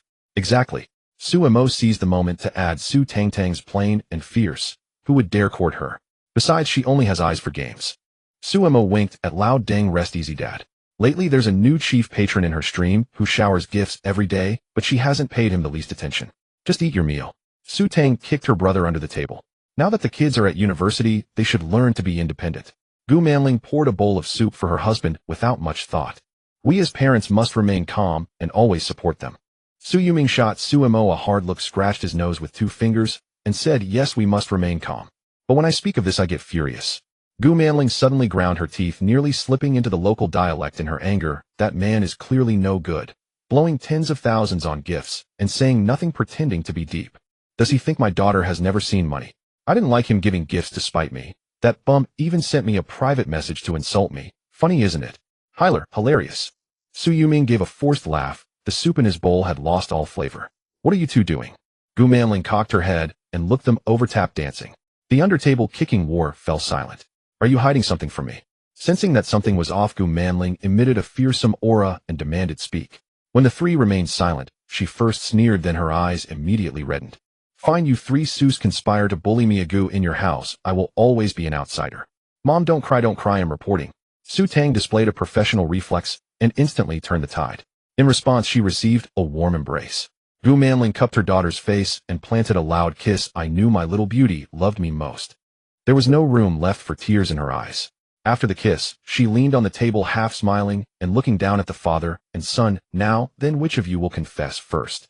Sumo swallowed hard, struggling between living expenses and his life for 3 seconds.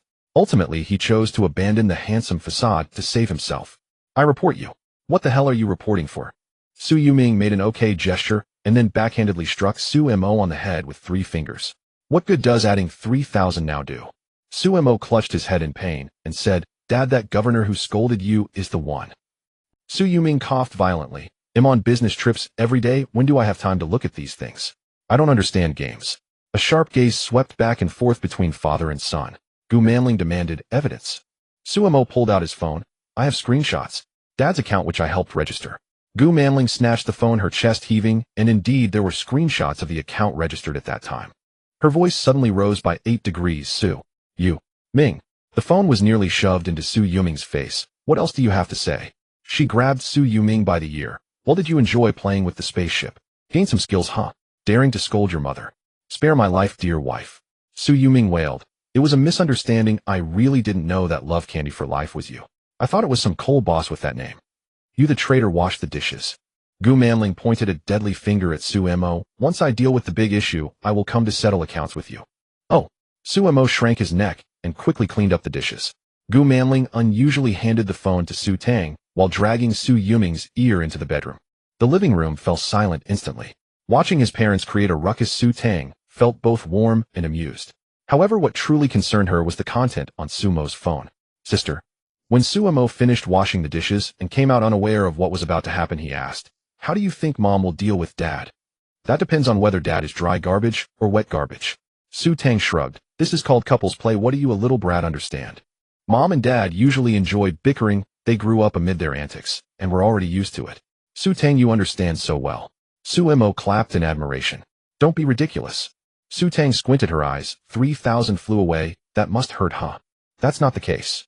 Sumo protested vigorously, waving his hand dismissively. "I was only trying to mediate Dad and Mom's conflict. Talking money is too mundane." "Is that so?" Su Tang said leisurely. "Then selling me to Chen Feiyu was to mediate sibling conflict." "Huh?" Sumo looked puzzled. "When did that happen? How come I didn't know? What did he say to you?" "He said that the food at the third canteen is delicious, and that he would treat me to spicy hot pot when school starts." "That's strange. How does he know what I like to eat?" "So hard to guess." She shook Sumo's phone and smiled sweetly. "Why don't you go ask him?"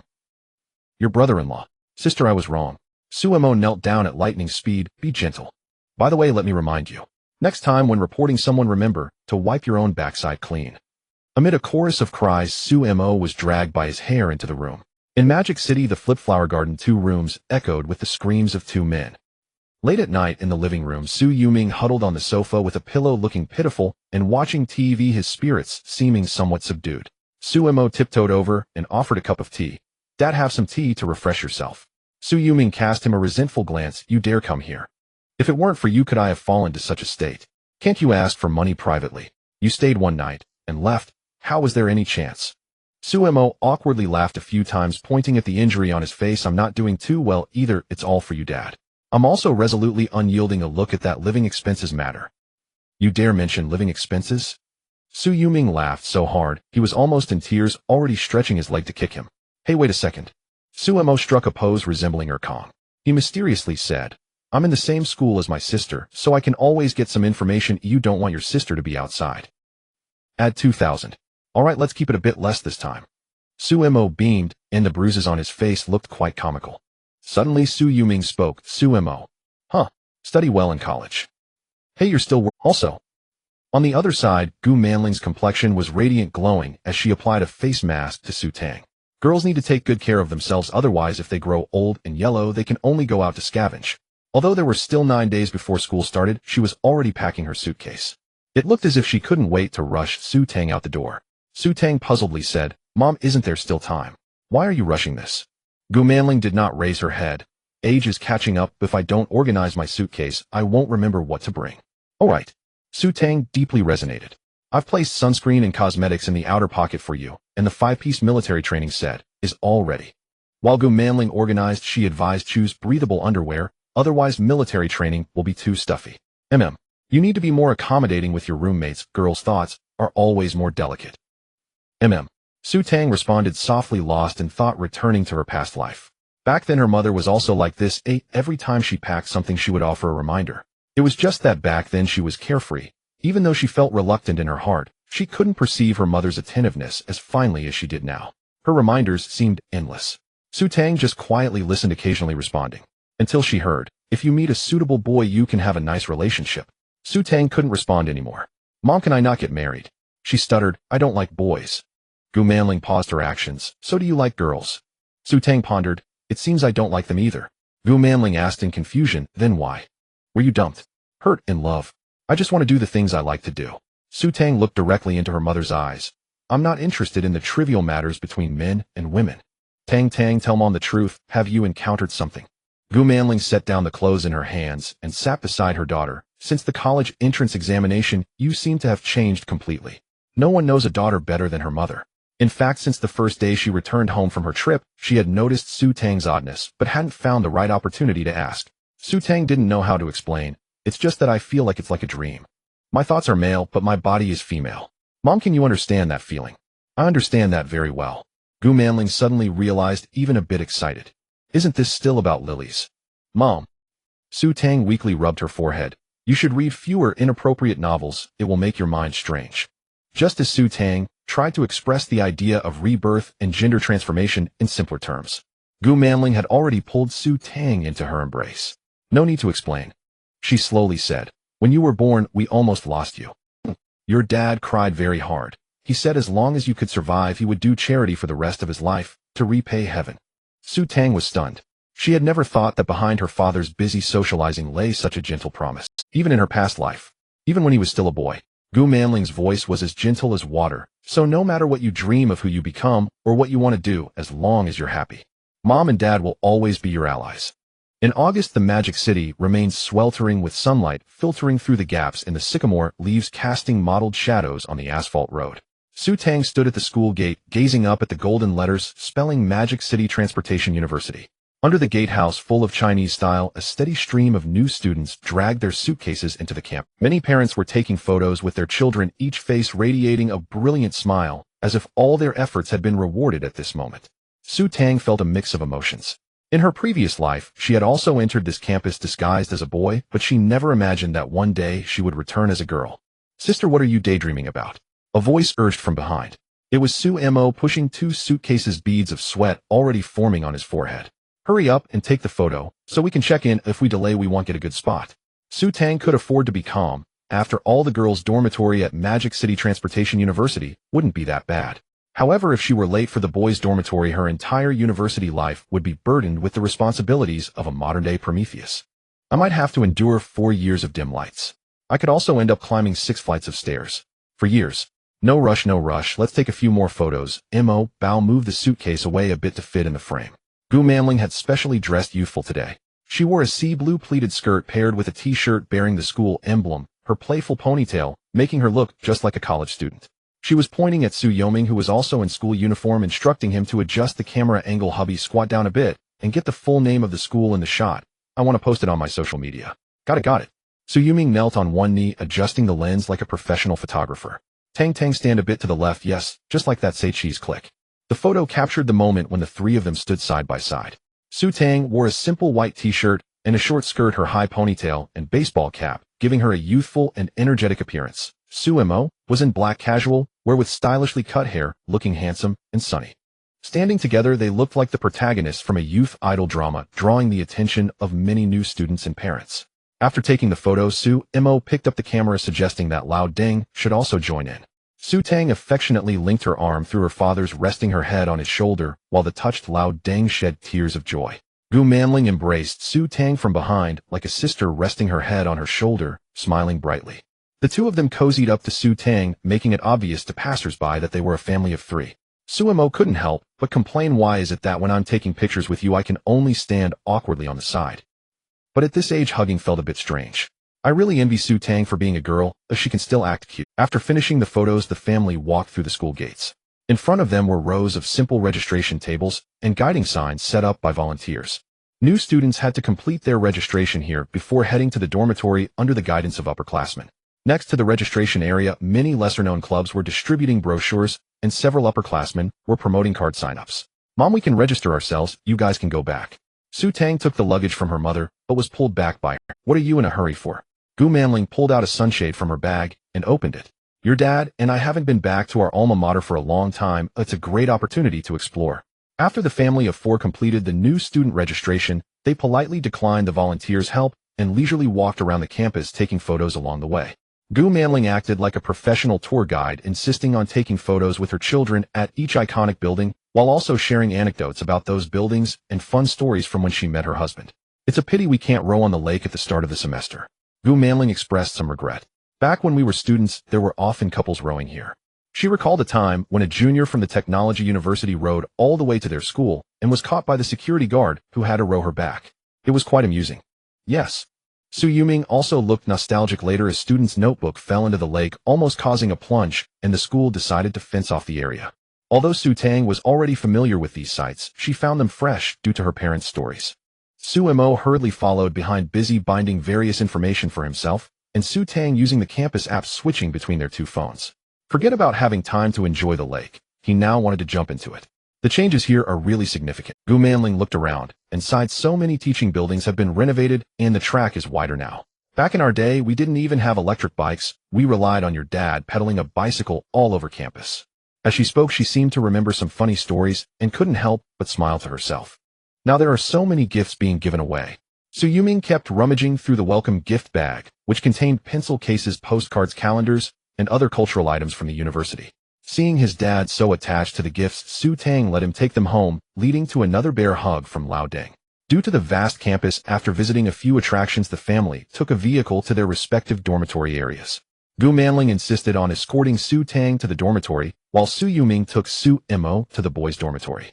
Before leaving, Su Mo complained that his dad couldn't even fold a blanket, questioning what use it was for him to come along. Thanks to the dormitory survey questionnaire filled out in advance, the siblings were assigned to a dormitory with decent conditions. Su Tang's dormitory, located in the West 1 dormitory area, had the best location right next to the West teaching buildings and 3 canteens, with a sports field across the street and a beautiful view of Siyuan Lake not far away. What made Gu Manling even more satisfied was that this building was exclusively for girls, and the allocated room 302 was sunny and well-ventilated, eliminating concerns about dampness and the troubles of high floors, making it very convenient to dry clothes. Mom, really, you don't need to see me off. Su Tang stood at the foot of the girls' dormitory, awkwardly digging her toes into the ground. Once you enter the palace gate, it's like an ocean. As a seasoned single person, she had never even entered a girls' dormitory in her life. Now, not only would she be living here, but she also had to be escorted by her mother, which was simply embarrassing. What are you shy about? Am I embarrassing?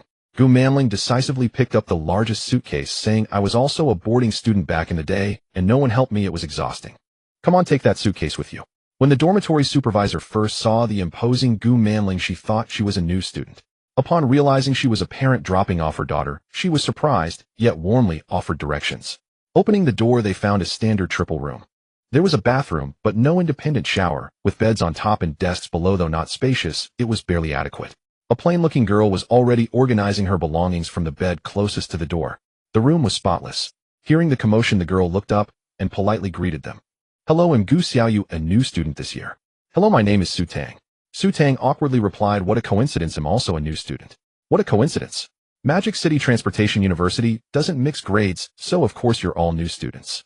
Gu Manling couldn't help but chime in, then affectionately said to Gu Xiaoyu, hello, I'm her mom. We share the same. Gu Xiaoyu looked back and forth between the mother and daughter, surprised by Gu Manling's youthful appearance.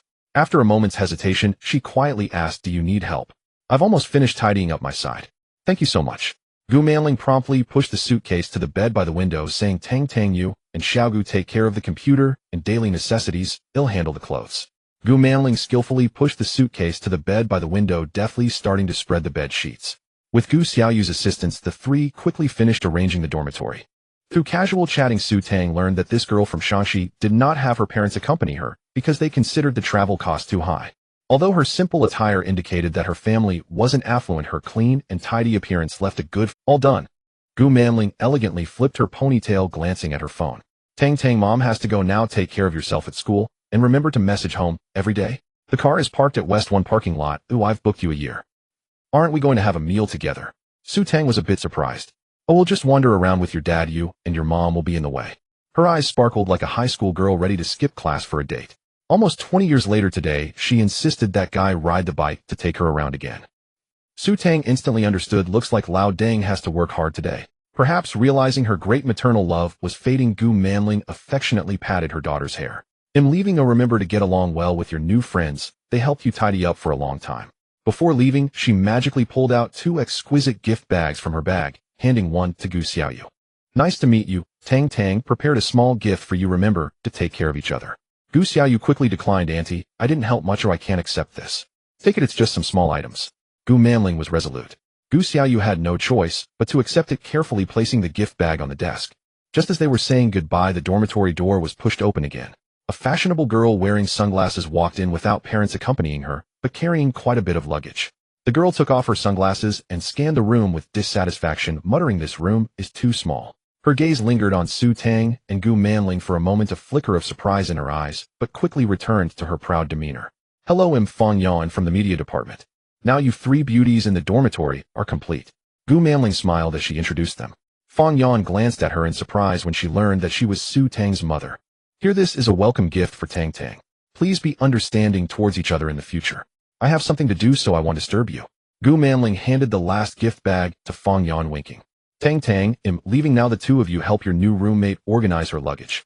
After saying this, she waved her hand gracefully and left the dormitory without looking back. Fang Yan stood there holding the seemingly ordinary white packaging bag, slightly frowning. Who sends gifts in a casually found clothing bag? It felt a bit heavy with the opening obscured by a bunch of flower petals and green vines. She gently shook it, and a faint clinking sound came from inside. What's this? She mumbled to herself, casually tossing the bag on the bedside, preparing to tidy up her luggage with Su Tang first. When she saw the Chanel logo on the bag, her eyes widened in shock. Fang Yan's fingers trembled slightly as she carefully opened each packaging box, unable to suppress latest iPad, Bose noise-canceling headphones, Gucci perfume, YSL lipstick, and the newly released iPad, all neatly lying in the bag. Hearing the commotion, Su Tang, who was hanging clothes for Gu Xiaoyu, walked over and asked what's wrong. Don't like it. Fang Yan abruptly looked up, her proud expression gone, replaced by disbelief. These, are they from you? Su Tang glanced at the gift bag and nodded. Yes, my mom said to prepare some small gifts for our first meeting. I didn't know what you all liked, so I brought a few things. Well, I just bought an iPad and headphones. Su Tang said nervously. You girls should like these, right? Like. Fang Yan excitedly hugged Su Tang. Miss, just tell me if you need anything in the future. I am yours now. Gu Xiaoyu also curiously leaned in, gasping in surprise when she saw the contents of the gifts, and carefully found a spot to place her own gifts, showing no intention of opening them. Su Tang understood what she was thinking, patted her shoulder, and said, accepted. You'll need electronic products in college, and the headphones can help you focus on studying. After everyone finished tidying up their belongings, they cleaned the dormitory again. Su Tang proposed that the three of them go to the cafeteria for a meal together, following the usual practice in the boys' dorm. When everyone was unfamiliar with each other, splitting the bill at the cafeteria was the best option. It avoided catering to each other's tastes and allowed them to understand each other's preferences, marking the start of their friendship. Fang Yan had initially agreed, but suddenly remembered something and hurriedly glanced at her phone. I'm sorry, I made plans to eat with an upperclassman. He helped me move my luggage just now. What's the big deal? Just bring him along to eat at the cafeteria. Su Tang turned to Gu Xiaoyu and asked, is it okay if there are more guys? Gu Xiaoyu nodded, and the three quickly tidied up before heading out. That upperclassman probably didn't expect that helping a junior carry luggage would lead to such honor. Three beauties waiting for him to eat together made his behavior and manners turn gentlemanly. He looked quite sunny and handsome. No wonder Fang Yan was willing to agree to dinner.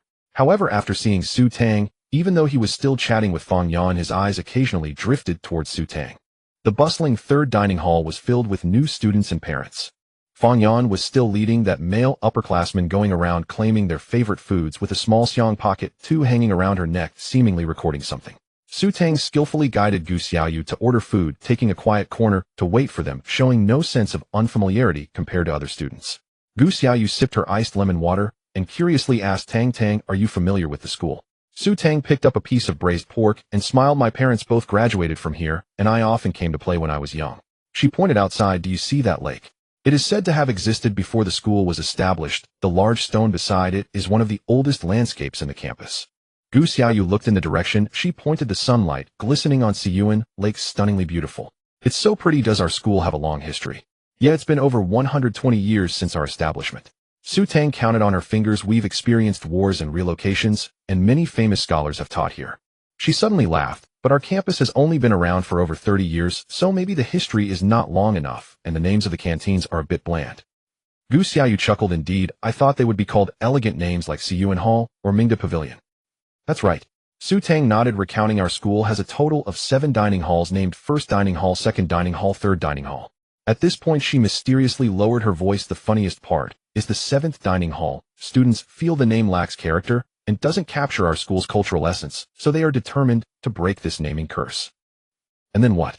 Gu Xiaoyu leaned in curiously. Su Tang suppressed her laughter. After intense competition, they finally decided to call it Saiwan Restaurant. Saiwan Restaurant. Gu Xiaoyu paused for a moment. Realizing it was a transliteration of the English 7, meaning the number 7, she quickly burst into laughter with Su Tang. This student-like naming style perfectly showcased the humor of the students at the university. As the conversation deepened, Gu Xiaoyu found Su Tang very approachable, not at all out of touch because of her affluent background. To put it plainly, she didn't carry any airs of a young lady and was completely different from her expectations. Su Tang unconsciously leaned slightly forward while speaking, making her feel very close. Those smiling eyes made people unconsciously relax, lightening their mood. Sorry for keeping you waiting. Fang Yan and her senior arrived late, carrying trays filled with icy desserts and snacks. In stark contrast to their exquisite snacks, Su Tang and Gu Xiaoyu's meals seemed rather simple. The arrival of the senior made the atmosphere feel a bit tense.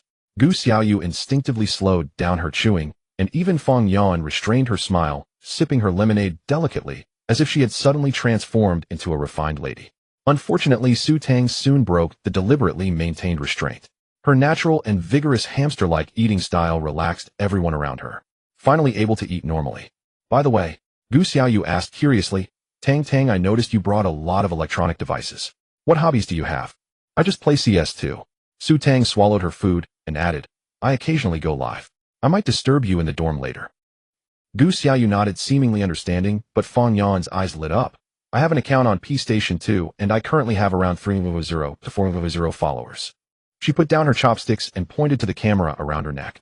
I also enjoy live streaming my daily life and shooting vlogs. Looks like I've hit the jackpot today, dining with 2 internet celebrities. The senior became interested and turned to Su Tang asking, do you also play CS? Let's add each other as perfect friends. Su Tang pondered, I've been playing 5e lately, and I don't really play on the perfect platform anymore. Hearing the refusal, the senior was unwilling to give up and asked for her 5e account. As a mature Go senior, it was common for him to have multiple accounts across different platforms. Su Tang didn't rush to answer, but glanced at Fang Yan, noticing that she obviously had a crush on this senior, otherwise she wouldn't have agreed to have dinner together.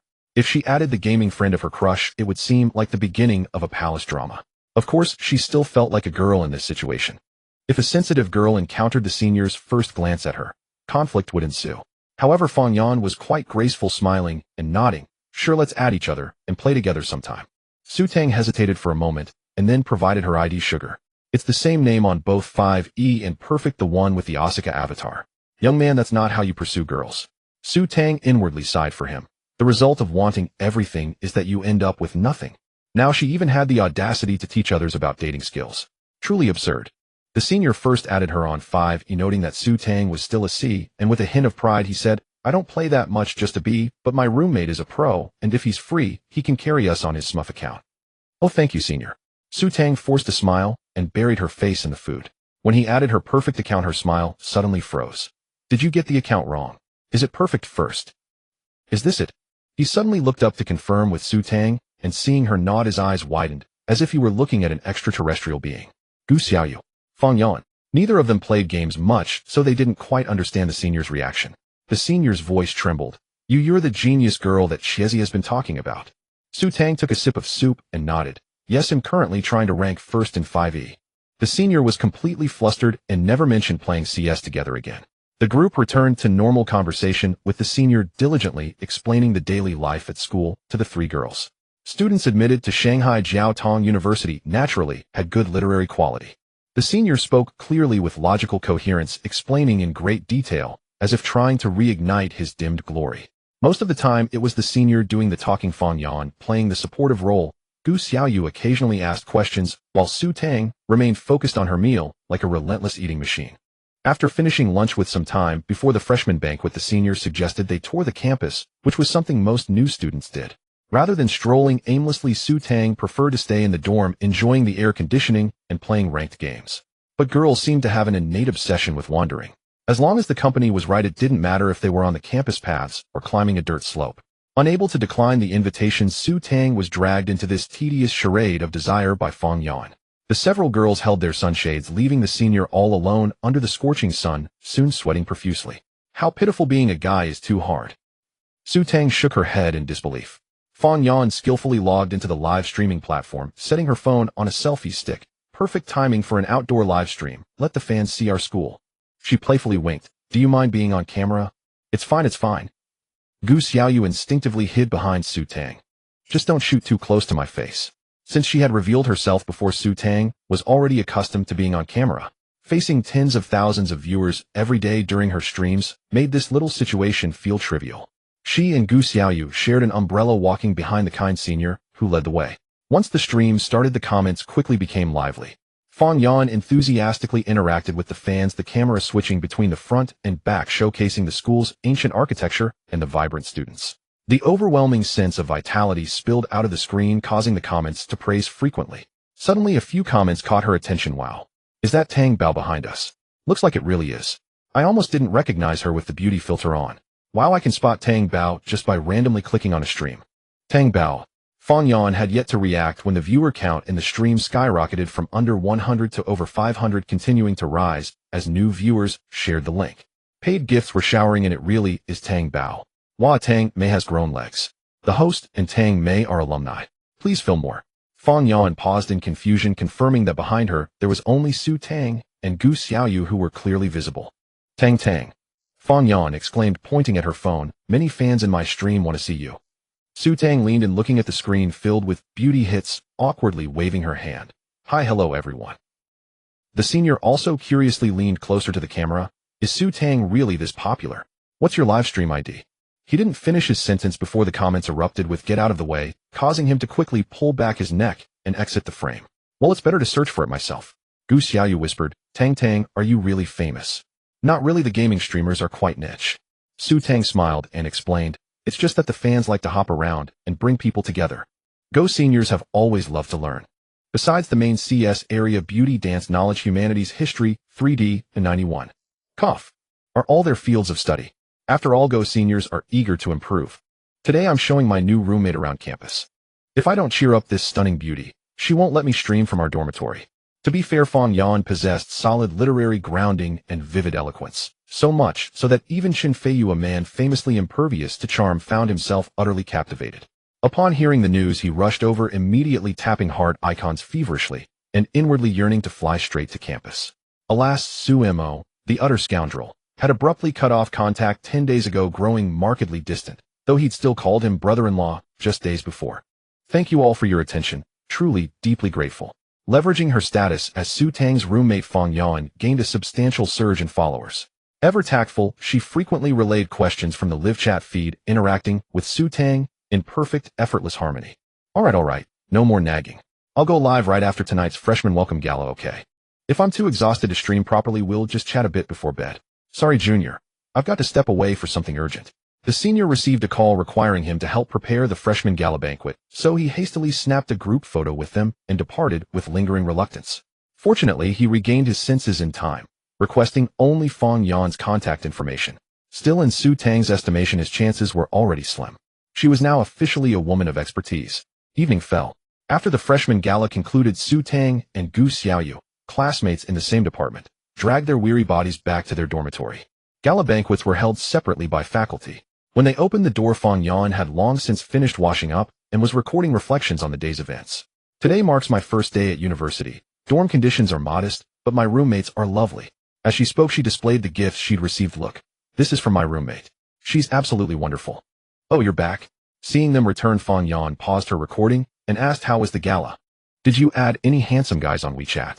Don't even ask. Su Tang paled and began frantically rummaging through her belongings.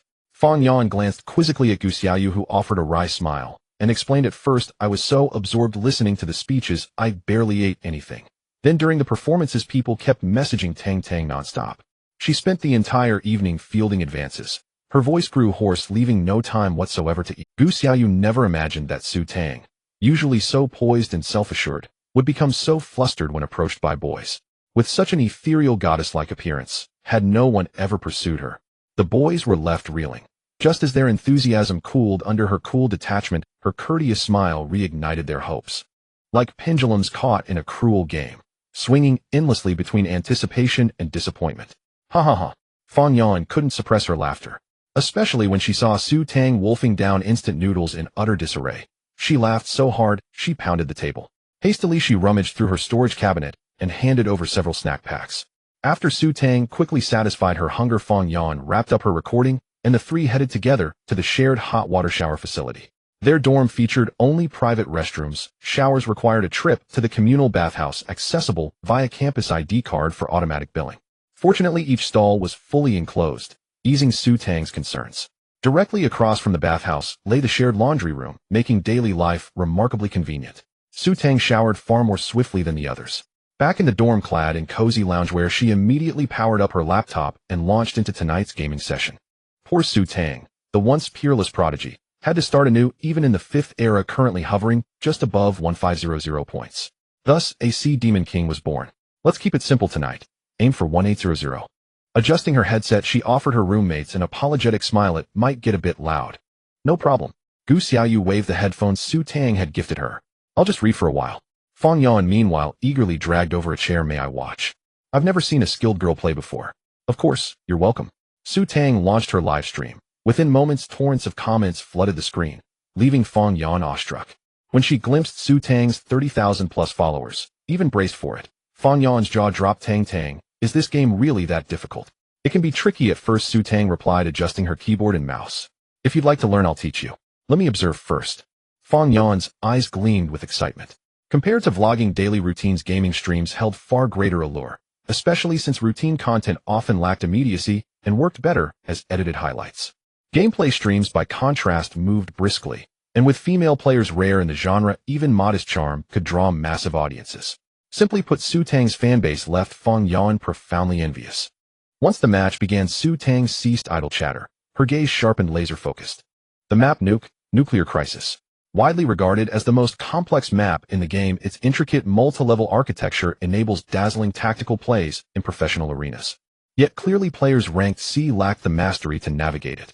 Strictly speaking, true command of the map remained beyond reach until rank, and below that tier genuine proficiency simply didn't exist. Damn it. Why did we land on this cursed map? I don't even know how to call positions. We're doomed. We're terrorists and they'll rush us in seconds. To enhance Fang Yan's viewing experience, Su Tang enabled slight audio output. Hearing her teammates' lamentations, Fang Yan asked curiously, "Are you about to lose?" Su Tang rolled her eyes. "We haven't even started yet." Haha, classic opening collapse. With Tang Mei here, the match ends the moment it begins. Don't worry, miss. Against mere C players, Tang Mei could win blindfolded using only her toes. As the comments suggested before, absolute mastery, all resistance dissolved into futile struggle. Even the thrill of victory eluded them. Su Tang's movements flowed like water, her aim unerringly precise. No matter how opponents positioned themselves or deployed countermeasures, none could halt her advance. Halfway through the match, Su Tang already boasted 23 kills. Incredible. Fang Yan's eyes widened. I couldn't even spot where they were, and you'd already ended the fight. She tilted her head, puzzled. Why didn't they fire back? Because their guns were empty. Their reactions moved slower than a grandmother's shuffle. Tang Mei's decent, but remember, this is sight. My verdict. She still needs practice. Comments buzzed with playful banter. Gu Xiaoyu, having quietly set aside her book, now leaned over her bed's edge, riveted by Su Tang's gameplay. Though she understood nothing of the game itself, merely watching Su Tang play was magnetic. Her arms swung wide, her eyes locked unblinkingly onto the screen, her voice issuing calm, decisive commands. An aura of serene authority radiated from her. So this is what a girl who games looks like. Fierce. That blend of fierce focus and effortless charisma left Gu Xiaoyu spellbound. Fang Yan felt something entirely different. Whenever confusion crossed her face, Su Tang patiently clarified, ensuring she never felt lost or bored. Then seamlessly, Su Tang pivoted back into the game, cutting through enemies like wheat. Internally tender and considerate, externally ice-cold and unyielding. Though unmistakably feminine, she projected both nurturing warmth and an effortlessly commanding, almost masculine presence. This stark duality stirred memories of her ex-boyfriend. Clumsy, blame-shifting, perpetually frustrated mid-game, making her shake her head in dismay. Indeed, contrast reveals truth. Simultaneously they sighed. Why must she be a girl? Su Tang's graceful demeanor soon encountered a setback. A week after school began, the harsh military training officially commenced. Regardless of whether one was a campus heartthrob or a goddess under the scorching sun, everyone was reduced to a pitiful state. The freshmen were like slices of pork belly tightly pressed on a grill, sizzling and oozing with grease. However, the female students had a slight advantage. The training intensity was slightly lower, and occasionally they could enjoy the shade of trees. Su Tang stood in the shade watching the boys lined up on the playground for training, all drenched in sweat, their skins sunburned red, resembling passengers who had fallen into the sea when the Titanic sank. Meanwhile, she was like a survivor clinging to a piece of driftwood, feeling a mix of emotions. She was both relieved and a bit ashamed. Though she thought this way, she still wanted to enjoy whatever she could. Su Tang secretly sprayed the cooling spray prepared by her mother for military training. The refreshing sensation of 6God combined with mint lemonade instantly dispelled the heat, making her breathe much easier. Many female students looked at her with envy, prompting her to spray each of them, which made the male students green with envy. The first week of training was exceptionally strict. The amiable counselors collectively vanished, replaced by instructors who transformed into demons. At first, the freshmen behaved very cautiously, putting in extra effort during training. However, as time passed, some clever students began to slack off. As someone who had been through this, Su Tang naturally understood this well. When standing at attention and during tactical training, one must neither excel too much nor perform poorly. Otherwise, one would get targeted by the instructor, either to demonstrate or to serve as a negative example. Unfortunately, her striking appearance made it impossible to hide. The instructor's gaze always fell on her first, frequently calling her name to demonstrate actions. Even the instructor himself was puzzled as to how such a beautiful girl could be so skilled, almost like a seasoned soldier. As the military training approached its latter half, the tense atmosphere gradually relaxed. A sense of sorrowful farewell even began to permeate the air. As the exemplary squad of military training, they needed to prepare for a performance. During the selection phase for performances, those students who had missed the opportunity to showcase their talents at the freshman banquet eagerly displayed their skills, eliciting waves of cheers. When it was Su Tang's turn, she merely introduced herself and attempted to sneak away. Under a chorus of jeers, not only did she fail to escape, but due to her outstanding talent, she was unanimously elected to lead the performance at the military training evening. The most notable event was the eagerly anticipated paintball training class. Even those who were usually exhausted felt invigorated. After all, no one could resist the temptation of handling a gun. The girls were no exception. Perhaps it was the combat genes etched into their bodies. I regretted I don't want to be in the same group as you, Gu Xiaoyu said with a mournful expression. She had thought Su Tang, as the queen of CS2, would dominate in shooting games. Yet every time they started, they would inevitably be the first to fall. When they were knocked out, it was obvious that someone was laughing, and it never ceased. So embarrassing. Gu Xiaoyu blushed, saying, "No, I can't be in the same group as you. You're too high profile. Both boys and girls chase after you to shoot." Su Tang helplessly cursed, "If you have the ability, give me a keyboard, and I'll let them shoot with one hand." She understood this mentality. When playing games, who wouldn't like to chase after their crush? She used to love doing that, although she herself didn't understand what this odd preference was. Look at the instructor's demonstration posture. Gu Xiaoyu suddenly leaned close to Su Tang and whispered, her eyes sparkling, "He's really so handsome." Su Tang's gaze involuntarily lingered on the scene. The instructor executed a series of fluid tactical movements, clean and sharp, eliminating 3 boys in succession, without the opponent even touching his clothing. Compared to her clumsy movements, she could only say that those who are inexperienced need more practice. She subconsciously nodded but quickly realized and hurriedly waved her hand in front of Gu Xiaoyu's eyes. "Hey, wake up. Did you forget what I told you?" She raised a finger and shook her head seriously. "Absolutely. Do not fall in love with the instructor." "All right." Gu Xiaoyu suddenly awakened. Remembering the various blood and tears cases Su Tang had listed in the dormitory, she immediately shrank her neck and forcefully suppressed the budding admiration. The military training finally approached its conclusion. As night fell, the atmosphere of the military training evening grew increasingly heated. Cheers rose and fell beneath the hot dance. After the performance, the stage was bathed in a gentle, warm light. The squad that Su Tang belonged to was already prepared backstage. 15 days of sweat and perseverance, 15 days of laughter and growth. Tonight, let us give the warmest applause to the outstanding military training squad, the 11th company, for bringing you the choral performance this year, this night. The audience erupted into deafening applause and whistles. On the big screen, Su Tang wore a purple dress, but paired it with flat shoes. Awkward and stiff, she walked alone towards the piano, instantly provoking a wave of screams. Other students dressed in camouflage uniforms stood in neat rows in the darkness, only responsible for the harmony. The spotlight suddenly focused, enveloping the piano in the center stage with a soft, warm glow. Su Tang took a deep breath and sat before the piano. Memories of her past life on stage overlapped with the present. "I didn't expect that even in a new school after being reborn, I still couldn't escape this calamity." Her delicate fingers fell on the keys, and the clear prelude poured out like flowing water. Her voice was clean and gentle, like the cool breeze of a summer night, softly brushing past everyone's ears. The sun has reddened the ocean embraces the sun, and the evening sky is missing a piece as the moon peeks out and casts a net. Originally a purely high-pitched male vocal song, under her interpretation, it gained a touch of delicacy and nostalgia. "Your shy gaze cannot be forgotten as I observe you with my heart. My arms cannot help but twist against your shoulder." Su Tang's solo continued, and it felt as if she was the only one on the vast stage. The scenes depicted in the lyrics gradually unfolded with the song, diligently writing under the yellow desk lamp notes hidden in the desk drawers. The glance at the end of the corridor where words were left unspoken. The farewell that wasn't spoken on graduation day. The boys involuntarily straightened their backs, wearing smiles only they understood. The girls clenched the edges of their camouflage attire, and below the stage the sound of quiet sobs emerged. The lights suddenly brightened. The students on stage revealed their forms, and the drums and harmonies sounded simultaneously. "This year, this night, memories warm my fatigue." Little yellow light in front of the desk, counting the tears of kind-hearted people. It seems clear, yet it is confusing. The path of love is both mystical and swirling. The harmony fell. Su Tang's gentle voice suddenly became firm. "For you I raise my glass, let us not linger on the good times." As the last line of lyrics fell, the entire venue fell into a brief silence. Immediately after, applause surged like a tide from all directions, mixed with intermittent sobs. The reluctance of parting with family and friends. The memories of sharing joys and sorrows over the past half-month. The confusion and anticipation for the future. All emotions ignited at that moment. Some raised water bottles as if they were wine glasses, while others embraced and cried loudly. All the complex emotions regarding parting, growth, and expectations boiled over at this moment. Here was the last harbor before embarking on life's journey. For years later, they would be thrown into various shackles with no way back, only forward. Su Tang stared blankly at the piano, her fingertips still hovering above the keys. While singing, she unconsciously immersed herself in the atmosphere. Those regrets from her past life and the confusion of being reborn all melded into the melody. The surging emotions from the audience were a direct response to her honesty. Just as the lyrics said, "While good times are here, do not linger."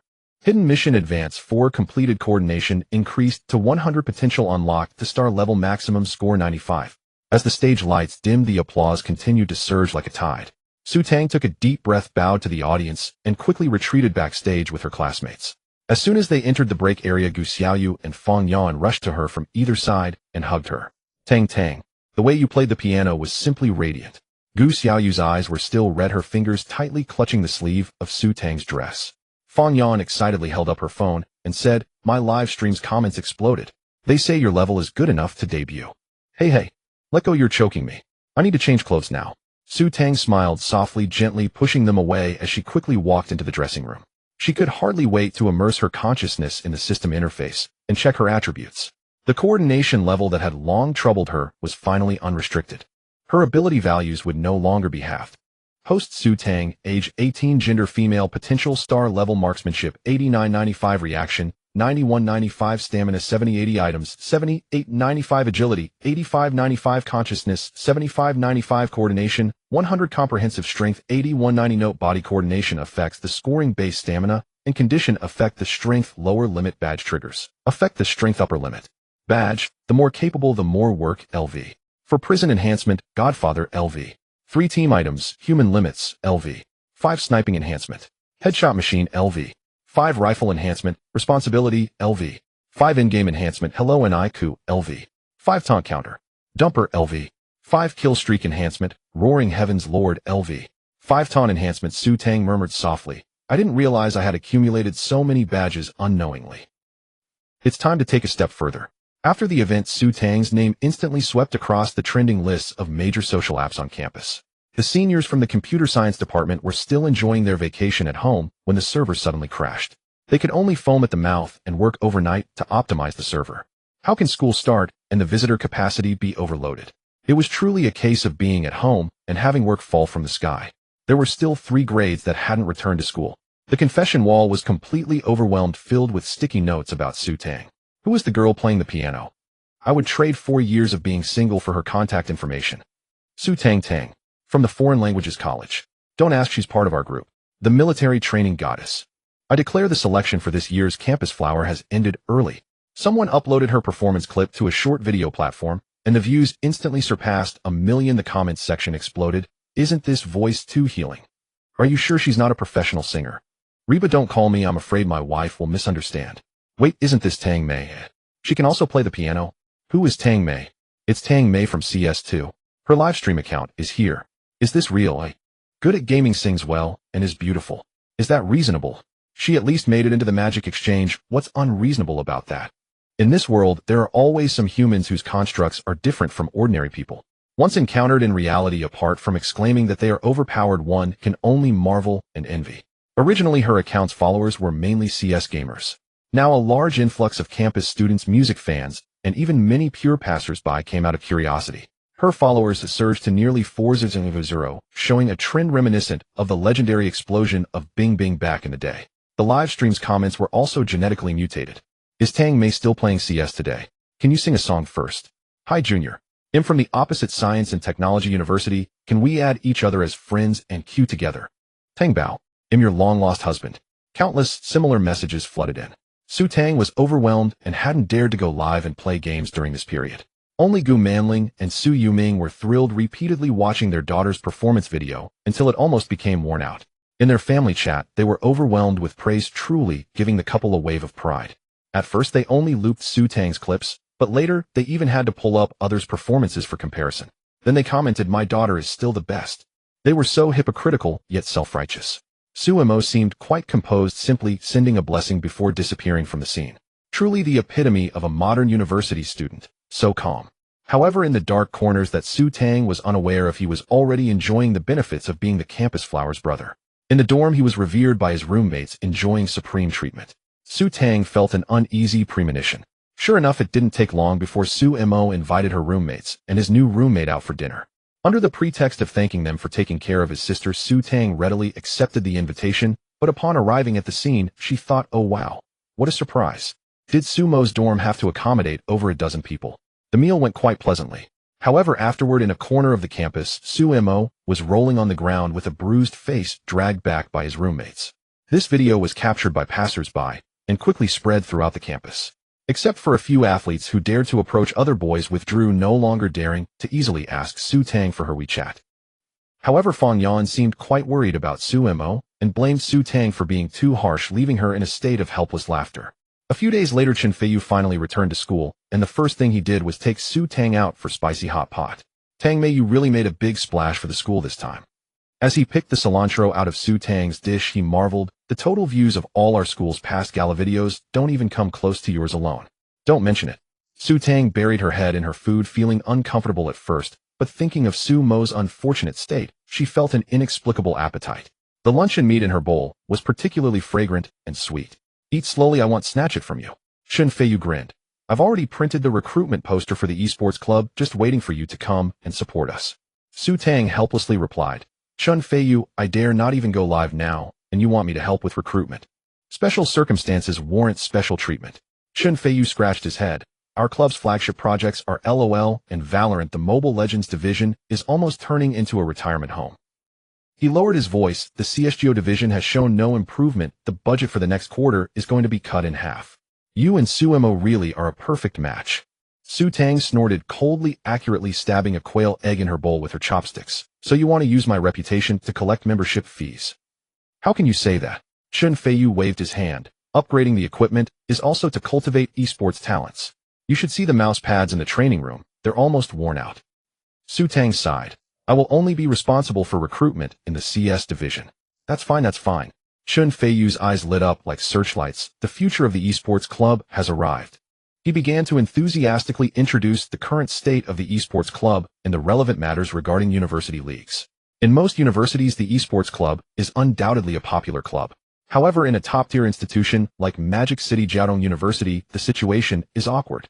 Compared to studying marksmanship and games, alumni are more inclined to spend time in the library doing research. Talents. Those who graduate from Magic City are all talents. No one wants to have actively participated in esports club activities during school written on their resumes when applying for jobs. After all, in school, GPA is the hard truth. If they have time to participate, it should be in clubs related to their majors. For example, technology, innovation, cultural arts, or at the very least sports. Which of these is not better than the esports club? Therefore, the esports club's performance at Magic City Jiaotong University is truly not up to par compared to the national average. The reality is far less impressive than what Jui claimed. Viewed this way, having good academic performance is not always a good thing. At least having good grades doesn't guarantee skill in gaming, although being good at gaming is also of little use. Poor Su Tang had just joined the esports club and was forced to work. On the day of recruitment, it happened during dinner time. The esports club's booth was crowded and the registration forms were quickly snatched up. This year we've really got a great savior. The president couldn't stop smiling. What previous presidents couldn't achieve is finally going to happen under my leadership. From now on, our club will also be a major club at the school. We have a responsibility to revitalize the East. He looked at Su Tang with shining eyes, secretly vowing to allocate more funds to the CS division. This revered figure must be well taken care of. Su Tang glanced at the bustling crowd in front of her and poked Chen Feiyu. "Are you sure they're all here to sign up for the esports club?" "Huh, what's wrong?"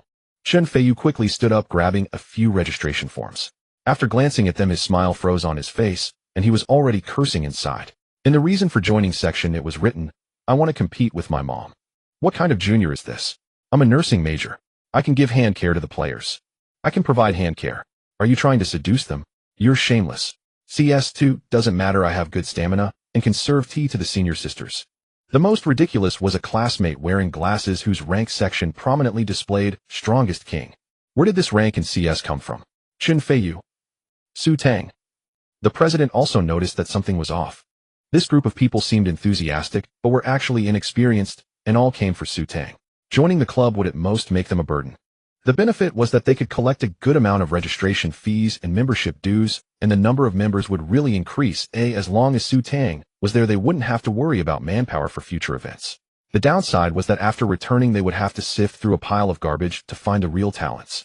This was not selling Su Tang's image for membership dues, it was clearly selling their own youth. The esports club's recruitment plan was a massive failure. Looking at the ever-growing crowd and the mountain of registration forms piled up for the evening, the president felt a wave of darkness before his eyes. My doomsday has arrived. The next day, the president, sporting dark circles under his eyes akin to a panda, found Su Tang.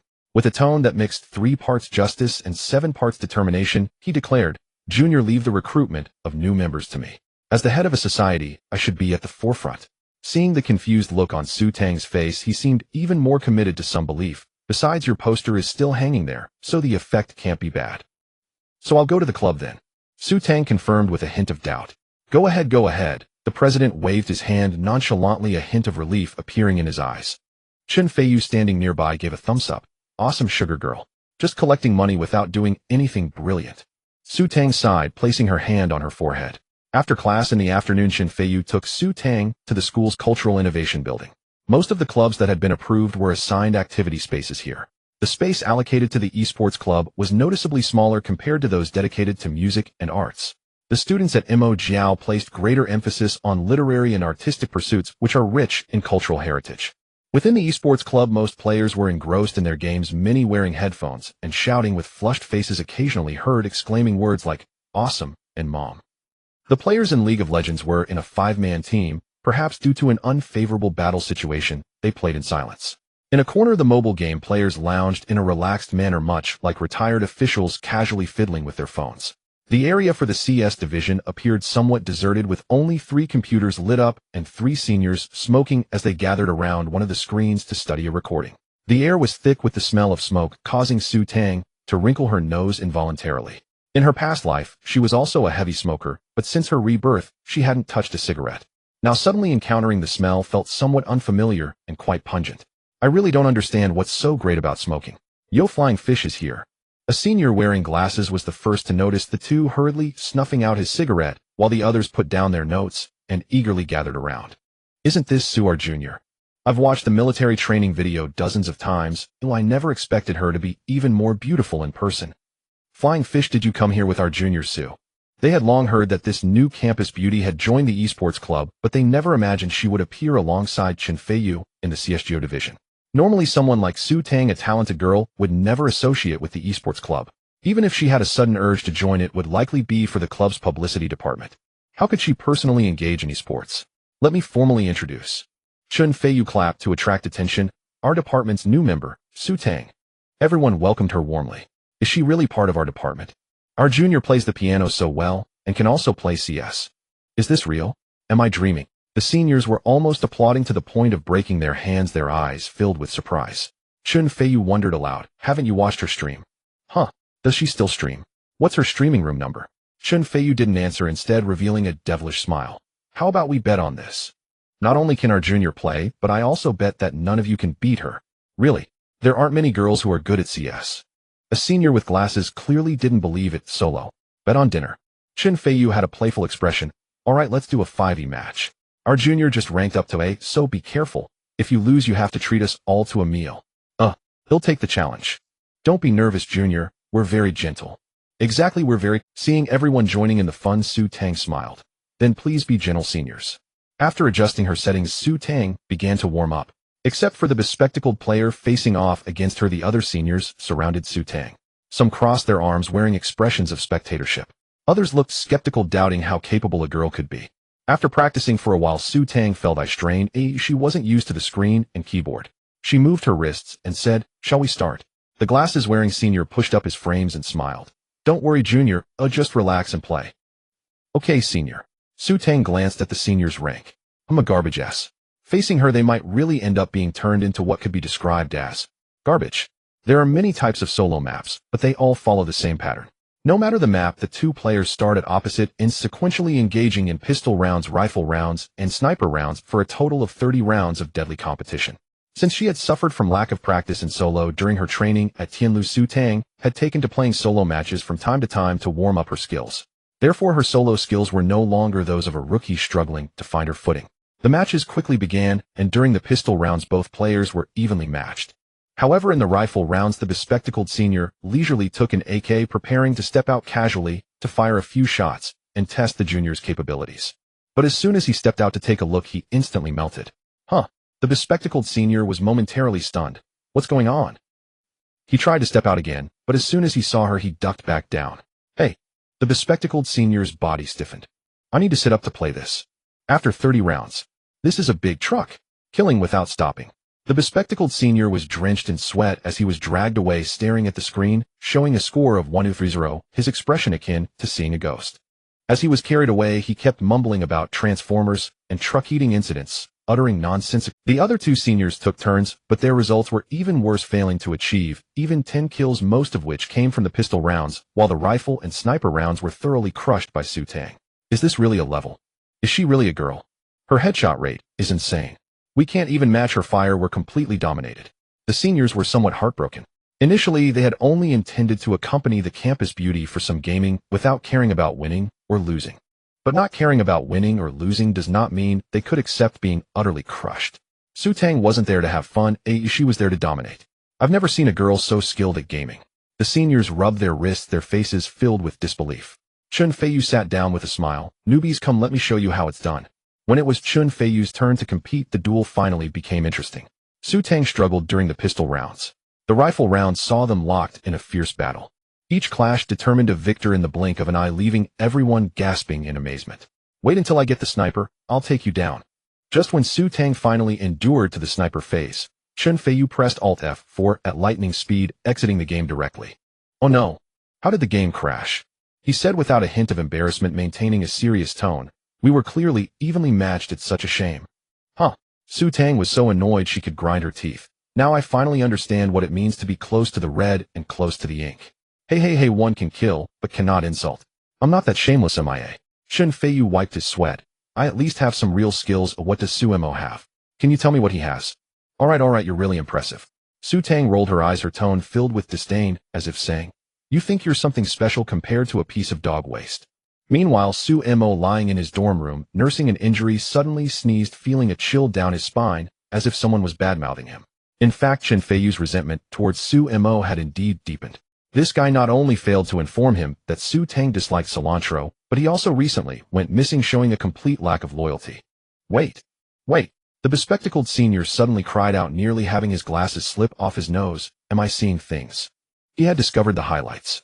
The others immediately crowded around the screen, frantically scrolling through Su Tang's 5E performance page, almost pressing their faces against the monitor. A continuous 3 to 4 pages of green scores with a stable rating of 1.8, and some matches even exaggeratedly soaring above 2.0. Is this what they call AA? Which families A can achieve an average rating of 1.82? Are you all done training? What kind of nonsense is this? Just as everyone was discussing fervently, the light at the training room door was blocked by a tall and slender figure. A young man with short hair was coldly surveying the crowd, his gaze ultimately locking onto Su Tang, who was surrounded by others. Is this your new recruit? A girl. His tone was indifferent, and it was unclear to whom he was speaking. The atmosphere in the training room instantly froze, only to hear Chun Feiyu's lazy voice. Oh, our vice captain has arrived. Although he seemed attentive to Su Tang, it should not be forgotten that in the GO scene, he was affectionately known by fans as the #1 critic of the national server. He never shied away from such situations. After all, he was also a master of yin and yang. Shokai, temper it down a bit. A clear voice rang out again from outside the door as a tall and lean boy walked in, wearing thin-framed glasses, looking very refined. He patted the shoulder of the cold-faced youth, saying, "This is just a hobby club, don't scare off my ace." He carried a slightly worn backpack, a hint of fatigue on his face. "Iga, why are you here?" The crowd immediately surrounded him. Even the usually arrogant Chun Feiyu became a... The newcomer was their captain, Chinny. Seeing that everyone seemed to respect him greatly, Su Tang couldn't help but become curious. She had heard from Jiu Yi that Chun Yi was a former substitute player of LVG and had been on the official roster. "Sorry, I took on too many tutoring jobs. It's been a while since we last met." Chun Yi's voice was steady and calm, his gaze sweeping over everyone before finally landing on Su Tang. You must be Su Xuemei, right? You're even more beautiful than what I saw in the live stream. Su Tang nodded. Are you Senior Chun Yi? You're much taller than I imagined. She gestured to show the height difference, standing on tiptoe with her small stature appearing very proud. Chun Yi didn't respond, simply setting down his bag and pulling out a heavily worn keyboard and mouse, skillfully connecting them to the computer. Come, let me reintroduce our junior. This is her account. He switched the screen to the perfect platform's ladder rankings, pointing at the familiar ID at the top, Sugar with an avatar of Asuka. The entire training room fell silent. The sound of a pin dropping could be heard. The senior's worldview collapsed. The same ID, the same avatar. Wah. What? The bespectacled senior's voice stuttered this. This is the junior's account. Absolutely. Chen Feiyu proudly shook his head. Tang Mei is currently pushing for 5E and B5 platforms, ranking first in all three is just a matter of time. Holy crap. The three seniors exclaimed in unison. Chen Feiyu, you son of a gun, how dare you frame me? The bespectacled senior exaggeratedly clutched his chest and took 2 steps back. I actually thought of letting the number 1 go. He trembled while pointing at his poop-colored S rank. How can I deserve that? How can I deserve it? After saying that, he pressed his hands together, bowing to Su Tang. Let me worship you, let me worship you. You are the living supreme deity. Senior, calm down. Su Tang shrank back in fright. It's just a game. Just a game. The bespectacled senior widened his eyes. Do you know what it means to be number 1 across 3 platforms? It means you are the strongest existence among hundreds of thousands of ladder players nationwide. Another senior exclaimed excitedly. I actually soloed against the number 1 and managed to achieve an impressive record of 830. Rounded up, it's practically 37. Isn't it, buddy? Chen Feiyu was astonished. Your skin is thicker than mine. So what? At least it's better than someone running away halfway through the game.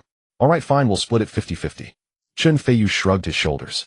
Seeing that the crowd had calmed down a bit, Chun Yi announced, everyone has seen Tang Mei's strength. She will join the main team in this year's autumn competition. Please support her. The bespectacled senior adjusted his glasses. If that's the case, let the junior take my place in the game. Su Tang felt a bit embarrassed, having just arrived on the first day and already taking someone else's position. Chen Feiyu quietly added, Li Gu is mainly busy with his graduation project. So that's how it is. Su Tang finally felt relieved. Junior, don't worry. Don't feel any psychological pressure. Tonight we'll have a good meal with Fong Go.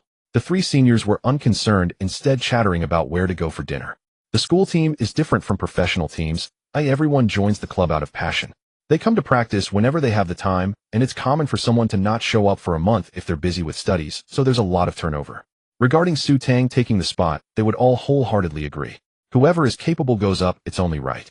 Moreover, it's rare to have a goddess-level girl in the esports club. What more could one ask for? Then it's settled. Chun Yi nodded in satisfaction. With a junior joining, we will definitely achieve good results this year. That's not necessarily true. Zhou Kai seemed uninterested. Casual matches and official competitions are not the same. Even if you're a casual king, there's a long adaptation period. Zhou Kai. Chun Yi frowned and interrupted him. Then addressing everyone, he said, tonight I've arranged a training match against last year's Eastern Conference semi-finalist Fudan alumni. They have a new player at Demon King S, which is perfect for our junior to get some practice in. Everyone nodded in agreement. This is our team's strategy book. The map for the match is Desert Maze City. Focus on. Chun Yi took out a thick stack of bound materials from his backpack and handed it to Su Tang. Zhou Kai, and I need to test the equipment in advance. You all can go eat first. Thank you, Ego. Su Tang nearly dropped it when she accepted it. The paper was somewhat old, seemingly flipped through many times with creases that had been soaked, unsure if it was from sweat or water. During dinner, the seniors were still enjoying the envious looks of other students savoring their food. However, Su Tang finished early, pushing her tray aside and focusing on studying the strategy book. The content of the book was surprisingly detailed. In addition to the printed regular strategies, there were also many handwritten notes and modifications. It was evident that the organizer not only had a great passion for the game, but also an almost obsessive attention to detail. 3 colors of highlighters neatly divided the content. Red highlighted key points of the map and tactical thinking. Yellow recorded the team's regular strategies and what each member needed to do. Green was for adjustments in response to different situations. As she flipped through the pages, the densely packed tactical diagrams resembled a sophisticated circuit board with various arrows, symbols, and textual explanations intertwined. Su Tang suddenly deeply understood that phrase, don't use your interests to challenge others' livelihoods. Although they were just a hobby club, professional teams would certainly do even more than this. But the meticulousness in all these details truly amazed Su Tang. Junior, you read quite fast. The bespectacled senior leaned closer. I know you're probably feeling a bit dizzy, but our strategy manual isn't that complicated. The main thing is this book in your hands. Is this the captain's private notes? I see that key points for each position are included. Su Tang looked up and asked. The bespectacled senior nodded. Exactly, the version we usually use is simpler. Su Tang asked again, are all college team strategies this thick? The bespectacled senior shook his head. Not necessarily. This is something each school does on their own. It's just that our captain has done a bit more than others. Truly the student of the Demon Exchange. Even a casual club is organized with clarity. What position is the captain playing? Su Tang put down the manual and asked curiously. Of course he is the commander, but he also has to double as a sniper. The bespectacled senior took a bite of chicken steak. Brother, he has to oversee the whole situation, while also being the backup at critical moments. The pressure is immense. A commanding sniper. Su Tang exclaimed, giving a thumbs up. That's really impressive. In this fast-paced game, a sniper must maintain extreme focus to deliver a lethal blow at any moment. And the commander needs to control the overall situation and issue commands which can easily lead to distractions. Combining these two roles is like sending Hua Tuo into battle with a green dragon crescent blade, while also needing to assist Guan Yu with poison removal. It's quite a challenge, brother. Mainly because we don't have any strong snipers. Another senior sighed. It's really putting Brother E in a tough spot. The bespectacled senior counted on his fingers. In CSGO, among the 5 positions, the entry fragger must be bold and aggressive. The support needs to have solid shooting skills. The support player must use utilities precisely, and the lurker must be elusive. He tapped the tactical book. But the commander role is the most mentally taxing. One must understand all positions to leverage the advantages of teammates. That's why Brother E's performance doesn't look good. He hasn't made it onto the main roster of a professional team. Chun Fiyu sighed. The main issue is that the commander positions in the country are fixed, and there's simply no opportunity. The golden age for CSGO is between 16 and 24 years, but the age limit for commander positions can be relaxed. Because of this, the slots for commanders are even fewer. Basically, unless someone is left with only a soul ring, they won't be easily replaced. Su Tang pondered. Then why did Brother E give me this notebook? What about him? You don't need to worry about that. The others exchanged smiles. This is something he compiled himself, what's already engraved in his mind. I see now. Su Tang admired him secretly. Compared to Chun Yi's diligence, she realized that she had not reached such a level of systematic understanding, yet still fancied competing professionally. Thinking of this, she couldn't help but feel a bit ashamed. Some people clearly worked hard doing everything they could, yet still could only linger outside the door. This world is indeed so cruel. I need to work even harder. Under the guidance of the seniors, she quickly grasped the tactical essentials. Everyone kept comforting her that this was just a training match, and she shouldn't be too nervous. Demon Exchange Esports Club. Zhou Kai heavily put down his mouse. Old Chun, are you serious? Letting a girl join the school team? Chun Yi didn't look up, quickly jotting down something in his notebook. You should know her strength as well. But how can a casual match compare to a competitive one? Zhou Kai lowered his voice and leaned closer to Chun Yi. Okay, I admit she is great talent, but you don't have much time left. I finally contacted 2 prodigies from the training program. They are still in university now. 3 from our school plus 2 external players, totally compliant with the competition regulations. Chun Yi finally raised his head, his eyes behind the glasses as calm as water. Feng Yuliang is also graduating. Do you want to kick him out in his last year? Once I graduate, who will the team rely on? Continue looking for external players? Why care so much about the school? At least you have a chance to win a championship. Zhou Kai's fists clenched tightly. I can't let you graduate with regrets. Winning a college championship, what difference will it make? Chun Yi chuckled softly, the afterglow of the setting sun filtering through the window, casting a reddish hue over his eyes. He gazed out the window. Nine Yi told me that Su Tang's talent is worth nurturing. What Nine Yi? Zhou Kai suddenly stood up, the chair scraping loudly against the floor. Did he give you a chance to go professional? What does it mean to lead newcomers? Are you just fertilizer? By the time she grows, you'll have graduated. I know once you graduate, you won't touch this game again. Kai Zi. Chun Yi's voice was soft, but made Zhou Kai instantly quiet down. It's time for me to go. He rubbed the pen in his hand, his gaze dim. It's like a relay race. Someone has to be the first to run, and there will always be someone running last. The training room fell into a long silence with only the hum of computer fans echoing. So you gave her the tactical book. Zhou Kai finally spoke. Keeping it doesn't help anymore. Chun Yi's gaze was gentle yet firm. I've watched her footage. Trust me, she is truly outstanding. Zhou Kai hesitated, ultimately, just looking at this old friend he had known for 4 years in confusion. Compared to those illusory dreams, I prefer to make my family live better. After graduation, letting it go is perfectly fine. Chun Yi sighed deeply, took off his glasses and rubbed his temples. I have always believed too much in my own ideas and now I choose to believe in them and enjoy the last match as well. Got it. Zhou Kai's voice was muffled, letting out a long sigh. Meanwhile, in the esports room of the Fudan University team, the atmosphere was quite relaxed. A row of top-tier computers flickered with soft yellow standby lights, while all equipment had been debugged and was just waiting for the players to take their positions.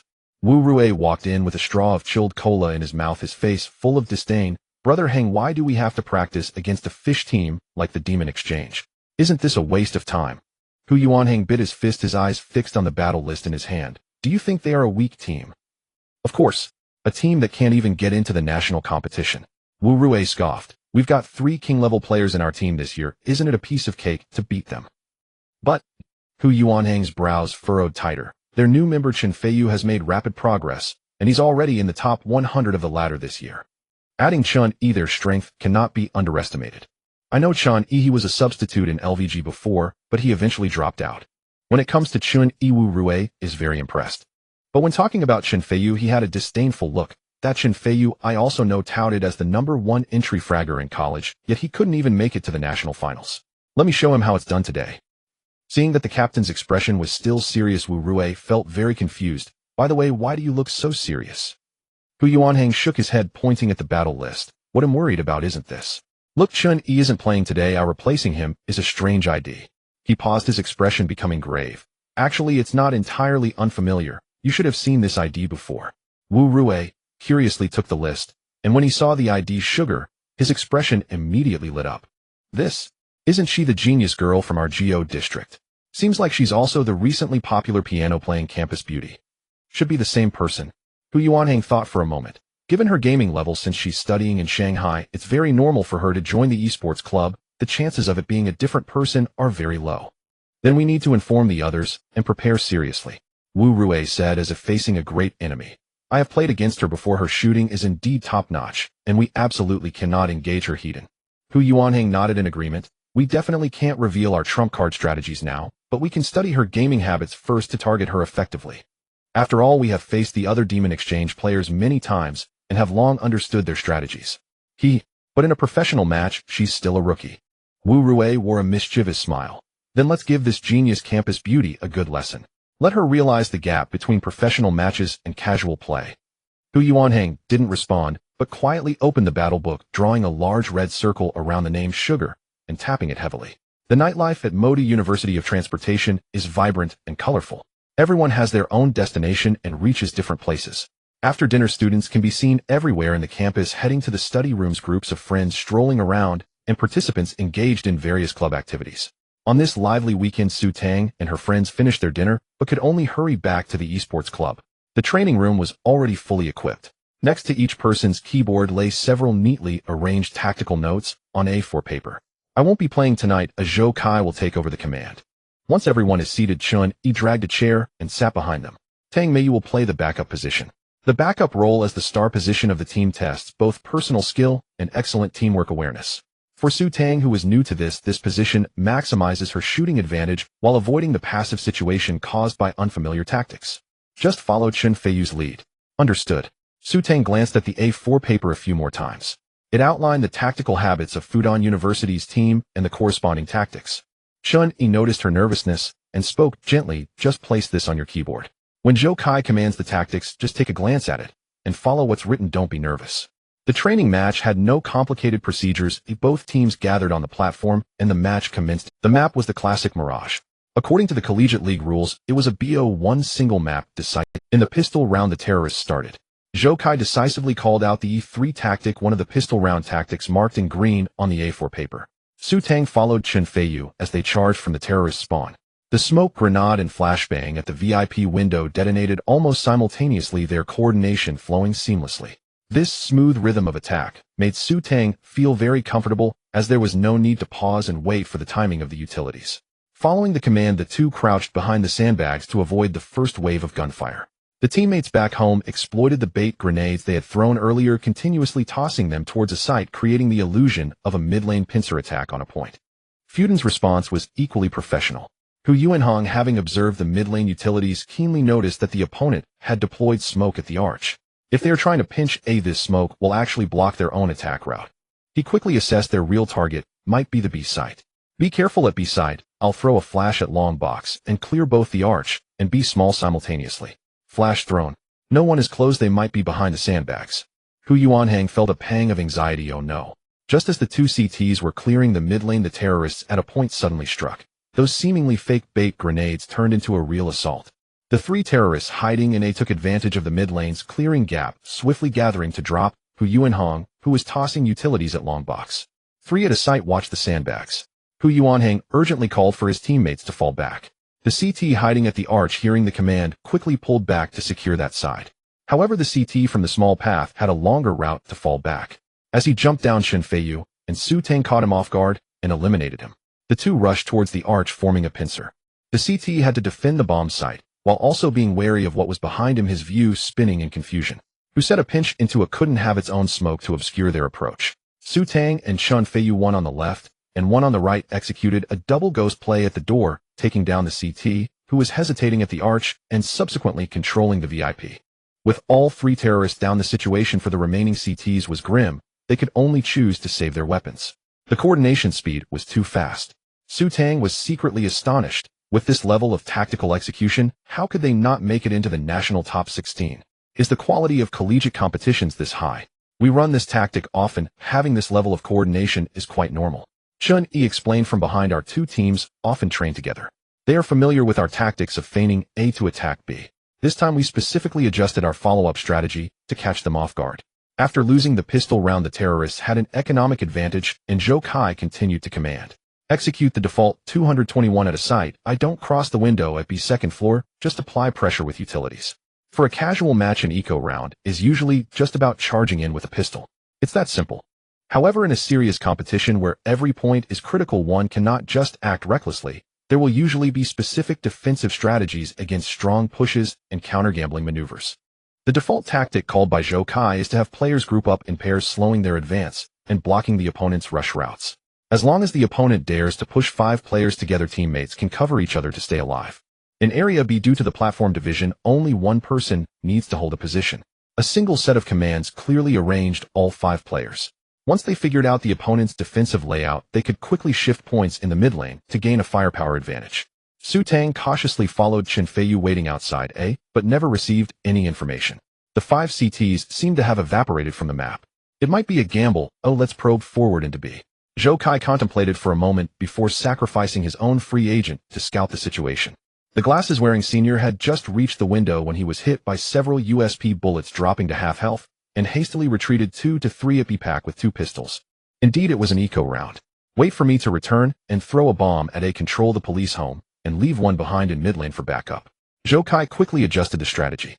Despite his arrogant demeanor, his calmness in giving commands during the match genuinely surprised Su Tang. Hearing that the opponent had 3 pistols at B, Su Tang inadvertently relaxed her guard. She thought that professional matches would be more rigorous than ranked games, as eco rounds mostly involve players clustering together and gambling. However, she didn't expect the Fly to suddenly appear wielding a little B, rushing in to attack. The flash was executed perfectly, but Chen Feiyu and Su Tang had no time to react and were completely blinded. There's one at A with no E. We dropped 2 AKs. The two were extremely frustrated. They had not lost their armor in the previous round and had only full armor AKs. As a result, they hadn't fired many shots before the female player directly dropped her new pistol, gifting it to the opponent. What happened? Didn't anyone cover the flash? Zhou Kai's expression darkened. Even if it was a 1-for-1 exchange, he could barely accept it.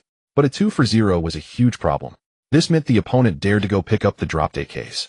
At that point, with 2 AKs guarding the A site, how could he still dare to approach? Zhou Kai could only forcefully lead the charge down the small path, attempting to trouble those few unarmed players at B. Wait for me to get in position. The unfortunate glasses-wearing senior who had just escaped had to grit his teeth and return to the second floor to cooperate with his teammates to flank B. As Zhou Kai and his teammate reached the small path, they initiated their assault on the bomb site, only to find the opponent's firepower was incredibly fierce. Damn, they used the little B to push. Who would have thought someone could be so cunning? Instead of using a submachine gun, they made do with pistols, tricking everyone into becoming sitting ducks. Everyone panicked, and the scene became extremely chaotic. After a fierce exchange, they lost this round painfully. My bad. Su Tang felt she was to blame and felt somewhat numb inside. It was her failure to cover the flash that led to both her and Chen Feiyu being blinded, causing serious consequences. Under normal circumstances during the waiting time, without offense, the entry fraggers should firmly hold the first shot position to prevent opponents from counterclearing. However, being too straightforward can easily lead to being caught by the opponent's counterflash, so the other person needs to cooperate by maintaining a face-the-wall and reflect stance. This way, when the flashbang comes in, she would not be blinded with her back turned, allowing her to turn around and cover her teammates. Just now, she had been careless glancing at the tactical paper, and the opponent seized this moment in reality. Her mindset truly exploded. Most importantly, she felt that she might have respected the opponent too much. Do I really need to play tactics with these stats? Su Tang was already contemplating throwing away the tactical paper and just going for a wild charge, unleashing a tornado to destroy the parking lot. The opponent is playing very flexibly. You cannot relax for a moment. Don't overthink during tactical execution. Once the opening work is done, rely on your instincts to play. If you want to charge, that's fine, but you need your teammates' cooperation. Chun-Yi calmly recorded from behind, and then softly said you need to learn to trust your teammates and feel safe putting your back in their hands. Alright. Su Tang took a deep breath, but the fire in her heart could not be suppressed as she thought, I show you so much respect, and you just play me like this. With a score of 1-1, it was the Bandit Economic Bureau's turn. Zhou Kai only deployed a VIP smoke to control the mid lane before leading his teammates to fiercely attack the second floor of the B site with pistols. After a fierce exchange of fire, they suffered a tragic loss of 5-2, but successfully planted the bomb. Both sides could barely accept this outcome. After enduring until they had full guns and ammo, Zhou Kai chose to strike. Their defense in the B zone isn't very strong. Let's hit B with an explosive attack. Zhou Kai's voice came through the headset, no longer blaming everyone for their mistakes, but sounding a bit more patient than usual. Apply pressure in the mid lane, be mindful of the VIP sniper, using smoke, and wait for us to clear the second floor before advancing. As the countdown ended, the screen returned to color. The bandits quickly used smoke to block the VIP and mid lane passages, deploying 2 flashbangs to cover Chen Feiyu as he seized the sandbag position. Su Tang guarded the bandit entry, using a Molotov cocktail to seal the archway and prevent the CTs from pressing forward immediately. Don't act rashly. Noticing the mid lane was unusually quiet, and there were no sounds from the VIP explosives, Chen Feiyu immediately reported the crucial information: the sniper might be on the sides. This seemingly brief message was actually vital. Under normal circumstances, the sniper at VIP would look for opportunities to check the mid lane with explosives. The lack of activity now indicated that their opponent was focused on preventing rapid attacks from both flanks at the start. It seems they are quite concerned about being caught off guard by a pistol rush into the bomb site. Zhou Kai immediately made adjustments. Prepare the flashbangs, and let's take the close points on the second floor of B first.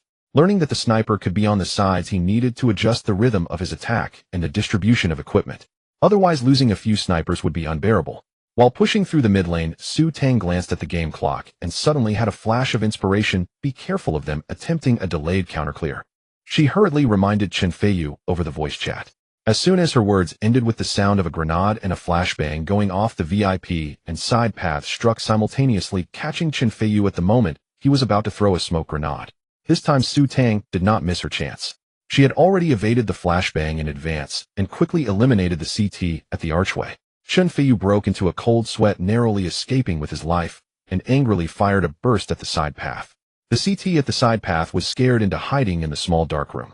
Seeing the pressure in the mid lane was sufficient, Zhou Kai immediately launched an attack. Explosive. With that command, 3 smokes fell like rain, perfectly blocking the CT's reinforcement route. Under the cover of the flashbangs, the sniper at the bomb site could only use smoke to protect himself with no effective actions. The bandits easily occupied the bomb site and successfully planted the C4. Seeing her teammates successfully take the site and create a 5-2 advantage, Su Tang left Chen Feiyu and the officer in the small dark room to play diving straight into the archway herself. With unceasing footsteps, she swiftly eliminated the opponent's sniper, who was trying to save his weapon. Nice. That was a good mid lane distraction. Tang Mei was amazing this round. Chun-Yi's eyes sparkled with appreciation. How did you predict they would attempt a delayed counterclear? Su Tang pointed to her tactical notes. You wrote it down. If they push mid lane at the start while there's pressure on both ends, they will likely attempt a second mid lane counterclear. Chun-Yi shook his head, feigning ignorance. I meant, how did you anticipate this timing? It's simple. Su Tang replied without hesitation. The VIP smoke will activate at 1 minute and 46 seconds, it dissipate at 1 minute and 26 seconds. This timing can be extrapolated. If they were to counterclear, they would need to come out a second or 2 early to catch the bandits while they are smoking. Of course, I was also guessing. Very good, keep playing. Chun-Yi leaned back against his chair, nodding in satisfaction. This timing for a counterclear was indeed standard. If they waited any longer by the time both ends launched their attacks, even if they cleared mid lane, they would not have time to reinforce the bomb site, leading to a significant time gap. However, knowing the opponent's mindset and maintaining the habit of countering are two different things. It seems she is still very concerned about her earlier mistakes. Chun-Yi silently made a note in his notebook. Her playstyle is rational and shows self-reflection, but the downside is she puts pressure on herself and needs to maintain psychological guidance. However, she might end up at a disadvantage. Chun-Yi chuckled lightly. Hu Yuanhong, are you not going to make a move? My goodness, this girl is ruthless. Wu Rui was once again eliminated by Su Tang in a single shot, feeling a wave of distress. A sniper aided by a flashbang was brutally killed before his teammates' eyes. Simply cruel. She really likes to pre-evade the flashbang. Hu Yuanhang tapped the table. Two people will apply unconventional pressure mid lane. I will throw the first flash as usual, and the second flash will be delayed by 1 second. You all should use your second flash then. Wu Rui finally got into it. Alright brothers, let her experience what targeting feels like. Continue with the standard 211 formation. Zhou Kai still chose to maintain strong control over mid lane. Strategies that could score points should be continued until the opponent made targeted adjustments. Unfortunately, this opening did not go smoothly. The opponent reacted swiftly. When Chen Feiyu and Su Tang emerged from the bandit entry, someone suddenly mixed it up in the VIP smoke, catching Chen Feiyu's attention. Two CTs hidden under the mid lane slope attacked directly with the flashbang, forcing Chen Feiyu to hurriedly aim while blinded. Su Tang dodged the first flashbang, but as she turned to shoot back, collided with the second delayed flashbang, and her screen went completely white. When her vision returned, both she and Chen Feiyu lay on the ground, having fallen into a dire situation right from the start. Even as Zhou Kai struggled desperately, the numerical disadvantage led to a tragic loss of that round. In the following rounds, Su Tang seemed to fall into the Schrodinger's pre-evade dilemma. The second flashbang from the opponent varied in timing, and every time she chose to pre-evade, the results differed, making it difficult for her to grasp the best timing. The Fudan University team began to showcase their strong individual abilities. The coordinated efforts of the three Devil S players made the mid lane impenetrable. Chen Feiyu and Su Tang's aggressive opening suffered a harsh punishment, and they gained no advantage. However, on the Desert Mirage map, controlling mid lane is crucial. Once mid lane is lost, other narrow exits can easily be completely sealed off by the opponent. Not fighting is not an option. This really is a case of the Lord wanting his ministers dead and the ministers having no choice but to die. Su Tang was rarely forced to attack a point under coercive pressure, making her feel that her abilities were somewhat constrained. In the past, when mid lane encounters were unfavorable, they could have simply changed to another location. Even if you are as strong as Donk, you can't withstand the glare of the big bald head, right? You can't force him to smoke out, can you? This could lead to disaster. Just as she was about to doubt her life choices, Zhou Kai quietly signaled to Chun-Yi, isn't it about time? If they didn't change tactics, soon Su Tang's mentality would likely break. Chun-Yi finally called a timeout and turned to Su Tang, asking, what are your thoughts? Well, the opponent's mid lane play is very targeted. Su Tang pondered for a moment.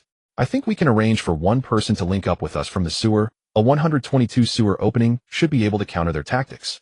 The 122 tactic means one person scouts at point A2 in mid lane and 2 in the B zone. Sending one person to the sewer to flank mid lane will make the bandits pushing mid lane worry about their backs. However, before Chun-Yi could speak, she self-doubted again. No, we can't take mid lane. Sending one person to the sewer is too dangerous. She quickly flipped through her tactical A4 sheet, her finger darting between two tactical options. We can combine these two strategies and try a 212 formation. Let me control mid lane weakly to avoid direct confrontations while applying pressure from the A point, arranging two people to flank from the sewer to counter the CT's push. What about the follow-up? Chun-Yi continued to ask. If we gain control of mid lane, we can send someone to hang at the VIP window, flank the archway, or return through the sewer to attack the second floor of B. Very good, you remember the tactics. Well, let's go with that. Everyone listened to the junior sister's command for this round. Chun-Yi visibly sighed in relief. He had initially worried that Su Tang would propose a three-man hold on mid lane or completely abandon mid lane for a risky plan. It seems that this junior sister has a certain tactical foundation and adapts quickly to the team's tactical manual. A single person holding mid lane is very demanding. Can you manage it alone? He said with slight concern. If the opponent pushes and takes you down, even if the sewer flanking succeeds, they can still position themselves at the bandit entry, and both the A and B points will have threats. Su Tang could no longer hide her suppressed anger. She chuckled disdainfully. Senior, don't forget my stats are not low either. Badge activate. The responsibility badge has been activated. Responsibility during a stalemate. Personal status is adjusted to 100, not exceeding the capability limit. While acting alone, there is a chance to trigger the spider sense.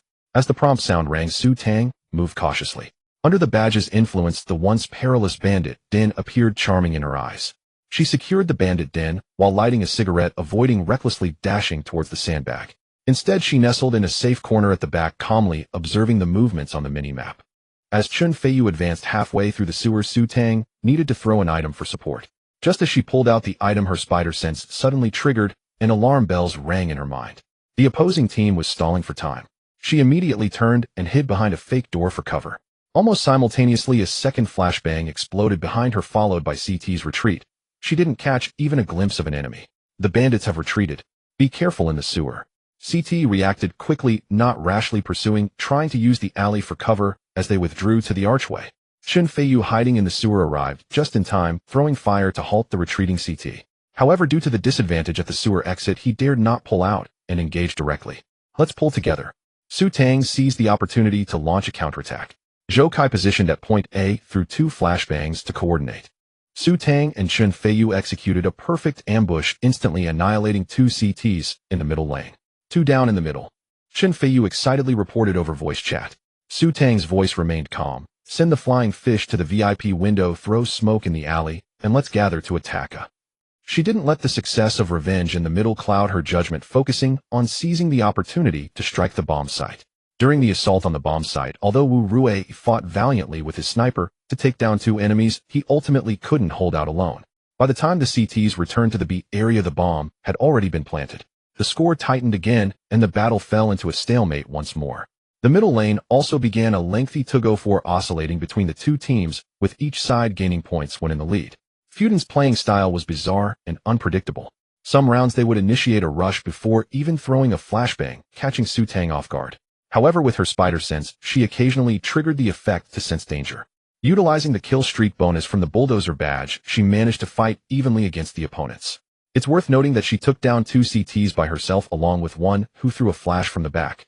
The time she bought was sufficient to create a safer attacking space for her teammates. After switching sides with a score of 7-5, as the attacking side, Fudan remained adamant about controlling the middle lane. Faced with Fuden's fierce offensive, the defense from Magic City appeared somewhat inadequate. They had no choice but to abandon their strategy of holding the middle lane, playing extremely passively. Politely speaking, it was called flexible defense, but in reality they were being led by the nose by the opponents. Zhou Kai's command flexibility is still too lacking. Chun Yi shook his head slightly, noticing Su Tang's hesitation. He decisively called for a timeout. Junior, tell me how we can't secure the middle. Chun Yi asked. Su Tang pondered for a moment. The opposing team is very determined in taking the middle. Their flashbang coverage far exceeds ours. Chun Yi asked, then how can we secure this middle? We don't need to secure it. Su Tang actually wanted to say that she would just bulldoze through. But she joined the school team to learn tactical cooperation, as she still needed to follow the tactics. Chun Yi questioned, don't need to secure. Aren't we currently not securing it? Yes, but our countermeasures need to be adjusted. Su Tang explained, we should position ourselves closer with 3 defending near the middle, 1 in the dark room to assist with B site, while the other 2 take positions in jungle and jump pad, waiting to strike when the opponents come in. Su Tang thought for a moment and continued, the opposing team has already consumed a lot of flashbangs to take the middle. They can only launch a wave of attacks afterward. As soon as the CTs near the point here movement, they can throw flashbangs to disrupt their rhythm. Even if they can't take down enemies, they can still interrupt them. Chun Yi nodded, but then shook his head. What if the opposing team sends players to the middle while others go through the sewer to attack B?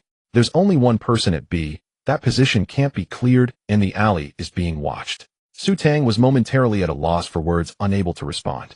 So this is a passive strategy, and this decision heavily relies on the team's synergy and individual capabilities. This was the reason why someone with sharpshooting skills couldn't lead. She thought everyone could operate like her. First this, then that, and then the enemy would be wiped out. But the reality was that her teammates often didn't survive long enough to reach her intended position. Chun Yi moved Su Tang's A4 paper aside. Let me teach you a method. When you lack a response strategy, think about how the opponents responded when they were taking the middle from you. When the opponents played as police. Su Tang fell into her memories. In the first half, both sides fiercely contested the middle. The opponents would sometimes push aggressively, other times counter clean up at the second moment, and even employed tactical variations with dual setups from the sewer. But one thing was clear, the opponents were always changing the rhythm, attempting to disrupt her judgment.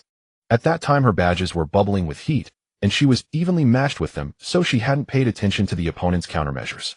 No matter how they struggled, they couldn't beat her. I understand. A spark of insight flashed in Su Tang's eyes. Great, then I'll leave the command to you next.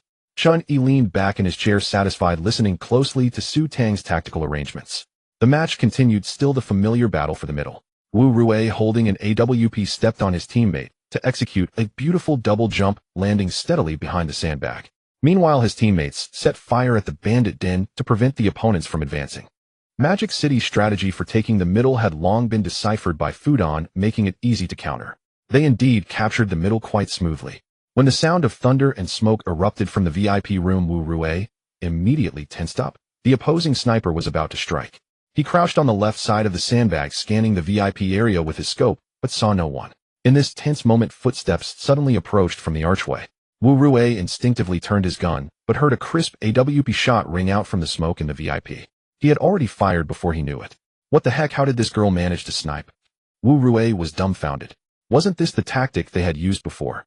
Sending someone to step on fire to attract attention, then having the sniper fire a round as they pulled from the VIP. At that point, the smoke hadn't fully settled. They could definitely catch someone off guard. Wu Rui felt like a puppet on a string, alternating his aim between VIP and the archway. Then the enemy vanished. The sniper is in VIP smoke at B small. Hu Yuanchang decisively commanded. B second floor immediately activated the explosive tactic, while the middle bandits coordinated to ambush B small. However, a sniper almost seemed to be shoved right into his mouth. The sniper, who should have been confused in VIP, had quietly moved to the small dark room, calmly covering the B small passage. This was also a little trick Fudan had used before. They placed one person below the window in VP, waiting for the sniper to finish firing, then quickly swapped positions by stepping on a teammate's head. In the first half, this trick had caused Su Tang to suffer. Now she returned the favor with the same tactic. It proved that Diga could not resist its own light. Fudan also couldn't withstand their own tactics. Oh no! The sniper is in B small. After the bandit was killed by the sniper, only a single voice survived. They began frantically reporting. Damn, the opponents are stealing our tactics. Hu Yuanchang suddenly realized strange Chun-Yi's on-the-fly adjustments aren't this strong. As a longtime rival, Hu Yuanchang thought he understood Chun-Yi quite well. But he didn't realize that Chun-Yi's inability to adapt on the fly was merely due to the overwhelming number of considerations while playing. The pressure was too great, and the mind couldn't process everything. But now, standing from a fresh observer's perspective, he could focus on analyzing the situation on the field. He was often able to pinpoint the issues with precision. The so-called on-the-fly adjustments were the responsibilities of Su Tang, the temporary commander. The facts proved she was doing exceptionally well.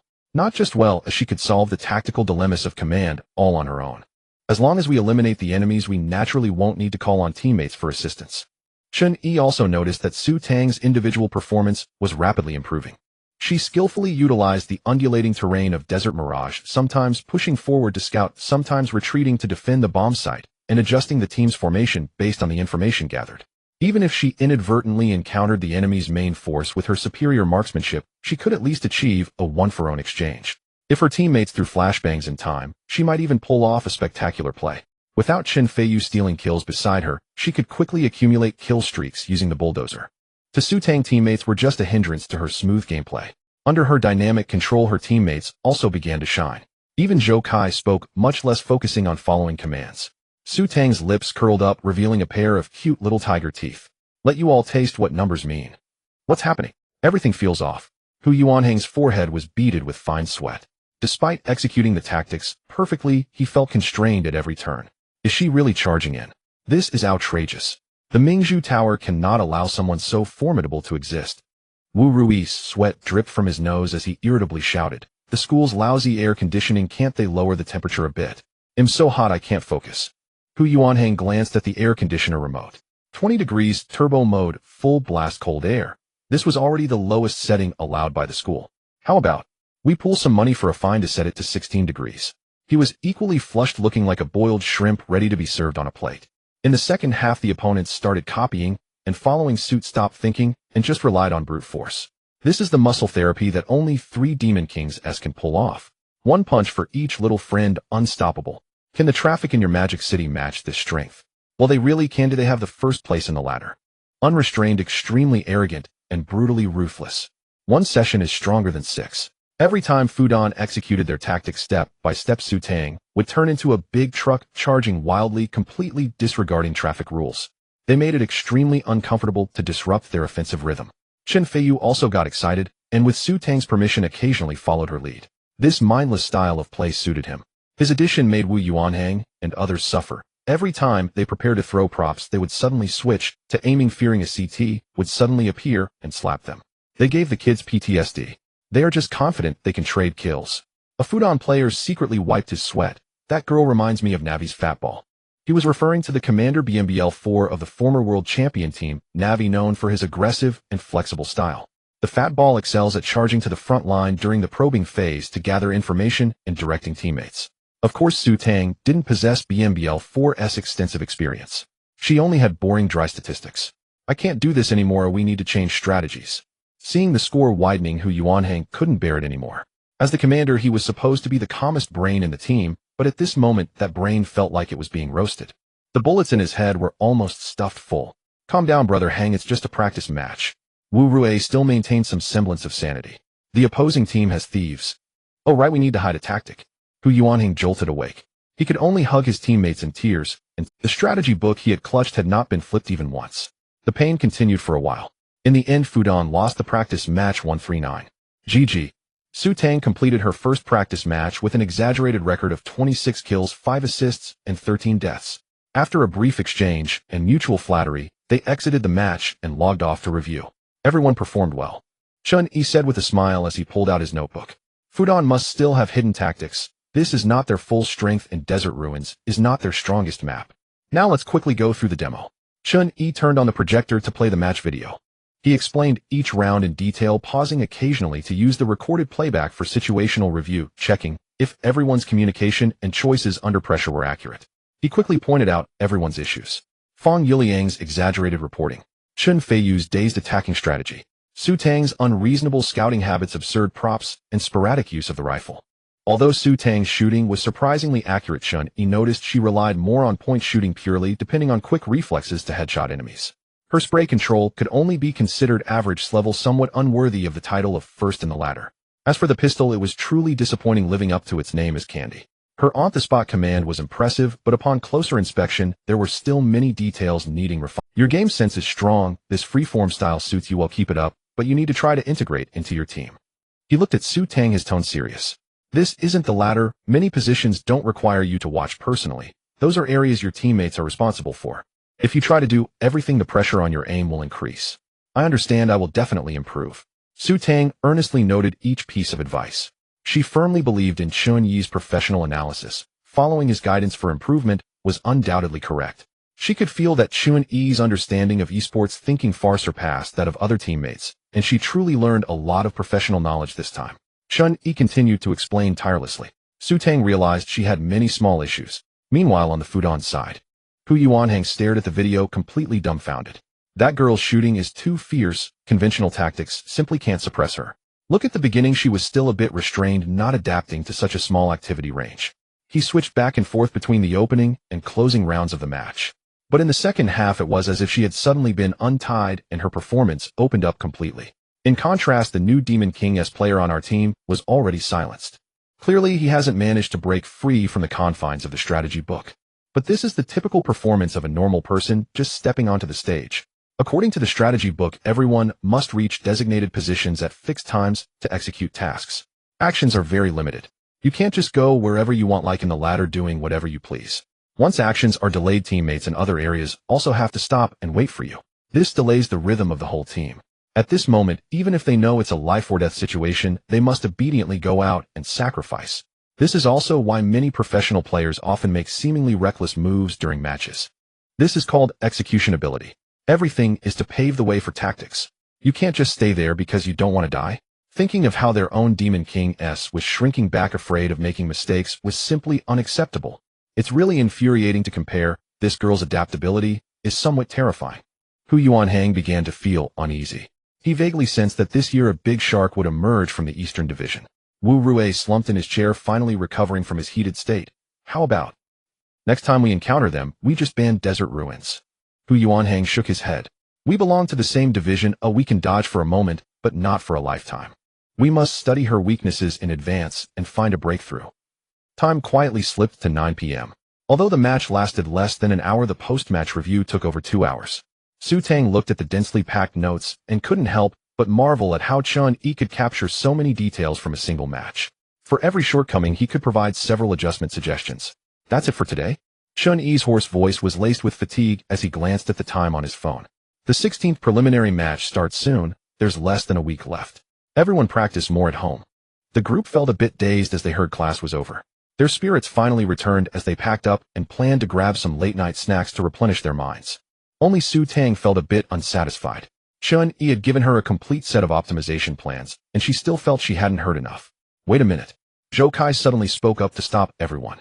This usually aloof vice-captain stood under the lights, his gaze sweeping over each person, finally settling on Chun-Yi. He swallowed hard, his tone more serious than ever.